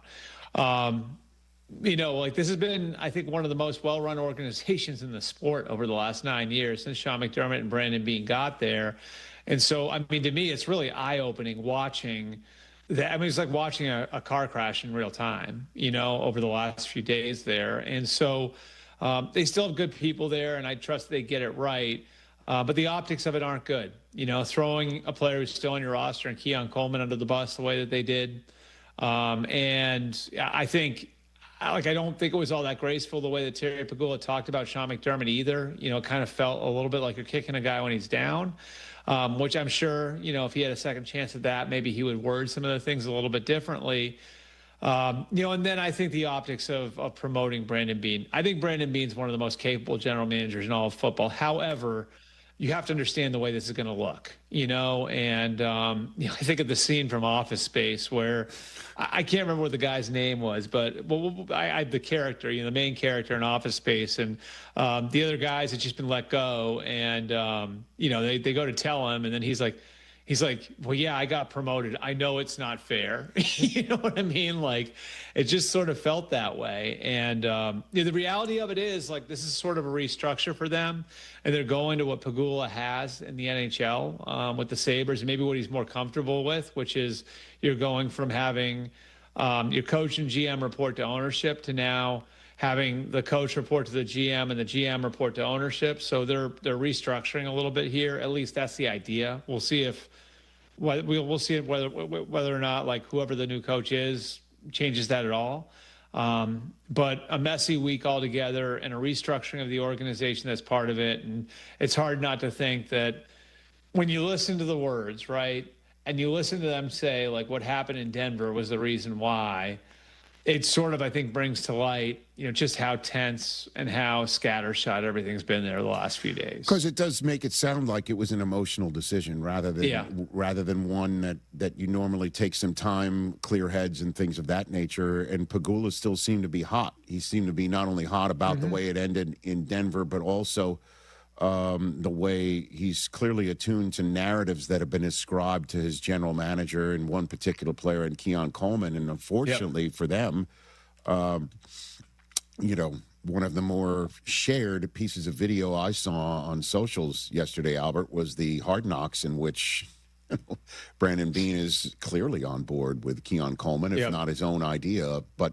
let's place that aside for the moment and say, so you're saying there's a new structure in Buffalo, basically the structure that John Harbaugh just undid with the Giants. So if Brian Daboll comes to Buffalo, he'd be familiar with that setup of reporting to the general manager. And is that part and parcel of what's going on there? I mean, Daboll would be a familiar choice. And one that I think maybe does need to be sold to the fan base in terms of his wins and losses. But what do you think, Albert? It's kind of interesting because a couple of days ago I heard probably not. But I think Josh Allen's involvement in this is a factor. And Josh is very, very close with Brian Daboll. And so, I do think that they're going into this with an open mind, but you can clearly see, like, a lot of the guys that they're bringing in have connections. Joe Brady works there now, right? Mm-hmm. And then you have Brian Daboll, who was there this morning, and you have Anthony Lynn, who worked there previous to this regime. So, like, there's familiar faces that are coming in to interview there. And, so it kind of, that's why I said when they put this list together, it does feel a little bit like, all right, like, we've got to kind of cobble something together and hustle something together and kind of collect what we're doing, because it just didn't feel like this is something where, okay, I'm pulling the list out of my drawer and it's been ready for 2 months and here we go, And obviously they're later, and part of that is, the fact that they were in the second round of the playoffs, which puts them behind the other 9 teams that had openings. It's only 6 now, or it's only 5 now, but the other 9 teams that had openings had a jump start on them, or a head start on them. So I think Daboll's candidacy is interesting because I think this is going to be a Josh Allen-centric hire. I would also say that this is a golden opportunity for them. And I think all those guys realize it, that you may never have this sort of carrot to put in front of coaching candidates before, where you've got Josh Allen a few months from his 30th birthday, in the prime of his career. He's the best player in the sport. You're going into a new stadium. I mean, if you're doing this again in 4 or 5 years, you don't know that Josh Allen's going to be still in the same state he is now based on The mileage he's already got on his body, so I think you have to treat this as a golden opportunity. So they're going to go through these interviews. Would I be surprised if you take a big swing? If they were to take a big swing, I wouldn't be surprised, because that's what this sort of opportunity dictates, at least in my mind. Albert Breer from Sports Illustrated is MMQB must read every single week here on the Rich Eisen Show. Who pops next? Ravens pop next? What's your general sense here? I think like the Ravens situation is another one that's interesting, and I put them in the Steelers category in that one, they've made very successful off-the-board hires. John Harbaugh and Mike Tomlin were off-the-board hires, right? Like that wasn't anybody's hot candidate in 07 or 08. And they have a lot to sell. So this isn't like some sort of reclamation project for anyone coming in. And I think, the flip side of it is, for that reason, the candidates have to fit them as much as, they have to build something for their coaching candidates. So I think it's at least interesting that Jesse Minter was just in there yesterday. He worked there before. They know him. They've been able to see Mike Macdonald's success in Seattle. Mike Macdonald and Jesse Minter worked together in Baltimore, and Minter succeeded Macdonald at Michigan and had similar success. And now Jesse Minter is canceling his interview with the Browns today. Just interesting. Minter also interviewed with the Raiders the day before that. There are Michigan connections there too, with Tom Brady and John Spytek. So that's an interesting name. I think Brian Flores is seen as a program fit for Baltimore. Again, I look at them as one, Clint Kubiak's another one that has some ties there. I think that's one where they can be patient and let the process play out. But it wouldn't shock me if, Jesse Minter wound up being the guy. Yeah, that wouldn't shock me either. So who are the Browns looking at? Well, I think I felt like all along, like Jim Schwartz sort of had the inside track here. I think they want to keep Jim Schwartz in the building based on what they know about him. And if you really drill down, if we're being fair about this, Jim Schwartz, his time in Detroit, his third year they broke through. He took over a winless team. His third year they break through and make the playoffs for the first time in forever. And I think what kind of took them down there was more a roster building thing than anything else. I think he had really believed that that he could make it work with kind of some wayward players. And they had a disastrous draft in 11 with Nick Fairley and Titus Young and Mikel LaSure, where that Jeff Fisher Titans model didn't really work for them. But I think there's some merit to the idea of Jim Schwartz. And again, I think they'd like to keep him in the building in some capacity. And then you look at the young offensive names. Grant Udinski is going to be in there tomorrow, the Jaguars offensive coordinator. He's only 30. They're hoping for a chance to talk to Nathan Schiehlhaas, the Rams pass game coordinator, early next week when he's allowed to do a second interview with them. So I think Jim Schwartz, I think their preference is to have Jim Schwartz as part of the equation. And, I think it'll either be Jim Schwartz or one of these young offensive guys with Jim Schwartz as the defensive coordinator. So let's talk Raiders, Albert. What's happening with them? Another Tom Brady hire with him in the mix, and they've got the first overall pick as well. So obviously that's going to be part of the interview process, visions of Fernando Mendoza, or who they think is the first overall pick. What are you hearing about the Raiders' approach here? So they're very cognizant that the quarterback is going to have to be accounted for in all of this, right? So that does not mean you have to hire an offensive coach. However, if Jesse Minter, who they like a lot, is going to get the job, there's going to have to be a detailed plan for, okay, here's our offensive coordinator, here's our quarterbacks coach, here's how we're going to bring them along. And when we lose our offensive coordinator, if that happens in a year or two, here's the guy who's going to replace him, who I'm going to put on my staff right now. I think it has to be something like that, right? For them to be convinced not to go with an offensive guy. So I think Minter is in the running, and presuming he has a plan for all of that, which he's really sharp and he's interviewed really well. I would think that box would be checked by him. I think he's in the running. Davis Webb, to me, might be the most interesting name, though. He's incredibly well thought of. He hasn't coached for very long is the problem, but he played in the league recently.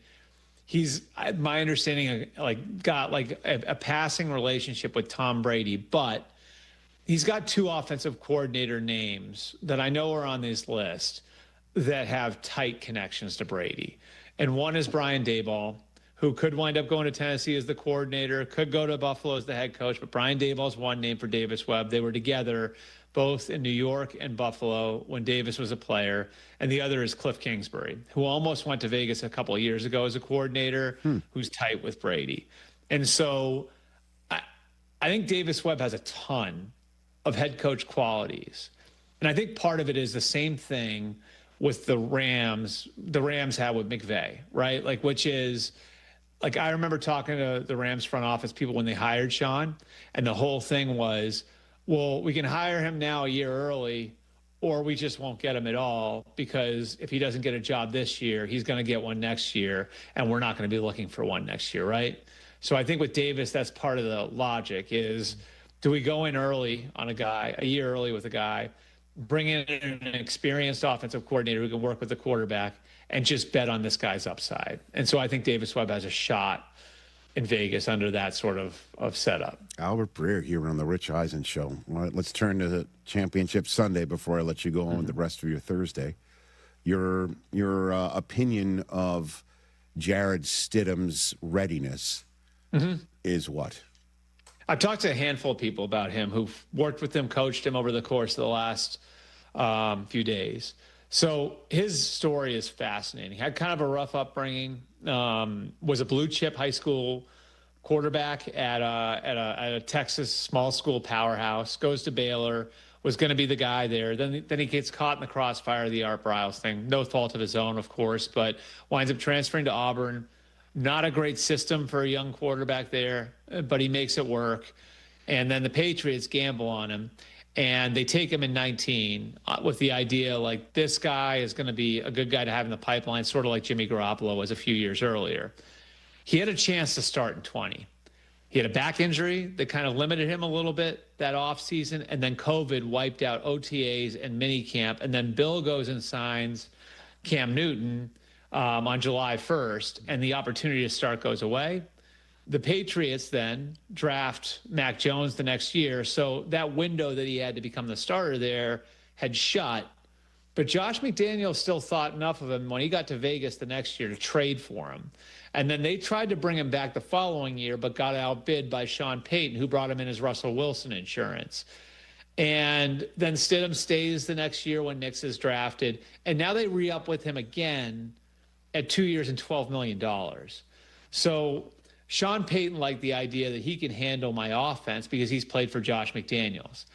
I'm told he's been fantastic behind the scenes the last couple of years, a key part of Bo Nix's development and having the right sort of quarterback room. He's got swagger.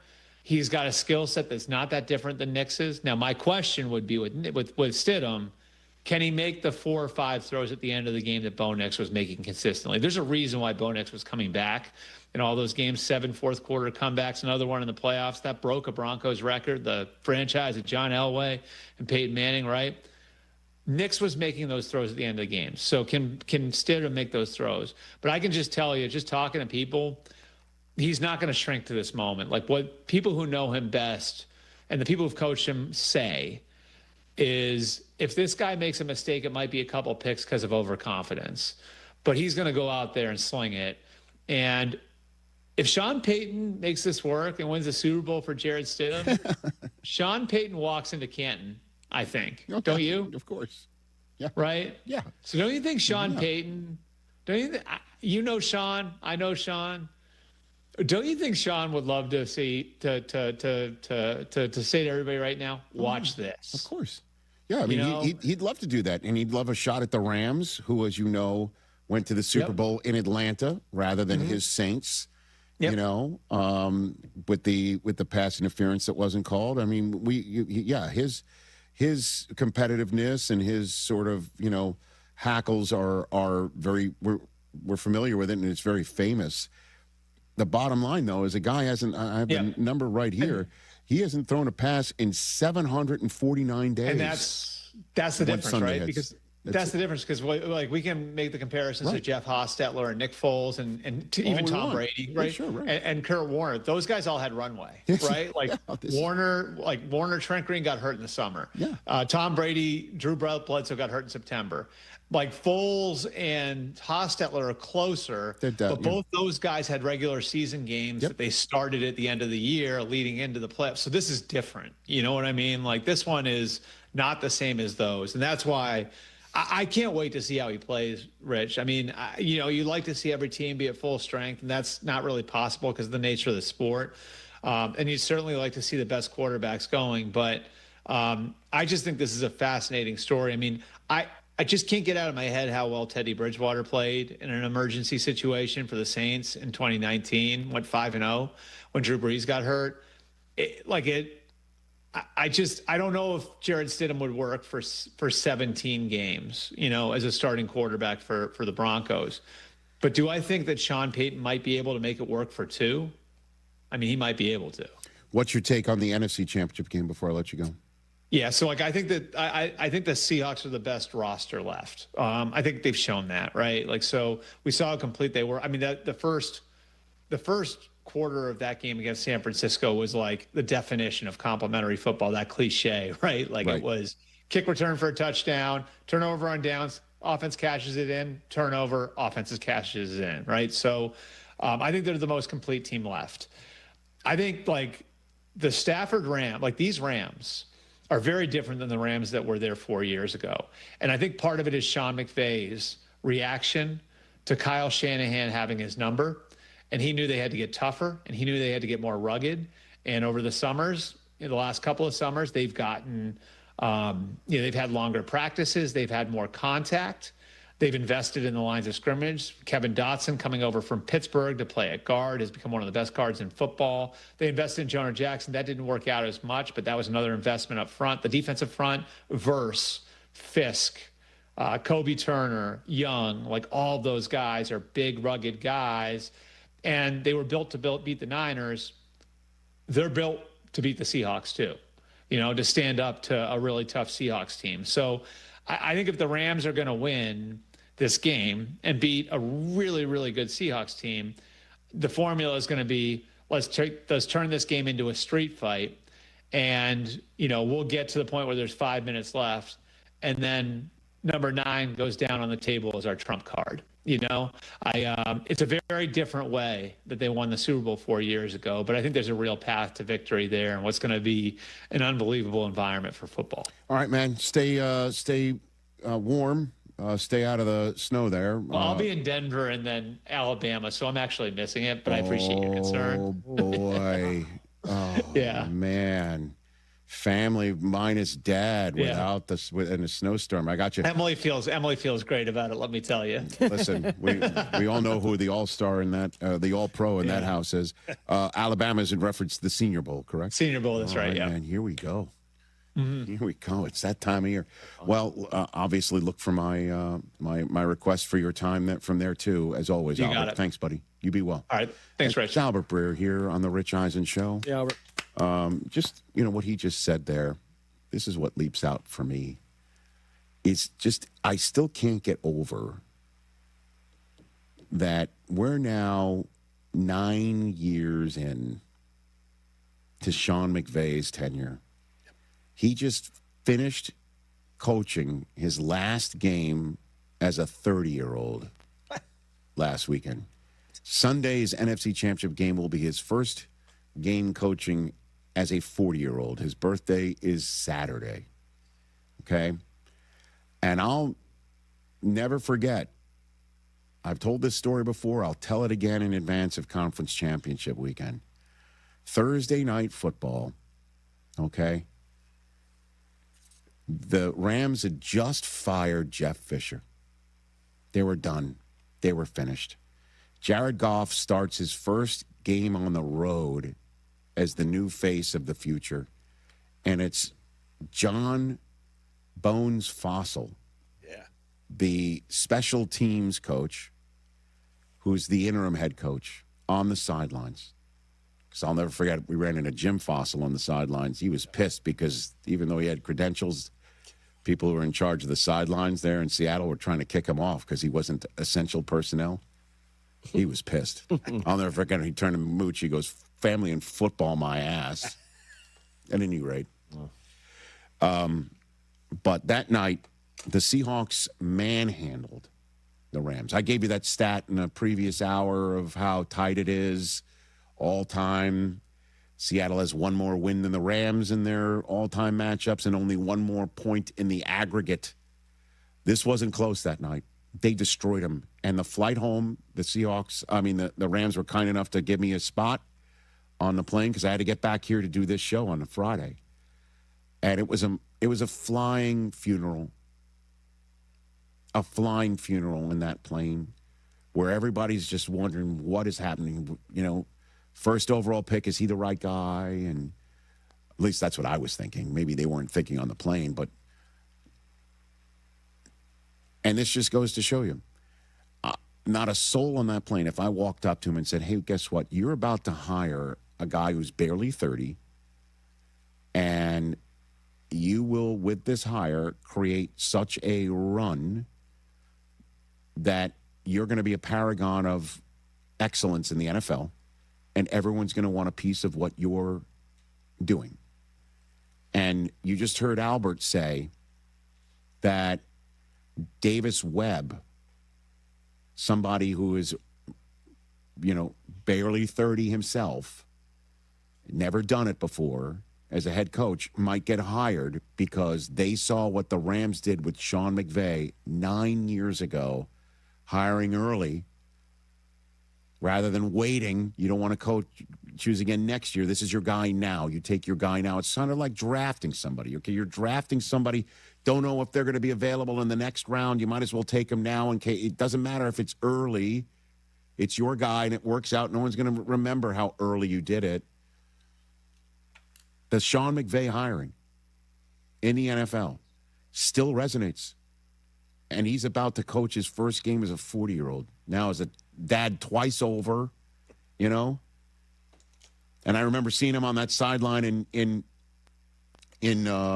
Chicago, with that hat on and the vest. Looks like he's on a cover of a magazine, right? And this guy right there. And I honestly, I thought about this not to, send a stray in his direction because I love Jeff Fisher. You remember how he had like that big old coat in New England and he was fishing for the red challenge flag and it looked like he couldn't find it in all of his big-ass pockets? You know what I mean? Like this is a different era, different casting, younger generation guy that he still is a model for that as he's about to turn 40. Blows my mind. Yeah, crazy. 10 wins as a 30-year-old in the playoffs, twice as many as Madden. Second longest tenured head coach in the NFL, right? Unbelievable.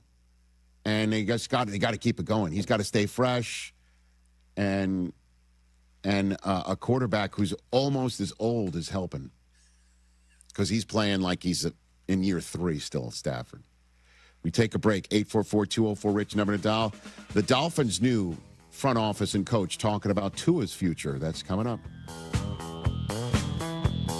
Okay, I have to tell you, I was just looking on eBay where I go for all kinds of things I love, and there it was. That hologram trading card. One of the rarest. The last one I needed for my set. Shiny like the designer handbag of my dreams. One of a kind. eBay had it, and now everyone's asking, ooh, where'd you get your windshield wipers? eBay has all the parts that fit my car. No more annoying.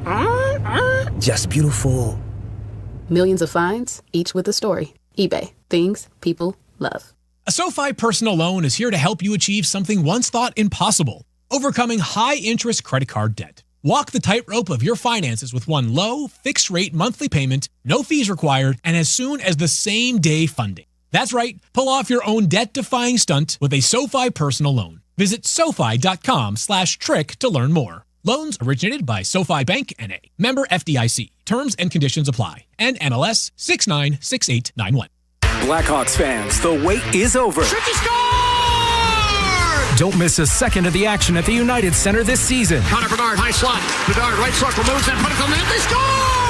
Tyler Bertuzzi! From Centennial celebrations to can't-miss matchups, now is your chance to be part of the energy, the history, and create unforgettable moments. What a save made by Knight! Secure your seats today at Blackhawks.com/tickets. Hey guys, are you craving that legendary Chicago pizzeria taste without the wait or the price tag? Meet Connie's Frozen Pizza. Premium pizzeria-inspired pies from your freezer to your table. Oh, yeah. Born in Connie's restaurants, now in your freezer. Connie's brings that unmistakable flavor that says, I could have gone out, but why? Hosting, dodging cooking, or are you just hungry? The solution is Connie's. Find Connie's Frozen Pizza in your local freezer aisle. Connie's Frozen Pizza. Authentic Chicago taste without the pizzeria prices. Hey guys, it's Courtney Cronin. Picture this. She opens the box. The light catches the shine inside, but what you really see is her smile. That's the winning moment. That's what Rogers & Hollins delivers. Not just a ring or a necklace or a watch, a moment. A story she'll share every time someone compliments her. For 115 years, Rogers & Hollins has been the jeweler Chicagoland trusts. Because while the world changes, the power of giving jewelry never does. Visit your local Rogers & Hollins or go to fornowandforever.com. Hey, football fans, picture this. You bet on your favorite player to score the first touchdown in the game, but his teammate scores instead. If this happens, BetMGM wants to give you another chance at the end zone. With BetMGM's second chance promotion, you'll get your stake back if your first touchdown scorer scores second instead. That's right, bet on any pro football player to score the first touchdown of the game. If you're right, you win. If your player scores second, you get your stake back in cash. With BetMGM's second chance offer, you have a chance to keep the fun going after the first player crosses the goal line. Try a first TD scorer wager with confidence today. BetMGM. Make it legendary. BetMGM and GameSense remind you to play responsibly. See BetMGM.com for terms. 21 plus only. Illinois only. Existing customer offer subject to eligibility requirements. Rewards paid back in unrestricted withdrawable funds. Gambling problem? Call 1-800-GAMBLER. That's 1-800-426-2537. Or by texting ILGAMB to 53342. In partnership with Paradise Hotel Casino. Wallner Law helped me get the compensation that I deserve. Wallner Law helped me get back on my feet. Thanks to Wallner Law, I'm at a better place today. Wallner Law cares for you. We're compassionate. We're empathetic to your situation. And I promise you, I will get you more money than any other law firm in the city of Chicago. That is my promise to you. Hire us, win with us, be successful with us. Call us at Wallner Law, 312-8-million. Hey, this is David Kaplan. I dislike winter. Give me a 95-degree sunny summer day and I'm a happy guy. So I spend most of my winter free time indoors, and it's why I rely on Atomatic. They've been making Chicagoland homes and businesses comfortable for 80 years. I don't even have to think about the outside because my home is perfect all year round. If you're not feeling confident that your winter's going to be carefree, go to Atomatic.com right now. That's Atomatic.com. Just like a strong offense keeps moving the ball, Republic Bank of Chicago's business banking solutions can keep your company growing. Business checking, treasury management, commercial loans, big business, small business. Republic Bank has everything you need for your business. Our team is here to get you back in the game and moving in the right direction. Experience banking beyond expectations. Only at Republic Bank of Chicago. Member FDIC. Visit ourbankchicago.com today. Did you know VA home loans are a key to home ownership for those who served? It was a personal goal of mine to try and purchase a home before the age of 30. I do remember the first moment I walked into my home. I remember that real clearly, actually. I walked in and I could hear my footsteps echo off the back wall. And the first thing I thought in my head was, man, furniture is going to be real expensive.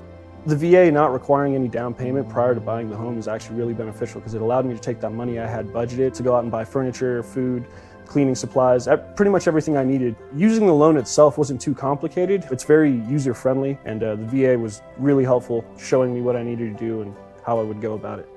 Purchasing a home is scary. There's a lot of moving parts. There's a lot of things that are new to you and that you won't understand, but ultimately it's not impossible, and they make it so that anybody can do it. Oh, I'm extremely glad I did it. It was one of the best things I could have done for myself, I think. To learn more about VA home loans, visit va.gov/home loans. Coverage of college football's bowl season on ESPN Chicago is brought to you by Menards. Medical exams, and you can get up to $3 million worth of coverage through Ethos. Get your free quote at ethos.com/game. That's ETHOS.com/game. Time spent on application may vary. Online health questions required.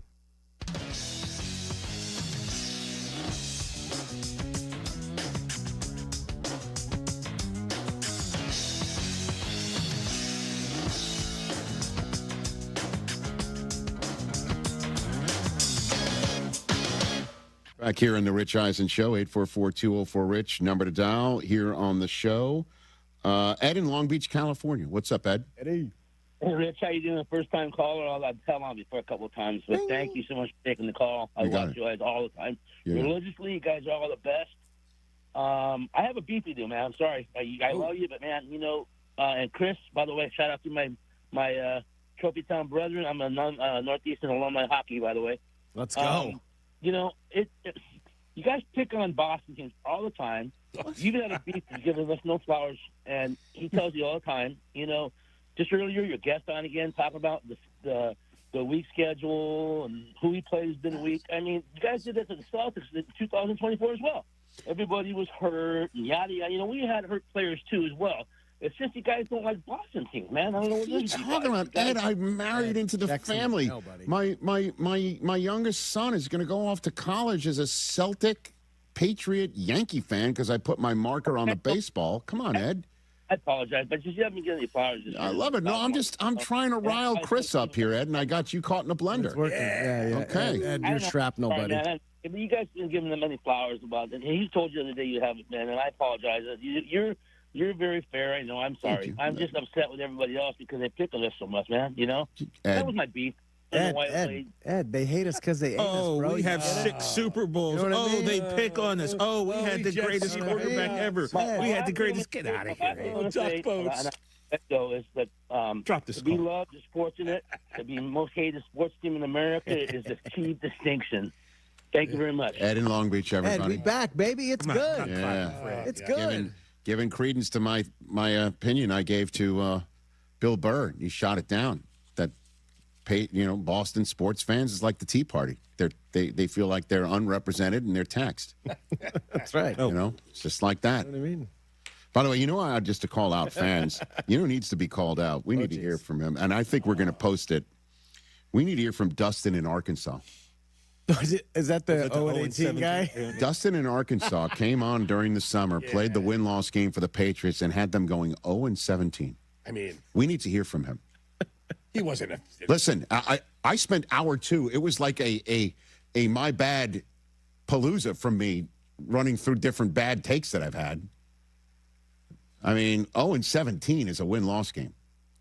How far can you get from 0-17? Obviously 17-0, but how does 14-3 and going to the Super Bowl potentially sound?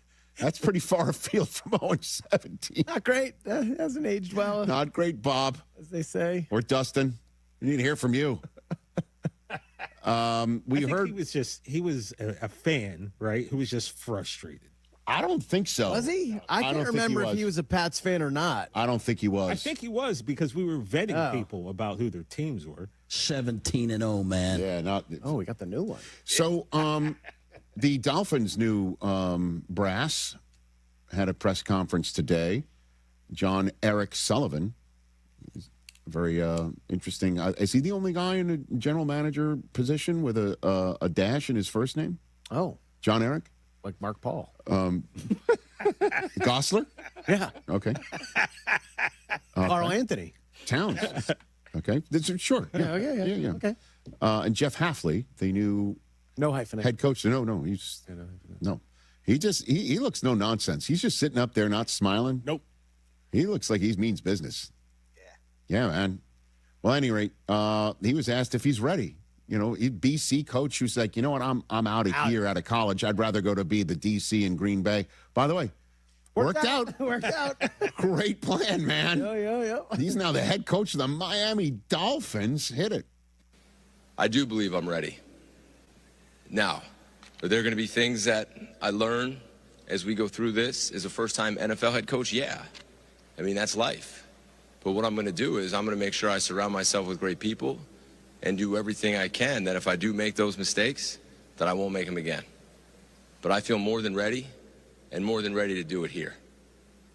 I would just love it if he just gave a straight-up answer like, am I ready? Of course not. They just blew it. Yeah. Imagine? Yeah, right. What an answer that would be. I would love that. I couldn't sign that contract fast enough. They blew it. Cha-ching. Does he and John Eric go to the same barber? Yeah, very similar. I was trying to figure out. Similar. Is that a flat top situation on Hafley? think Or is it like, a Tommy P where it's just kind of I don't know. up there? I can't wait to have him on and waste our time by asking those questions. That's the important stuff people want to know. But asking a head coach, are you ready? It's like, what is that? It's like asking a 94-year-old, do you want to drive yourself around and eat cereal at the red lights? Yes. Of course you do. Always yes. No one's going to ask that of William Shatner.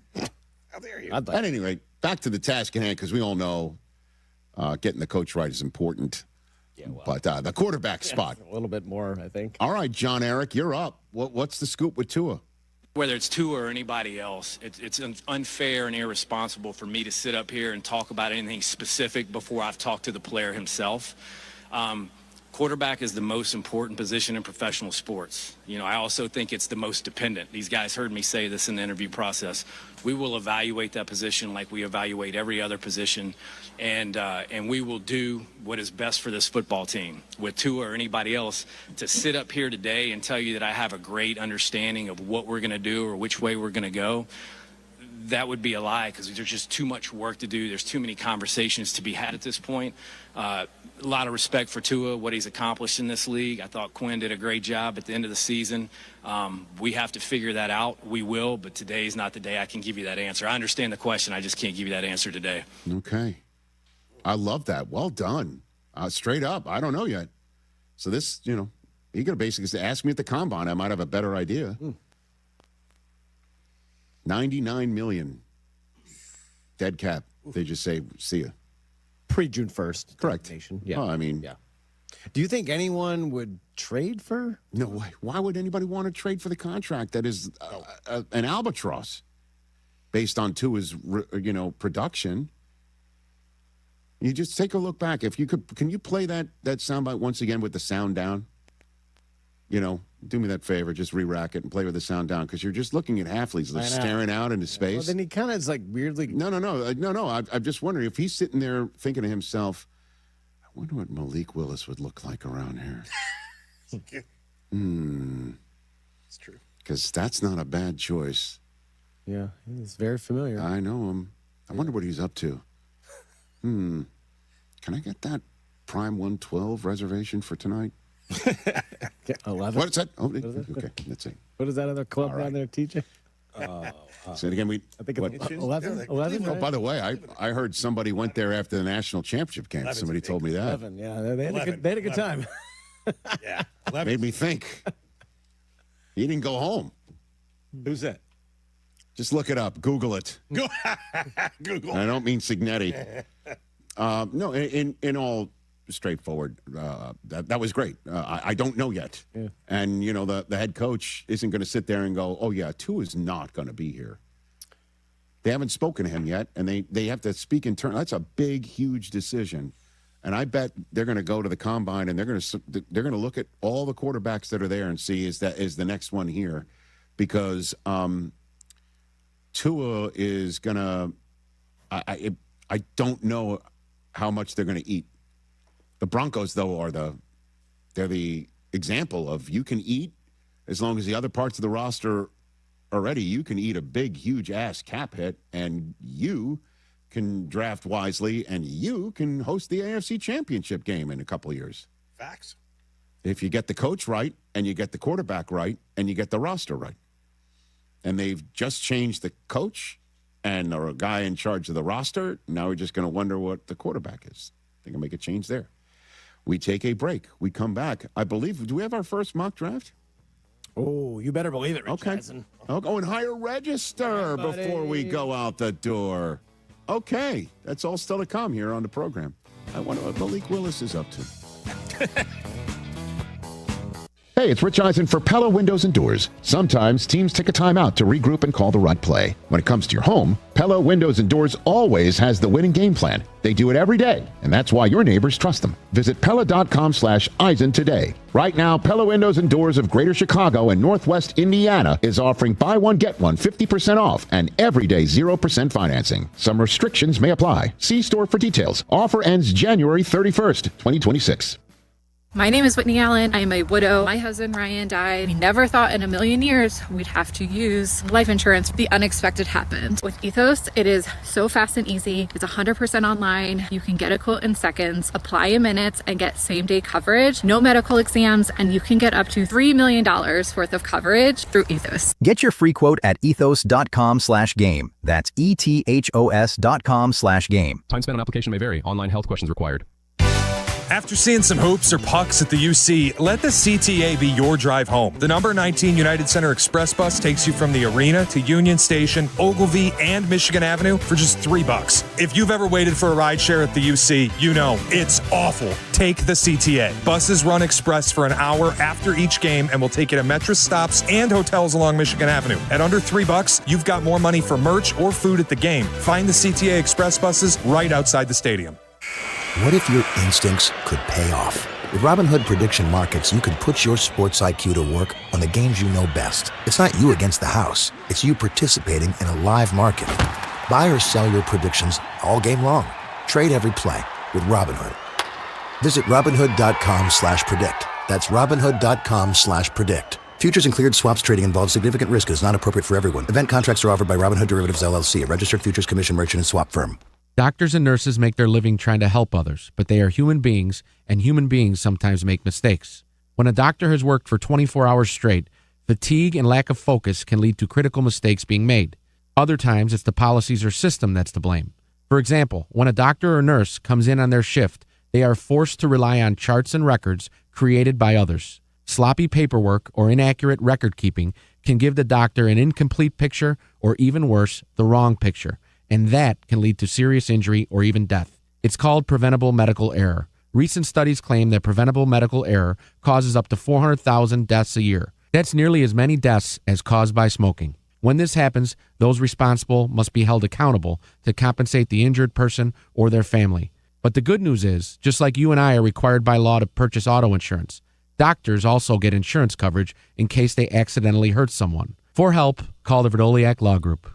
Give your home a beautiful makeover with help from Menards. Update any room with flooring from Tarkett. From easy-to-install sheet vinyl and vinyl plank to durable laminate flooring, Tarkett has the perfect flooring option for you. Vericore vinyl plank is waterproof and perfect for any room in your house. Pick it up for just $329 per square foot, now through January 24th. Plus, get 15% off everything you can fit in the bag. See store for complete details. Save big money at Menards. Hey guys, it's Silvy. We say it every year, new year, new you. But this year I'm actually doing something about it. I've been going to Cairo One Wellness Centers for months now. My body feels great and I'm moving better than ever. If one of your New Year's resolutions is to feel better and actually take care of your body, you gotta check out Cairo One. They have 50 locations across Chicagoland, so there is one near you. No drugs, no surgeries, just personalized chiropractic care. Visit CairoOne.com today and let them know that Silvy sent you. I lost count of how many foster homes I lived in. 20, maybe more. Each time, a new room, a new bed, a new routine with a new family. But never a space that really felt like mine. Eventually, I didn't even bother unpacking, because moving again was never an if. It was always a when. There are more than 100,000 children in foster care waiting to be adopted. The Dave Thomas Foundation for Adoption is working to help find them a forever family and a permanent home of their own. When I was 15, I didn't have anywhere to go for the holidays. So my high school principal invited me to stay with his family. It was just supposed to be for a few weeks, but soon they asked me to stay forever as their daughter. Now I have my own room and decorated it myself. It's kind of a tornado, but it's my tornado. And just like my family, it's mine to keep. If you have room in your home or your heart, see how you can help at davethomasfoundation.org. Guests appearing live on ESPN Chicago. Call in on the Yingling Beer Hotline. Is that true? Had a little bit too much hotty-totty last night out in Phoenix. The Paul Feinbaum Show. Weekdays at 3 Eastern on the ESPN app and on the SEC Network.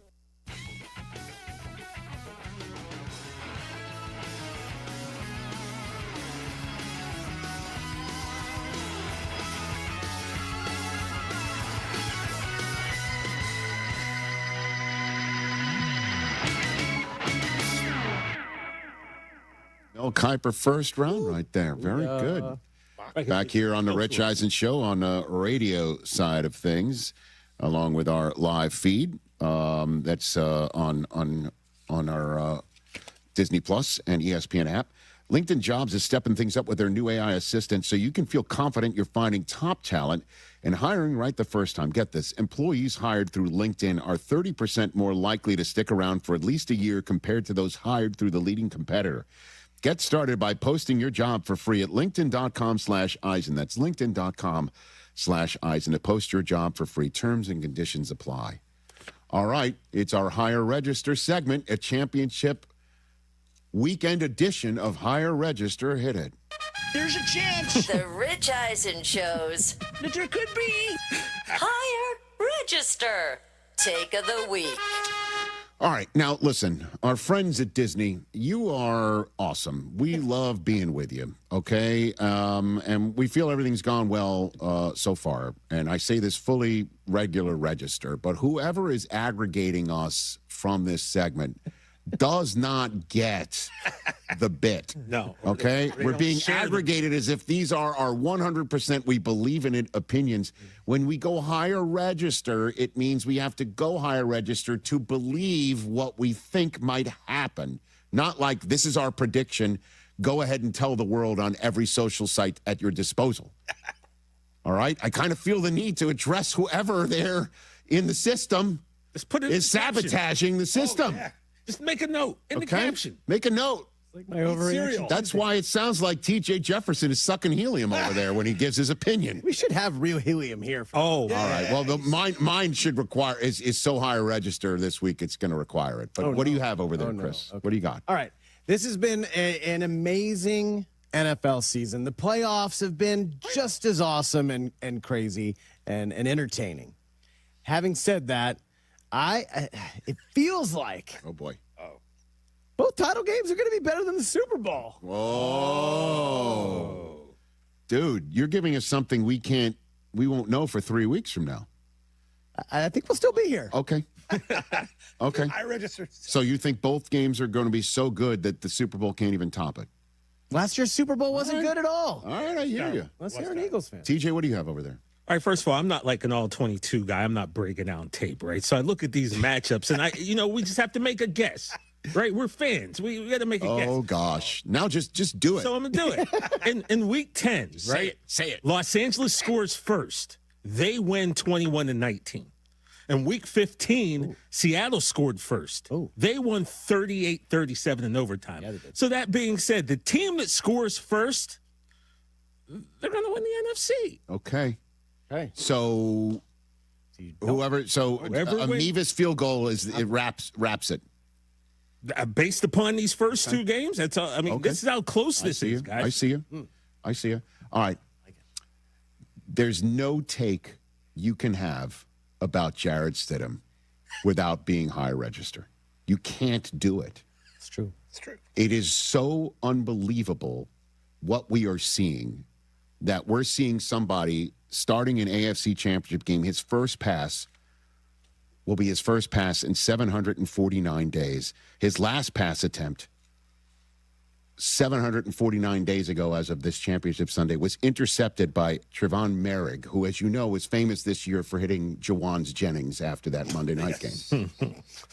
Yeah, okay. It's been this long. There is no playbook for it other than just the gut feel that everybody initially thought had no chance, and by kickoff Sunday, he'll be in the Hall of Fame. But it's just Sean Payton using a chip on his shoulder to his advantage is a powerful, powerful tool. And the fact that this guy is a big-armed guy who can chunk play it down the field makes me think by the end of the day on Sunday in Denver, Jarrett Stidham's going to have more touchdowns than Drake May. May just wind up with more than May. You know? But Sean Payton dialing it up and Stidham doing what he's done before, and even though it's a very small sample size and he hasn't done it in a while, just kind of feel like he's going to go chunk playing down the field, and at the end of the day, Stidham's going to have more touchdowns. He may not win. He may still not win because there's all three phases here. But at the end of the day, more than May. No. And that rhymes. That's my higher register. Okay, whoever's aggregating us, it's higher register. You got to go up there to believe it. That's getting clipped for sure. Oh, damn it. yeah, Rich. It's 100% getting clipped. Rich Eisen right thinks Jared Stidham's going to have more touchdown passes. That than is Jake Mack. in like 2 But minutes. that's if I said it as if I believe it 100%. I'm up here. Yeah. Hey, eyes here, up here. Okay? Higher register. On Friday's show. All that being said, none of that's going to translate into the. Yeah, you guys are all getting. That's it. You know what? But at least I smiled when I did it. Right, Hey. All right, Rich, thank you. Waddle and Silvy coming up in 5 minutes from right now. We have movement on the stadium front for the Bears. We'll tell you what that movement is. Call us. No. And should the Bears reconsider what kind of stadium they build, regardless of where they are. Waddle just mentioned the phone lines. It's normally 312-332-3776. Our phone lines are down right now. So I am going to tell you what I'm going to do so you can get your comments in and participate as normal. Oh, boy. This could get ugly. Oh, boy. I'll fill you in coming up next. Rich Eisen here. As you all know, I care deeply about pediatric cancer research and awareness. That's why I'm proud to talk about Hyundai Hope on Wheels. For over 27 years, every Hyundai sold has helped fund life-saving pediatric cancer research. Together with over 850 dealers nationwide, they've raised more than $277 million, supporting over 25,000 kids in their fight against cancer.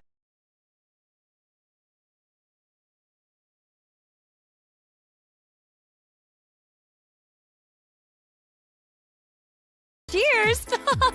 And tears. Oh. Okay, so like everybody deals with losing, right? To a rival on a last-second field goal. Whatever, it's fine. I'm totally fine. But I cope with losing with an ice-cold Dr. Pepper. Those 23 flavors are like so delicious. They totally wash away the pain of your college football team taking a big fat L. College football. It's a pepper thing. When a trophy is raised, it can feel like the season's over. But on the ESPN app, it never really is. Because with more than 47,000 live events, plus originals, highlights, and coverage from every corner of the sports world, there's always something to dive into. No offseason, just everything a fan needs to keep going. Always in season. Get all of ESPN all in one place. Download the ESPN app on your TV or phone today. Attention basketball fans, the DePaul basketball season is here, and tickets are on sale now. Don't miss your chance to see the Blue Demons live as they take on some of the top teams in the country. There's no better place to experience a game than Wintrust Arena, home of the DePaul Blue Demons. Get your tickets today at DePaulBlueDemons.com/tickets and be part of the action. That's DePaulBlueDemons.com/tickets. Go Blue Demons! Winter is here. Snowball fights, sledding, and more good times with your kids. What a great family you've created. You want things to stay just as they are. It's time to start thinking about the next step for your future, a vasectomy. Take that step with Vasectomy Clinics of Chicago, because experience really does matter, especially with this procedure. Vasectomy Clinics of Chicago makes it so easy with their 30-minute, no needle, no scalpel, in-office vasectomy. Log on to vasectomychicago.com, read their testimonials, and learn more about their procedure at Vasectomy Clinics of Chicago. 5 locations to serve you: downtown Chicago at Lake Point Tower, by Navy Pier, and with free valet parking. Also in Naperville, Tinley Park, Arlington Heights, and Barrington. Most insurance accepted. Visit vasectomychicago.com or call toll-free 877-877-4VAS. That's 877-877-4827. Guys, this is Courtney Cronin. Let's be honest, most of us aren't great at saying what we feel. That's where jewelry does the talking. And nobody does it better than Rogers & Hollins, family owned since 1910. From engagement rings to stunning jewelry and watches, whether it's a gift that speaks for you or something that elevates your look, they've got it all. Jewelry says it best. Rogers & Hollins makes it last. See the Rogers & Hollins difference at a store near you or go to fornowandforever.com. Hey guys, it's Silvy. You know me, I hate the cold, and I don't like dealing with cold drafts in my house. That's why we called Window Nation a few years ago, and the difference, incredible. Right now, it's a great time for you to do the same. Window Nation's Buy 4, Get 4 Windows free sale is going on now. Plus, you get your new windows with 0 down, 0 monthly payments, and 0 interest for 2 years. So if you feel drafts, see fog or mold around the frame, and your heating bill keeps on jumping, it is time. Do not wait. Visit windownation.com today. Hi, I'm Kim Holderness. And I am Penn Holderness. And we're here to remind you to get your cancer screenings. Now, we don't have cancer, but we do want to keep it that way. And while you don't have to race to the doctor. Oh, but I like races, honey, especially when they're amazing races. I see what you did there. But you do need to make time for routine screenings. I schedule my annual mammogram and gyno appointments every year around my birthday and then treat myself to lunch. Well, that sounds like fun. Can I get in on that? I mean, I like lunch. Well, you have a colon and you're over 45 and you have lungs. Yeah. And didn't you smoke in college? Yeah, a little bit. Okay, so seriously, Penn, if there is something, early detection can make all the difference. Okay, I'll get screened. This C word can be scary, but routine screenings for breast, cervical, colorectal, lung, and prostate cancers can detect cancer early, even before symptoms appear. Please visit preventcancer.org to find out which cancer screenings you need. Because early detection equals better outcomes.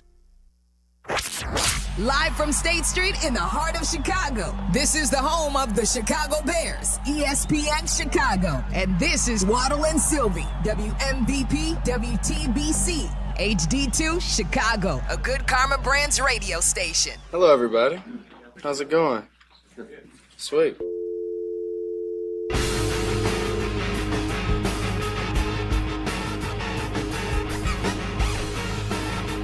I wish we had a dial tone. Do we even have a dial tone on the phones? It's been a running theme today if you've been listening to Kap and J Hood and then Carmen and Jurko. Our phone lines are out today. We can't make calls. We can't take calls. We'll keep you posted on when those are active yet again. It doesn't mean, though... Good thing we're not in the communication business. Well, it doesn't mean you can't communicate with us. There are many different ways. Be careful what you ask for over there, buddy. I know. You guys will monitor Twitch, correct? Twitch and YouTube. You two handle Twitch and YouTube. You can watch us on youtube.com/@Waddle and Silvy. Subscribe while you're there. Twitch.tv/@ESPN1000 Chicago.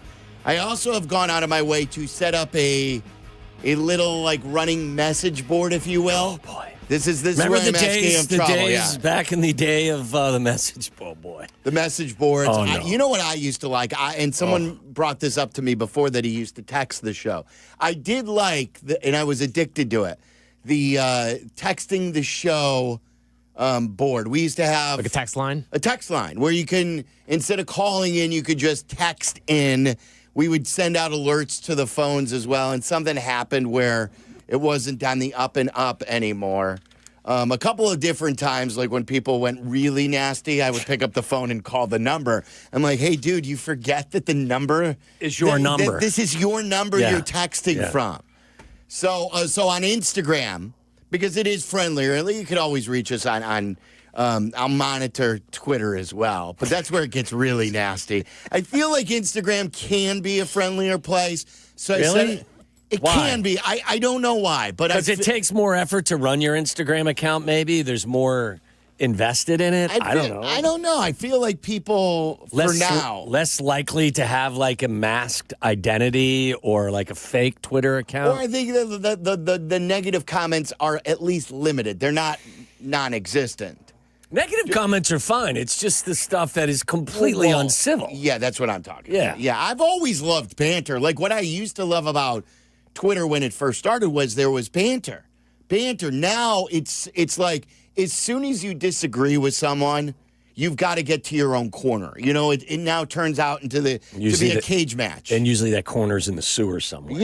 Yeah. And it just can't be a good give and take, which I always like. And Sounds like our society in general. Oh, but that's for another time. So on Instagram, I put a picture of me up holding the phone. Oh, boy. And I'm like, look, since the phone lines are down, here's put your running comments here of today's show. And I wrote, be nice. How long that will before... probably encourage even more bad comments. How long before you get a completely inappropriate response?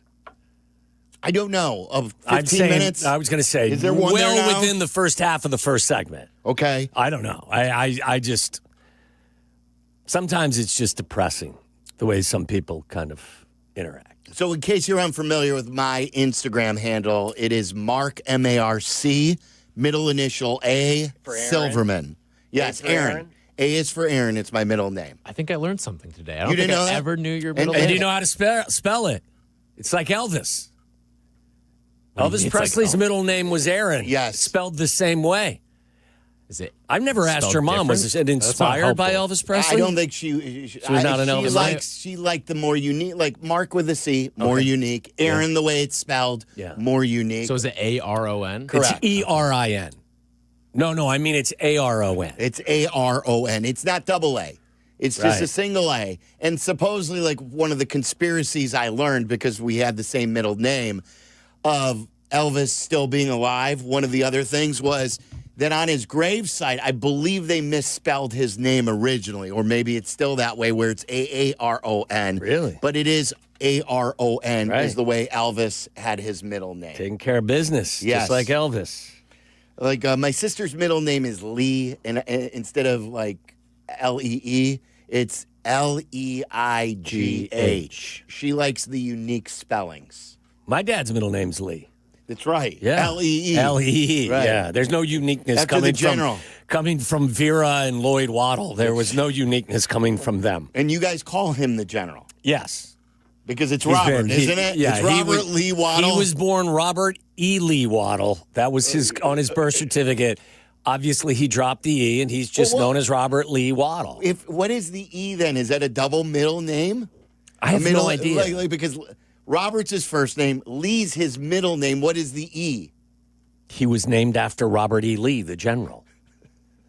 Listen, I told you, my grandmother lived in an apartment above a hairdresser, and had the world's greatest Elvis figurine collection on the face of the planet. My grandfather was a coal miner who used to sit in his rocking chair with no T-shirt underneath his overalls and pass out in the middle of every conversation because he had black lung. That's hilarious. I mean, it was a trip growing up in that environment. I'm not going to lie. So, like, there is no explanation for any of the stuff that I tell you. We're off and running, by the way. I'm sure. The fourth comment is Chuck going to read all these comments to Jerry? There you go. That's well done, though. I think that's timely. creative. I don't think that's nasty. I think that's creative. Someone wrote, "Oh darn, we don't get to hear Chase, Eddie, Dean, or Lewis and Lyle today. Wow. That's too bad." These are real comments. I'm not making these up. Those are shots. That's a shot at those guys. Alexander says, "I miss the Bears. How do I cope until August?" Oh, that's a nice how exchange. How would you answer that? How would you cope until August? I don't know. I mean, like, I would take the advice of the coach. It's been an mentally and emotionally exhausting season. Get away from it for a while. And then if you want to relive it, go back on NFL.com and watch all the games. Oh, yeah. And there's still plenty of the NFL is still is still cashing in on the Bears and the love of the Bears fans right now, because they just posted today the anthem with everyone mic'd up. Yeah. Did you see that? I did not see that. The reaction of everyone, it was pretty incredible. By the way, I mean, you know, NFL Network plays the previous season's games all year long after the season is over. And I can guarantee you that they will have several of these Bears games on repeat. There's no doubt. The NFL is a 12-month calendar too. Yeah, that's true. I mean, before There's we know no it, offseason. before we know it, it'll be combine into free agency, into draft, into OTAs, Schedule into release, training too. camp, schedule release. Is this a feeling that you all share that? Like, I'm not itching to go to the combine this year the way I have been the last couple of years. No, because we're looking at the 25th pick. Right. Isn't that kind of like blow your hair back a little bit? Well, it's fantastic. And then, like, part of the reason to go to the combine is networking. Yeah, sure. It's just there's so much media now. I'm telling you, I was with all my friends from Toyota, the official vehicle of the NFL. I picked up the Land Cruiser today. Nice. So now I've traded in the Sequoia after 2 years, and I'm driving a brand new 2026 Land Cruiser. You said they scaled that thing down because back in the day, the Land Cruiser was. Oh, it's super. It's still super luxurious. Yeah, I had a nice big white one that I loved. I think we used to have a Land Cruiser back. Oh, in the that day. thing, It's but been that thing around for a is- while, redesigned now. And I was pitching to them, sending us to because they usually partner with us on the combine, being the official vehicle of the NFL. I'm like, send us to the owners' meetings. Where are they at this year? Arizona. Oh, so I okay. mean, I think You can go for second house searching. Yeah, yes. But like the thing that's cool about the owners' meetings is every owner, every general manager, every coach is there, Yes. and there's very few media members there. And I think it's a little more laid back. Yes, and everyone's in their best self, where they're relaxed and everything like that. They're not like they're all working at the combine. Okay, we're going to have a little contest. How many people will be in between? How many coaches will there be in between Ben Johnson and Matt LaFleur? Oh, I say will they be Set an over-under here. Will they be on bookends, or will they surprise everyone and be standing next to each other? How many coaches will there be? Because they have between daises. them? They have like a little dais. Well, the team photo, when they have all of the coaches, there's two rows, right? There's a row of guys sitting Andy down. Reid's always got like his Hawaiian shirt, right? Yeah. I'm just wondering how close.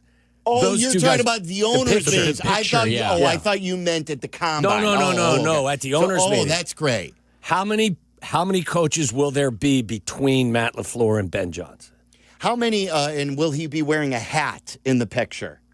He should go hat, no shirt.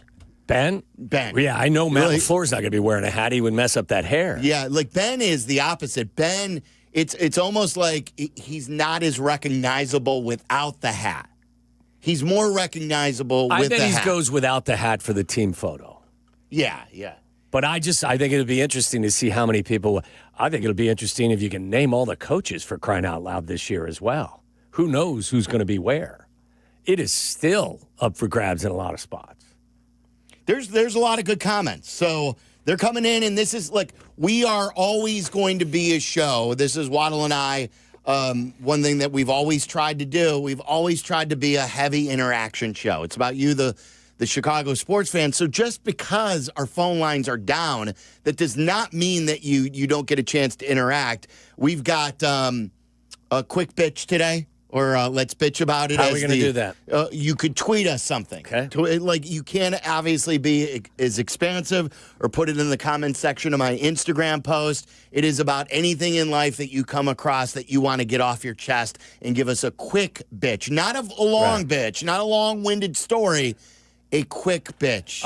I will start and just give you an example. I can't believe the GD phone lines are down. Yeah, the phone lines are down. Yeah. For an interactive radio show, the phone lines are down. I think it's because we're moving and like they thought we'd be in the new building by now. Let's call a spade here. They're trying to smoke us out. Are they trying to smoke us You out? think ABC This is has a little something to mental do? warfare, yeah. Did you know that Dion Miller is actually someone who has been employed here as in a covert operation for ABC7, and she has cut the phone line. She's the Trojan horse. I think Dion would be the last person on the face of the planet I think you would want to stick that to. Her and Tracy Butler, Trojan The horses. two nicest people in the world are up against us. I think it's more likely that Peggy did it to us instead of Dion. I think that would be more likely. And Peggy is not an ABC7 employee. No, she is not. She is not. Sorry, Peg. So I'll catch some whatever strays you for that. want, whatever you want to talk about, send us a tweet, make a comment on YouTube or Twitch, send me a comment on Instagram on my post, Mark MARCA Silverman. And if you're not following me there, follow. A lot of you fun. guys are dicks. That's it. That's all I wanted to send to you guys. I sent that. My bad. Oh, that was you? You already commented? No, I didn't. No. I wouldn't do that. That's good. Very good there that we still have the Bonnie Bernstein in. Shocking that we have that, but we can't find some of the other great drops That of is all from time. It's from the early 2000s. Yes. It's when Dick Duran was the head coach and Dick Enberg was doing the play-by-play. Yes. And Dick Enberg threw it to Bonnie Bernstein to interview Dick Duran at the half. Yes. And she said, wow, two dicks. Or two dicks, wow. Two dicks, wow. I mean, that'll go down in, I don't know. I did not know the context of that. 50 years from now, that will still live. Like, a lot of people don't know some of the drops in the context that we Just hit us with a random one, Charlie, and we'll see if we can provide some context. A context-free drop.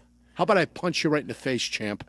I don't know the context of that, if he was talking to me on that. Or No, if it wasn't. Who was he responding to? Was he responding to an athlete who was starting trouble? I don't recall exactly, but I do remember the drop. He could just be talking about Carm, too. He could be talking about anybody. How about a punch My in whole the life face? is based on idiotic thoughts and idiotic actions. Well, that's just that. That's That's not a in Wednesday. context. Yeah, exactly. That's Wednesday. That's Wednesday. You should have heard him today. Bad mouthing baseball. Oh, is Carmen was. Well, I saw the text you sent. Like, It's like he was he's bad cheering mouthing for Carmen's kids. He he's- was so upset. He's cheering for a lockout.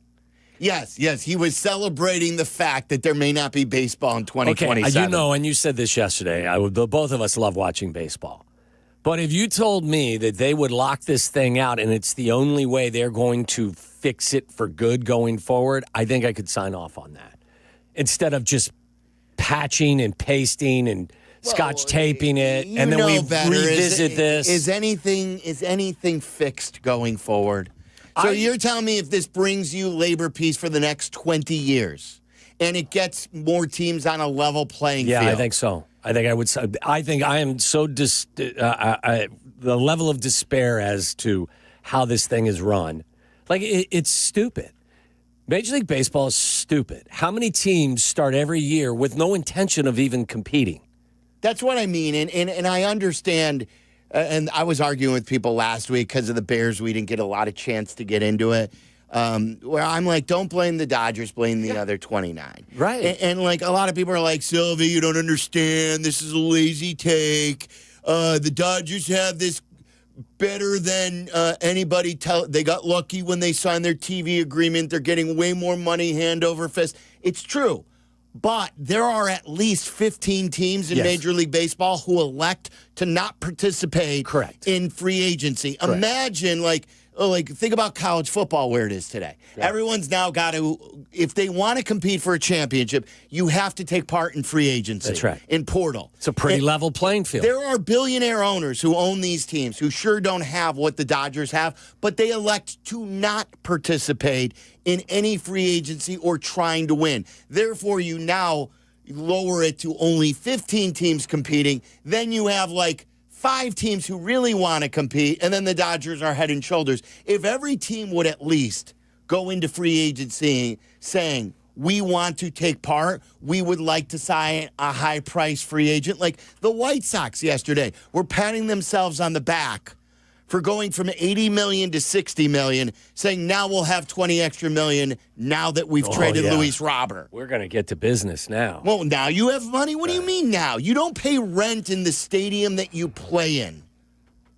So, when that's what pisses me off, and that the owners are now getting sympathy from regular fans. We all understand that the Pirates don't, or the Kansas City Royals, or whoever, small market, Cincinnati. We'll use Cincinnati. We understand that the Reds don't have the same revenue stream as the Dodgers. As a Reds fan, I still want my franchise to do what they can to try and compete. Of course. Well, you can't sign some of the contracts the Dodgers sign their guys to. Show me that you're willing to spend a high ratio of the revenue you do bring in on your players' salaries. Otherwise, you're just trying to run this as a business and trying to cash checks. When the White Sox were competing, which I get in some ways, they didn't go over the top. Jesse always talked about this in 20 and 21 when they knew they had a good team. They didn't finish off the rebuild by supplementing it with a good free agent or two. Who did they add to that team? Lance Lynn was via trade. They didn't go out and sign anybody over the top. They had to get rid of Garrett Crochet because they couldn't pay him. Pittsburgh's already talking about getting rid of one of the best generational pitchers we've seen come along in a long time. How is that the case? Breaking news. How about that? Brought to you by the Advantage a little Dealer baseball Group. news? Breaking news on ESPN Chicago. Chicago's home for sports. White Sox have signed Chase Meidroff to a 2-year extension. Speaking of teams that don't want to pay their stars, this initially from John Heyman, confirmed by Jeff Passan and all of the other baseball insiders, the Texas Rangers have landed left-handed pitcher Mackenzie Gore in a trade with Washington. Wow. It is a 5-for-1 deal. That's a guy you guys were interested in, isn't it? Very interested in Mackenzie Gore. But that's a guy who high strikeout rate. Guy. Big-time strikeout pitcher. He's now headed to Texas. This is what I mean. Washington won a World Series, and what'd they do right away? They had a They fire dismantled sale. them. And by the way, Marlins have won 2, and what do they do after every time they win? They hold the fire sale. by the way, like Gore was a piece to when they Soto sold off. Yes. So you have him in a controlled salary. You've got some really nice The pieces. reason you traded Soto is now being traded. You're selling off the sell-off. The problem with Washington, they did an awesome job on that Soto trade, by the way. They got 3 really good players. Their left fielder is unbelievable. James Wood, C.J. Abrams, Mackenzie Gore were the headliners of that trade. They're legitimately the only 3 good players that entire organization has. And now you're going to deal one. So now you traded one of them, and you're getting 5 more guys that you're hoping that are going to turn into something for you. I just listen. That's what gets me mad over. Yeah, everything. I mean, look. I think you've found out in today's environment, right, in professional sports, if you own a sports team, your real profit-making machine, or how you make your most money, is you sell the franchise. Like I don't know that if you're a billionaire or you're a really, really wealthy guy, that you're making money hand over fist that's going to give you extra billions. You get your extra billions when you sell the team. So if you're in it for just that reason financially, I don't think there's any way to maximize return on your investment unless you sell the team. I just don't think, the Dodgers make a lot of money, but they spend a lot of money too. They're not working on a deficit. They obviously are turning a profit. But the vast majority of the value of one of these franchises is actually when you sell. Look at the Lakers. The Lakers were sold for what, $10 billion? That's where you maximize your return. That's where you make all your money when you sell the franchises. Right. They're not liquid, Because these sports franchises have become the toys of billionaires. Yeah, so then sell the toy. Right. Like if you can't compete and if you're not a willing participant, get out. Right. And what better time to do it than now where this is the landscape? And baseball can do it. Remember, Mark Cuban wanted to buy the Cubs. Yes. The other owners have wanted in, and they've turned them down because they don't think they'd be, quote, good for the sport or there's something else. So, like, if baseball identifies somebody who no longer wants to participate, Southside, then tell them to sell the damn team. Yeah. The problem is, I don't know if the demand for buying the baseball teams is there right now. Well, because the revenue streams aren't defined right now. And if you want to buy an TV NFL stuff is a franchise, mess. remember, again, when the first day of the calendar year hits here sometime in March, guess what? Everyone gets a check for, let's just say, $400 million from the collective revenue of the television contracts. That covers your cost of all of your players and probably running your building. Everything else you do from there, whether it's sell a ticket, local sponsorships, whatever it is gravy. So every team in the National Football League is guaranteed a profit based on the strength of their television contracts. That's not the case in baseball. Yeah, look what happened with the Twins just now. Right. They were trying to sell their team, and then they said, I think Ishbia was interested on it, but then Ishbia had his deal with the White Sox. So I don't know. Well, this is where I come to undefined and TV Twins fans money. were devastated too because they wanted them to sell. And this is where I come to the conclusion that look, if you're going to have to fix this, and the fixes aren't going to go over well, I think, with the players, which means you're going to have a salary cap and a floor or something comparable. You're not just going to have a cap, but you're going to also force the Pirates and other teams to spend a minimum here. And until I don't know that you can create anything that's close to the same revenue streams of the National Football League, right? So if you want to own one of these baseball teams, you're not locked in on the financials that exist in the NFL. I think it's almost, you got to run it almost like it's a hobby for you. Yeah, right. And if you can't afford it, then don't. Then get out of the hobby business. Yeah. All right, so our phone lines are down, but always keep that number handy when they're back up, and we'll let you know when it is. 332-3776. You can tweet us. You can comment on our YouTube and Twitch channels. I've got the running comment section on Instagram that does seem to be getting a workout. I'll read you some of the best comments when we come back. Get some awful stuff over there yet?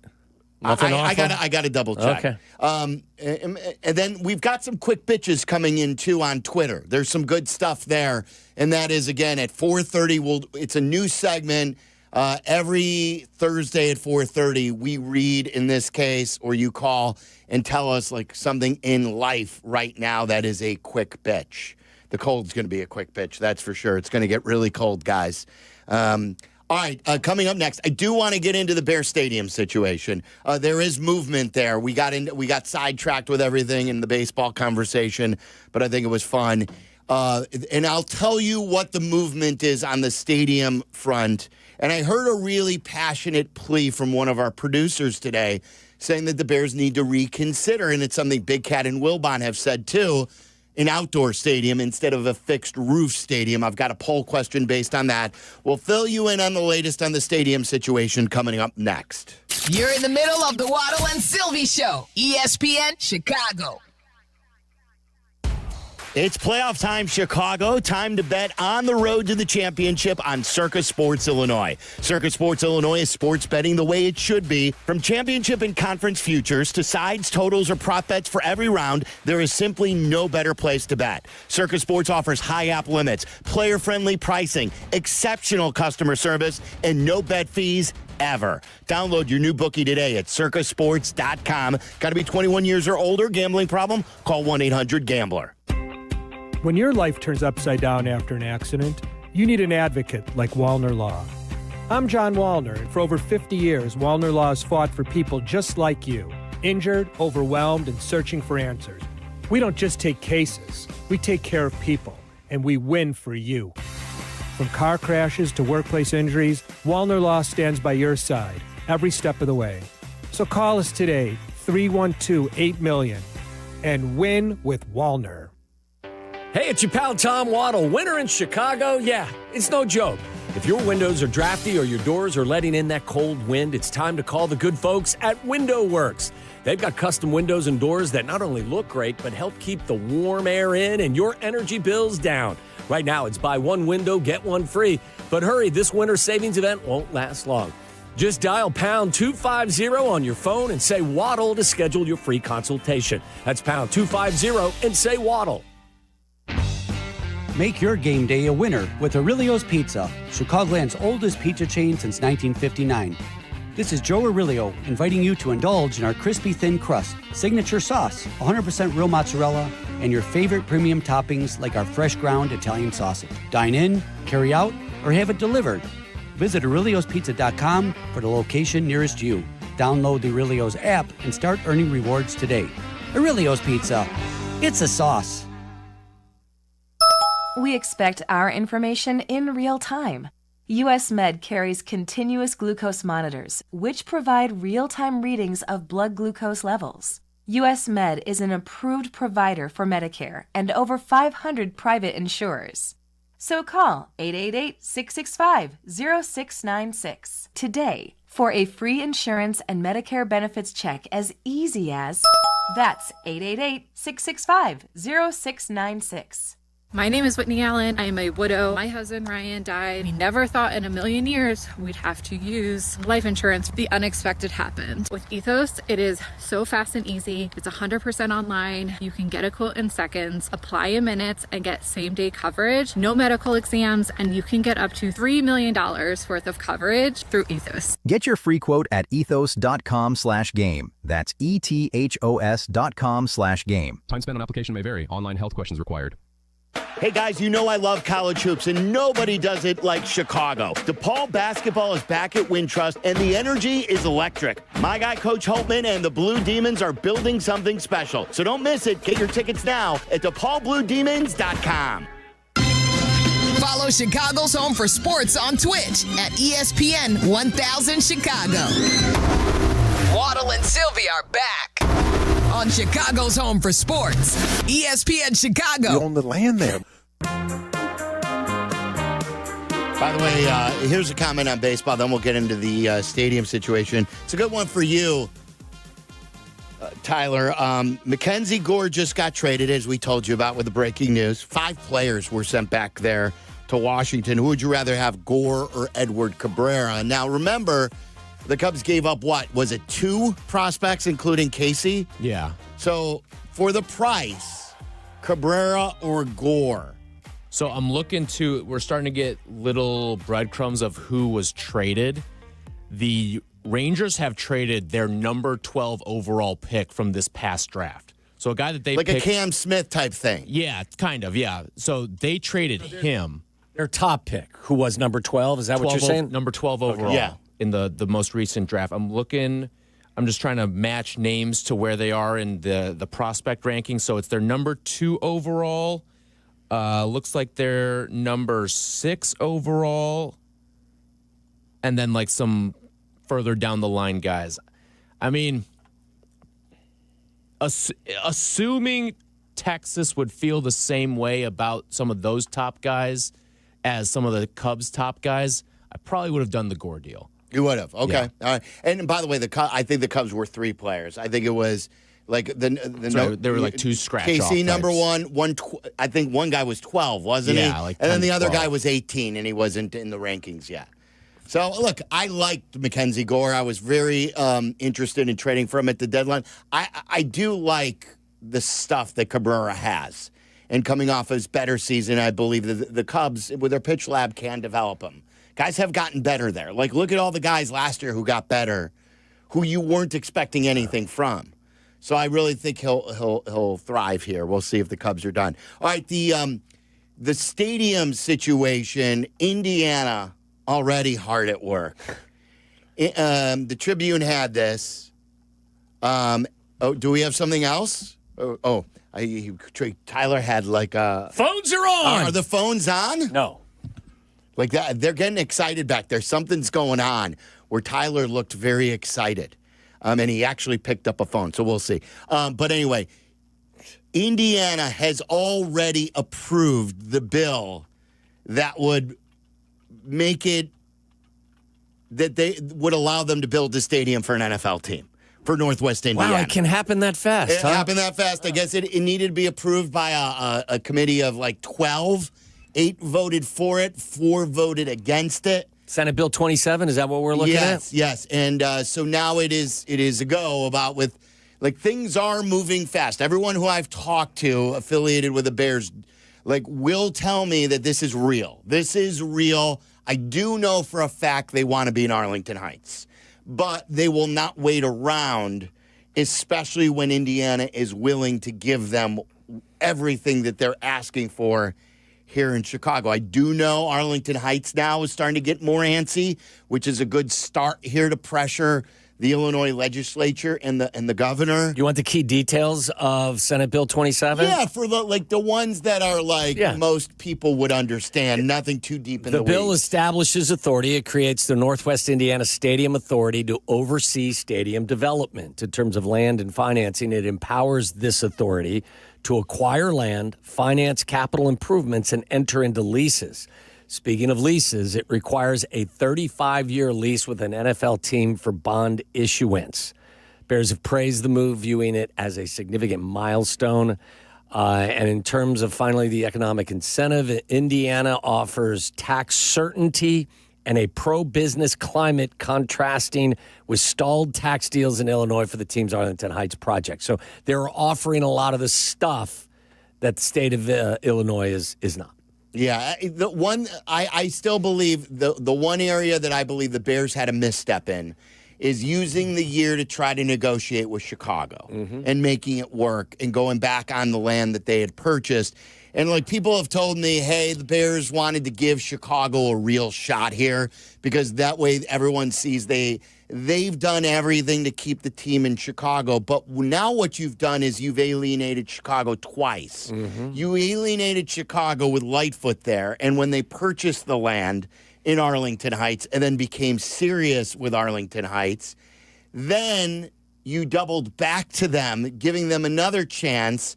And now all the people who are from Chicago in the state legislature will not approve them or will not vote for getting stuff done in Arlington Heights on the state level because they're pissed about what happened with the city. In football terms, they committed a delay of game penalty, I believe.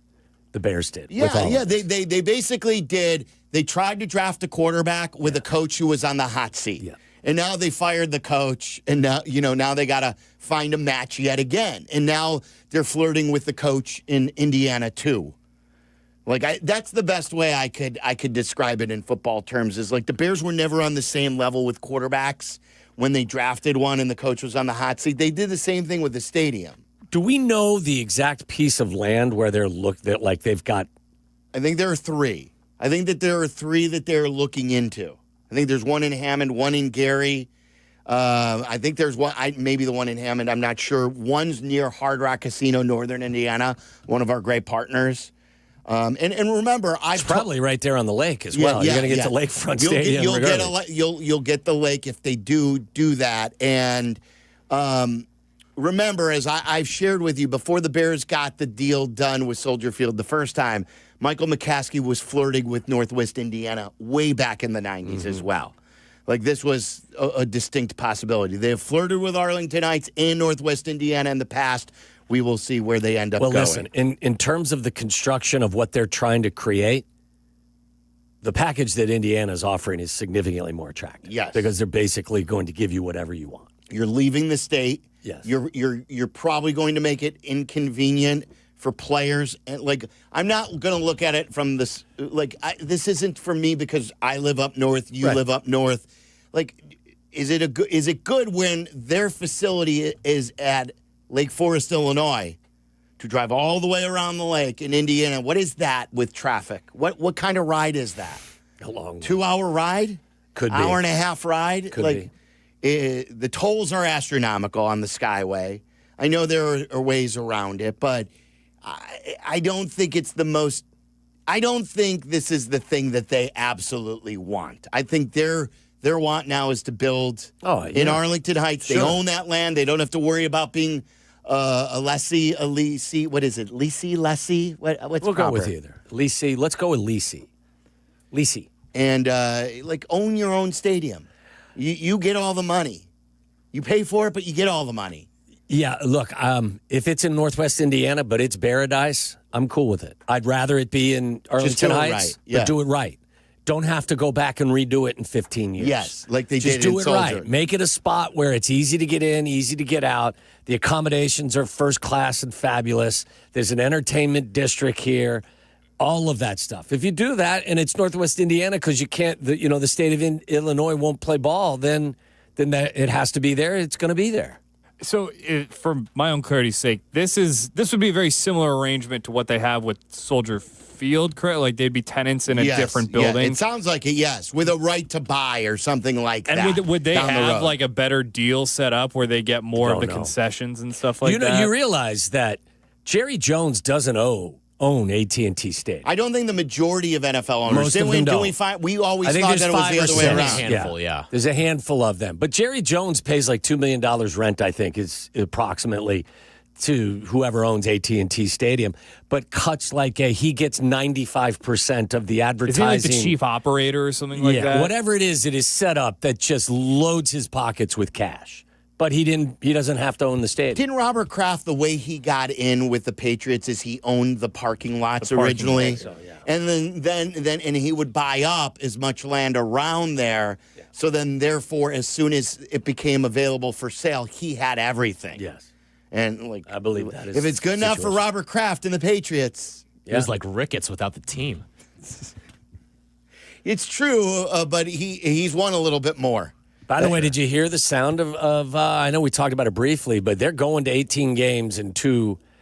I know we talked about this briefly, but they're not going to stop, and this is going to happen sooner rather than later. Yeah. International wrinkle is insane. It's really weird. That way they get a full slate of international games and everything like that. All right, so then I heard Jack give a really good speech about him loving. He was at the Cleveland game. He was at the regular season Packer game. He was at the playoff Packer game, and he was at this past week. So he was at all the cold outdoor games, and he said he had the time of his life. I believe that most Bears fans, if you're being unbiased, watched this past week, and you know that the Bears had an advantage over LA. I am team fixed. Well, I'm team retractable roof. Yeah. But I gave up that want a year or two ago once the Bears said it's a non-starter. Well, I mean, if I could have my wish, retractable roof would be my first vote. My second vote would still be Dome Stadium. Yeah, so I gave everyone on Twitter at Waddle and Silvy, Bears fans, if you had your choice And I'm not saying that they're thinking about this. This is just a fantasy question. But who knows? Maybe the Bears will look at the results and say, well, I think the rendition that the renderings from the thing I saw from Indiana a couple of weeks ago or last week was an open-air stadium. Yeah, I don't know if those were, though, like... I don't know if those were official drawings. Whether they just had a placeholder where the stadium would be. I'm not sure. So if you had your choice, if this was your choice to build, no matter where it is, so this isn't about Northwest Indiana or downtown or in Arlington Heights, what kind of new stadium would you want, no matter the location? A, fixed roof, B, retractable roof, or C, open air / outdoor stadium? And so you, like, I'm with you. I'm going retractable roof. The retractable roof, we were doing research on this. The league says they make the call in the postseason. But if you do have a late season game and you have control over that, and a warm weather team, Tampa, comes to town, LA, one of the two LA teams come to town, you can open it. You could open the roof and have a cold weather game that way. Also retractable roof for every concert and every big event in the beautiful summer months of Chicago. You open that roof. Like, it makes it a better fan experience. September games. Our best month weather-wise is September. 70-some degrees, mostly sunny every single day. I would love to have the roof open for September football in Chicago. If it rains, you close the roof. Is Lucas Oil Stadium retractable? Yes. It was an extra $100 million to build that back in the day. The average, they're saying now, is approximately $100 to $150 million more than an open air venue, or just putting the dome on it. I don't know why Adds you an would. extra $100 million. If you want to do this year round, you want to get college football games, you want to get concerts, you want to get big events, spring, summer, fall, build a retractable roof. Open it up for cold weather games if that gives you an advantage. And that's leading the way. If you're playing the Philadelphia Eagles in the NFC title game, what kind of advantage does Bear weather give you? Probably none, but as we were talking, the league right now tells you whether to close the roof or open the roof in the postseason. I'm saying if you had just an open air venue, because you want Bear weather. Okay. Because it's going to give you this significant advantage all this time. What kind of advantage does it give you over the Eagles? None, but for the Lions and the Vikings, maybe, even though they are in cold weather, but they don't play in cold weather. The point I'm making is there's not a 100% certainty that it's going to give you a significant advantage, the weather, because you could be facing in crunch time teams that play in similar climates. Now, you may find teams that don't. Can't you have a natural turf in there, too, if it's retractable? I know there is technology where you can roll it out these days. Yeah, like a natural grass surface. Yeah. Well, I think it's the same as Soldier, right? Arizona is grass, and that's a dome. Vegas, too. Yeah. And I know this isn't a warm climate, but wouldn't it be the same as how they do at Soldier Field? I would think you could. I know it's not a warm climate, but, I mean, couldn't you have a controlled climate area underground where you could actually zip it in and zip it out? That's what they do in England, I believe. Yeah. I think one of the new stadiums. I'm spending probably billions of the McCaskey's money right now. You may have doubled the stadium cost with not my money. Well, look, if you're building a $2 billion stadium, what's an extra $150,000? That's like getting a beautiful $150 million. $150 million, I meant. That's like getting a beautiful new car. It's like 7%. And not adding a sunroof. Yeah. Like, if you're going to get a Mercedes-Benz, don't you want a sunroof? I do. Absolutely. So why not? A sunroof for your stadium. Sure.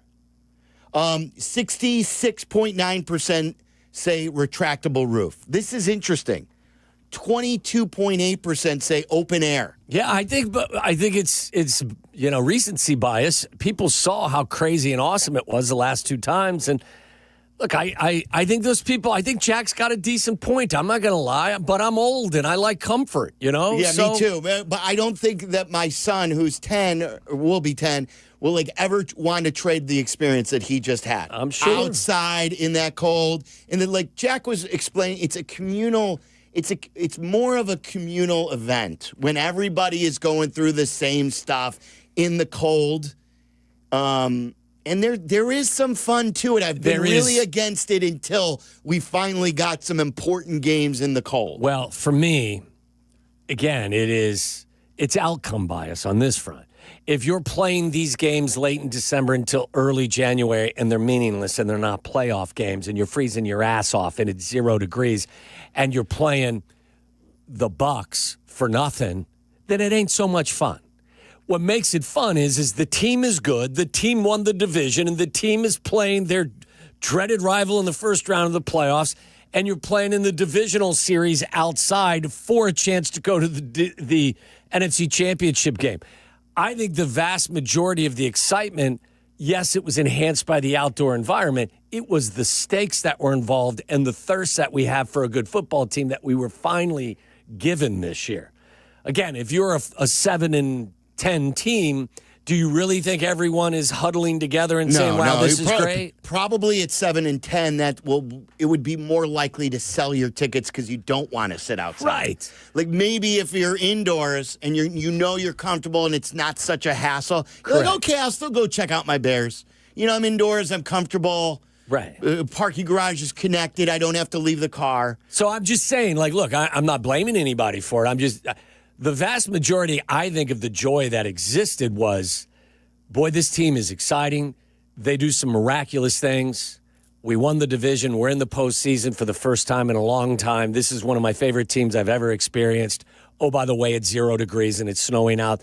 That's icing on the cake. Why don't you know how you negotiate every now and then again with a car dealer or something like that? I was telling you about the sunroof. Why not go to Indiana then and say, look, okay, we'll commit. If retractable dome. You guys pay for the retractable dome. I think Indiana would do that. I think Indiana's going to give you the underground, shuffle your grass in and out aspect of it too.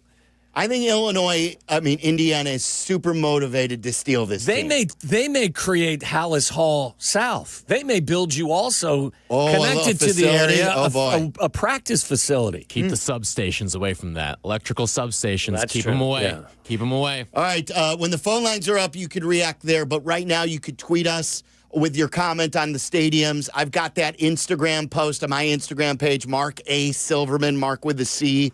And you could just it's a running log of comments from the show. There are a lot of good questions there, too. People have called in commented like they're a caller with questions. I want to read you a couple. Okay, let's do some answers. We do have guests today, and it's because Tom Thayer and Jesse Rogers both have Comrex lines. So they're sophisticated. With the technology, they're able to get through. They don't have to call in on a phone. We'll keep you updated on the phone line, but we want to keep this interactive, whether it's on Twitch and YouTube and Twitter and Instagram. It's about you guys. Make your comments. We'll read those. Quick pitch also coming up at 4:30. It's Waddle and Silvy.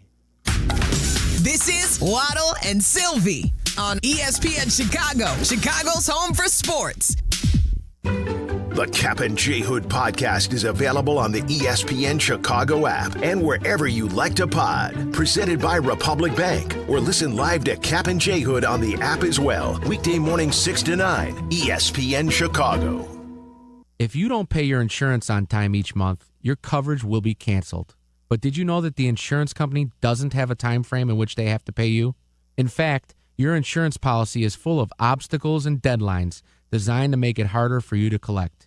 But those same obstacles and deadlines don't apply to the insurance company. Why? Because they write the rules. Here's one example. You have a short period of time in which you have to file your claim, but there is no set amount of time in which an insurance company must pay you. In the years you're waiting for your claim to be resolved, you could lose your home and your health. People have had to go back to work while they're still injured, been forced to take short money or lowball offers. When you're giving an insurance company money each and every month, you're their good neighbor. But once you file a claim, you become their liability. If you want a law firm to help you overcome all of the obstacles the insurance company puts in your way, call the Verdoliak Law Group. 844-4VLG-LAW. The game is on the line. You need your best play. What's it gonna be? Do you make the call for welding or HVAC? Do it now and you could complete your education at ETI School of Skilled Trades in as little as 7 months.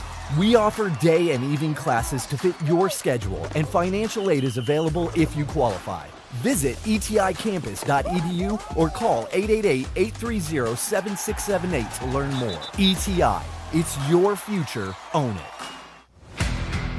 Just like a strong offense keeps moving the ball, Republic Bank of Chicago's business banking solutions can keep your company growing. Business checking, treasury management, commercial loans, big business, small business. Republic Bank has everything you need for your business. Our team is here to get you back in the game and moving in the right direction. Experience banking beyond expectations. Only at Republic Bank of Chicago. Member FDIC. Visit ourbankchicago.com today.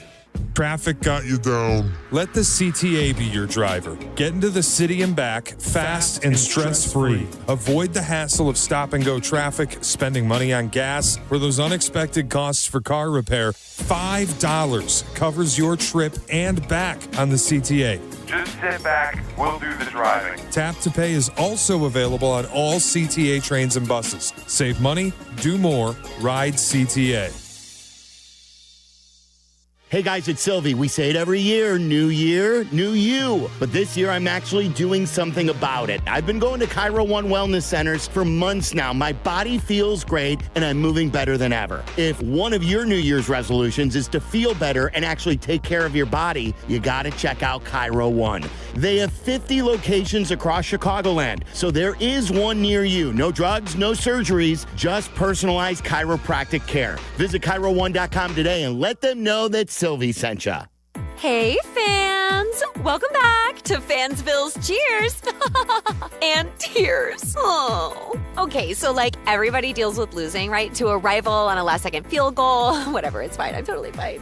But I cope with losing with an ice-cold Dr. Pepper. Those 23 flavors are like so delicious. They totally wash away the pain of your college football team taking a big fat L. College football. It's a pepper thing. This is the story of the one. As the purchasing manager at a manufacturing plant, she knows the only thing more important than having the right safety gear is having it there when you need it. That's why she partners with Grainger for auto reordering, so her team members can count on her to have cut-resistant gloves on hand, and each shift can run safely and efficiently. Call 1-800-GRAINGER, click Grainger.com, or just stop by. Grainger, for the ones who get it done. It's a car shopper's dream at the Chicago Auto Show, February 7th through the 16th at McCormick Place. Experience all the latest cars, trucks, and SUVs on a variety of indoor test tracks. Buy your tickets today at ChicagoAutoShow.com. Listen to us now, live on the ESPN Chicago app. Listen to the show in HD at 100.3 HD2 FM. Listen now on ESPN 1000. This is Waddle and Silvy, ESPN Chicago, Chicago's home for sports. This moron next to me. Kap J Hood on ESPN sorry, 1000. I'm not Catholic. There was some weird stuff going around. What did that have to do with anything? There were a couple of things going on with like Kap commenting on Tracy Butler's nun. I think that's what it was. Her what? Her nun, like the nun in her congregation, or is that what you call it in her church? There are nuns, yes. Yeah, well, I know there are nuns. But do you call it a congregation, or do you call it? Yeah, the congregation. Yeah, of course. It was the parishioners. I wanted to get it right. And Cap's like, hey, the priest is in charge of everything. What does a 90-year-old nun do? That was his comment. And then earlier he was critiquing Mendoza for his religious takes on microphone. So, like, there was a whole lot there today. There was a lot going on when the phones weren't in order. But it was very entertaining. So that's the direction Kap decided to go. Yeah, it was odd. It was funny. Chose to fight God today. Yeah, taking a swipe at the Catholics. Is that what he was doing? Okay, I don't know if he ask him. I don't take it out of context that way. Oh, okay. I don't think. Yeah. You ask him. Here are some comments. Okay, you want some comments? Yeah. Mike Lenny says Barstool does a rough and rowdy boxing event all the time. Can we convince Danny to allow ESPN 1000 to do a boxing event with all the usual callers? Oh, that would kind of be fun, wouldn't it? I don't think that would meet the legal. I think the main event would be probably like Chase on the south side against Eddie on the north side. Do they want to fight though? Like, do they have beef with each other? No, you don't have to have beef with someone. Just to get into the ring and fight for no reason? I mean, I know you do that. It's for a crown. I mean, guys, I don't think all professional boxers have a beef, but there's a purse that you get for it. There's a financial reward. We're not giving Chase any money for fighting Lewis and Lyle. I still think it would be entertaining. And it would, but we'll give away like some Connie's frozen pizza. All to the right, winner. Here, Chase and Lewis. Here's some pizza for you. Now go knock each other out. Chicago Sully is a good listener. Says this is good. I think this is an interesting question. We sort of touched on this yesterday. Does last Sunday's loss sting more or less because of the late game heroics by Cole Kmet and Caleb Williams? Was having a conversation with someone about that today. I believe it stings less because of it. Because I can see the other side of it.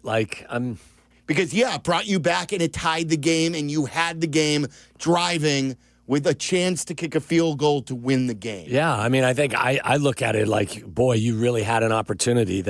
Sean McVay told you he wasn't on didn't have his best day. Stafford didn't have his best day. But it still gave us, if they're going to lose, and they lose with Cole Kmet making that play and Caleb making the play, or they lose without it happening, they still gave us an all-time exhilarating moment, even if it only lasted for 10 minutes. No, it's true.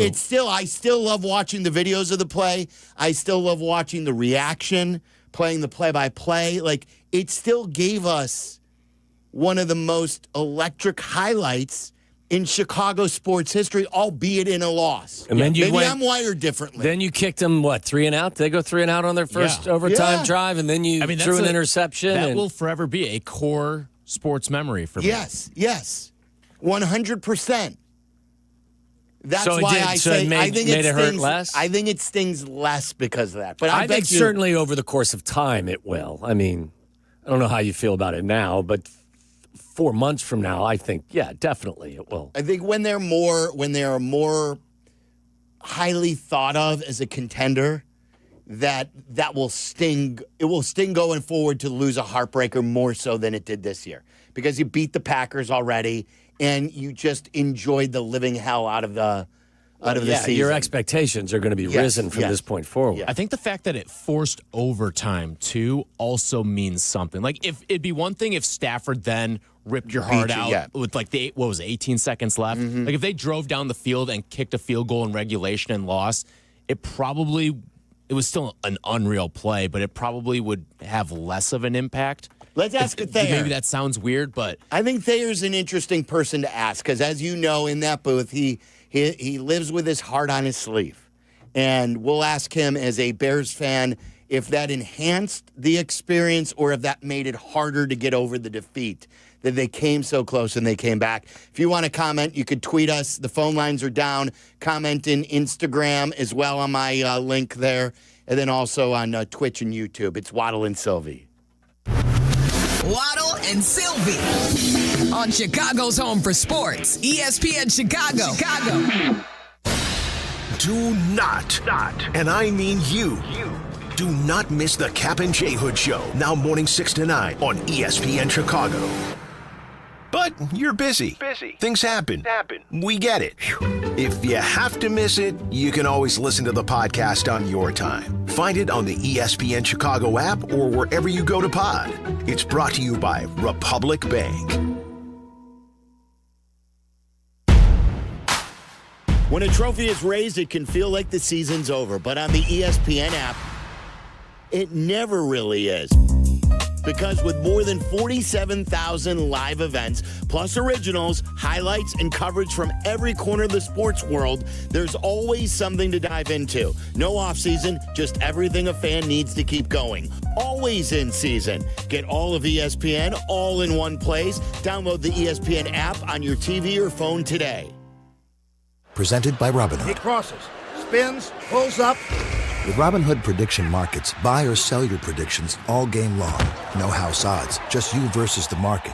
Put your sports IQ to work. Trade every shot, block, steal, run, and moment that shifts the game. With Robinhood Prediction Markets, trade every play. Visit Robinhood.com/predict to start trading. Futures and cleared swaps trading involves significant risk and is not appropriate for everyone. Event contracts are offered by Robinhood Derivatives LLC, a registered futures commission merchant and swap firm. You've heard their name around town, Costa Iavoni. And I'm talking with personal injury attorneys Julio Costa and Anthony Iavoni. You guys have built a serious rep in Chicago. What's the playbook? We grew up here. Southside baseball games in the summer. Football battles on Sundays in the fall. We know the city, and we fight hard for the people in it. Exactly. We recognize that our clients are the same people we see in the stands with us at those games. That's what being local is all about. We get you. Costa Iavoni, your local personal injury lawyers at 708-4million. Good Karma Brands is proud to be an equal opportunity employer, providing equal employment, development, and advancement opportunities to all teammates and applicants. To learn more about careers with us, please send an email to talentacquisition@goodkarmabrands.com. That's talentacquisition@goodkarmabrands.com. Hey, it's Rich Eisen for Pella Windows and Doors. Sometimes teams take a time out to regroup and call the right play. When it comes to your home, Pella Windows and Doors always has the winning game plan. They do it every day, and that's why your neighbors trust them. Visit Pella.com/Eisen today. Right now, Pella Windows and Doors of Greater Chicago and Northwest Indiana is offering buy one, get one 50% off and everyday 0% financing. Some restrictions may apply. See store for details. Offer ends January 31st, 2026. With Progressive Customer Service, there are lots of ways to connect with us, so you never have to miss a second of your favorite sport. Because you'd much rather watch a ball go through a net 124 times in 48 minutes when you don't really have to pay attention until the last two, and then somehow those 2 minutes will take an hour.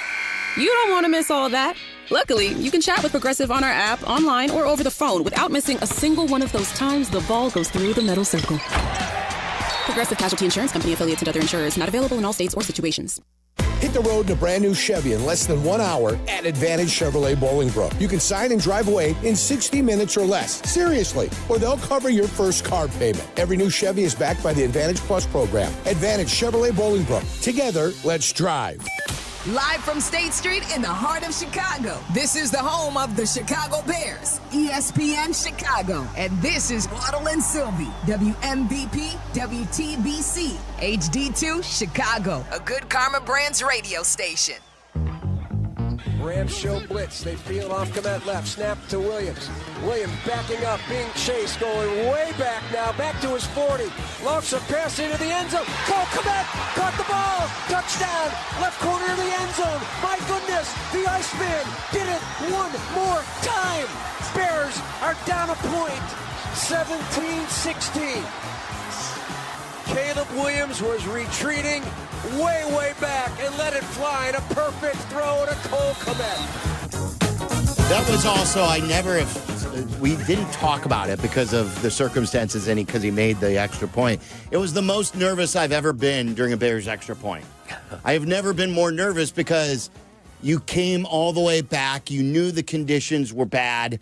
You knew that the Packers missed an extra point the week before, and you didn't want to pull that off and then miss an extra point. But Cairo has been amazing. He's been a rock solid field goal kicker for this team for sure. Let's talk to Tom Thayer right now, who is the longtime voice of the Bears. Of course, a Super Bowl champion and a longtime Bears fan. He's brought to you by UI Health, exceptional care for you. To learn more, visit uihealth.care. Hi, Tom. Hi, Mark. When are we going to Hawaii? Whenever you want to. When are you going? I guarantee. Well, I don't know. I know that I'm going the Monday morning after the draft for the month of May. I know that, but I'm not really sure. I still have some things I have to do around here, and I'm still getting over the loss. I don't know if you ever did this with Dahl back in the day. Why can't we broadcast from your house for a week here in the wintertime? You take our show down with you. We spend a week with Tom Thayer. Let's do it, man. That would be an absolute freaking blast. So you would have to commit to learning how to surf. Done. Yeah. Yes. Oh, of course you would. Yeah. And so right now, what is it? 3, 2, 1, 12, 11, 10 a.m. So we would be doing the show in the early portion of the day, and the coffee pot still starts at 4 o'clock. That's amazing. And we don't stay up late at night. So What time do you normally go to bed in Hawaii when you're out there? I'll go to sleep like at 8:30. I was in bed last night at 8:30 here. But you didn't go to sleep. No, You I just watched went late TV. in I bed, probably fell asleep by 10. You know what I did last night? I fell asleep before 9 o'clock, woke up at 2 o'clock wide awake. Ugh. Sat in my bed, watched the Australian Open, and then fell back asleep for an hour. Yeah, I hate that in middle of the night thing. 3 a.m. for me. Are you still having dreams about Bears and Rams? Yeah, I'm having dreams about, or nightmares about, 3 rushers coming at Caleb as he's in a retreat position, and wondering what miracles are you going to pull off then. And then, you think of the luxury of having two. Colston's not in the game, but Cole is in the game, and having the luxury of having this trust build up with Cole, that if you knew under those conditions you could throw a ball up there, and he's got the size, and like he said, he reverted back to his baseball kind of ways and followed the flight of the ball and made the catch, and then still be worried about the extra point. Yeah. Weren't you a little bit? You were not worried at all? No. Okay. No, that's Cairo's field. The conditions were perfect. Their whole the way they snap, hold, kick is kind of flawless. So that didn't seep in right then. I was still kind of thinking about the miracle throw of Caleb. So I want to ask you a couple of things about that throw and about that play. You've been in the booth, obviously, for all these years, and this year you just had one incredible finish over another, whether it started in Cincinnati and it just went on and on and on. What was the play where you were the most ecstatic in the moment? So, maybe it was the Cole Kmet in that moment because of what you just saw. Maybe it was the walk-off to DJ to beat the Packers in the regular season. Maybe it was the 4th and 8 or the tying touchdown to DJ or the walk-off against the Packers in the postseason. What was the singular play where in the moment you were the most ecstatic? I hate to temper your excitement because every one of those plays are definitely a candidate.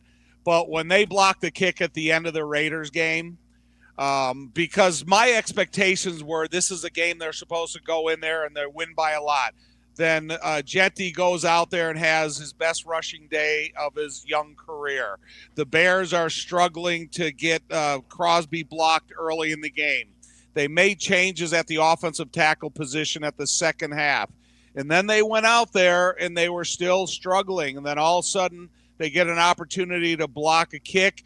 And I think that kind of ignited some belief in Ben and in the Bears. And if they, continued to fight until the very end, they could win some games like that when in the past 5 to 20 years, it was a foregone conclusion if they got behind and a couple of guys were having that dominant of performances that the Bears weren't even going to have a chance to come back. All right, and then the question that we were talking about, does the Caleb to Cole Kmet make the game easier to get over because you got a great moment, or does it make it even harder to get over the loss? It kind of makes it harder because I really did think that they were going to win the game. I thought everything was perfectly put in place. The crowd was super supportive. The conditions were Midwest friendly. I thought that even though that they did have the interceptions and stuff, I still thought they put themselves in a position to go out there and win the game like we've grown accustomed to them winning games in the last half of the season. And I kind of think back to what's the worst game that I ever lost was the NFC Championship game against the 49ers when we played them at home, and it was bare weather, West Coast team coming into Chicago, and it was a foregone conclusion. We were going back to the Super Bowl, and then they beat us at home. And I still, when I think about that game and you think about probably the worst loss in your life, that's probably it. And I was disappointed in them losing the game Sunday. Tom, you talked about some of the, the most, exhilarating moments, but what was the most important development from this season? Whether it was the quarterback, the coach, combination, whatever it was that you thought, what was the best development that came from the 2025 season? It's to me, it's the offensive line, because you have to have choreographed effort from 5 guys, 3 of them that don't know each other, never played together, and then you have uncertainty at the most important position on the offensive line, and that's left tackle. And then Darnell Wright starts playing like the player that he was picked to be, and that really accelerated the offensive line, the running back position, point of attack, and a variety of things that you could do with them. And then Jonah, Joe, and Drew started to develop this relationship where you could formulate a plan that you can use these guys at the experienced veterans that they are. And then Ozzie Trapillo, even though Theo Benedette held down the fort for a little while, Ozzie Trapillo came in and played at a level I really wasn't sure he could. And he really, has that development, has those bloodlines, has that weight room invested responsibility. And everything that Ryan Poles went out and picked him to be, I think he lived beyond my expectations of what he could do. So I just think of what Dan Rochar did with that group of guys.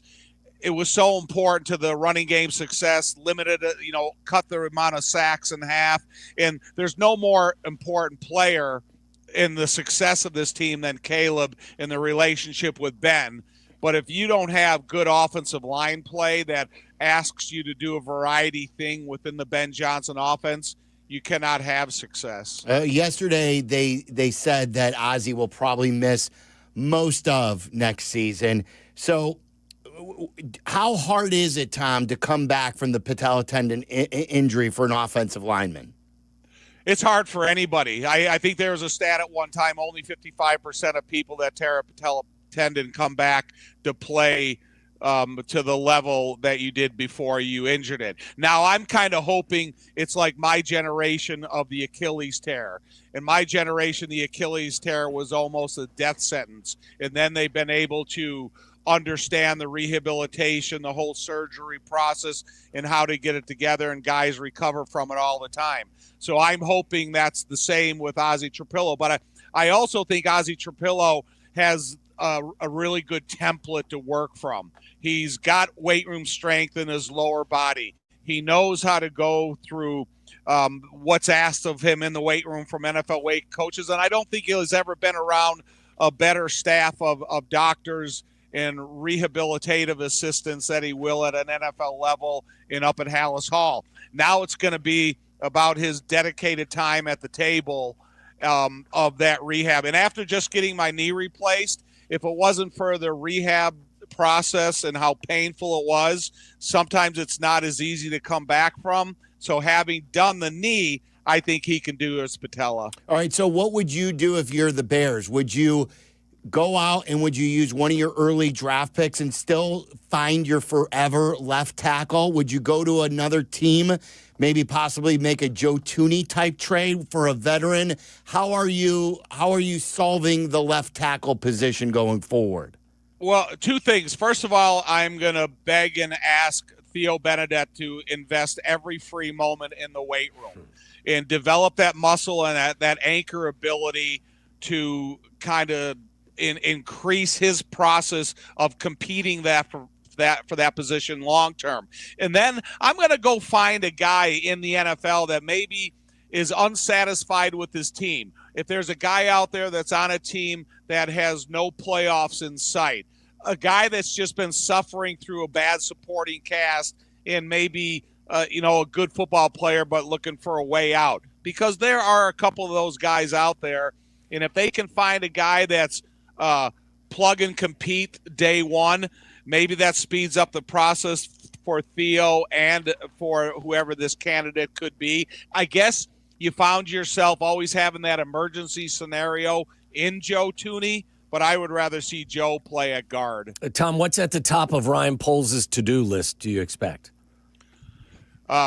Figure out how they're going to satisfy the void at the safety position, and then figure out a way that you're going to get a more dominant defensive tackle that's going to have a 3-position requirement, and that's what I mean, the center and the 2 guards, where he lines up, how you're going to slide to him, how you're going to stop his penetration to make the opponent's offense dysfunctional. And I'm not necessarily saying you're going to go out there and find an Aaron Donald, but there are some guys out there that are super explosive on the inside, and they can play early in their career rather than later. Is that more important to you than finding someone that can come off the edge and consistently pressure the quarterback? Well, what are they going to ask Shamar Turner to be next year? Are they going to ask him to play defensive end, which he is able to do, and cut some weight and try to be better outside? Then you got Dio coming back. You got Austin Booker, who's elevated himself, and Montez, obviously. But I really do think if you're looking at stopping and slowing the process of the interior offense, you better go out there and find a defensive tackle that fits the style of Dennis Allen. And he is a quick penetrator type of guy. He wants you to disengage from your offensive lineman as soon as possible and get into the backfield. And so there's been other guys out there throughout the history of the NFL that are super dominant at that position. There's not only one template, but if you can find that guy that's got that fast twitch fiber, try to get him in here. Tom, how do you feel right now after year 2 about Caleb Williams? I look at this as year 1. I'm not looking at last year. Last year was a dysfunctional scenario that you put the first pick in the draft in, and that's got to be all forgotten. From what I've seen out of him year 1, I am as impressed with the development of a quarterback that I've been in a long time, and I was kind of saying it to anybody who would listen, is when you got Patrick Mahomes, who's 31 years old, coming off a knee injury. Caleb is the new Mahomes.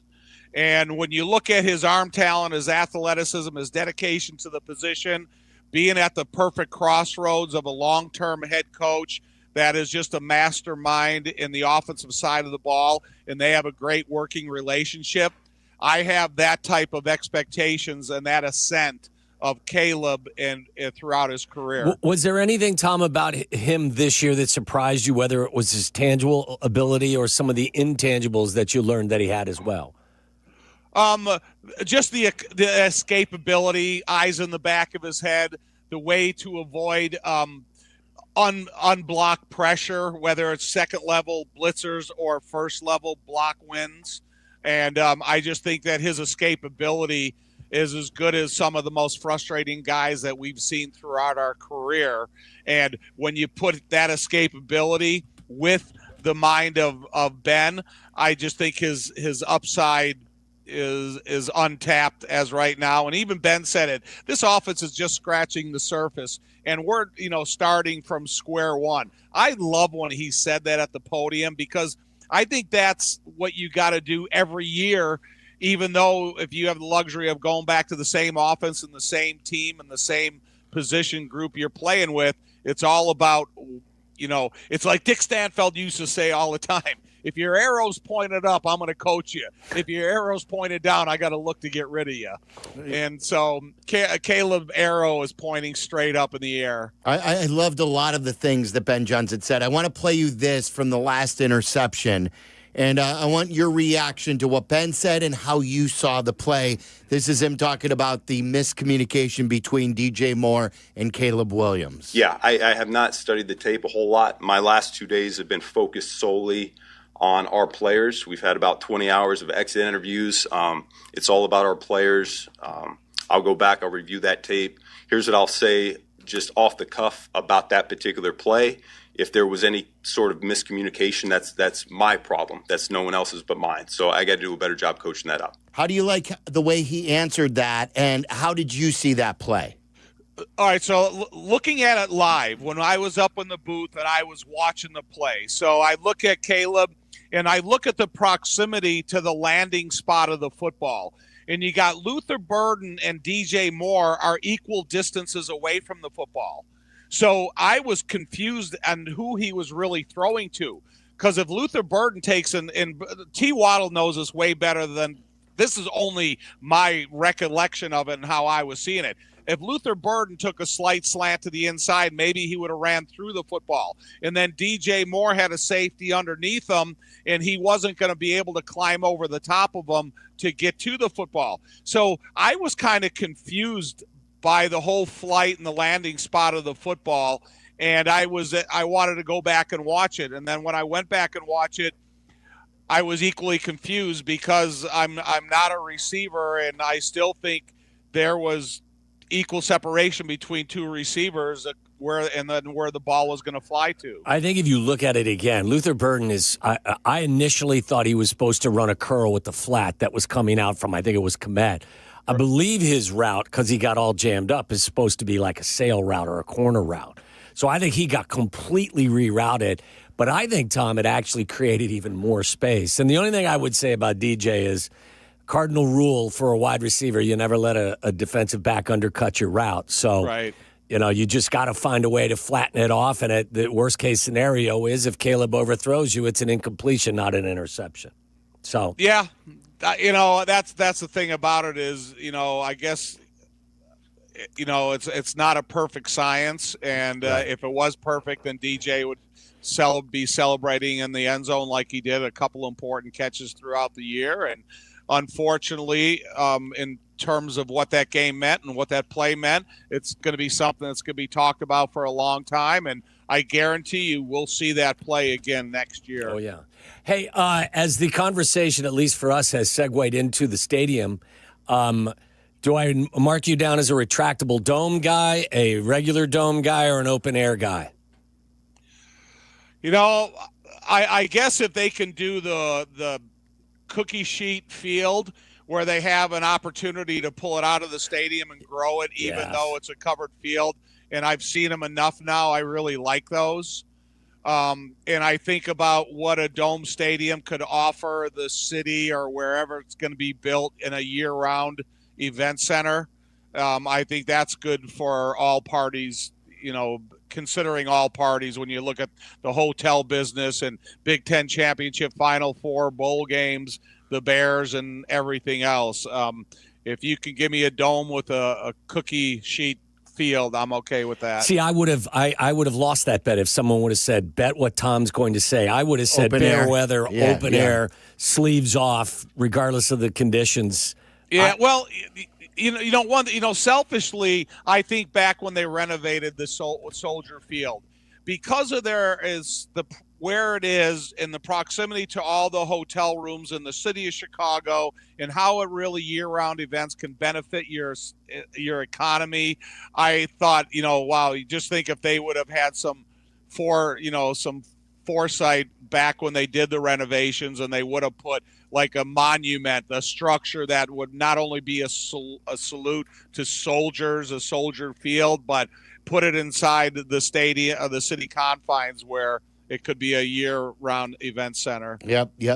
We do a new segment, Tom, on the show called Quick Bitch, or Let's Bitch About It. It's anything that you and I know that things get under your skin. So is there something that you've come across in your everyday life in the last few weeks that you would like to bitch about? Yeah, but I can't go public with it. It's that bad? I'll tell you in private. Okay. All right. Send us a text. Yeah. All right. Tom, good stuff. I can't wait to get this text. Yeah, this is going to be fun. Yes, it will. You'll like it. All right, Tom. Thanks for everything. Thanks, buddy. We appreciate you. Thank you. There Good you talking go. to you. Tom Thayer, brought to you by UI Health. UIHealth.care. Later, the phones are down. We hope to restore those later, but you could tweet us on our Twitter handles. I also have a running comment sheet on Instagram. How's that going? It's going great. Okay. There's been so renewed far, faith it's been in social media. Even some of Tyler's friends have commented about it. Someone noticed the picture, too, where Tyler took the picture. It's me holding the phone, like waiting for a phone call to come through. And Charlie's in the background, like looking like he's taking slumped a nap. over. Yeah. And it's someone commented, they go, it's nice to see that the Char Dog is hard at work restoring the phone lines. Not a phone guy, Charlie. Love it. That's So- great. So, not phones. No phones. By the way, did you see the ratings for the Bears game? I did not. I could deliver this in your world. Okay. Waddle's World Bring coming it. up. So let's have some fun inside Waddle's World. The ratings are in for Bears and Rams. How well do you think this game did? as 2 far as billion. historically for a divisional round playoff game? We'll give you that info coming up next. The afternoon drive is easier with Waddle and Silvy. Chill out. They're coming right back. ESPN Chicago. Sometimes the conversation can get away from the team on ESPN Chicago's Kap and J Hood show. Fortunately, there's always room for a sidebar. Just a quick sidebar, may I approach? Sidebars on the Kap and J Hood show are presented by Hankin Law. Compassion is more than just care. It's commitment. At UI Health, your story guides us, shapes us, and inspires us. And we're with you every step of the way. Whether it's your stroke emergency, your cancer journey, or your transplant victory. At UI Health, our care heals. Our care saves. Our care triumphs. Find expert care for your journey at uihealth.care.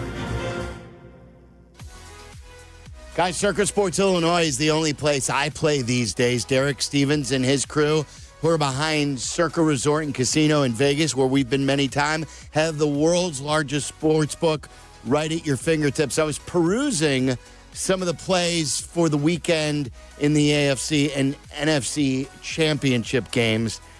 I think I'm going to play Denver with Stidham. They are a dog right now. I believe they're getting 4.5 at home. I know New England's very, very good, but Sean Payton, I have belief that he could get the backup quarterback up and running. We've seen it before with Nick Foles and some other teams go all the way, even with a backup quarterback, and surprise them. So that's something that I'm looking at as well.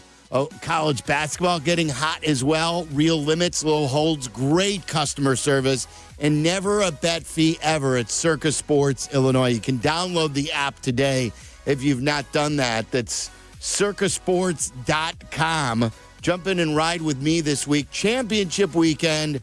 Download the Circus Sports app today. Got to be 21 years or older. Gambling problem? Call 1-800-GAMBLER. Hey, it's your pal Tom Waddle. Winter in Chicago? Yeah, it's no joke. If your windows are drafty or your doors are letting in that cold wind, it's time to call the good folks at Window Works. They've got custom windows and doors that not only look great, but help keep the warm air in and your energy bills down. Right now, it's buy one window, get one free. But hurry, this winter savings event won't last long. Just dial pound 250 on your phone and say Waddle to schedule your free consultation. That's pound 250 and say Waddle. We all hear the radio ads about the IRS. They tell you to be afraid, to be scared, and they try to frighten you into calling. I'm not here to do that. Tax Relief Advocates is different. TRA is here to tell you that if you owe money to the IRS, whether it's $5,000, $50,000, or $500,000, we have a solution. It doesn't matter if you're sitting in your car, at work, or with your kids. No matter where you are, call now. 800-575-6759. Don't lose hope. TRA can eliminate or reduce what you owe to the IRS. Generous programs are now available that can give you a fresh start. Our passion is taxes and helping individuals fix their IRS problems. We have over 1,000 5-star reviews on Google and an A+ with the Better Business Bureau. You don't need to be afraid of the IRS any longer. End your tax nightmare today by visiting us online at TRA.com or call 800-575-6759. That's 800-575-6759. Tax Relief Advocates. Real solutions for real people.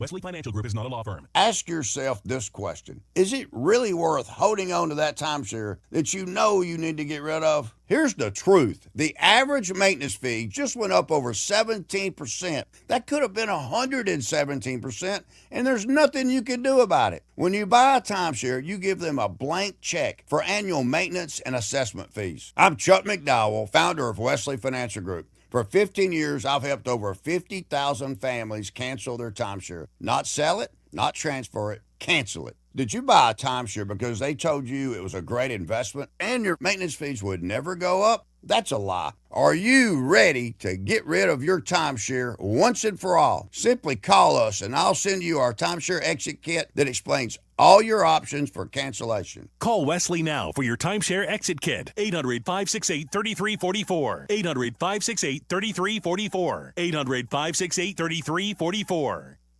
Hit the road in a brand new Acura in less than 1 hour. At Advantage Acura Naperville, you can sign and drive away in 60 minutes or less. Seriously. Or they'll cover your first car payment. Every new Acura is backed by the Advantage Plus program. Advantage Acura Naperville. Restrictions apply. See dealer for details.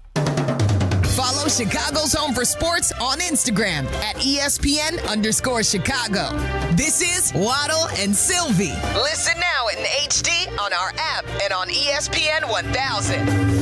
This is Waddle's World. And in Chicago, Tom Waddle. He can't run, he's not fast, but he gets open. Bears legend. Amazing. 9 career TDs in the NFL. He caught everything that was thrown and took every hit that they could give him. Tom Waddle. Are you not entertained? Are you not entertained? It's time to find out what's on Tom's mind. Is that why you were here? As we go inside Waddle's World. There's so much. By the way, did you guys see the, I think they've been out for a while, the ads for, and Brady, I think, is the narrator of it, is the 49ers documentary or the movie or whatever it is. It's about for the first time last night, I think. Oh, man, it gave me the tingles. Wait, what is this? It's a 49ers? Yeah, it's a documentary about the rise of the 49ers with Bill Walsh and Montana and Rice. And then I believe, the segue from Montana to Steve Young, who, they didn't get along well. And does it cover that part? I think because part of there's like a, what do you call it? What's the minute and a half? A trailer? Trailer for it. You hear just a bite where Joe Montana goes, "I'm better than you," and then then Steve Young talks about being a scrambling left-handed quarterback, something that you'd never seen. So I think they're going to go in a lot of different directions, and Brady's the one I think who kind of narrates it because that's the piss missile we're that's looking a piss for right missile. there. He was out in the backyard throwing piss missiles to Jerry Rice. I think I think he could still play.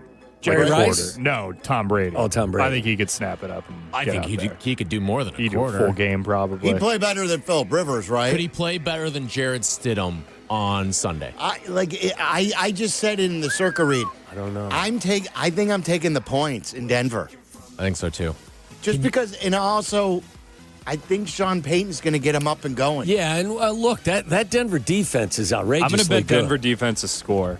By the way, Really? I know he can't, because he's an owner of the Raiders, he can't, come back and play. Right. But if he were to divest and knock the Patriots out in the middle of this dream run. He's not, that would be hilarious. He could How not. funny would that be? He would have to. First of all, you got to know. You got to know the system. I know you're saying in an outrageous He's got that C on his chest too, KB, right there. That means I'm living in La La Land on this, admittedly. All right. Yeah, I don't want to. I think they'd break him in half at this point. Keep that hand warm in that muff. Probably going to be cold up there in Denver too, isn't it? Probably. Denver's weird though, isn't it? It is. I heard that the game they just played was the first time that they played a home game under 60 degrees all year. Well, remember the week that the Bears played Cleveland? So, the really cold game here? Yeah. The Packers were playing in Denver. It was 60 degrees out there. That's what I'm saying. You see it all the time through winter where they have these mild days. It's not quite as... It snows a lot, obviously, in the mountains. Someone was telling me, too, when I was in Denver for Labor Day, that it doesn't snow in the city much. It's way more in the mountains. And it's 300 days of sunshine in Denver. So Does that surprise you? A little bit. I'm not gonna lie, a little bit. So what? Sunday is a high of 25, low of 6. Yeah, I think the early game, right? I think the game they just won, it was the weather wasn't great against Buffalo. In terms of temperature, I don't think it was warm, but I feel like I've never watched like the Cubs play the Rockies, and it's not been like there's even been like a cloud in the sky. yeah, It's always sunny. always sunny in Denver, right? Yep. And Philadelphia. Speaking of the 49ers, they're actually looking into this substation theory that all of their injuries, this injury-plagued season, is a result of being right next to an electrical substation near near the training facility. Yes, they're going to investigate everything Like as to why. what is substation? Is what power lines or is it more? It's an electrical kind of generating facility, right? It's just like I don't know. A power plant, basically, kind of, yeah. right? I don't know the science behind this at all. And it's probably just some tinfoil hat thing. You might as well investigate it. Why But not? it is interesting. Like, Yeah. my curiosity has been piqued. I'm with you. By the way, Christian McCaffrey was one of 5 finalists for the AP NFL MVP. McCaffrey, Josh Allen, Trevor Lawrence, Drake May, and Matthew Stafford. We got to talk about that list. It was a terrible list, and who we would consider the most valuable. Well, this one's different. I know that. I know, and that's my point. Is that I don't know where Christian McCaffrey comes in on that list. That what's his name? Is it Seth Walder came out with the top 100 real NFL MVP candidates for the 2025 season. Like CMC is when he's healthy.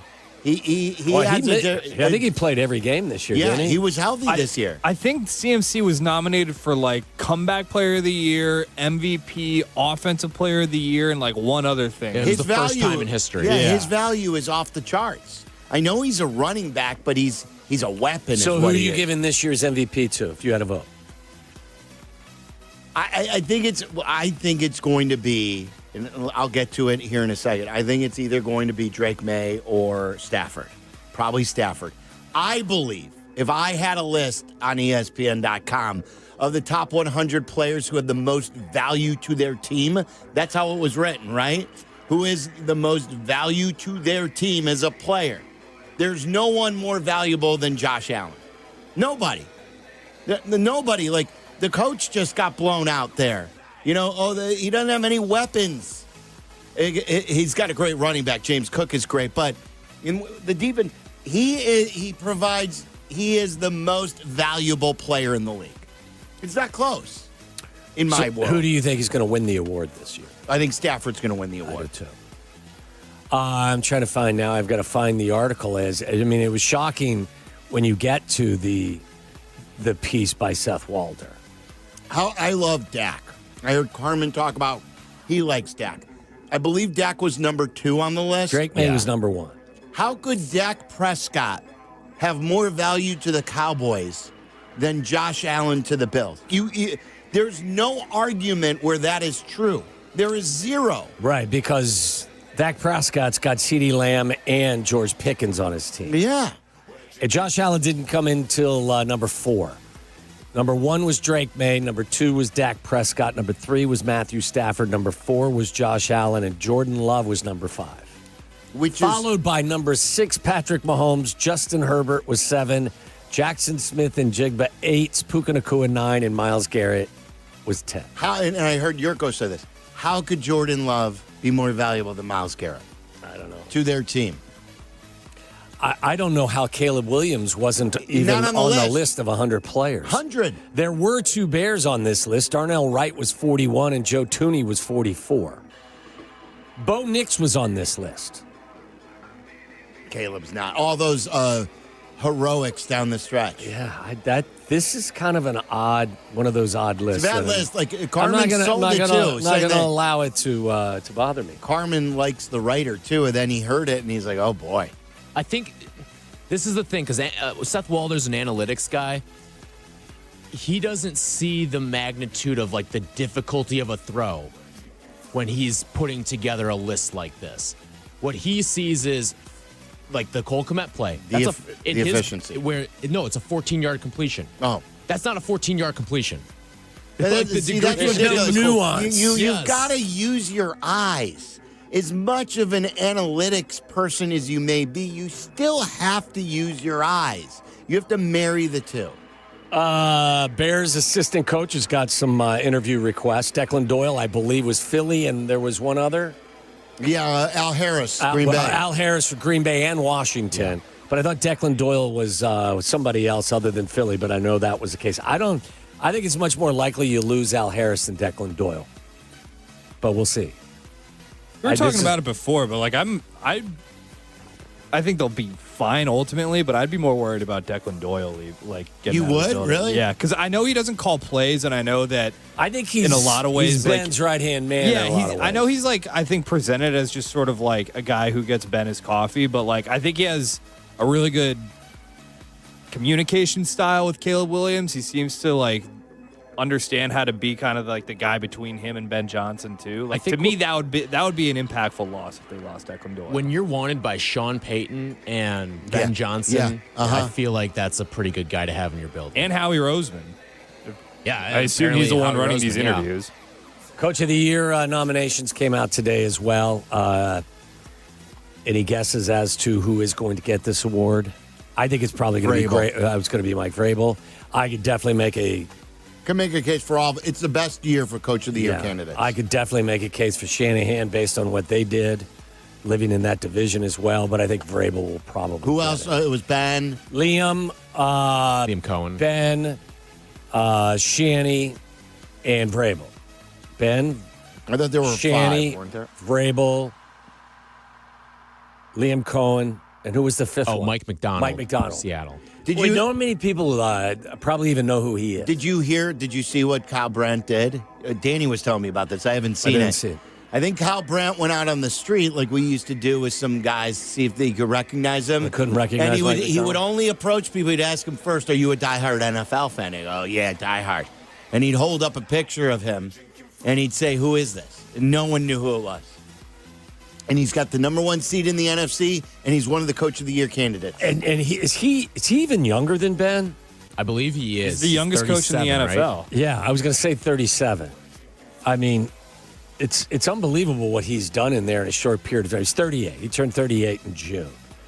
But just an unbelievable run for them in these last 2 years. Did you guys know that the FBI is actually investigating Jim Irsay's death?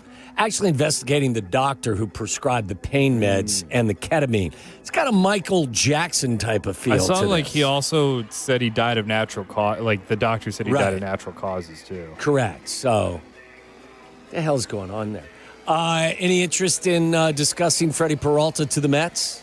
The one thing that I'll always remember is the Freddie chant at Wrigley Field. We've had some good environments in the past 4 or 5 months in Chicago sports when Wrigley was chanting Freddie, Freddie. It got to him. The Cubs were good that day. They won that big game. Wrigley was crazy.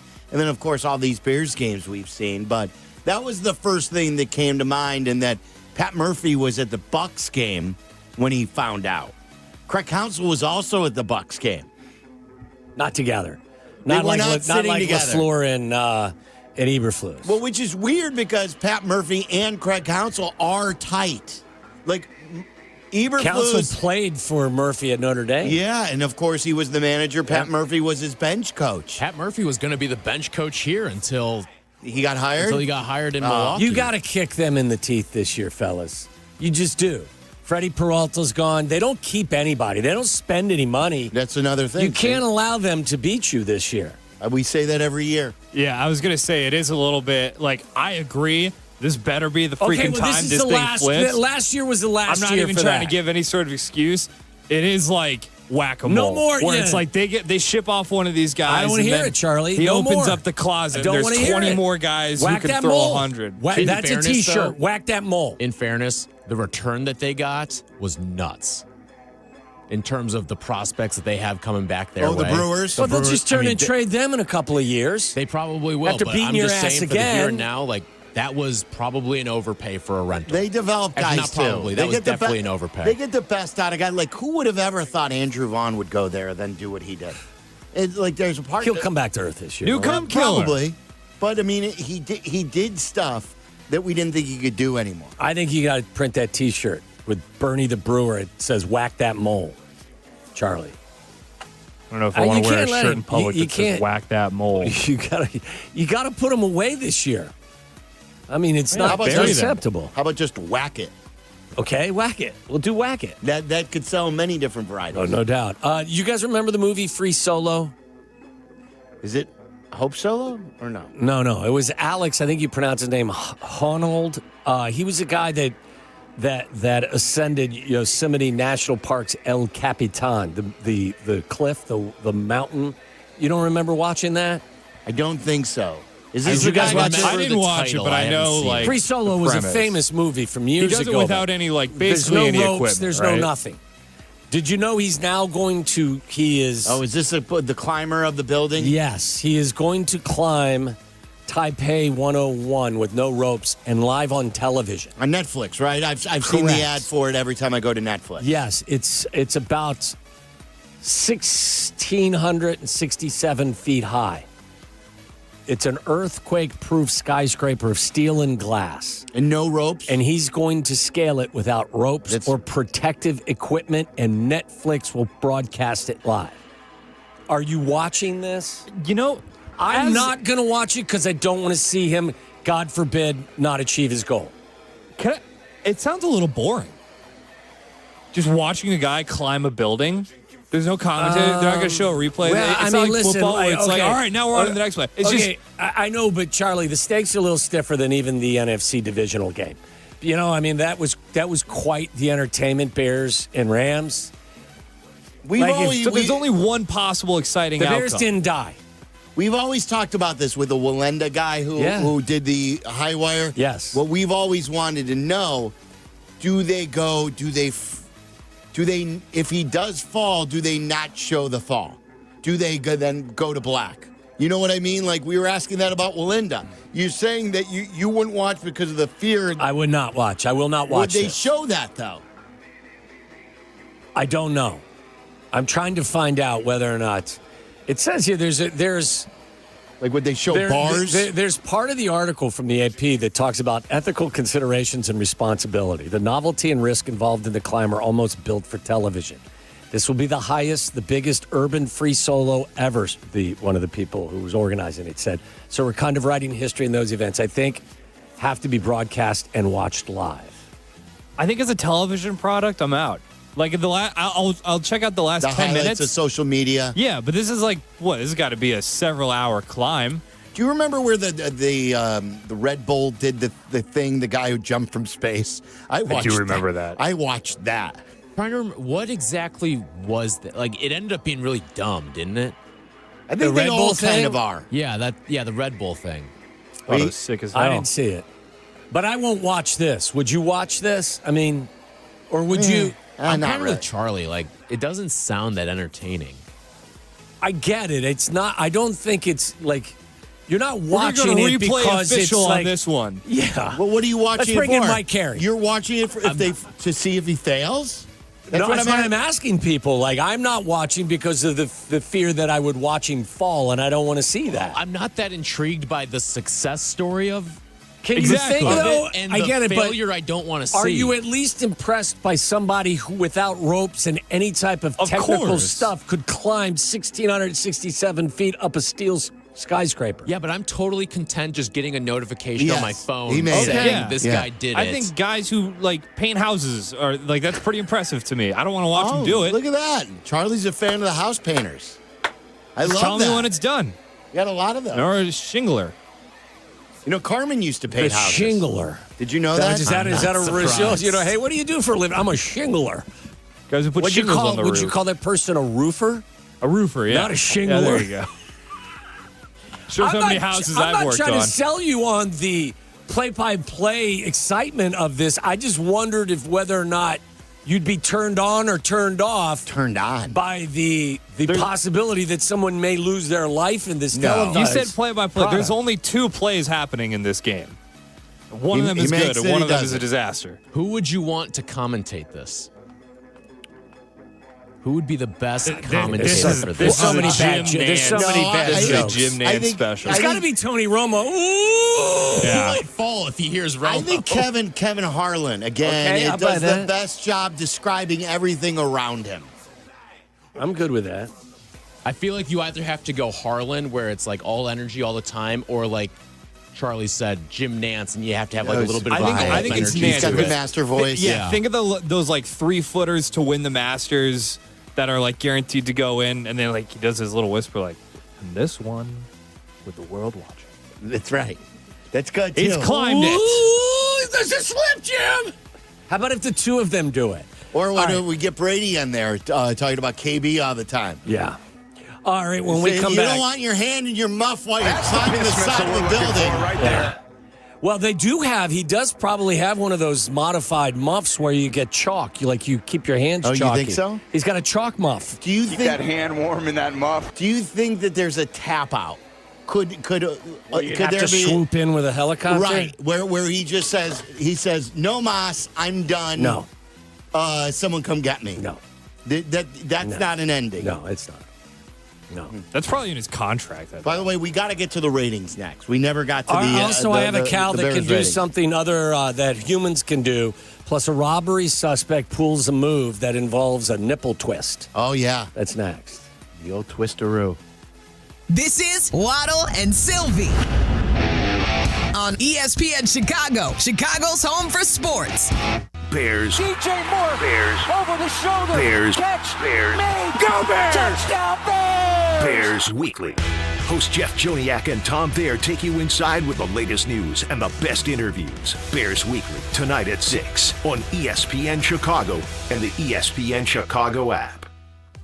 Guys, when that trophy goes up and confetti falls like we had this early in the week in college, some people may say, all right, the season's over, but not if you follow sports around here.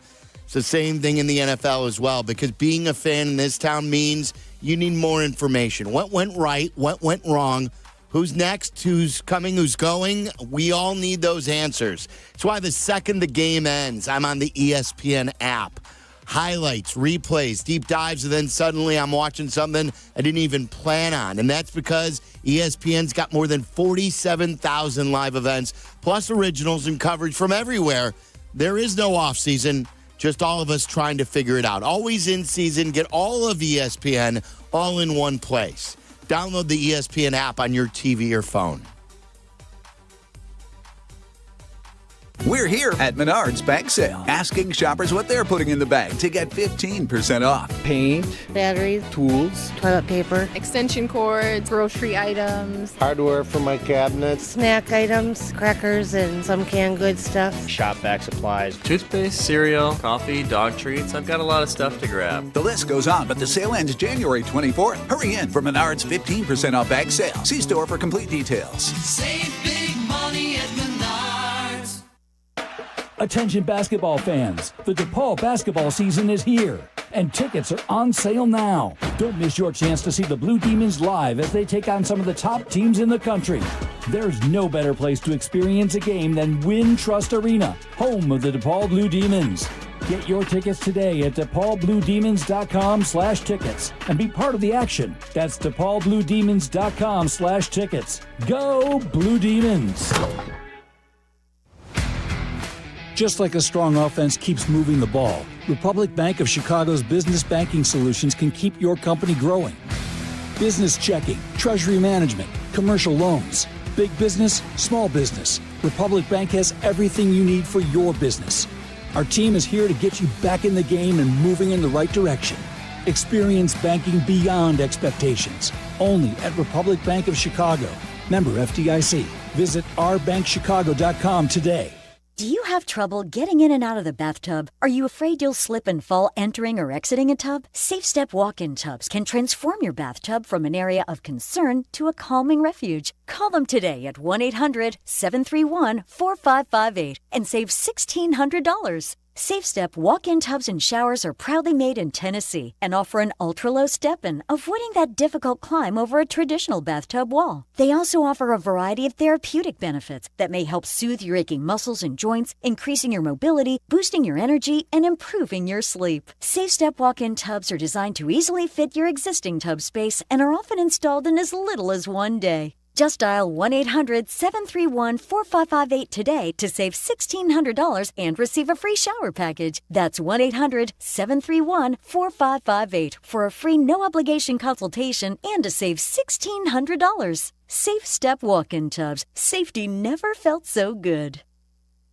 Hit the road in a brand new Chevy in less than 1 hour at Advantage Chevrolet Bridgeview. You can sign and drive away in 60 minutes or less. Seriously. Or they'll cover your first car payment. Every new Chevy is backed by the Advantage Plus program. Advantage Chevrolet Bridgeview. Together, let's drive.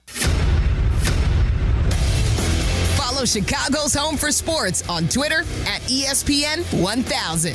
This is Waddle and Silvy on Chicago's Home for Sports, ESPN Chicago.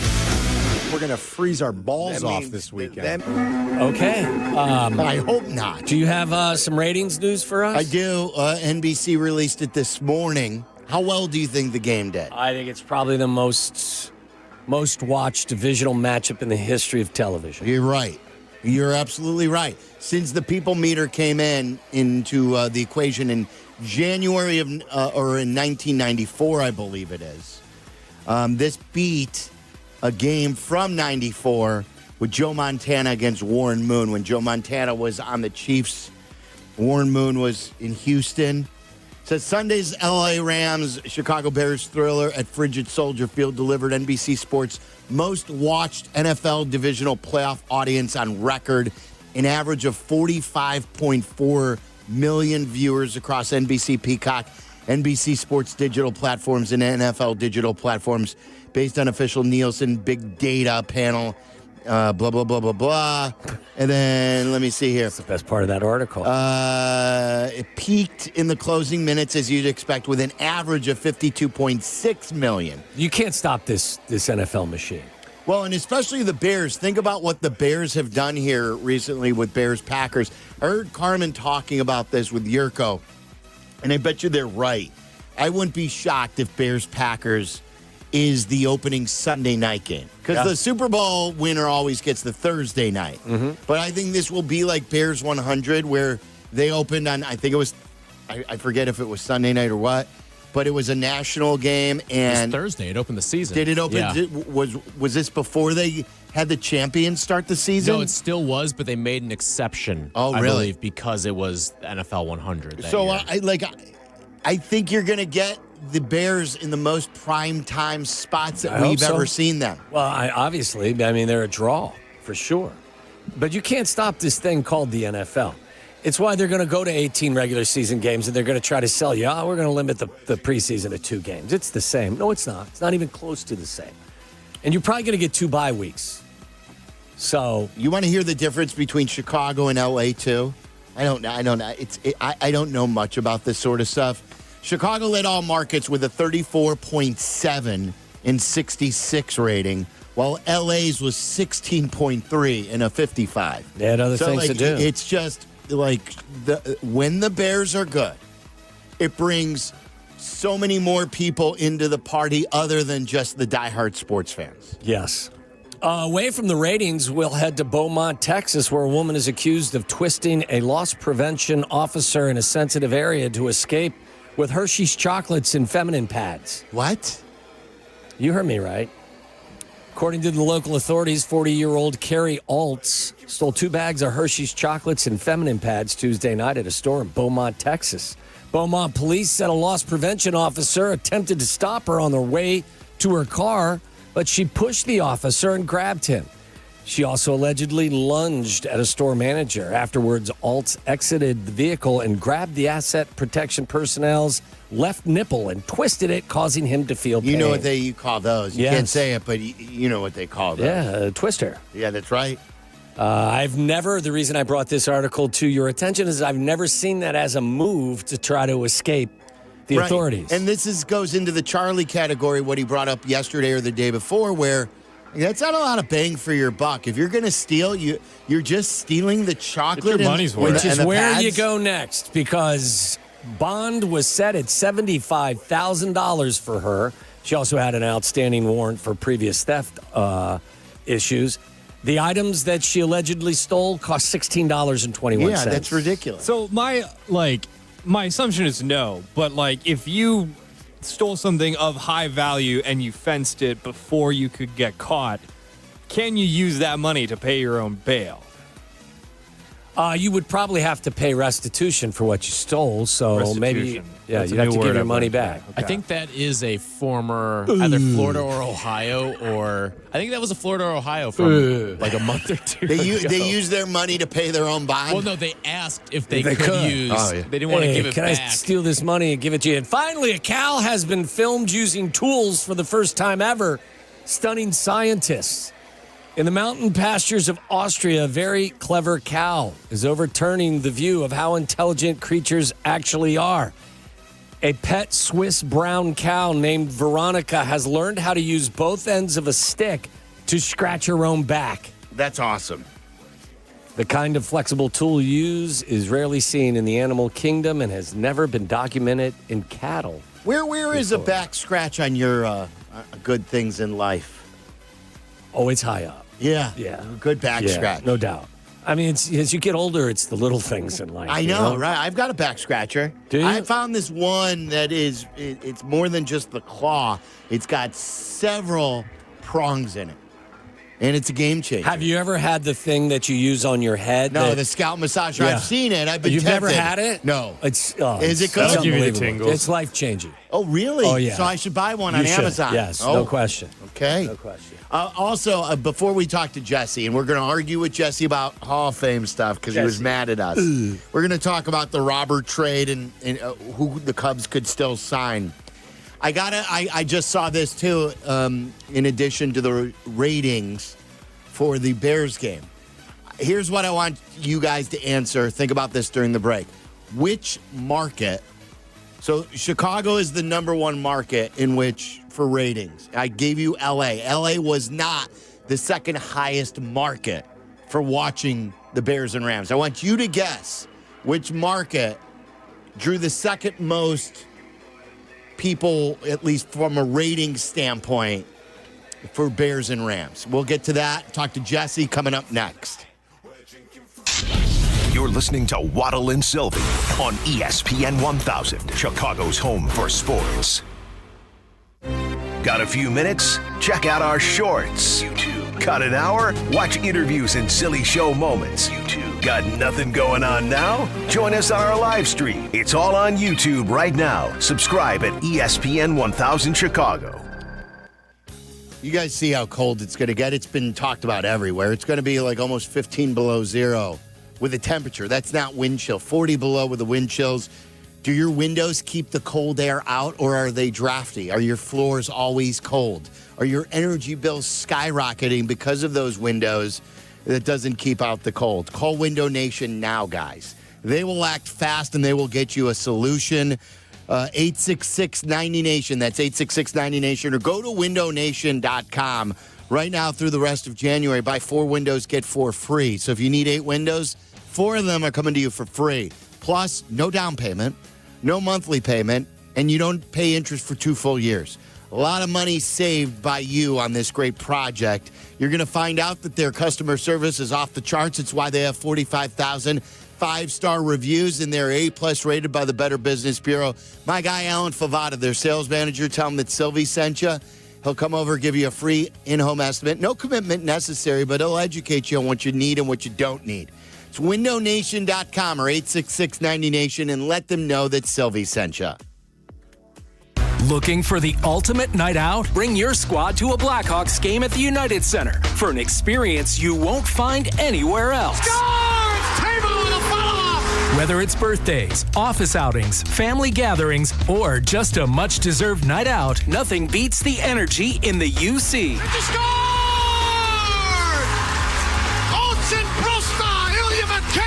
Group ticket packages are available at blackhawks.com/groups. Wallner Law helped me get the compensation that I deserve. Wallner Law helped me get back on my feet. Thanks to Wallner Law, I'm at a better place today. Wallner Law cares for you. We're compassionate. We're empathetic to your situation. And I promise you, I will get you more money than any other law firm in the city of Chicago. That is my promise to you. Hire us, win with us, be successful with us. Call us at Wallner Law, 312-8-million. Score more with the college-branded Venmo debit card. Rep your team with every tap and earn up to 5% cash back through Venmo Stash, a new rewards program where the more you do, the more you get. Get your Venmo debit card today and start earning rewards with Venmo Stash. Learn more at venmo.com/collegecard. The Venmo MasterCard is issued by the Bancorp Bank N.A. Select schools available. Venmo Stash terms and exclusions apply. Max $100 cash back per month. See terms at venmo.me/stash terms. We are back, and we are looking at a pretty lopsided matchup, Jim. That's right, Ron. I mean, in one corner, we've got a 175-pound guy, and in the other, a 6,000-ton heavyweight train. Jim, this guy has no idea what he's getting himself into.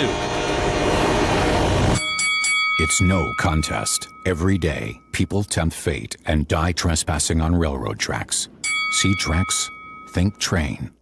Where's the single best place to shop for and experience the largest variety of brand new cars, trucks, and SUVs all under one roof? The Chicago Auto Show, February 7th through the 16th at McCormick Place. Find out more and buy tickets at ChicagoAutoShow.com. Live from State Street in the heart of Chicago, this is the home of the Chicago Bears, ESPN Chicago. And this is Waddle and Silvy, WMVP, WTBC. HD2 Chicago, a good Karma Brands radio station. Come on, Jesse. MLB insider Jesse Rogers. Jesse Rogers. Jesse Rogers. Jesse Rogers. You found out that you were going to be a Cardinal. How, Tommy? Jesse Rogers joins Waddle and Silvy. Look like you're swinging for the leg there. Tyler, put out a poll. Call her daddy. What is it? Call my daddy? I'm a big believer in protection. On ESPN Chicago. That's right, Jesse. In a moment here, he's brought to you by your local Chicagoland Toyota Dealer Association. Toyota, let's go places. I went places. I picked up my new Land Cruiser today. Can't wait. Styling and profile. Yeah. What color is it? Black. Okay. I had a white Sequoia. My wife has a white car, so I'm like to the matching cars. I went with it's sharp with black. It's tough to keep it clean, especially on days like today. Oh yeah, with all the salt. Don't forget, as of now, the phone lines are down. You could communicate with us via Twitter, via Twitch, and also YouTube. I got a comment from downtown Dean. Dean said to me, texted, he said, this IG comment section, because I opened up an IG, I had a picture of me with a phone line saying our phones are down. Slumped over Charlie. Yeah, with a slumped over Charlie. Make your comments here on today's show. Ask us questions, whatever you want. Let's keep this interactive. And I said, be nice. And I said, I've told you that I think Instagram is a friendlier spot. Sounds like it. And he said, this IG comment section, much friendlier than the Twitch chat.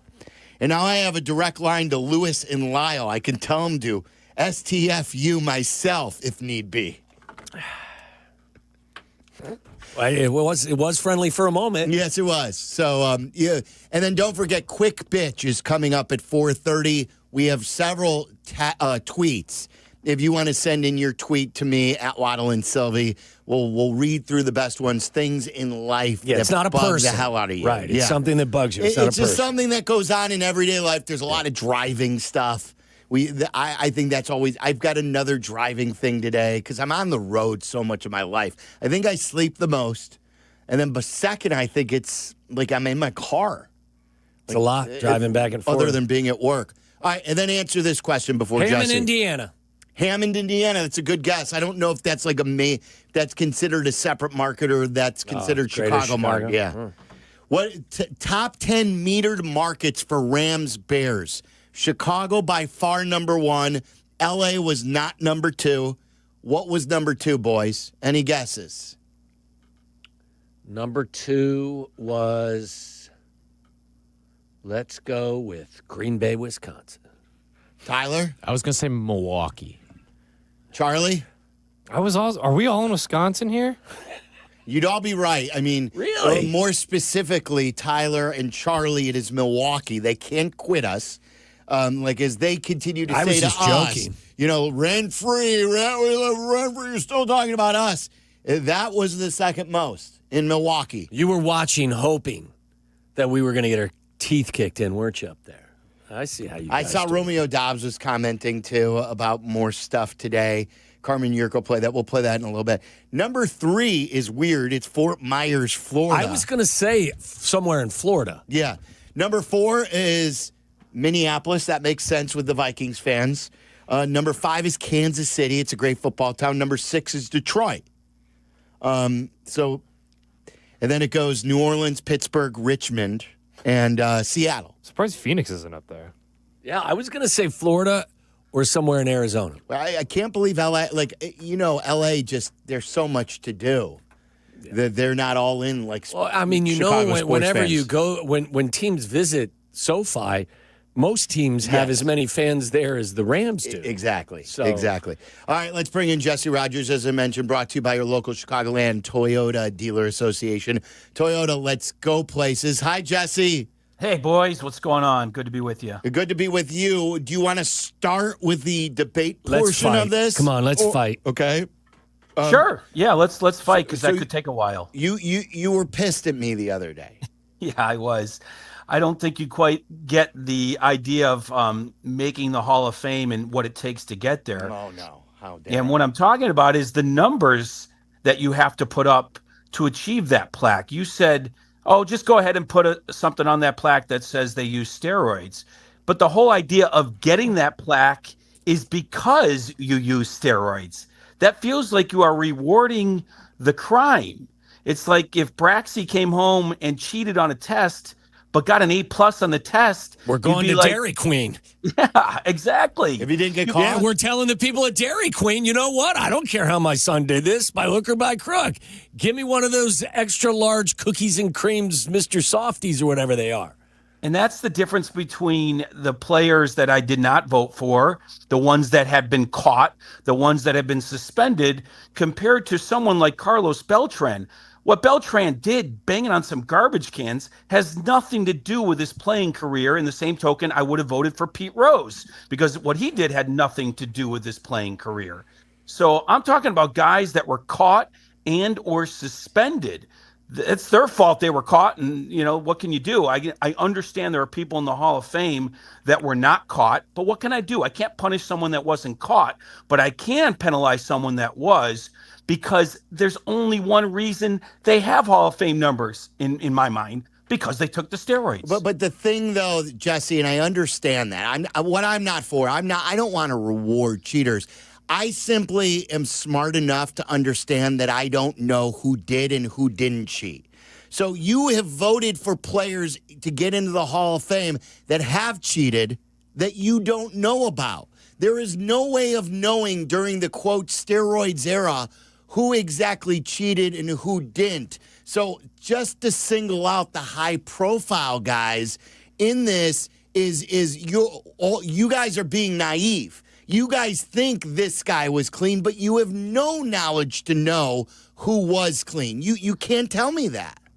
I think that we're being logical about it. If you were caught and punished, that's enough for us to say, okay, I'm not voting for you. If you were not caught, I can't prove that you took it, even though I know Sammy Sosa now has admitted to it. It was pretty obvious he took it. Yeah, but he was not caught. I feel like I was doing the right thing. I know. Well, I couldn't vote for Sammy anyway at that point because he was off the ballot. But you're right. He wasn't caught. You're right. But he certainly did admit to it late in life, I guess you could say, in the sense that after the Hall of Fame passed him by. But all I'm saying is I'm not voting for the ones that were caught because that is absolutely rewarding the crime. And I can't do that. I took the crosshairs off you once you admitted that you would let Pete Rose in. I'm not going to lie, Jess. I had a little softer spot in my heart for you. He knew what he was doing. Yeah, but I'm with Silvy on this front. I mean, again, I think you tell the story. You list their accomplishments, and then you put on their plaque what their transgression was. You're forgetting that, look, they were not kicked out of baseball. They can get jobs. McGuire's back in. I'm not pleading that you've forced them into poverty or into homelessness. Right. I just think that you should acknowledge what they did and what they accomplished.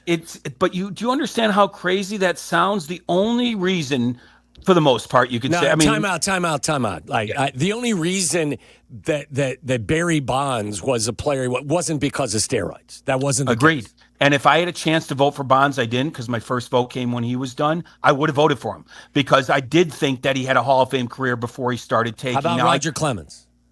Clemens was borderline, but he wasn't suspended, right? So I probably would have. Oh, he's not borderline. I mean, Roger Clemens is a slam dunk Hall of No. Famer. Borderline. Before. Yeah. No, I think he wasn't before. I don't think he was before he took.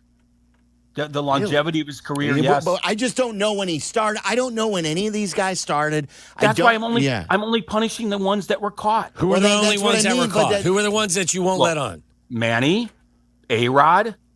Those are the two that come to mind that are still on the ballot. What about Ortiz? Sure. Did you vote for Ortiz? I think I did. Oh, well, come on. How can you vote for him? Because he's got a big smile? He wasn't caught and suspended. He was part of that Mitchell report that wasn't supposed to be public. You know what? I can't make heads or tails of that. Really? I'm not picking and choosing. Because he was on this list and he wasn't. Really? Wow. How did you differentiate the two? I'm not picking and choosing. I'm saying if you're caught and suspended. I'm sorry, the Mitchell report is a very gray area situation. He wasn't caught and suspended by the league. I just don't think how do you reward a guy for an honor that's only achieved because he took the steroids? But that's another thing you just don't know. You don't know how much it helped them. You just don't know that. We don't know that. It was the steroids. They're out. Write it. Barry Bonds, under a cloud of suspicion, hit 700-some home runs. You know, he went from a 30-30 player to hitting 75 home runs in a season. Right. Tyler is saying, compare his Red Sox numbers to his Twins numbers. Yeah, I mean, Jesse, his baseball card tells you he did steroids. David Ortiz. I think my bar is pretty low, though, guys. I'm not punishing everyone. I'm just punishing a few of the guys that were caught and suspended because I think they broke the rules and achieved their numbers because of roids, and that is actually factual because they were caught. So I don't think my bar is that. I'm not saying no to everybody. Just to those few guys that got caught. That's your comment. Clemens won the Cy Young and the MVP in the same year. Am I right about that? He's so good. That was his third year in all of his. He was 23 years old. He was great with Boston. Was he juicing at 23, Jess? Do you know that? No, I don't think he was back then. Okay, well, he won the Cy Young when he was 23 in his third year and the MVP. And then the following year, he followed that up with a Cy Young award as well in his fourth year. Not everybody makes the Hall of Fame after 2-3 years. I'm saying I think he was borderline before the Okay, roids. That's fair. In his sixth year, he won it again. How about them apples? Well, he may have been taking it by then. One more thing, Jesse. I don't know if we're as far apart as we thought. Keep hammering it. Baseball doesn't. They don't take stuff away. So, for instance, you could make the argument, well, why should the Astros be rewarded for keeping their World Series trophy? But they kept it. They the stats still count. The owners kept all the money when they saved baseball with the home run. So it just happened, and I think we just have to judge it based on what's happened. That's my. I hear you. And you do have to remember the Hall of Fame is different than all those things because they're not. The Hall of Fame isn't based on stats. You're voted in by a large group, which I like. It's 400 plus voters, 350 to 450, depending on the year. That's a large group. That's not like 10 sports writers in a room picking and choosing like the Eras Committee does, like Reinsdorf did with Baines, which is just a few people. Well, okay. So I feel like 400 people voting are going to get to the right answer, in my opinion. I have one final question for you. How do you feel about the guys who vote for Nick Madrigal because he was nice to his son one afternoon? No, I think it's awful. I think it's bad. I mean, aren't there several ballots filled with nonsensical votes? Yeah, yes. Now those people are never going to get in, but it happens. I don't agree with it. I did vote for Burley But I would back that up by saying he had 14 straight 200 Yes. inning seasons, Yeah. which is something that's a dying art, and I think the last era of pitchers should be recognized for that. But also Burley was a nice guy, but that's not why I voted for him. I disagree with people that vote like that. Like Jock Jones got a vote. I disagree with that, Tom. Yeah, I think you could make a really good case for Burley. Yeah. Like Burley with a perfect game, a no-hitter, a save in a World Series game, a World Series champion. What you were just I don't think talking you about have to for run from that one. longevity, you don't have to win 300 games anymore. That was a star. And like Mark Burley was as important to the White Sox as almost any player in White Sox history. All right, so go ahead. One more thing. I was just going to say that could bring us to the convention and the Cubs, because John Lester will be on the ballot next year. And I think it's a good sign that guys like Felix Hernandez and even Andy Pettit got a good portion of the vote this year, especially Felix Hernandez. He only had 169 career wins, never appeared in a postseason game. Yeah. And so I think it bodes well for John Lester. I think we've now entered a new era for starting pitchers when it comes to the Hall of Fame. I think Lester's gonna have a good shot. Great seeing him at the convention, man. I don't know if we should have a weekly with him or what, but yeah, he's great. He is still a great interview. He was awesome. And he welcomed Jack to the show. Yes. Jack McGrath, our producer. Good. That's funny. It was so good. All right, so where do you want to start then? Do you want to start? Is there anyone out there that the Cubs are still interested in? Because as you've pointed out, they aren't going to hard cap themselves in the luxury tax by going past the luxury tax. Or do you want to talk about the Robert trade first? No, we can talk about the Cubs. I don't think they're looking for a big fish. I think they've done all that. I think it's small add-ons, depth guys, I believe. Let's get to the meat of it. The big move would be trading Nico or Shaw, and I don't think that's going to happen. I really do not think that's going to happen, especially Nico. He's going to be a free agent. If he walks, they'll get a draft pick, but he's that valuable to the team. It's Shaw who really is of interest to me because his position was taken, right? And if I leave you with anything, I want to leave you with this today. Do not underestimate Matt Shaw. I think he's going to be very, very valuable to this team. And they've brought up Ben Zobrist. They've brought up Javi Baez as roadmaps. I think he's going to take to the outfield just fine. Ian Happ is a free agent in a year. Nico Horner's a free agent in a year. Who knows where Matt Shaw settles in? But I do think he is a Cub long-term unless they get blown away. And that includes Nico, unless they get blown away. And so far they haven't. And I don't think they will. And maybe I'm being selfish as a fan, as a reporter. I hope they keep them all, because that will be one of the best defenses we've ever seen in Chicago. If they keep Matt Shaw and he takes to the outfield the way I think he can, I think he will instantly be better outfielder than, say, a Suzuki. And once he gets his feet under him and right, that defense around the infield and outfield will be as good as any we've seen since at least 2016. I think he's going to hit too. I think he's got what it takes, and he was getting his feet wet this past year, and I think he's going to take a big jump. What about as far as Nico's concerned on what you just mentioned? If he's so important, have the Cubs approached him at all about extending his deal? No, they will in the spring, though. They will in the spring. I mean, I'm not reporting that as a source. I just know that they will. Just how things this spring. This spring, yeah, absolutely. They will approach him and have a discussion about his future. And at that point, he might say, I don't care what you say, I want to test the waters. Or they might start negotiating, or they might make an offer and he accepts it. Anything can happen, but they will absolutely approach him. There's no doubt in my mind. There's a guy they drafted. They've already signed once. They love him. Everyone loves him. Now you got to just get to the right number. And it's a difficult number based on last year. It can be. The 7 home runs are 7 home runs, but the rest of his game is absolutely incredible. And you got to find the right comp for that. And there's not many out there, certainly not at second base or anywhere, to be honest. That type of bat-to-ball skills, the speed, the defense, but also not a lot of power attached to it. His season was really unique. You don't find many of those seasons where his WAR number is tied up in everything except for power. So in any case, they will approach him. I do not know if a deal will get done. They will certainly, in their back of their mind, have some leverage, knowing that Shaw can just take over at second in a year. So it'll be a negotiation. We'll see where it goes. What about PCA? Did they at least make contact with him about giving him a long-term deal, or is that dead? It'll be the same thing. They'll approach him in the spring, but again, that's going to be another hard one because of what he is and what he could be and what his second half was compared to the first. Like, the best thing he could do is keep palling around with Caleb Williams and get yourself ingrained. Right. He's got all, he's Chicago now, right? PCA is one of us, so to speak. And I think that's all going to work towards his favor.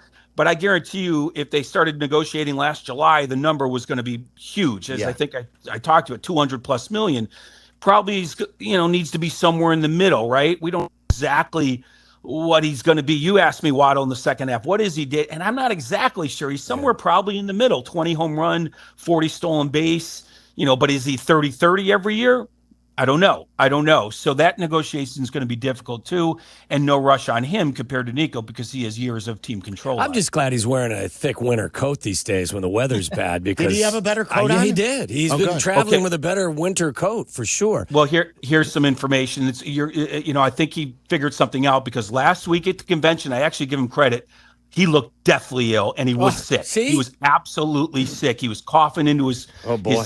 Everybody's trying to shake his hand. He's coughing into his sleeve. Ugh. He did not look good. I was surprised he even made it. And then, of course, he shows up at the Bears game again, and then the Hawks game. With a thick winter coat. Yes. Yeah. So he did not look good, but he showed up anyway. And him and Caleb are certainly the budding young stars in this town. It's pretty funny. Jess, with the news today that the Rangers have traded for Gore, with the benefit of hindsight, did the Cubs trade for the right guy? Absolutely, considering what it cost. Now we know when they were talking about at the July trade deadline, the prices for starting pitching. Now we see it. The Rangers traded 5 of their top 15 prospects. 5.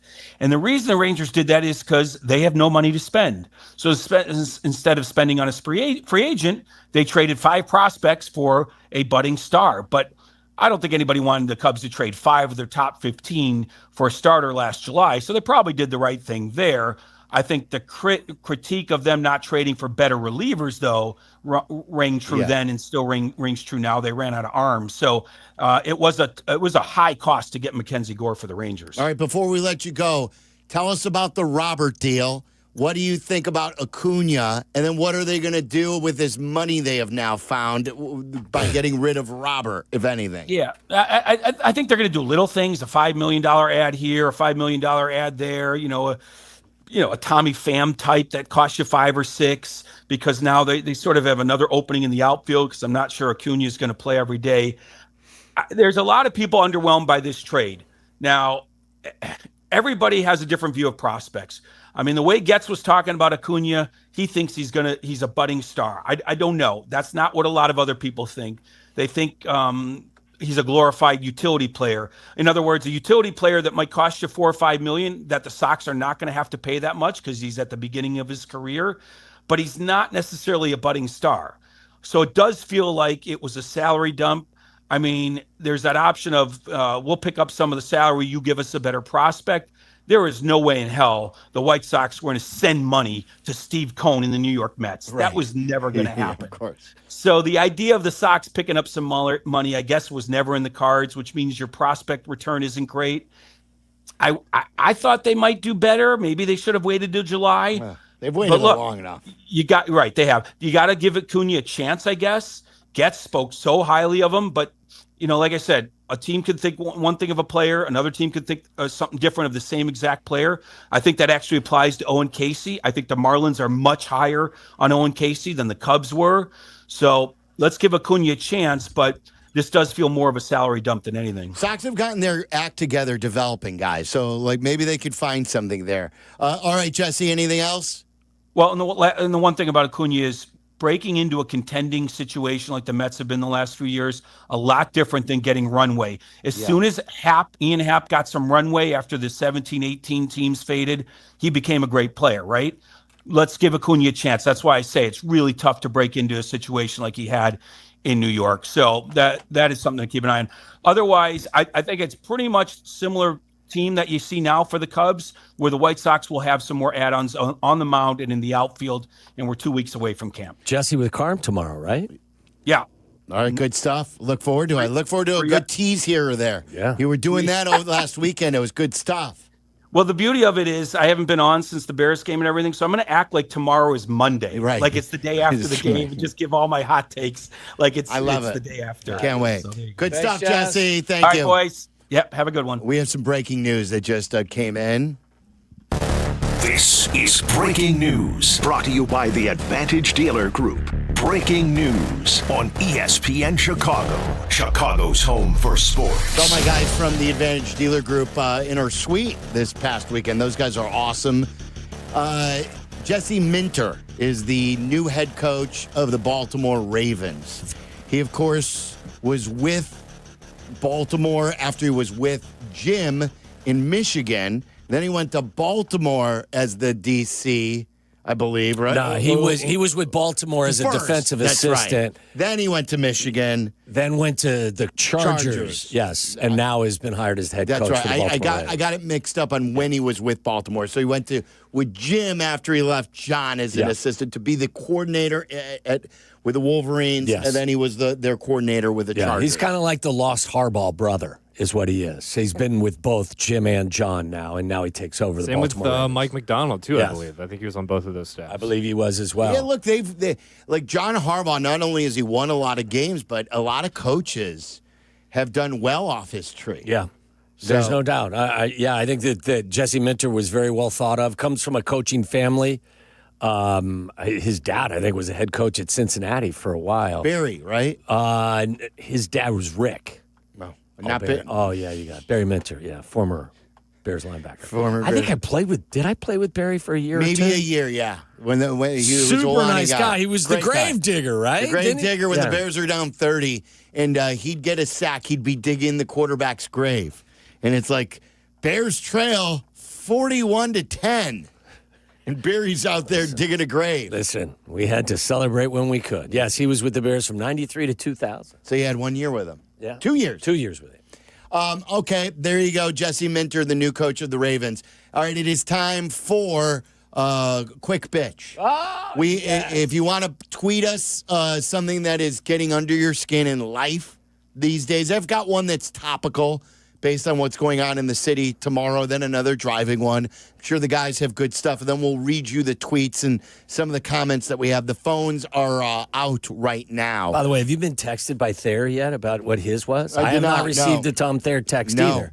That's one of my quick bitches that Tom hasn't texted us. Why would he not want to share? I don't know. Okay. I'm not sure, but I haven't gotten a correspondence from him. All right, send us your tweets if you want to take part. Quick Bitch coming up next. This is Waddle and Silvy. Waddle and Silvy on Chicago's home for sports, ESPN Chicago.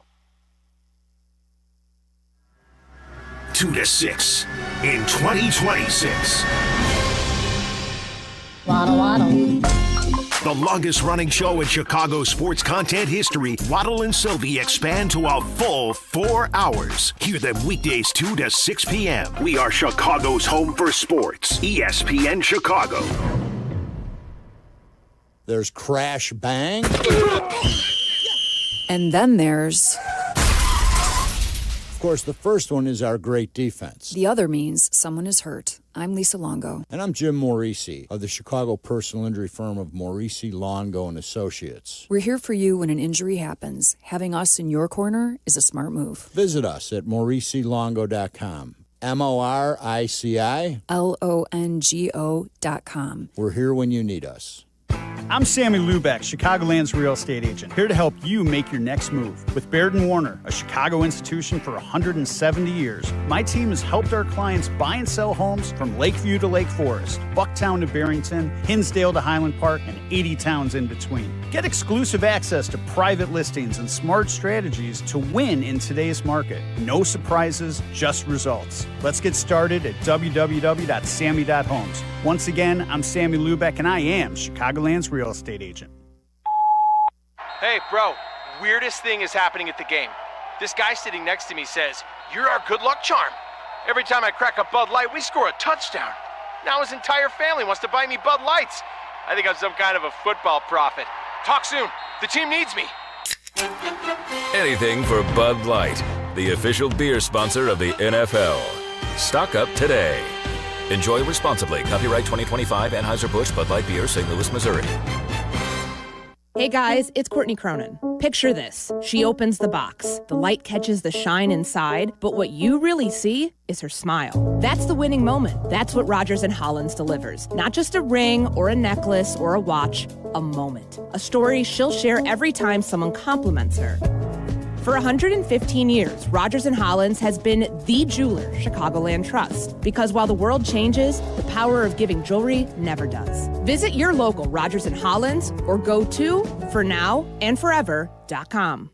Are you ready to make a difference for the environment while helping the visually impaired at the same time? Then donate your vehicle to Heritage for the Blind today by calling 1-800-983-6530. Every donated vehicle will either be properly recycled in an eco-friendly manner or given a new life through reuse. Donating your vehicle is easy. Simply call 1-800-983-6530 and Heritage for the Blind will do the rest. They'll even arrange for your vehicle to be picked up at no cost to you. And for a limited time, when you donate your car, you'll receive a $200 restaurant voucher and a 2-night, 3-day hotel stay at one of 50 locations. Call 1-800-983-6530 right now to schedule your vehicle donation and make a positive impact on the environment while helping others. Heritage for the Blind, where every car donation counts and every person makes a difference. Call 1-800-983-6530 now. This advertisement is paid for by Heritage for the Blind.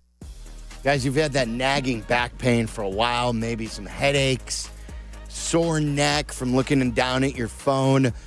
New year, new you. Go to Cairo One Wellness Centers to get you feeling better. It's where I go, and boy, do I feel better. I started a few months ago. Dr. Tyler and his team, and I mean team, there are so many people behind Cairo One who make everyone feel good. 50 Chicagoland locations. So there's one in your neighborhood. Mention I go to the one in Libertyville. There's also one in Gurnee, Round Lake Beach, Wheeling, Vernon Hills. So many to choose from. South suburbs, western burbs. There are plenty there. You can check them out today at Cairo1.com. They actually make it fun, and they just don't try to get you feeling better. They go to the solution. They look to what's causing the problem. So this is not a quick fix. They're all about making you better in the long term. Cairo1.com. Check them out today. ESPN 1000, Chicago's home for sports. You're listening to Waddle and Silvy. Watch us and join the chat. Follow ESPN 1000 Chicago on twitch.tv or the Twitch app. Mad about the Bears? Into the area of the end zone, and it's caught by Noah Brown. Ticked off at your boss? This is it. I'm done. Through. It's over. I'm gone. Finished. Over. I will never work for you again. Stuck in traffic? Oh, damn it! I don't care if you're old. Seize the gap. Come on and complain. You choose things that are funny or mildly amusing or interesting. You're a miracle. Let's bitch about it with Waddle and Silvy. It's a brand new segment. Danny originally is like, let's bitch about it. He didn't like the quick bitch. It's become quick bitch. It's not a quick pitch. It could be a quick pitch bitch where, like, you got to be quick. This is not a segment for Lewis and Lyle. He tried last week. He was commenting, too, on the Instagram post that he's just not his thing. I wasn't good at deep routes, okay? Like, Lewis, this isn't your thing. So then why'd you run deep? What? You didn't run deep routes, did you?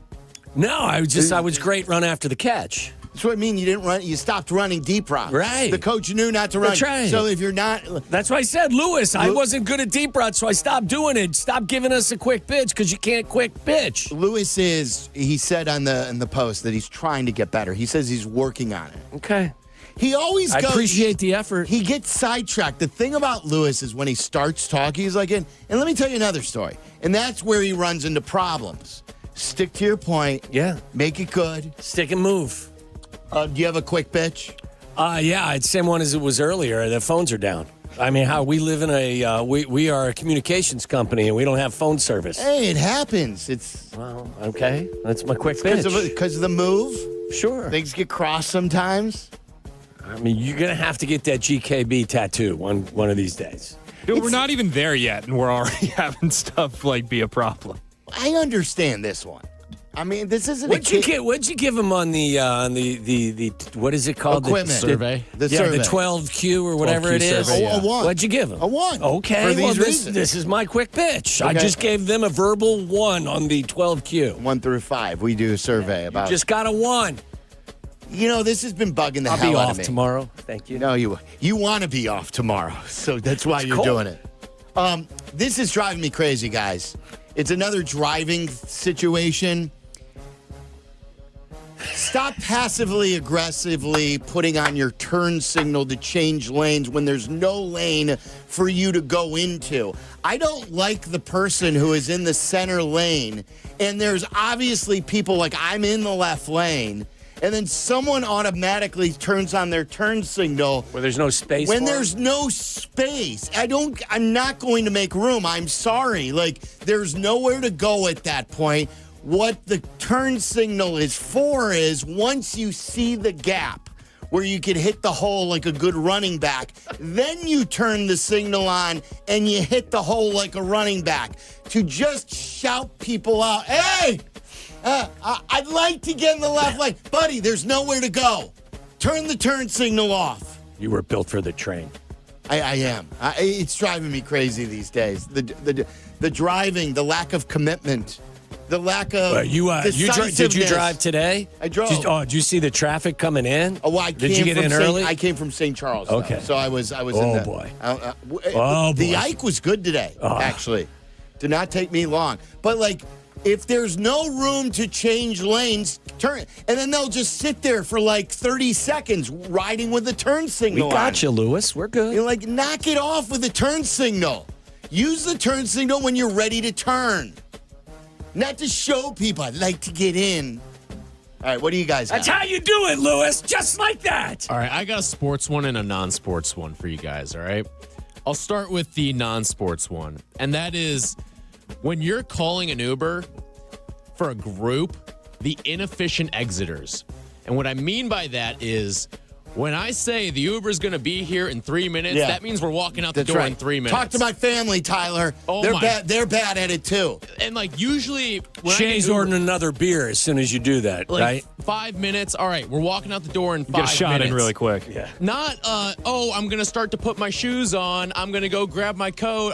No, we walk out the door in 5 minutes, all right? You're either with us or against us, or you're walking. I'm with you. Can I make a comment about Go Uber, ahead, too? yeah. I don't like a driver is finishing up his ride. Like, you're in line now. There aren't enough Ubers where I could get someone who isn't finishing up a ride who could just come to pick us up. I hate that. Driver is finishing up a ride. It will be 9 minutes. And then it's never right either. The 9 minutes is inevitably always 14 minutes. You are the Lewis of this segment. Do you ever... Sometimes I'll do like the wait and save because I know I don't need one for like 10 or 15 minutes. Good. You're right. And so I'll do that. Those ones are always there in 2 minutes. Those ones they're faster than the regular ones. You're so right. And then when you you're do like, it, I'm not ready. You're like, oh, like I'm kind of flexible, like. And then it's like actually the ones that are like 12 minutes then. Yeah. It pisses me off. Are your boys on time most of the time? Are they like buttoned up and ready? No. My kids were never on time. No. It's always... I don't mean your boys. I mean your sons. Yeah, they're always then rushing to brush their teeth before. Okay. But I'm going to be late for the bus. Well, that's your fault, pal. You knew you had to brush your teeth. I didn't know if they were on time because my family always runs a half hour late for everything. I love that you just palled your kids right there, too. What? My sports one is Cubs fans who are acting like Kyle Tucker was not good for this team this year. He is the only reason they were in the playoffs. Like, the only reason they were in the playoffs. And he was legitimized them early. Yes. And the way that he brought this team to a certain height, they were the best team in the NL. They were better than the Dodgers in the first half of the season. And they're not there without Kyle Tucker. So now there's Cubs fans everywhere that are punching down on Kyle Tucker like he was some no-name player for this team that dragged this team down. Has really bothered me this week. It's good stuff. What do you got, Charlie? Yeah, I got if you're in line for anything, in any context, be it a store, getting on the bus, anything, and you're at the front of the line, Look alive. Let's go. We got stuff to do. Yes. This is not the time to get out your wallet. You had 5 minutes to do that before. Yes. I don't know where it is. Oh, my card is. Why didn't you have that before? You could have solved this crisis 5 minutes ago, but instead you're making us wait more because you were like, oh, I think my credit card is actually, I know it's in somewhere. This may be my favorite version of Charlie. Let's do this crazy thing called efficiency of our time and do this before. Charlie Bitchins. Is this your first time out in public? This is your first time out in public. This is a similar one. Paul Hogan says, when I'm at a convenience store and there's only one cashier and the person in front of me wants to tell the cashier their life story. I'm with you on this. You gotta understand. You gotta understand the circumstances. Read the room. If you see there's a line behind you, there's no time for conversing. This ain't church. This is the 7-Eleven.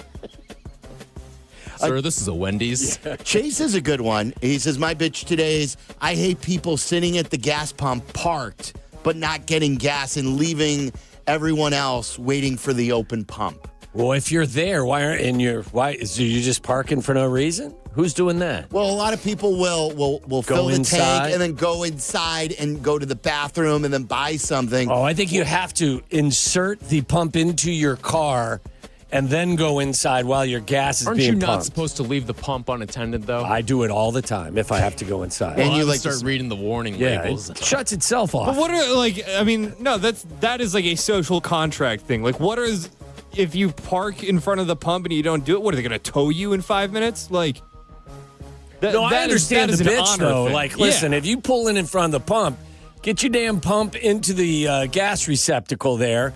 You need to go inside, they do something, do it while your gas is being pumped. Because, like, for most tanks, it'll take you quite a while to fill that thing up. I think it's also you can empty a tank in the time you need to fill a tank. I think it's also a read the lot type of deal too, where all right, if there's like 6 open pumps, let the play develop, then it's fine. Yeah. You can do what you want to do, but if you see don't go in there for like 6 Slurpees, or move the car after you're done pumping. Move it to a parking spot. Yeah.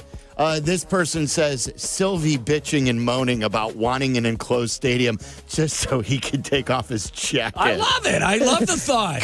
Go to Minneapolis or Detroit for that. And Waddle and Silvy not believing in Bears weather when both of them saw how much the cold weather slowed down McVay's offense. Give me a break. That is just lost. Yes, you're just emphasizing a preference is all. That's not bitching and moaning. You want to be inside. I get it. And by the way, I'm expecting my team to beat the opponent every time they come into the building, not because Mother Nature is a you-know-what, but because my team is better than your team. And we can play fast. And it's our house, and we protect Charlie. this house. The only reason I'm beating you isn't because Mother Nature had a hissy fit. It's because I'm better than you. I want a team that plays fast. Okay. Here's a good one. DJ in Kansas City says grocery stores who never update their shopping carts. Come on. They charge us enough for avocados and roast beef. Change the freaking wheels on the cart. You know, the shaky wheels? Yeah. I have one off of that all of a sudden. Say grocery store aisles, too narrow. We got to widen these. There should not be I understand that their measurement is probably but Charlie, that means they can have less product there if they've widened the aisles. Make the shelves taller. Well, how are you going to reach if it? You can't, too bad. Figure it out. If you can't go outward, build up. If you can't go out, go up. I just think I spend so much time in a grocery store. Sorry. What happened? Sorry. What happened? Did you swear? No. That's me apologizing in the grocery store as I'm trying to squeeze by. Oh God! I thought he dropped an F-bomb on us. No, but there's so much time just spent trying to squeeze by as you go one cart passing another. I understand that they're probably this needs to be. Where are you shopping, Charlie? The extra thin shopping mart? Maybe that's what their whole thing is about. I've never found that to be a problem. Go to the big and tall grocery stores, all right? Then when the phones come back, we'll have more. I'm trying to see if there are more here coming in. Good. You got any more, Charlie? Keep unloading. Come on. Did you see Jimmy on the North Sides? He tweeted one at us. What did he say? People who back into parallel parking spots like it's some sort of flex. Back into the parallel, but that's how you parallel park is you back into No, but I think is he talking about backing into the regular stall spot? Well, he's saying he said parallel parking spots, but I wonder if he's saying like where there's a big runway of like it's a very empty parallel parking situation. So you can just pull in, right? Where you can just pull in nose first. Yeah. Because if it is tight, that's how you go in. You go in backwards. I love a good parallel park. I hate the guys that do park over the line and actually create. There's no space for you. It's why I call Jeff Meller Cody Parkey. He is always hitting the uprights. He is a terrible parker with no one around him either. It's been an epidemic for him. Charlie, I know you got one more left in the chamber. I actually do got one more. They should have like a bunny. They should have a bunny slope equivalent at the airport. If this is your first time at an airport, you got to go through some other security line because the pros can go over here. That's what TSA is for. That's what TSA is, yeah. No, I'm saying there should be like a bunny slope TSA line. No, but I think... And then one for the people who know what's going on. Pre-check. There's like pre-check and clear. I don't know. There's a lot of people who clearly haven't earned that TSA pre-check. You got to go through... We have to pay for it. That's the thing. You should have to you should have a... should be $1 million to get it, right? You should be timed from the time you get up to the conveyor belt to the time you're through. You know how there's like... And that's how you earn TSA. There's like regular caddies, then there's honor caddies, and then high honor caddies. It's like they should do that for TSA. I got to say, like, this is my favorite version of Charlie. This is great. Yeah. You see a different side of people once they get worked up. Yeah. I love this segment. What'd you call him? Charlie Bitchins? Charlie Bitchins. Jimmy on the north side, who came up with the name, is mad that we don't cite him in the open, that he came up with the term quick bitch. And now he's mad because these are turning into rants rather than a quick bitch. Yeah. You could probably squeeze him into the open at some point, couldn't you, Charlie? Yeah, probably. Yeah. Best to your family. Here's a quick family. bitch. The callers who like to program this show. On that note, it's Waddle and Silvy. You're listening to Waddle and Silvy on ESPN 1000, Chicago's home for sports. Got a few minutes? Check out our shorts. YouTube. Got an hour? Watch interviews and silly show moments. YouTube. Got nothing going on now? Join us on our live stream. It's all on YouTube right now. Subscribe at ESPN 1000 Chicago. I got another one, by the way. And this pertains to you, mister. I'm coming after you next. You stay tuned for that. Hey, Chicago sports fans, Toyota has 25 vehicles with available all-wheel drive and four-wheel drive. That's more than any other auto brand. I just traded in my Sequoia for the brand-new Land Cruiser. It is outstanding. I was also talking to the dealer about the new RAV4. The new RAV4 is redesigned, and I hear it's spectacular. I can't wait to head to the auto show to check it out. That's all-wheel drive, the stunning Crown, the sleek Camry all-wheel drive, the Corolla Hybrid all-wheel drive, the rugged Tacoma, the tenacious Tundra, and the spacious Grand Highlander with all-wheel drive to keep you and yours safe. So let's go, Chicago winter. You bring the action, and Toyota will bring the traction. You can find yours at Toyota.com or visit your local Chicagoland Toyota dealer. Toyota, let's go places. Blackhawks fans, the wait is over. Don't miss a second of the action at the United Center this season. Connor Bedard, high slot. Bedard, right circle, moves in, critical minute. They score! Tyler Bertuzzi! From centennial celebrations to can't-miss matchups, now is your chance to be part of the energy, the history, and create unforgettable moments. What a save made by Knight! Secure your seats today at Blackhawks.com/tickets. The game is on the line. You need your best play. What's it gonna be? Do you make the call for welding or HVAC? Do it now and you could complete your education at ETI School of Skilled Trades in as little as 7 months. We offer day and evening classes to fit your schedule, and financial aid is available if you qualify.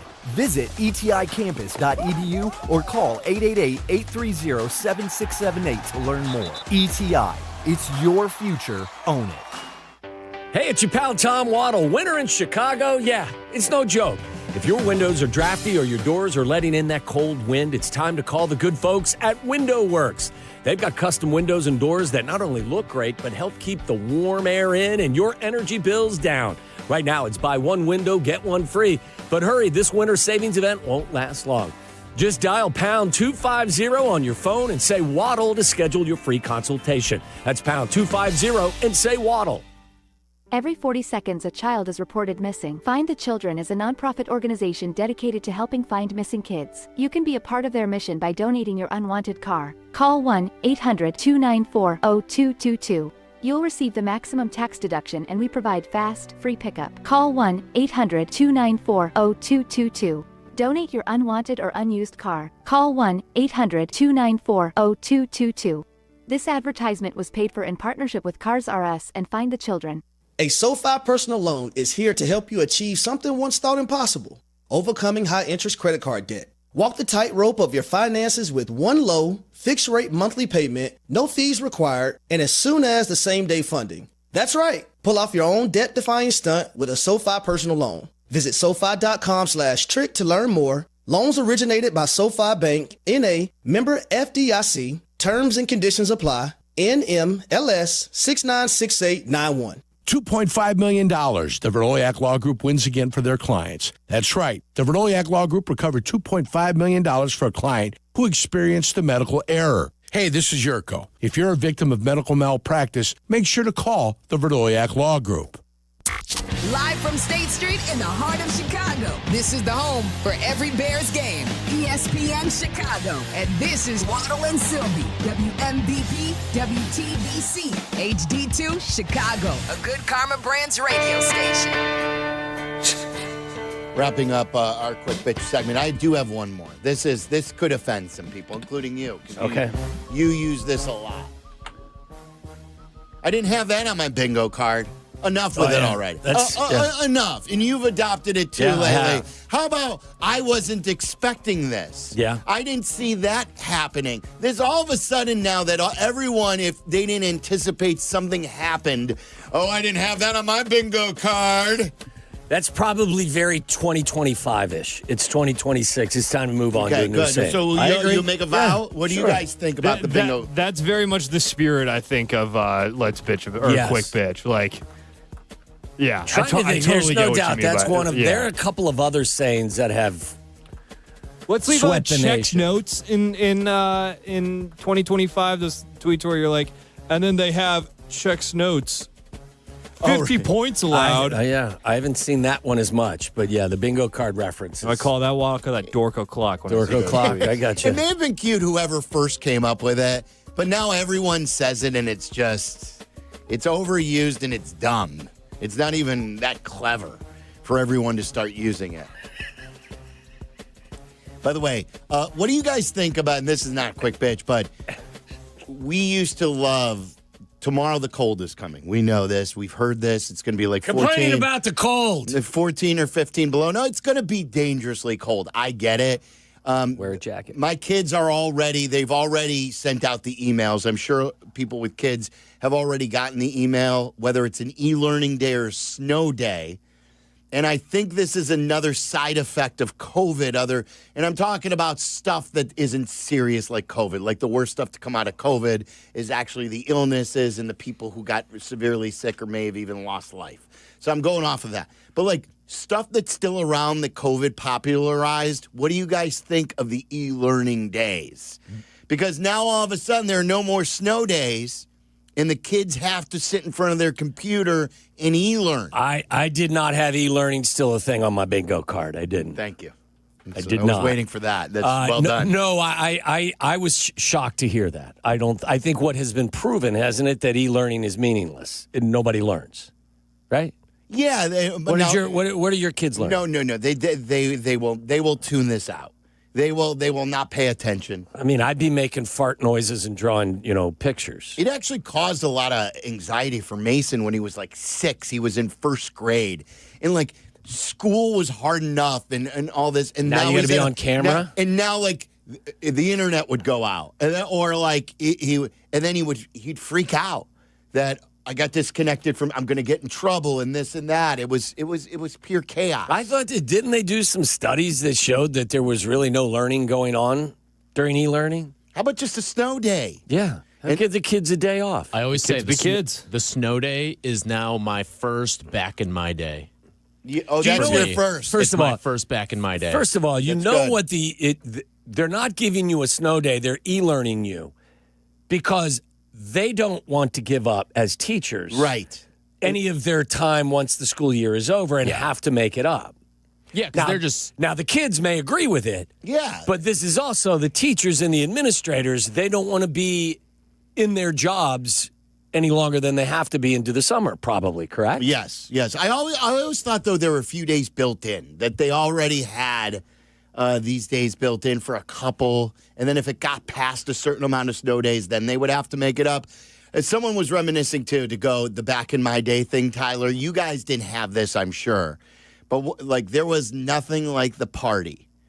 That when you were a young kid and you were either listening to WGN radio and you were waiting for the school announcement, or you were watching Bozo or Ray Rayner, and they'd have a scroll. Yeah. District 68, and you'd sit in front of that TV. And our district was 68 in Skokie. Almost And nice. you'd wait, and you'd see District 62, out of school. Chicago Public School, out of school. And you'd wait. And then the next thing you'd see, District 68 roll. And it was like you were on The Price is Right, and you won the big showcase. I was kind of like the hybrid version. So, the beginning of my school got that, and then, probably the last 5 or so years I was in school, you get the phone call. And you were just waiting for the phone call. You guys had it was like an automated phone. We had a blast, number we would call. Yeah. And then did that number call you when you were out for 4 weeks, as you were telling us earlier? I think because that was my sophomore year. I think by then it was I went to a Catholic school in high school, actually, so I wouldn't have even been in the district thing or anything. But yeah, so that would have been through email. But yeah, 4 weeks. Charlie was out for 4 weeks. Yep. They missed it. We missed a week of. We have 2 weeks of winter vacation. We missed the week leading up to that, and then the week right after that. That's awesome. Because it was my senior year, your last day is your last day for senior year. You're done, you're done. So we didn't have to make up those days at the end of it. The underclassmen had another 2 weeks of school. Wow. That's awesome. All right, coming up next, there is still some surrealness to things that are being discussed about our Bears. I want to play you some stuff coming up next. The phones are out, so if you want to contribute to the show, you can just tweet us. You can make a comment on YouTube or Twitch when you watch the show live. I have an ongoing Instagram post that you could just put your comments there. I'll read you some more. But it is really surreal when you see these things being said about the Bears, and I'll play you examples coming up next. You're in the middle of the Waddle and Silvy Show, ESPN Chicago. Bears. DJ Moore. Bears. Over the shoulder. Bears. Catch. Bears. Made. Go Bears! Touchdown Bears! Bears Weekly. Host Jeff Joniak and Tom Thayer take you inside with the latest news and the best interviews. Bears Weekly, tonight at 6 on ESPN Chicago and the ESPN Chicago app. Guys, new year, new mattress, and this one feels really good. Right now, it's Steinhoffel's, my favorite furniture store. You can start 2026 feeling rested and make an impact while you're at it. This is a great deal, guys. All January, stop into Steinhoffel's and test rest any mattress. For every test rest, Steinhoffel's donates $20 to Special Spaces Illinois, helping create dream bedrooms for kids battling cancer. And here's the bonus. Just for trying a mattress, you get a $20 lunch gift card. So this is win-win for everyone. You're testing out a great mattress that can help improve your life. You will get $20 for lunch and $20 to a great charity, Special Spaces Illinois. Better sleep, free lunch, and a great cause. It's the January Test Rest event only at Steinhoffel's, 7 Chicagoland locations, including the newest in Maryville, Indiana. Shop Steinhoffel's today. Crash, bang, suddenly you are on the DL. If that happens as a result of somebody else's negligence, we can help. I'm Jim Morisi, Chicago personal injury lawyer. Our experienced attorneys and support staff will talk with you during a free consultation, tell you your options, and ensure that you take the right steps throughout the entire process. Visit us at MorisiLongo.com. That's MoriciLongo.com. Your future is our priority. Just like a strong offense keeps moving the ball, Republic Bank of Chicago's business banking solutions can keep your company growing. Business checking, treasury management, commercial loans, big business, small business. Republic Bank has everything you need for your business. Our team is here to get you back in the game and moving in the right direction. Experience banking beyond expectations. Only at Republic Bank of Chicago. Member FDIC. Visit ourbankchicago.com today. Good Karma Brands is proud to be an equal opportunity employer, providing equal employment, development, and advancement opportunities to all teammates and applicants. To learn more about careers with us, please send an email to talentacquisition@goodkarmabrands.com. That's talentacquisition@goodkarmabrands.com. Rich Eisen here. LinkedIn Jobs is stepping things up with their new AI assistant so you can feel confident you're finding top talent. Get this. Employees hired through LinkedIn are 30% more likely to stick around for at least a year compared to those hired through the leading competitor. Hire right the first time. Post your job for free at linkedin.com/Eisen, then promote it to use LinkedIn Jobs' new AI assistant, making it easier and faster to find top candidates. That's linkedin.com/Eisen to post your job for free. Terms and conditions apply. And promote it to use LinkedIn Jobs' new AI assistant, making it easier and faster to find top candidates. That's linkedin.com/Eisen to post your job for free. Terms and conditions apply. Hey, it's Rich Eisen for Pella Windows and Doors. Sometimes teams take a time out to regroup and call the right play. When it comes to your home, Pella Windows and Doors always has the winning game plan. They do it every day, and that's why your neighbors trust them. Visit Pella.com/Eisen today. Right now, Pella Windows and Doors of Greater Chicago and Northwest Indiana is offering buy one, get one 50% off and everyday 0% financing. Some restrictions may apply. See store for details. Offer ends January 31st, 2026. Hey, Bulls fans, be the first to know about team news, special promotion, and giveaways by signing up to get text messages straight from the Bulls. Visit bulls.com/text to get started. Live from State Street in the heart of Chicago, this is the home of the Chicago Bears, ESPN Chicago. And this is Waddle and Silvy, WMVP, WTBC, HD2, Chicago, a Good Karma Brands radio station. But this is why baseball is in this predicament. It's where they find And themselves, here's where guys. I get mad. Not at the Dodgers, but I get mad because it sure feels like we are headed for no baseball in 2027. Right? Yes! That's terrible. I love it. That's terrible. I love it. How can Please, you say that? The whole year What stay do you out. love about that? Let What- the owners lock the players out for a whole year.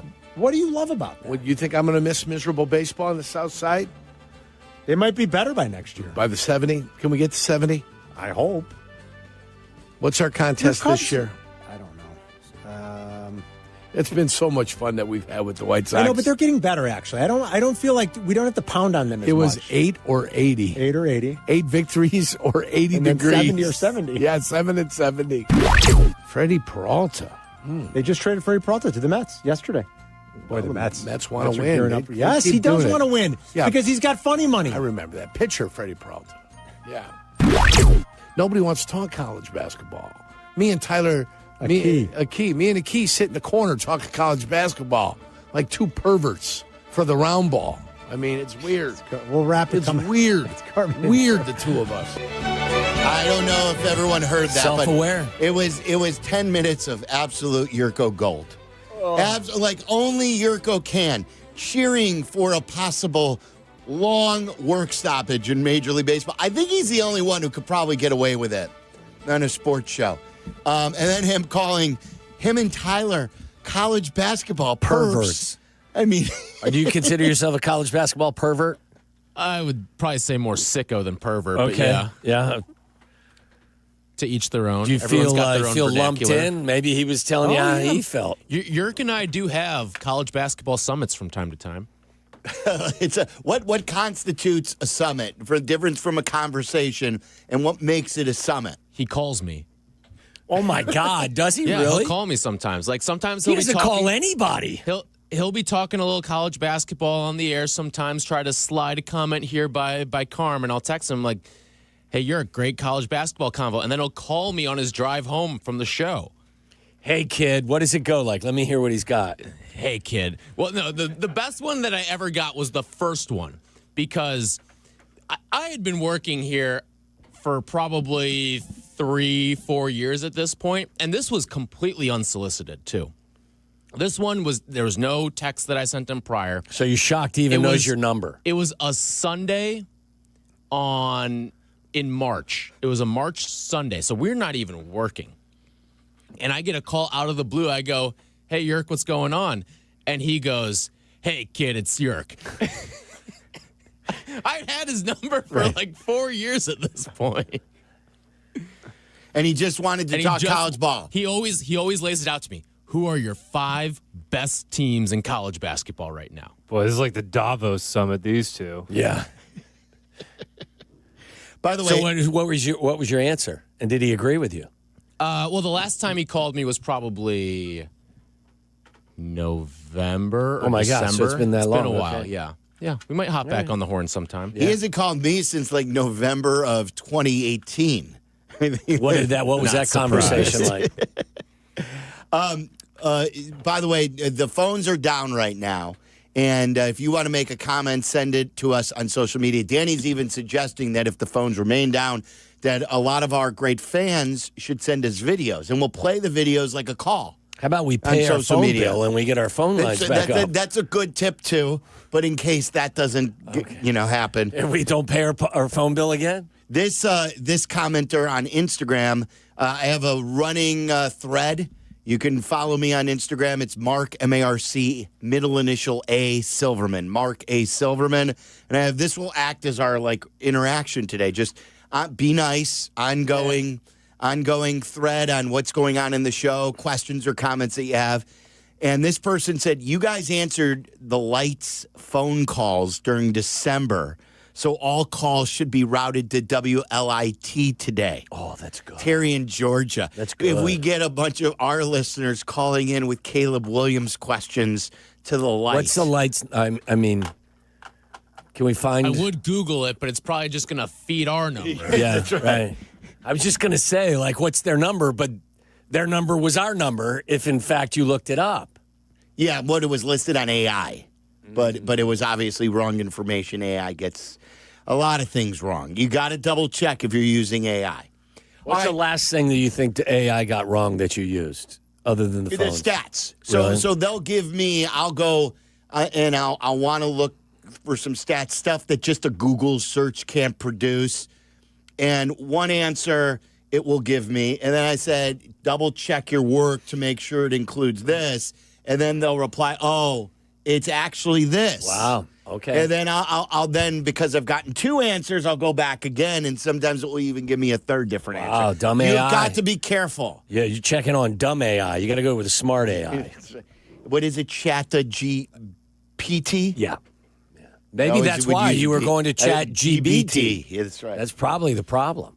I want to play you some sound. It is surreal to me as a Bears fan that the world, even after the Bears are eliminated, is still raving about our quarterback. I'm not used to this. I don't think we've ever had this, where at the end of a season, the standard end of the season for us was Cody Parkey or Jay Cutler. Why didn't he play and finish the game? There would arguing about the Hall, right? Rex Grossman, with good Rex, bad Rex, and him throwing a big interception in the Super Bowl. The way everyone has watched some of these impossible throws that Caleb has made, the strides that he's taken under Ben Johnson, you have a lot of guys who are either in the league or are retired who are all-time greats commenting on Caleb. And one was Tom Brady. So Tom Brady on this podcast, what do you know the name of the podcast, Charlie? I think this was for his YouTube channel or something. Okay. He was sitting outside in a palm treed area. It's called I'm Tom Brady. It was Tom Brady's YouTube channel. Tom Brady's YouTube channel, and they're talking about he came out with the best throws of 2025. I don't know if this only included the regular season or if this even was just regular. Regular. So it wasn't eligible the play to Cole Kmet, which makes sense. Or the Roma Dunze 4th and 8. Right. The best regular season throws. And Caleb could win both if Brady does go back and he does one for the playoffs. Brady ranked Caleb with the number 1 throw in the NFL this year. Here is how he details it. It's Bears-Packers regular season Soldier Field. Number 1 And let me just preface this by saying this is one of the games of the year. I was at this game. It was back and forth. The Packers defense was awesome on this day. They played their ass off. They shut down the Bears offense for most of the game. The Bears continued to be the team they were, so persistent in their approach. The Bears get the ball in overtime, and they get to about the 50-yard line. You call these plus 50 shots. Whenever you get around this area, you still have enough field where you can really stretch the defense. And if they don't cover deep, you've got a great opportunity to end the game on one throw. So they run a basically play action bootleg with the quarterback waggling, but he pulls up because it's not a bootleg. They're actually throwing like the boot with the post coming back across the field. Caleb sees it. He launches the ball from his own 45-yard line. Keep in mind, it was about 15 degrees out, and there was about a 20-mile-an-hour wind. The longer the ball's in the air, the harder it is to throw it accurately, and the harder it is to catch it. DJ Moore gets a step on the corner, Keyshawn Nixon, and Caleb throws it back across the field, 60 yards in the air. It was an absolutely perfect throw. A-plus throw, a moon ball for a walk-off win in Chicago. My partner, KB, if you haven't heard it, go listen to his call. It was insane. One of the most insane moments he and I have had in the broadcast booth. On the fake, Williams looking downfield, launching downfield, going for it all! It is caught! Bears win it! What a way to end one of the games of the year. To me, it is still remarkable. I'm still not over this. That Tom freaking Brady, the GOAT, is raving about our team, is raving about our quarterback, is breaking things down that way. We've never been involved in anything as a Bears fan like that. We've never had that. And I think it was his third best throw of the year. I'd like to hear Tom Brady's breakdown of the best playoff throws, and Caleb would have both of them. And you could tell, like, I know that's a more relaxed environment, but he really is getting good at, like, I can listen to Brady break down the tape. I thought he was really good this year. Did you read the article about kind of how he went back into the lab this offseason and started talking about things, how he would do things because that's what he was most comfortable with? Yeah, I thought he was really good this year. I really did. I don't think that way last year, but it takes time. Credit to him, because he doesn't need the job. Exactly. But if you're going to do it. Yes, he takes pride in what the product he's putting out. He heard the criticism, and he knew Greg Olsen was very good, and he had a lot of work to do. And he went back to work. I think he closed the gap on Greg Olsen from my perspective quite a bit. He will never completely close the gap, though. Greg's he's still our guy. He is. But that's the GOAT. That's Tom Brady. Right. He thrives on you telling him he'll never close the gap. That's right. It is true. And then I got some Max Crosby. Before I go there, since we're on the Packers topic, I heard this on Carmen and Jurko. I did not know. Wasn't Romeo Dobbs on Kay Adams' show? Yes. Was this yesterday when Romeo Dobbs? Are we going back to this? It was a dirty hit on Jordan Love again? I think he goes into everything here, and I think that's one of the things here about the rivalry with the Bears going to the next level. When they took Jordan out the game, that was number one. Because everybody in the world know it was a dirty hit. I mean, again, shout out to Chicago. Again, great football team, but that was number one, obviously. Like, everybody in the world saw it. You know, I saw it. You saw it. And again, it was just, I think just the energy on both ends. Like, them chanting Green Bay sucks before playing the Rams, and it's just like, I don't know. It's a lot. It's a lot. But the rivalry is very deep there. I'm telling you, the Bears and what happened this year is now in their heads. They're not used to being the team that is getting beat by the Bears. They used to be the bully. Now we were the homecoming game. Yeah. We were the homecoming. And Romeo Dobbs is actually talking about what our fan base is doing before the Rams game. Who cares? We're in your head. I still can't believe they consistently go back to the hit Austin Booker put on Jordan Love. it was a penalty by the definition of the rule, but it was not a dirty hit. Not close. That hit happens all the time in the NFL at all positions. Charlie, I don't know if you could pull it up, but and I forgot to text you because I had a busy morning. Tausch was really good with us. Mark Tauscher is a Packer Hall of Famer. He was on with us after the game, and he said, he goes, look, I would love to stir this up, and I would love to say dirty hit. He goes, it wasn't a dirty hit. It was an illegal hit, like you said. Yeah. But it is not. There's no way that Austin Booker was trying to hurt him. He was trying to get a quarterback down when they had a tough time. Do you remember all the missed tackles the Bears had in the first Packer game? Yeah. So the Bears knew they had to get these guys down to the ground. He was ducking his head as he was coming in to sack him. And it really hurt the Bears in the moment because it negated a sack. Yeah, the only people I've heard call this a dirty hit are people that were in that Packer locker room. I've heard unbiased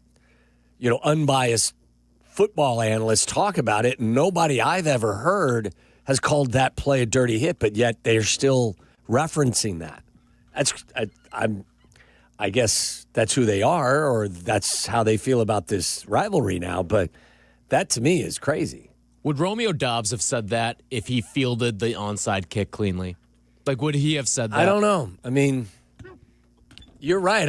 I mean, if he takes care of his business, we're not even having this conversation. Packers probably win the North. If they win that game. So that was the regular season game here, right? Yes. And in the playoff game, didn't he have a pretty good game? Yeah. He dropped a pass, but then he caught. But he had a good. He was all over the field, hurting the Bears in the defensive back. I think Jaden Reed was the one who dropped that deep ball in the playoff game. I don't think it was Dobbs. Right. Dobbs is a good player, but I'm with you, Tyler. I think if he brings in that onside kick, we're not even really hearing from him. I'm shocked how much they're whining about that hit and then what Bears fans are actually doing. I'm surprised it's coming out of their locker room. Like, if it was a Packer fan, I can somewhat understand it. Those guys understand the game. They understand the rules. They understand how that stuff happens. But and even yet they're Josh still Jacobs referencing it. called That's what I mean. Dirty. Yeah. He said it going into the playoff game. Yeah. Show them some of the hits from the Packers-Bears in the 80s, all right? Then they'll see the dirty hits. This isn't close to being a dirty hit. It was unfortunate. He suffered a concussion. He paid for it with a flag. It was, like I even said, it's tough to coach. That's a tough play. What do you do if you're Austin Booker and you're trying to get the quarterback down and he's going full speed? You can't stop your body like the Matrix and not hit him in the head there. By the way, they got a small amount of revenge on that next play or a few plays later because they trapped him and drove his ass into the ground. Like, you can tell that was intentional, the play call. So I know how they felt about it. I just thought that I think it's a misdiagnosis of what that play was. Here is Max Crosby. So this is back to the Brady stuff. Max Crosby, if you've been paying attention to his podcast, has said one good thing after another about the Bears and Caleb Williams. I think he wants to be a Bear, or this would be a landing spot. Maybe he's got like 3 teams in mind. I think he wants out. And this is Max Crosby talking about Caleb's 4th and 4 throw. He starts running backwards. I'm like literally yelling out loud. I'm like, no. And he made that throw. I literally, it was silent. You couldn't hear a pin drop in there. It was crazy. But that's been him all season, it feels like. When it comes down to it, at the end of the game, he's made just so many big time throws and helped them stay in the game. So credit to him. I talked about it earlier in the year when we competed against each other. He's a hell of a player. He's ultra competitive. You could tell when he's out there, he's trying to will his team to win. When you have a guy like that at quarterback, it permeates through the whole team. Like, to hear that, when you have a guy like that, it permeates through the whole team. We've got that guy now. And like, Tom Brady recognizes it. Max Crosby recognizes it. He's a current player in the league who may want to come here because the Bears have a great offense, and now he knows he could be supported on defense, and his effort doesn't go for naught. Here's one more from Max Crosby. That was from the Let's Go interview that he does. Here's the Rush podcast. Oh, when he starts sprinting directly back, I'm like, it's over. And this motherfucker threw it from the 40 over the DBs. That was one of the craziest plays I've seen ever. What's our thoughts? Like, are you surprised that he didn't try and go for 2? I'm not surprised, but I low-key in the back of my head, I was like, is this the best situation? He's the one, especially after that much of a heartbreak. Like, you make that type of play, let's go for the game. I understand, what Max is saying, but I think, those of us who are dialed in and covering the game and everything else, you realize the circumstances, okay? Yes. There's no Colston Loveland, who gives you a huge advantage. You go into overtime, you get the ball. I mean, I understand. I wouldn't have bothered, I said it at the time, I wouldn't have been bothered if they went for it, but I do understand why they I know went for it. you've said that a little bit, and I wasn't, like, passionately saying do not go for two, but I absolutely leaned the way Ben called it. Because I did too. And because, like, there was another good Instagram post being posted about that last Bears possession before that when they had first and goal from the 8, They got stuffed. That was when I thought DeAndre Swift was getting in. When he jumped, it looked like he was jumping into the end zone. There were a lot of people also on social media blaming Rome for that. It's an inside run. Rome's job is to get inside position on the guy across from him. He does just that. He has no idea that DeAndre Swift is going to bounce that run outside. What happened was McFadden comes over to trap Verse and gets stood up. Okay. And Swift had nowhere to go, so he bounced it outside. So everyone's pissed off at Rome. I didn't know that. Rome had no idea. So that's a good defense there. Yeah. And now we find out, too, I don't know if you remember hearing Ben Johnson say this yesterday, Jordan McFadden had a pretty significant ankle injury. Yeah. I don't think anything to require surgery, but he finished the game. Yes. And that's maybe why he got leveled there. He could have been. Verse hit him and McFadden couldn't move him, which forced Swift to have to jump that outside. So I don't know if it was Ben. Somebody talked about how they weren't able to move them at the line of scrimmage. The Rams did a really nice job on the line of scrimmage, and it showed up in their lack of real success running the football with their two backs. So I had no problem. And Ben was smart about it. He said, look, our short yardage stuff wasn't working, so we were going to kick the extra point and go to overtime. This is in response back to Romeo Dobbs. Charlie got us the Tauscher sound. Mark Tauscher is a Packer Hall of Famer. He's a Super Bowl champion. He grew up in Wisconsin, and he now does a radio show that's very, very good for ESPN Milwaukee and talks and loves the Packers. This is him talking about the Austin Booker hit that Romeo Dobbs says everyone knows it was dirty. Yeah, I don't know how guys play defense. I was not in the camp of that as a malicious, dirty hit. I thought it was a penalty because it is by the letter of the law, but it is really difficult to go in and the defenseless receiver and all. Like, it's really hard to play good, solid defense. So there isn't a lot you can do. I mean, you work so hard to beat an offensive lineman, then you get in that position. You want to inflict pain on the quarterback, and this league doesn't want to do that. So it's such a good. It's not a biased take from a Packer fan. It is someone who is analyzing it and telling you the truth. He's not blinded by the color of the uniform.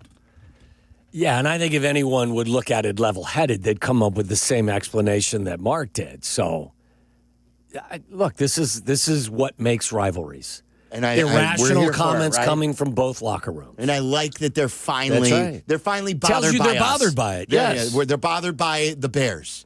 All right, coming up next, Aki's A-List. It's Waddle and Silvy on ESPN 1000. This is Waddle and Silvy on ESPN Chicago, Chicago's home for sports.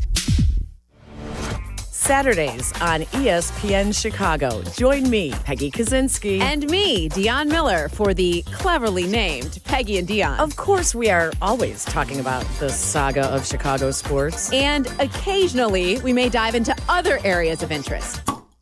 So join us Saturday morning at 11. Peggy and Dionne on ESPN Chicago. Brought to you by Advantage Acura of Naperville. Hey guys, it's Tyler Aki. It may be cold outside right now, but let's start thinking of some warmer thoughts. Let's start thinking about golf season because it'll be here before you know it. And the golf membership that you need in your life is called GOAT, or Golf on Any Tee. It gets you unlimited tee times at top Chicagoland golf courses with no cart fees, no green fees, just unlimited golf. It's like a country club membership without the massive fees. Unlimited golf at over 19 courses, a network of 250 other golfers, and exclusive member-only events. And when you use our promo code ESPN, you'll get $400 off your membership. That's promo code ESPN for $400 off your membership. You'll have unlimited access at places like Hickory Hills Golf Club of Chicago, Countryside, Calumet Country Club, and so many more. So download the Golf on NET app today and become a GOAT. Golf like me, golf on NET. Hey, it's your buddy Tom Waddle, and I drive a Hawk. The New Year's sales event is going on at all 12 Hawk Auto locations in Forest Park, St. Charles, Plainfield, Joliet, Carroll Stream, and now LaSalle, Peru. Shop thousands of vehicles from 13 brands and save with 0% financing for 60 months or make no payments for 90 days. Plus, save even more with $500 to $2,000 bonus cash. Find your next car at hawkauto.com and drive what I drive. Drive a Hawk. HawkAuto.com. Financing on select models with approved credit. 1. Some say it's the loneliest number, but when one is a collection of many, one can stand for all. Blue Cross and Blue Shield of Illinois is one company serving their communities across one country for nearly 90 years. And as they continue to empower whole person health with compassion and innovation, one member at a time, Blue Cross looks forward to keeping you and the ones you love at the center of everything they do. Blue Cross and Blue Shield of Illinois, through it all. Hey guys, it's Silvy. We say it every year, new you. But this year I'm actually doing something about it. I've been going to Cairo One Wellness Centers for months now. My body feels great and I'm moving better than ever. If one of your New Year's resolutions is to feel better and actually take care of your body, you gotta check out Cairo One. They have 50 locations across Chicagoland, so there is one near you. No drugs, no surgeries, just personalized chiropractic care. Visit CairoOne.com today and let them know that Silvy sent ya. Do you have trouble getting in and out of the bathtub? Are you afraid you'll slip and fall entering or exiting a tub? Safe Step walk-in tubs can transform your bathtub from an area of concern to a calming refuge. Call them today at 1-800-731-4558 and save $1,600. Safe Step walk-in tubs and showers are proudly made in Tennessee and offer an ultra-low step-in, avoiding that difficult climb over a traditional bathtub wall. They also offer a variety of therapeutic benefits that may help soothe your aching muscles and joints, increasing your mobility, boosting your energy, and improving your sleep. Safe Step walk-in tubs are designed to easily fit your existing tub space and are often installed in as little as one day. Just dial 1-800-731-4558 today to save $1,600 and receive a free shower package. That's 1-800-731-4558 for a free no-obligation consultation and to save $1,600. Safe Step walk-in tubs. Safety never felt so good. The 5 o'clock hour of Waddle and Silvy is brought to you by Steinhoffels, with 7 Chicagoland locations, including their newest in Maryville, Indiana. Shop in-store today or online anytime at steinhoffels.com. Listen to us now, live on the ESPN Chicago app. Listen to the show in HD at 100.3 HD2 FM. Listen now on ESPN 1000. This is Waddle and Silvy, ESPN Chicago, Chicago's home for sports. There's not enough data on it. It's time for Aki's A-List. From the mind of the man who understands the 4 Ps of Waddle's world. Aki's A-List. The top questions and topics floating around in Tyler Aki's mind. Are these really the questions that I was called here to answer? Aki's A-List on ESPN Chicago. It's Mr. Data himself, Tyler Aki. One of my favorite drops so far of 2026. There's not enough data on it. You're exasperated there. I am. Very. You're angry. How many of those conversations do you think you've had with Shay, like after hours when you guys are out at bars and stuff? I don't know. There's probably like one debate that gets brought up every time we're out together. You should have, I can imagine this too, because I've been there and Waddle used to make fun of me. Like, there were many nights where Carmen and I almost got into fights. There was stuff about soccer. You know, he's a big soccer guy, and I was ripping soccer one day, and things really got out of hand. I can see Carm getting real riled up about that. He got really hot. There was one argument, too, in our friend group where we're all part of it, where they were arguing, 2 of my friends, over Steve Nash and his back-to-back MVPs. and how that was like the worst 2 MVPs ever. And these two guys nearly came to blows. It was Roman Modrowski and my buddy Perry. They nearly came to... Perry doesn't like anything. You know, he was the one ripping Steve Nash. That's so good. Like these are Saturday nights when we're out. Saturday nights for fighting. Not a girl willing to talk to us. And so what happens? We start debating Steve Nash and his MVP. So if you guys resume. are sitting at a bar, this is years and years and years right. ago. A Sitting at a bar, yeah. And really it's a slow night. There's no one coming through, and everybody's people were coming through. They didn't want anything to do with it. But there's no action happening though. So one of you turns to the other and goes, "Hey, what do you think of that back-to-back Steve Nash MVP years? Huh? What did you think of those?" And that's what sets it off. I think we were. What do you think of those 7 seconds or less Suns? Huh? I think we were workshopping like the worst MVPs of all time.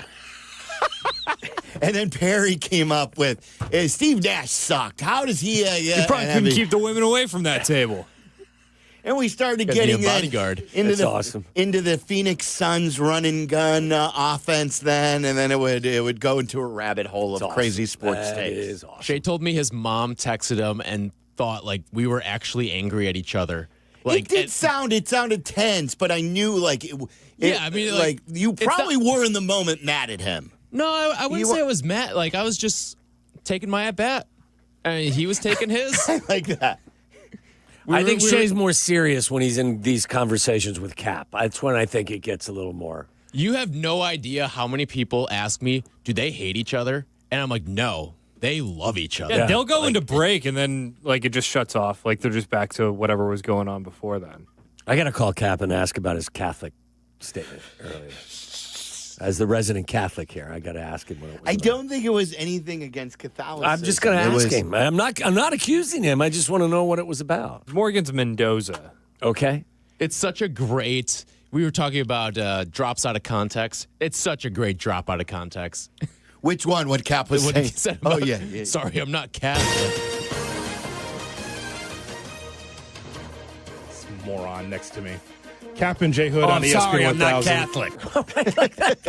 It is very odd. Where is the context there? There is no context. I know. That's what I'm saying. I'm going to have to. My call understanding afterward was it was something about not maybe understanding the role of a nun. Okay, so it was a conversation that was taking place before. It is, and Tracy was adding context. Her nun in her church, one of the nuns in her church, is Sister Leandra, who is a friend of Tracy's, and she is 93 years old. Okay. And it may have had to do with, hey, it's going to be really cold. Maybe Sister Leandra at 93 doesn't, go to Mass at 9 or 10 o'clock that day. Right. And he's like, what do they need her for anyway? The priest is doing all the heavy lifting. I think that was sort of the take. I'm not totally sure. And then Hoodie was ripping him for that, and then thus you heard him saying, sorry, I'm not Catholic. Jeez, that the running backs of the Catholic Church. But if you're coming to a conclusion based on something you're not aware of, I'll talk to him. Yeah, good. You set him straight. I'll talk to him. Have some speaks with him, as Mongo would say. Yeah. All right, what do you got, Tyler? All right, Ben Johnson is among the finalists for Coach of the Year. His first season was, without question, a success. While he's probably not going to win it, we already got the Pro Football Writers Association's Coach of the Year vote through today. Mike Vrabel won that award. Probably going to also be Mike Vrabel for here, although there is some Kyle Shanahan buzz, so he could potentially win it. But I don't think Ben Johnson's going to win it. However, sometimes we talk about coaches and say, the best coaches in the NFL don't win Coach of the Year. Mm-hmm. Like Sean McVay, I don't know if Sean McVay's ever won a Coach of the Year. Shanahan, like some of these guys, they don't win Coach of the Year, and it's almost like they graduate to a point where you can't win the award. It's a badge of honor that you don't ever win it. Do you think Ben Johnson, after year one, has almost graduated out of the Coach of the Year award?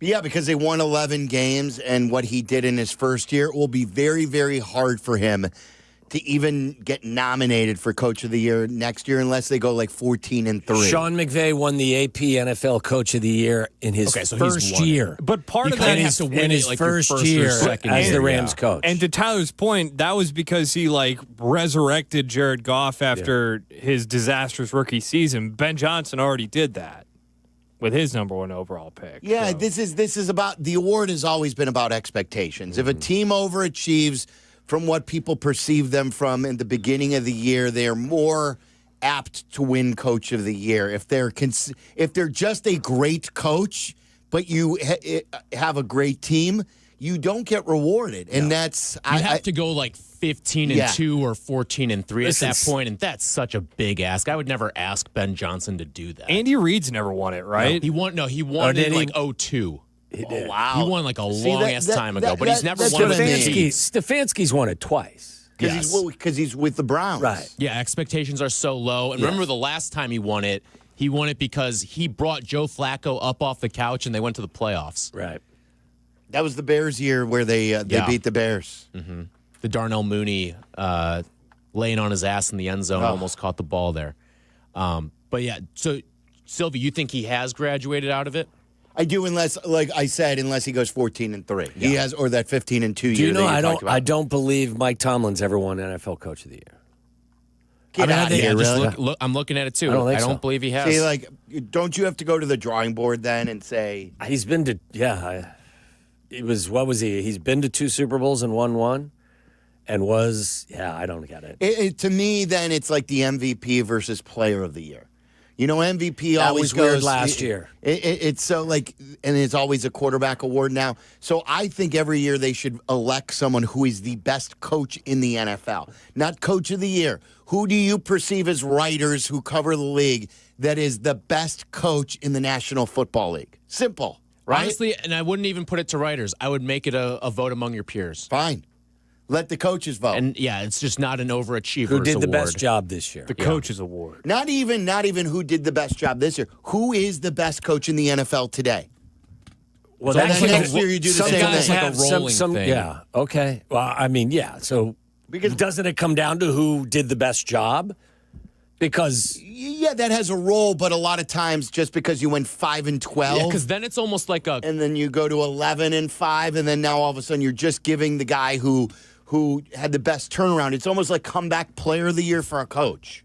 Yeah, but coaches know. If you're going to let the coaches vote, you're going to weed out a lot of that stuff. Like Andy Reid might be the best coach in football this year, but he wouldn't. Or not. He might be the best coach in football, but he obviously wouldn't win that award this year. You couldn't give it to him.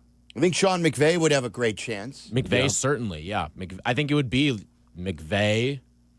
My vote personally would be Shanahan. I think he deserves not just the actual award itself, but also this award that we're making up ourselves right here. Mm-hmm. He was just that damn good this year. Bill Barnwell put out yet another novel today. His latest New York Times bestseller is out. And it was talking about the wide receiver market this offseason, going through the free agents, trade candidates, cut candidates, and looking through some of this stuff. Boy, if you need a receiver this offseason, you're sitting pretty because you're going to have some options to parse through, whether it's unrestricted free agents, whether it's trade candidates, whether it's guys that can be cut that you're trying to bring into your building. Like, people forget, Devontae Adams wasn't traded for. He was cut. Yeah. And the Rams brought him in, and I wasn't aware there were this many options for different guys. Because of the volume here, and he has a good little write-up on DJ Moore, too, and his situation, basically saying that the Bears or any team acquiring DJ Moore would essentially be on the hook for a 1-year, $40 million deal or a 2-year, $49 million pact before revisiting his contract after 2027, because if he's on the roster in mid-March, $15.5 of his $23.5 million that are guaranteed for 2027 becomes guaranteed. So you're basically rounding this thing out. If he's on your roster by mid-March, it's $40 million guaranteed at that point. So because of the volume of receivers that are out there, does it make you feel less likely that DJ Moore gets traded this offseason? Well, I don't think anybody's going to give you – nobody's going to trade for him and take on that salary and give you anything. Do you know what I'm saying? Yeah. Like I heard, what did he say? A mid-round pick. So he's probably talking third, more like a fourth. 4 or 5, something like that. And who's going to trade any currency for someone that you have to give that much money to? He's a really good player, but I just feel, though, that even though the market may have other wide receivers available, the teams are always looking for wide receivers. Yeah, but there's a list of guys you can get without having to give them as much up. Would you rather trade? It'll cost you a lot more for these two guys. Would you rather trade for Jalen Waddle or Brian Thomas Jr. and then give them like the fresh contract, or trade for DJ Moore and be on the hook for at least $40 million? That's the problem. Over the next 2 years. You got to kind of take on the salary is the problem.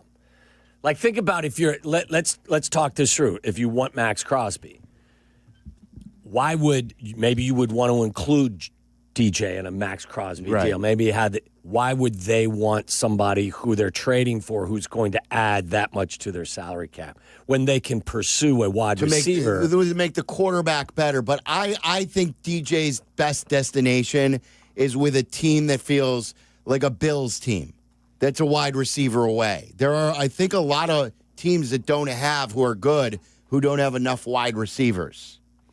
Correct, but the problem is in this particular market, they can get some of those guys without having to give up any draft currency, and you're not going to have to spend $40 million. That's the problem. It's one of those years where you can find some guys that are somewhat comparable. Like if you, I don't know, Deebo Samuel's a free agent, right? Are they talking about Chris Olave available? He's been less productive, though, than DJ these days. A lot of tread on those tires. There is. But again, what's your cost? I just think the market's going to be affected more. Like if you're looking for a Deebo Samuel, then you're not looking for He's a just DJ one Moore. game. I think they play. DJ's a younger, healthier version of who Deebo Samuel was. So I think their game is totally similar. I just think that the available guys is a lot bigger than I anticipated. And it may affect some things. And like A.J. Brown could be available this offseason. I know he's been a headache in certain places, but I mean, he's played for Mike Vrabel. He got along with Mike Vrabel, it seemed like, pretty well. If you're the Patriots, would you rather trade for A.J. Brown or DJ Moore? There's no doubt who the better AJ's player a better is. Player. I think the most likely scenario is they try to rework his deal and he's back. Yeah. I'm not, I do too. I don't know what's going to happen. Yeah. But I'm not saying that DJ's for sure getting traded. No, absolutely not. I don't. You may not, like I said, you may not find a deal that's good enough for both sides. And I'm not getting pennies on the dollar for DJ Moore. No, he's still too valuable in terms of his ability. But there are guys out there. I don't know. I don't know what Ben wants to do. I'm still trying to figure out some of the tendencies. That will be one of the more interesting parts of the offseason, to figure out who the Ben guys are. Yes. Because he took on a lot of these guys and he made the best with them, but then now maybe we'll find out, he didn't like this guy we as know much who as some we of them thought. are. Colston Lovin's a Ben guy. Luther Burden's a Ben guy. But I'm saying that he drafted those guys. Correct. So we already know that. I'm talking about the guys that he inherited. Correct. Who either won him over or actually fell out of favor after he realized who they were. Right. That my point is that we know who the Ben guys are, the obvious ones. We don't know. Like, I want to know about Jalen Johnson. Yeah. Is Jalen Johnson a Ben Johnson /DA guy? Has he won them over because he came back so quick when maybe he shouldn't be playing? Or do they look at him sometimes and say, he doesn't want to mix it up, he's out there, he doesn't play as hard as it looks like he can, and we don't like that type of play? I think it's one of the more interesting things that we'll find out this offseason, because I don't have any feel for kind of those tendencies from him. I don't know who exactly he's targeting. I don't. I know who he likes. Like, I'll give you another example. I think he respected the hell out of Cole Kmet and what Cole did this year. Does he like him enough to keep him in that role for that price? Or does Ben look at it and go, I got Durham Smythe for $1.5 million. I can find somebody who can play the position, maybe not as well as Cole, but close to Cole and cost half the price. Yes. Or do they want to try and restructure Cole? Cole caught, just like DJ, how we're talking about against the Packers and late in the year, some very important touchdown passes. Yes. For the amount of catches that Cole Kmet had this year, He had two of the bigger catches on the season. Yeah. The Philly game that put that game out of reach, and then the catch just this past weekend. He also had was it against the Lions? The 2-point conversion where he just he held on to the football. I know they lost the game, but that was a huge play in the moment. To tie it at 16, or was that 16? It was a 2-point conversion, yeah. And he was a willing participant in the run game, and I think that carries a lot of kind of respect and clout for Ben. They talk about his leadership a lot too yesterday. I mean, like that's something they value too. So, but can you keep him? Do you have a couple more? Yeah, I got a couple more. You want to do that on the other side, and then what is the name of the Denver Broncos starting quarterback? For one talk show host, it's not as easy as it may seem. We'll play that coming up next. Waddle and Silvy on Chicago's home for sports, ESPN Chicago. Bears. DJ Moore. Bears. Over the shoulder. Bears. Catch. Bears. Made. Go Bears. Touchdown Bears. Bears Weekly. Host Jeff Joniak and Tom Thayer take you inside with the latest news and the best interviews. Bears Weekly, tonight at 6 on ESPN Chicago and the ESPN Chicago app. I was just texting with a buddy of mine, an old friend, about DePaul basketball and how good it is getting. DePaul has big Big East games coming up at Wintrust Arena. My wife just bought a bunch of tickets. We're going to take all the baseball players in the Deerfield area to a DePaul game and do a fun outing. So if you're looking for something to do here in the cold, now that football's over especially, DePaul basketball is back, friends. Coach Holtman is building this thing strong. CJ Gunn, great player. NJ Benson's my guy. Lots of other really, really good athletic players on DePaul, and they are turning things around. Grab your tickets today at DePaulBlueDemons.com.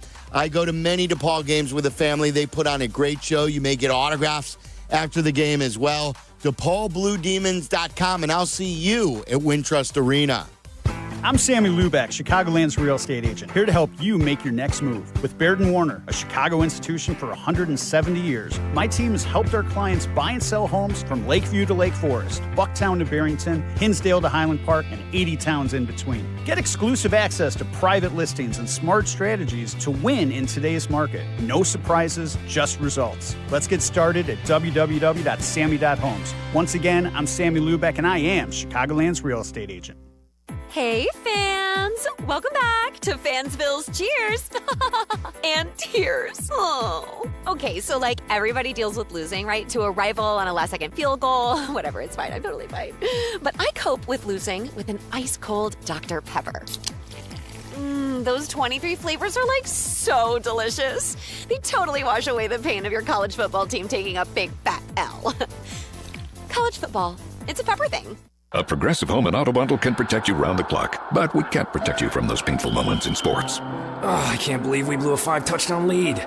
Sure, but you got to feel like they were going to win for almost the entire game. But I was about to buy playoff tickets. So you were prepared for a good time. That's pretty nice. It's the worst loss any team has ever had. And you got to witness history. Okay, we're done here.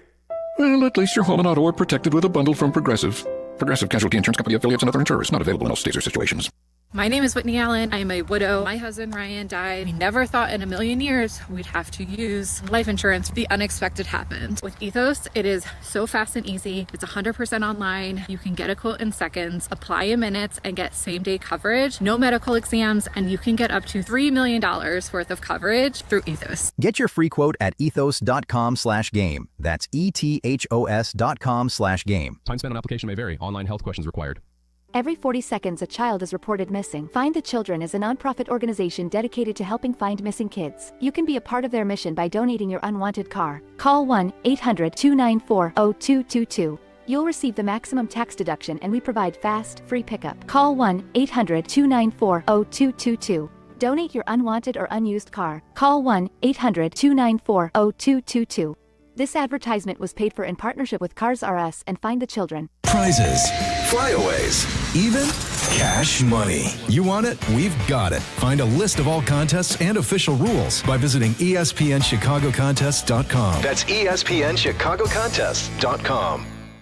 Waddle and Silvy, from our State Street studio to your hellish commute home. We're there with you, making it unbearable. Never mind. Back to Waddle and Silvy on ESPN Chicago. But do you have confidence in Peyton getting the most out of the quarterback in this ball game here? Stick him in this game on Sunday afternoon against the Patriots. What's your take with that game? As Mad Dog Russo. Come on, he's got to be. You think he's pulling a Jurko? I don't know. And I don't know him well into enough, but stick him. Stidham is not you look at the name. It's not He hard. has mispronounced other names that are more difficult to pronounce than that. That one just felt like kind of. It rolls off the tongue. Stidham. Stick him. And then he went back for more. Well, there's no C or K or any letter that would give you the. Well, he tried to correct himself, and he still landed on Stickum. Stick him. Mojitas, margaritas, and something totally new. That was mojitos. What did he call it? Mojitas, margaritas, and something totally new. So you think he's playing that a bet? One right there is I think that one's harder to pronounce or get phonetically correct than Stidham. If you told me that Mad Dog didn't know how to pronounce mojito, right? That wouldn't shock you. Yeah, I would be like, well, I expect that. Yeah, I mean, he's a sports guy. He's not a liquor guy. You know, his son works for the company. Works for Good Karma Brands. Did you know that? We should ask him. He's down in West Palm Beach. Should ask him. Was that part of Dad's routine, or is he just mess everyone's name up? We should. By the way, I do like Stidham and the Broncos at plus 4.5. I do too. How do you think Mad Dog would pronounce the Rams defensive lineman's name? Poona Ford? Yeah. You think he'd get that one right? That's pretty easy, okay. isn't it? So is Stidham. That's true. And so, we're looking for winners this weekend. Wins with Wallner, brought to you by Wallner Law. Wallner Law handles the toughest car accident cases in Chicago. Call 312-8-million. My guy John Wallner and his crew are going to work for you guys. Wallner Law. Win with Wallner. Tyler, you have a couple more here? Yeah, I got a couple more. I'll start with the Freddie Peralta trade from last night. He's going from the Brewers to the Mets, which, to me, my first reaction when I saw that trade come across the wire, it seemed like something was starting to brew up a little bit there, and then finally we got the finality of it. Listen, the Brewers may have kicked the Cubs' ass the last 5 years. Boy, am I glad I don't root for that team. Boy, am I glad I don't root for that team. You had the best record in baseball last season, and you traded your ace to a you don't want to pay him. To a team who was on the outside looking in of the playoffs, and now it may be the difference between that team getting in and not getting in. Jeez, man, they traded him to his old general manager, right? Yeah, Daniel Stearns. Yeah. Mm-hmm. Yeah, no, it's crazy, and it's why I mentioned the other day that the Cubs and Sox both reside in the divisions with the lowest payrolls. The both central divisions, as a unit, have the smallest payrolls in baseball. They should be able to do better because of that. They have a big market advantage. Listen, I give the Brewers all the credit in the world, but I would also say if you're a Cubs fan, you got to beat that team. You have to. Of course, yeah. You've got more resources. We said that 2 years ago when we took their manager and their GM left, he didn't do it. We said it last year when the Cubs improved and they didn't do it. So we'll see if this is the year. This is the year. After the Bears dethrone the Packers, now's the time for the Cubs to dethrone the Brewers. Now, I do think the Brewers got a pretty good value coming back with the two prospects that they landed, Brandon Sproat and Jet Williams, but that's There's not enough data on them, though. Oh, far from enough data. There's not enough data on it. Far from enough data. But yeah, no, I think that if you're a Cubs fan this year, it will be a wildly disappointing year if you don't overtake the Brewers this year. I mean, they have not added anything, and they just chopped their best ace. Yeah, and I think that both of these teams, the Bears and the Cubs earlier, hopefully are just giving you a little taste of what's to come. Hopefully neither team is peaked, and this is just a preview of some fun postseasons that we had.